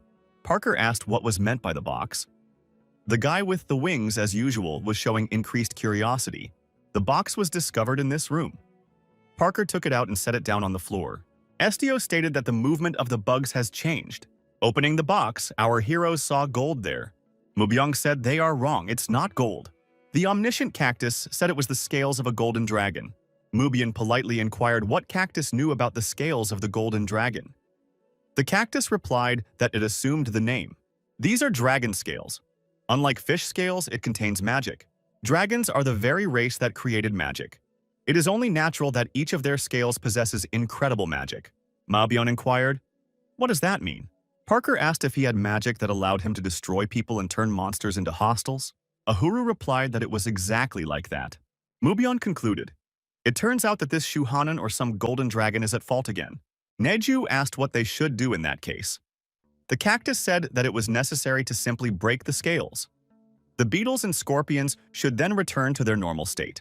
A surprised Parker asked how Cactus knew all this. He doesn't read books. Ahuru said he had inherited his mother's memories. That's the way it is with cacti. Parker asked if by Mother Ahuru meant a 1,000-year-old Akumeneda in the Turkic desert. Cactus said 1,000 years was a bit much. His mother lived back in the days when dragons and humans lived together. His mother had personally talked to them. She also learned many secrets from a large number of sources. She was very inquisitive. Ahuru added that he and his brothers have inherited all these memories. Akumenata is such a species. They are all one and can become any of them. Cactus said, summarizing, it is clear that only a dragon can destroy a dragon. Cactus added that this meant only Estio could do it. Estio said he would do it. Cactus said he objected. Wise Tsuki said that it could be extremely dangerous. A person thinks of dragon scales as just plain old scales. The cat added that it was suspicious. Even just thinking about it, it's impossible for it to break as easily as a branch. Tsuki said that Estio came here to investigate. Hadn't he heard in that case that the Turka people would handle it themselves? Chiki said they should just go back and tell the people what their problems were. Let them decide for themselves. Estio said he would do it anyway. The blue sand destroys every living thing it encounters. These insects also suffer because they are forced to harm others. Tsiki asked, would a man really put himself in danger because of bugs? Estio replied that he wasn't just trying to help someone. The guild leader added, all because he sees it, because he's here. So he can't just ignore it and leave. Tsiki said she doesn't want the man to be in danger. She doesn't like Estio getting involved. Estio thanked the black cat for worrying about him. The guild leader picked up a large golden scale and wondered, how could he break this? Tsiki said that Estio should use his power. The boy replied that he didn't think his power would help here. Tsiki clarified that she wasn't talking about strength, but ability. Estio thought his ability was to read hearts and control emotions. What could he do in front of an inanimate object? However, Estio decided not to give up and try to use his abilities. He took a deep breath and tensed up. With that, the scales were in his hands. Our hero did well. The scales darkened and turned black. Parker looked at the result and was surprised. The leader was able to destroy the golden dragon's scales. It was hard to believe. The far-sighted Mubyung immediately assumed that in that case, the magic controlling the insects should be removed now. Parker yelled out of the blue that he had a bad feeling. Mubyung said he had a bad feeling too. Parker inquired if Sir Estio could stop it. Estio replied that he needed time to get the scale under control. The agitated Yongbiren shouted, in that case, what should they do now? Estio, holding the black scales in her hand, said she should sleep for a while and wait in her sleep. Estio closed his eyes. Someone said hello to him. The boy asked who it was. He heard unfamiliar voices. The young man wondered if he knew these people. Estio saw in his dream a girl walk up to a blonde-haired boy and say to him, hello, Shuhanan. The girl said she was Roarin, one of the four. The boy opened one eye and asked, one of the four? The girl said she was excited to meet someone her own age. She had a friendly attitude. Estio realized that what he was seeing now was Shuhanan's memories. It was probably because he had touched the golden dragon's scales. The boy lifted himself up in his arms and said he would forgive the girl for her rudeness because she was still young. However, he was not a child. The girl said in surprise that this guy looked pretty small. The boy shouted that he did it on purpose to appear nicer to people. The black-haired girl said she had never talked to people. What are they like? Does the boy understand them? The boy said she asked too many questions, which is expected of a child. He doesn't like people. The girl wondered, then why was he here? And why did he change his shape? The boy answered that he did it for fun. Roarin said she'd still come back to play with him. She is interested in stories about people. The boy said not to let that girl come back. She's annoying. However, the girl came after a while and they spent time together. These meetings began to recur. The children had grown up. They continued to meet and spend time together. They had fun together. A young man once asked Roarin why she liked people. Roarin replied that in her opinion, people are nice. The guy said he'd heard that black people have great powers concerning the mind, reading hearts and the like. Roarin said correctly. She could also hear the heart of the person she was talking to. The young man was surprised. The girl said she'd been hearing his heart since the first time they met. Everything he wanted to tell her, Roarin asked. Because Shuhanan actually likes people a lot, right? The guy covered himself with a blush and said he liked them now. He started to like them because a girl likes them. Roarin recalled Shuhanan asking why she liked humans.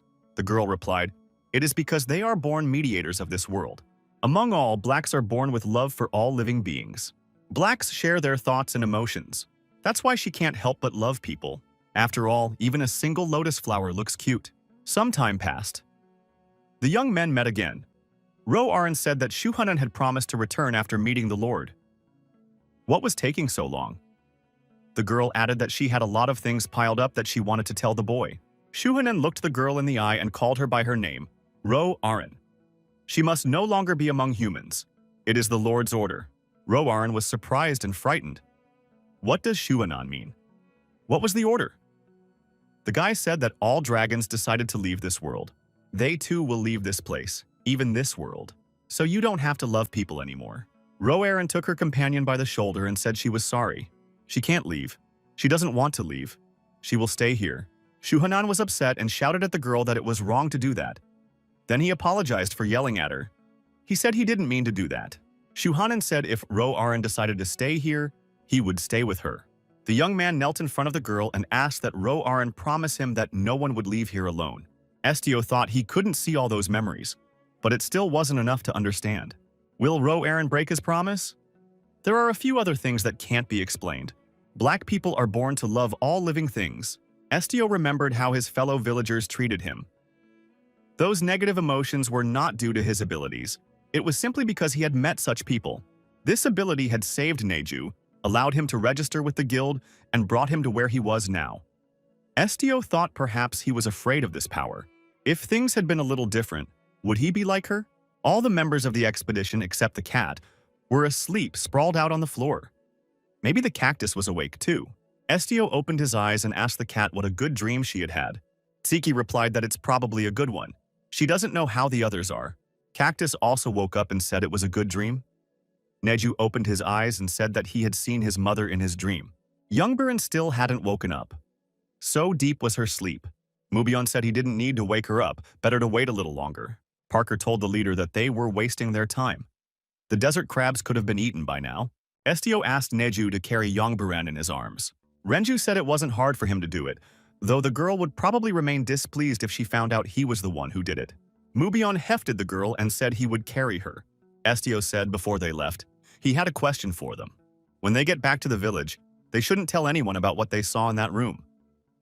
Mubion asked if Estio wanted to hide the temple's treasures. Estio nodded affirmatively. Mubion inquired if he could find out the reason. Estio said in his dream, he saw a fragment of the Golden Dragon's memories. This temple may have held an important place in his memories, but he hadn't fully dealt with the memories yet because the dream was interrupted. Estio added, he doesn't know the exact significance of the treasure to him, but he doesn't want to touch anything without permission. The guild leader added that he also wanted to leave the spirit mirror here. Everyone promised to keep this room a secret. It's been a few days. The journey this time seems to have been successful. The mission is completed without problems and the leader's condition has improved. Estio said at least he didn't unintentionally hurt anyone. The leader added that he was worried about Ms. Youngbarang. Why is she still not waking up? It would be necessary to return to the guild headquarters soon. Mubion said they wouldn't be able to get her through the portal in that condition. Estio said that in that case he would enter her dream and get the girl out of there. Parker wondered, is that possible? Estio replied that he wasn't sure. He hadn't done it yet. But he could try. It's different for everyone. Caius wondered if he should leave it alone. Should we wait for her to wake up on her own? He doesn't like her. She's the one who says all non-humans should die. How many animals did she destroy in front of their eyes? The cactus added, and it also feels like his nose is going numb from the smell of her blood. Parker asked if the cactus had a nose, even though it was a plant. The cactus replied that the nose is in his heart, Estio said, telling the cactus to stop braying. The guy added that he doesn't want to fight with Aharu. But they have similar thoughts. Young Biren will not change even if they help. However, he blames himself for what happened. Tsiki came over and told Estio to go with her. Estio put a hand on the girl's head. A glow appeared in the room. He decided to sink into her dream. Estio turned his attention to the fact that he and Tsuki were in a bamboo forest. Estio asked Tsuka if she could find Youngbaran here. The cat replied that she couldn't. Cat said they were inside the dream. Only Estio can find the girl. Estio broke one bamboo and dropped it on the ground. The bamboo fell down. Estio said that this stick showed them the direction. They should go that way. Tsiki wondered, who taught Estio that? The boy replied that he had read about it in a clever book. Tsuki thought that even such a strange method could work here. They're inside a dream. Anything familiar to him could appear here simply at will. Estio was surprised, for it is the master of the dream who must wish. Cat agreed, but added that the young man had the power to control dreams. Estio thought that his ability now seemed rather obvious. What is he becoming?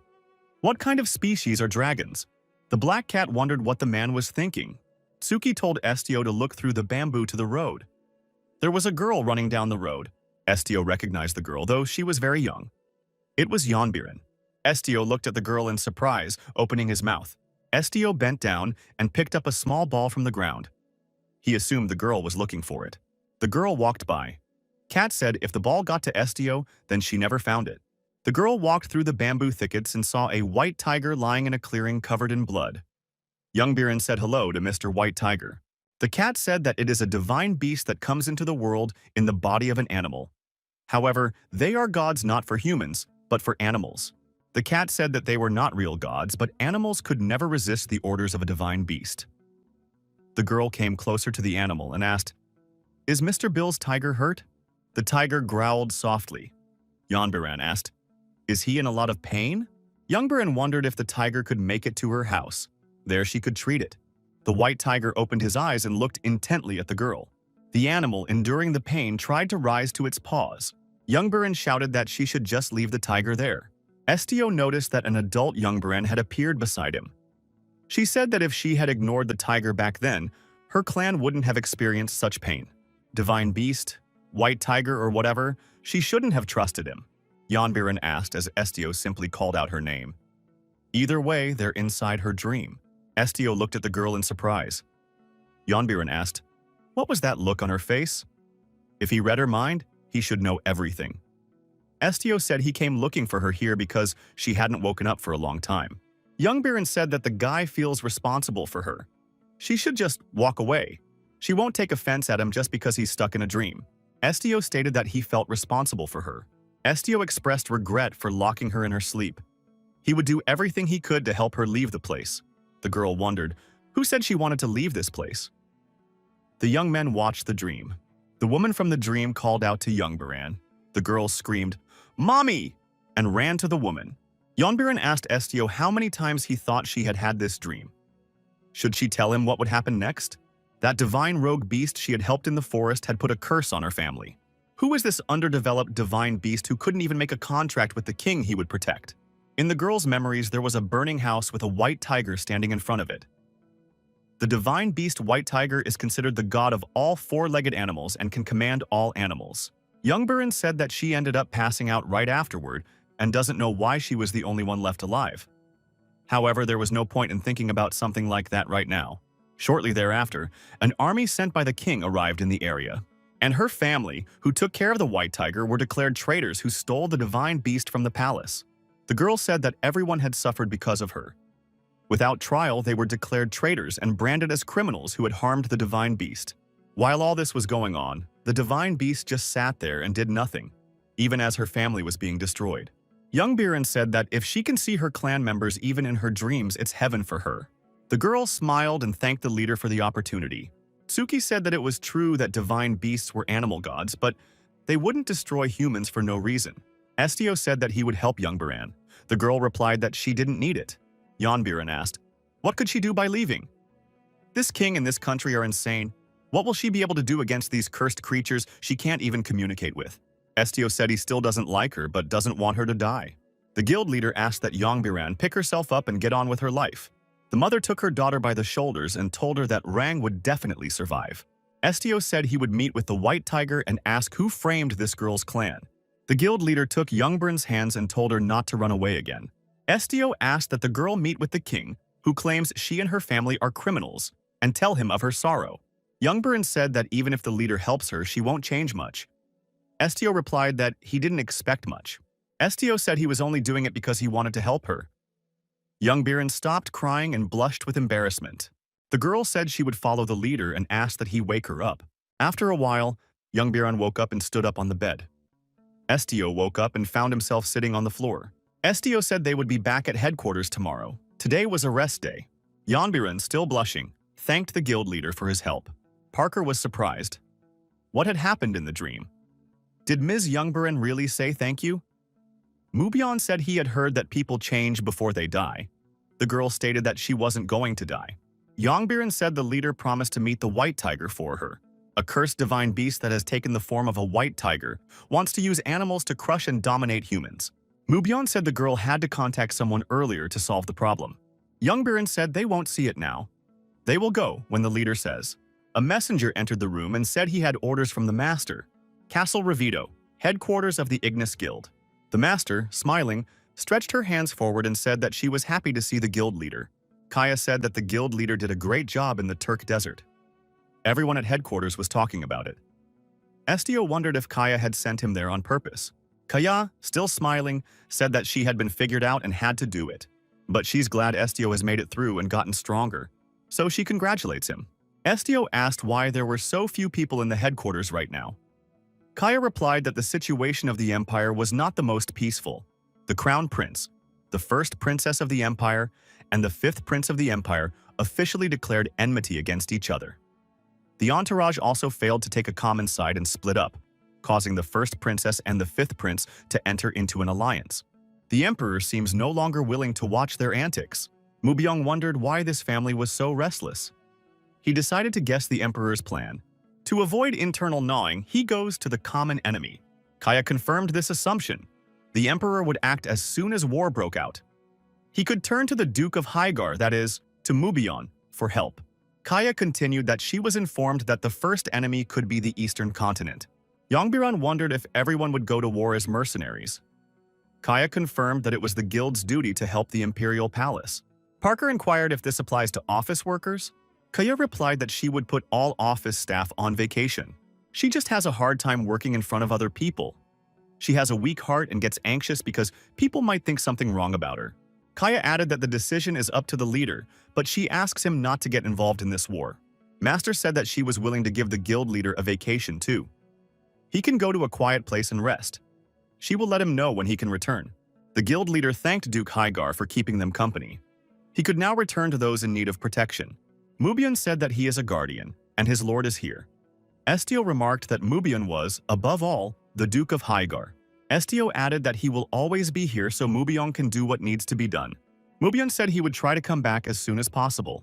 Youngbiran said she was going too. Parker asked where the girl was going. Youngbiran said she was going to prepare for war. After all, only the commander has been given a vacation. She remembers the promise and will wait for a message when Estio is ready to fulfill it. Youngbiran told the leader that if he needed help, he could just speak up. She would follow him without delay. Parker asked the leader what he would be doing. Kaya told Estio that if he traveled to the island of Elia, home to Pegasi and unicorns, he could find a clue to the mystery of his origins there. The island is accessed through the top of the windswept cliffs.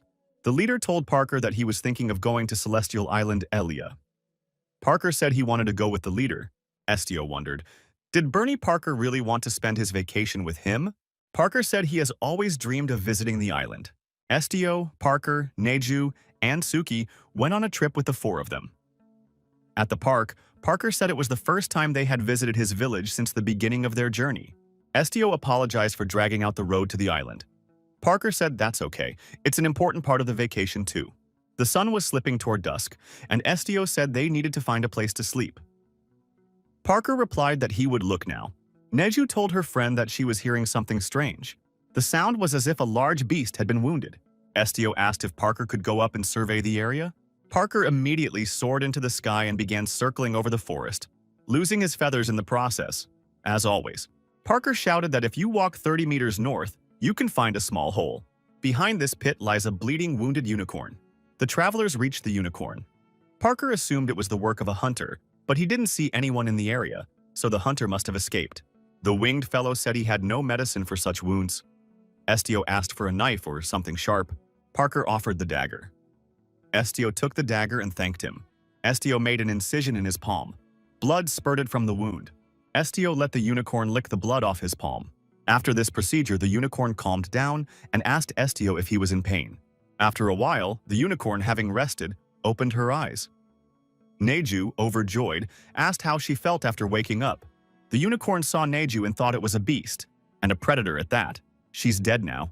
She decided it was better this way than in the hands of humans. Neju asked if she could hear her. The unicorn shouted loudly. Estio inquired what had happened. Neju assumed that he had frightened the unicorn. Estio said it wasn't his fault as she had only just woken up after the attack. The unicorn thought he had once heard that voice a long time ago. Estio, who had been sitting near the fire, rose to his feet. The guy walked over to the wounded animal and said it was okay. He's going to help her. The unicorn asked, "Who are they?" The young man introduced himself and said his name was Estio. The animal replied that it was the first time it had heard the name, but that it smelled familiar. The unicorn said either way she was thankful for the help. Horse added that this man's group is so diverse, it inspires confidence more than others. The people she'd met before didn't like other races. She remembered the hunters who had injured her. Neju thought, isn't it mutual? Tsiki and Ahuru don't like humans either. Neju didn't like them before. The unicorn said she meant something different, but that's also true. Estio said it was getting late and suggested they talk tomorrow. They would have to leave at dawn. Almost everyone was asleep by the warming fire. Estio and the cat were awake. Tsiki asked, why doesn't the man sleep? Estio replied that he couldn't sleep. Why doesn't Suki sleep? The cat said that sleep was a problem. Estio stated that it is safe here now. Tsiki, spinning her head around, said that there was no perfectly safe place on Earth. Tsiki added that she knows she's repeating herself, but it's time for humans to stop blindly believing everyone. Of course, as long as she's around, there's nothing to worry about. She keeps an eye on everyone instead of him. Estio told the cat that he had heard that Shuhanan hates humans too, but for some reason stays with them. Cat recalled what Kaya had said. There was nothing stopping Shuhanan from destroying this world at any moment. The cat wondered if the man thought there was any other reason. Estio thought it was troubling him. What had become of Ro Arin? Had she not died? Or did she betray Shuhanan and disappear? Or maybe Ro Arena didn't exist at all? Estio said that there are many thoughts but no words. He doesn't know why Shuhanan dislikes humans so much. Tsiki said that a person probably won't know until he reads his thoughts. Estio perked up. He thought it was a good idea. He would have to meet Shuhanan anyway. Tsiki asked, what if it's about a mad dragon? What would his plan be after reading the dragon's mind? Estio answered honestly that he had no plan. Tsiki said that Shuhanan is dangerous. She won't be able to talk him out of the meeting. Tsk, again, you shouldn't sympathize with everyone.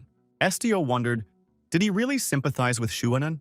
The horse breathed a sigh of relief this morning and said she thought she was done for. Could it be that they're on the same path? Then it's fate. The unicorn couldn't understand how such wounds healed so quickly. Estio answered nothing. Estio wasn't sure he could explain how his blood worked. It was better not to say anything at all. Neju inquired as to when they would arrive at the site. Parker replied that they weren't close yet. Chicky was resting peacefully on the unicorn's back. Parker said they had a long way to go. Only the first summit was ahead. There were still 5 more of these before the island. Bernie said they were lucky, as he knows a shortcut. In front of the travelers was the forest road. Parker said that this was the shortcut. The unicorn suggested that everyone go up into the sky. Parker said he was the only one who could fly. The others can't fly. The unicorn said it's no big deal because now they have her. The horse said he wanted to pay this guy back for his help. Estio thought he heard the pounding of hooves. Neju pointed his finger to the sky and shouted for everyone to look there. More unicorns appeared in the sky, some even had wings. However, everyone could fly. The unicorn thanked the elder for responding. The elder expressed satisfaction that the unicorn was fine. The birds had told her that the humans had started hunting her. The unicorn confirmed and said that the man had saved her, and asked if they could take them with them to Elia. The elder replied that people were not allowed on the island anyway. The unicorn said that these people are not hunters. She is only alive because of them, and wants to repay their help.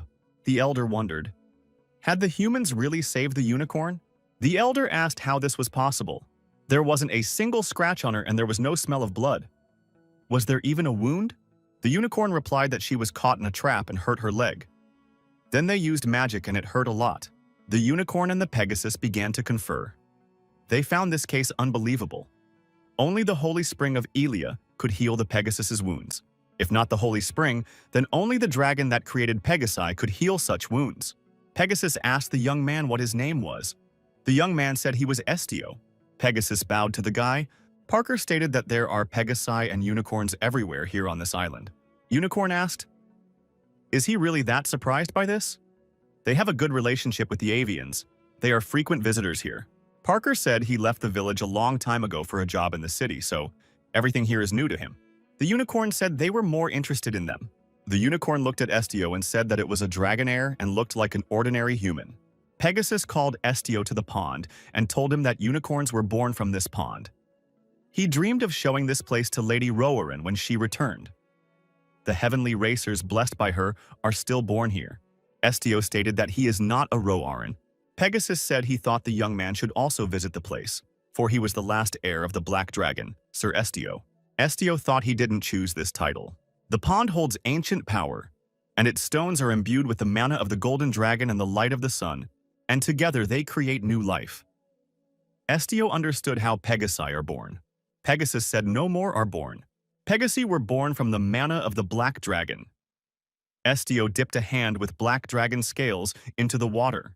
Pegasus said, "If Lady Roarin has returned to God's abode, there is no one else to give mana to." Pegasus asked, "In that case, couldn't Sir Estio share his magic with them?" Estio replied that he could not. He doesn't know what type of mana it is, and he and the dragon have a different connection. Estio threw a black scale into the water, and Gaz said if Estio couldn't, he wouldn't insist. The guy said he had a question. "It's about Shuhanan, isn't it?" Pegasus wondered if the boy knew Lord Shuhanan. Pegasus found that odd. The Lord had never spoken of this man. Pegasus said that Shuhanan wanted to destroy everything Lady Roarin loved so much. But Elia was the last thing on his mind. Estio asked why. Pegasus said he didn't know exactly, but Lord Shuhanan used to be kind. The elder said for Estio to call him Kirin. Estio asked Kirin, had Shuhanan really destroyed Roarin? Kirin replied that not at all. That's not what this is about. He wondered how dirty rumors were spreading among the humans. Shuhanan and Roarin were a couple and shared one heart for two. If one died, both would die. Therefore, they could not even hurt each other. Estio assumed, so if Shuhanan is alive, then Roarin is alive too? Kirin said that Lady Roarin's eyes are closed right now. He, as her creature, can feel it now. Kirin added that her heart was naturally still beating. He'd heard dragons could give their heart to a child before they died. In this way, their heart could live on through generations. When he saw Estio, he felt Lady Roarin's aura. Estio wondered, was he really the one who had inherited Roarin's heart? Something doesn't add up, Estio thought. Roarin died over 1,000 years ago and he's only 19 years old. Estio thought, how much time could he have spent in the egg? Kirin said it wasn't Lord Shuhanan who betrayed Lady Roarin and took her life. It was the work of humans. Estio said he needed time to think it over. Kirin said that in that case he would leave Estio behind. The elder turned and galloped away. Tsiki walked up to our hero and told Estio not to cry. Why is he crying? Estio cried, holding his hands to his chest and thinking that she had been there for him the whole time, keeping him safe. Estio continued to cry.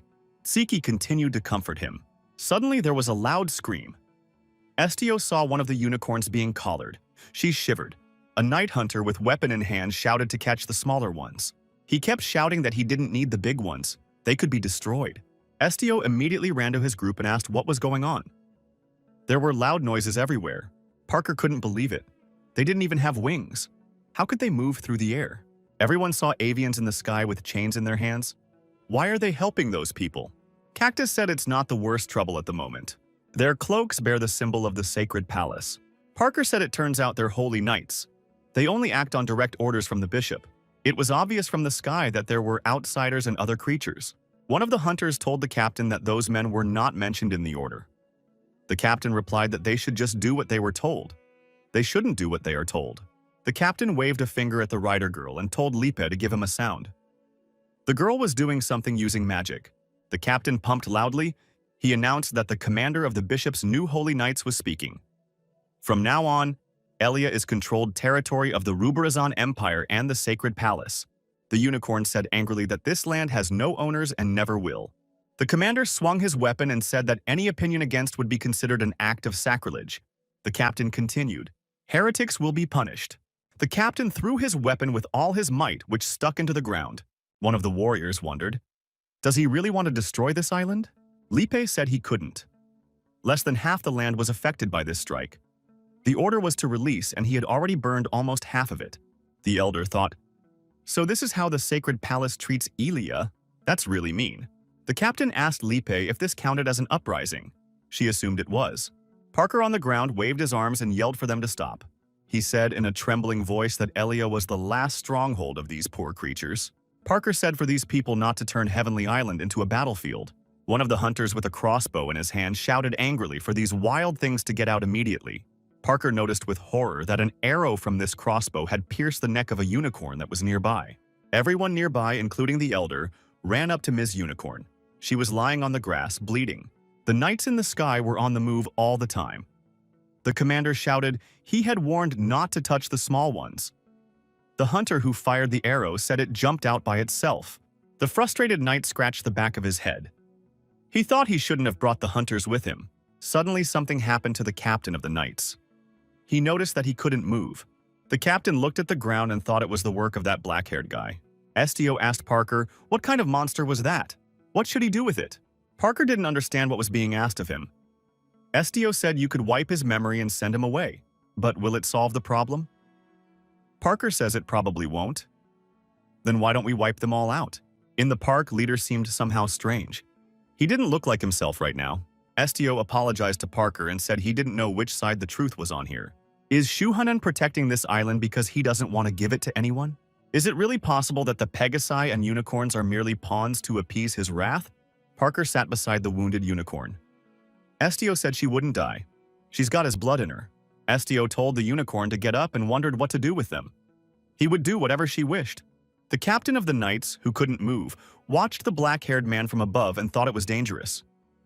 Looks like that guy has strong mental abilities. And the look was exactly like the bishop's. Lipe said it was the commander of the Ignis Guild that the bishop was interested in. The girl added, "It is said that this man can look into other people's hearts. But in reality, he seems much more dangerous. It's hard to believe he's human. He looks like a bishop in some ways." One of the knights told the captain not to joke like that. From his lips, it sounds very true. The young man could not understand. Did the captain really mean it? The captain of the knights said he would only know when he got into battle with the guy. He was able to move again. The captain told Lipe that there would be a shape-shifting stigmata. Lipe, using her magical abilities, began to create a special sword. When the sword was ready, the captain of the knights took it with both hands. He said he had to deal with the foreigners first. A huge flash of light was seen on the island. Everyone present squinted their eyes. There was a lot of smoke. When the smoke cleared, it was clear that the hunters were dead. And they were the only ones. The captain of the knights descended to the ground and addressed the commander of the Ignis Guild. He said that the hunters were not a threat to his opponent. Therefore, he decided to speed things up a bit. The knight introduced himself and said his name was Ruberius Saint. He is a holy knight who has come to protect the island of Elia by order of the new bishop. Estio said that without an official ceremony, the new bishop cannot take power. So he has no right to give orders to the sacred knights. Estio added that in that case these knights were not followers of the bishop, but followers of Shuanan. The guild leader said that the man in front of him was not a knight, but a guardian of Shuanan. The captain laughed and said that this guy had a quick wit. Who is he, this guild commander? Ruberius Saint said that he usually strictly follows the orders he receives.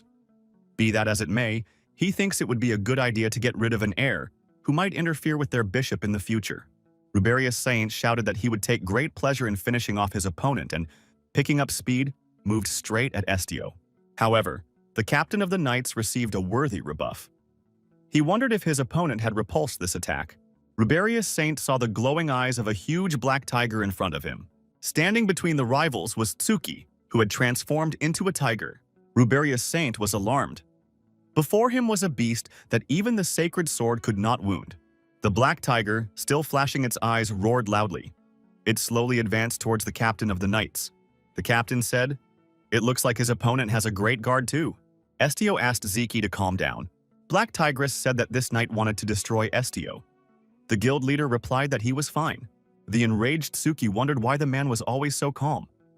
After all, that rascal was trying to destroy him. Estio said that this knight couldn't even wound him. Tsuki wondered if Estio had read his heart. Estio said as he looked into the soul of his sword. After a while, Ruberius Saint asked Lipe what had happened.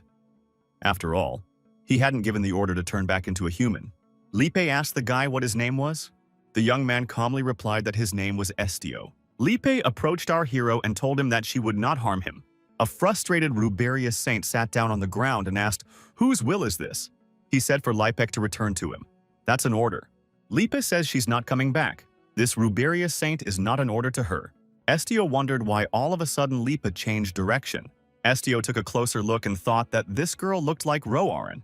Lipe said that she was born from the golden dragon bone and feels the same aura from Estio. Shuhanan and Roarin, he knows they had a special relationship. Estio thought he knew who his father was. Estio told them all to leave immediately. Ruberius Saint wondered, would this guy not straighten him out? Estio replied that he would not. The captain of the knights couldn't calm down after all. He had just tried to destroy his opponent. Was he not angry? Estio replied that the only cause of his anger was not alive now. Estio added, but those he wants to keep safe are alive. Estio told Ruberius Saint to go back to Shuhanan and tell him that he would come to their sacred palace on the promised day. He had some questions for Shuhanan. Several weeks passed. Reading the newspaper, Parker could not calm down. Who knew that their vacation would be interfered with? The young man resented it. There are wars everywhere. Parker said there's different news here every day. He'll stay here until Duke Hygar returns. Estio sat down at the table next to Parker. The food in front of him was of his own making. Parker said they are excellent cookies. The leader does not sit still and is constantly improving. Parker wondered if the guild leader was worried about Mubion. Estio replied that so far he saw no cause for concern. Parker noticed that Estio had said earlier that everything was fine, as long as no bad news was heard from the Duke of Hygar. Estio said confidently that Mubion was fine. He doesn't even have any doubts about it. Parker got up from his seat. He said someone was banging on the window. A young man knocked on the window. He said he was the master's toy and greeted everyone. The toy said his name was Johnny. He came here on the master's orders. Estio said hello to Johnny. Johnny, smiling, said he had a message from the master for the guild commander. Johnny asked if they had a good vacation. It sounded like they had a difficult vacation. Kaya apologized for disturbing their peace, but they would need to begin preparations once they received the message. On the first day of the new year, the light pole ceremony will begin. The bishop's level of authority is said to be close to that of the emperor. Comes to power only after a special ceremony. And it wasn't even the emperor who received an invitation to it, but the Ignis Guild leader. Estio wondered if Shuhanan was aware that he knew everything. Estio, turning on his side in bed, thought that this can't be. Shuhanan doesn't even know that Roaran is dead. In that case, why did Shuhanan invite him to this ceremony? A black cat jumped on the young man's bed and told him that she had a bad feeling. She doesn't think Estio should go there. It would be worse for him. Estio replied that he should go there. Tziki said she was unlikely to be able to protect him this time. Estio took the four-legged friend in his arms and said that he could handle everything himself. No need to worry. The last day of the year had arrived. Parker, Kaya, and her doll waited for the guild leader in front of the open doors. Parker saw Estio and waved him over. He told the commander that they were here waiting for him. The master said hello to the guild leader and said they hadn't seen each other in a while. Estio got excited when he saw Kaya and said he was glad to see them all. Estio was not alone. He was followed by Neju with a huru and a cat that walks on its own. Kaya said that she could not afford not to be present when Estio and Shuhanan met. Kaya noticed there didn't seem to be a suitable companion for the young man in the guild right now. Sir Hygar was busy. Only she would be able to help in any way. Parker said that technically the commander isn't alone after all, but it would be much safer with a master. Kaya declared that she would accompany Estio around the sacred palace anyway. The master added that she would do anything to protect the young man. If this was a ceremony to appoint a new bishop, nothing out of the ordinary should happen, Kaya noted. But given who they were dealing with, nothing was certain. Estio wondered if he should tell the master about his connection to Shuhanan. He decided to keep silent for the time being. It had been 19 years since they'd seen each other. Kaya suggested moving out for the ceremony. Estio thought that maybe Shuhanan didn't need him anymore. Everyone began to disappear into the portal. They crossed it one by one. Coming out the other side of the portal, it was clear that they were in the Elysium. Looking around, Parker was surprised. Such a solemn atmosphere and almost no people. Kaya thought it was different last time. It seemed strange to her. It was obvious to the master that something had happened. The candles that warded off negative energy had faded. She hoped she wouldn't meet any of the new bishop's servants before the ceremony began. Estio, accompanied by his friends, advanced silently in the direction given. Parker was surprised to hear a strange sound. He said it sounded like a wolf howl. But where would a wolf come from? Parker was scared. What if Shuhanan had freed some kind of monster? Kaya reassured him and told him it wasn't a wolf. Master pointed upward with her finger and said it was a doggy. Parker was surprised again. Up above, on the glass dome, the shadow of a huge dog showed itself. It was the guardian of the shrine, Nabetius, a unicorn. That's what Neju said. This Nabetius looks like Ms. Unicorn. A startled Parker said he thought this Nabetius looked like a bear. This being descended from the very heavens to protect the sanctuary. Nabetius climbed down from the roof below and was in close proximity to our heroes. Kaya said, as far as she knew, the dragon wouldn't just climb up. Parker's knees trembled. He asked if the master was sure of her assertion. Nebesius's eyes glistened and he growled menacingly. It looked as if he were picking out his prey. Parker threw his hands up in the air and shouted in fear that he was giving up. Nebesius opened his mouth and roared even louder. He showed his huge, sharp fangs,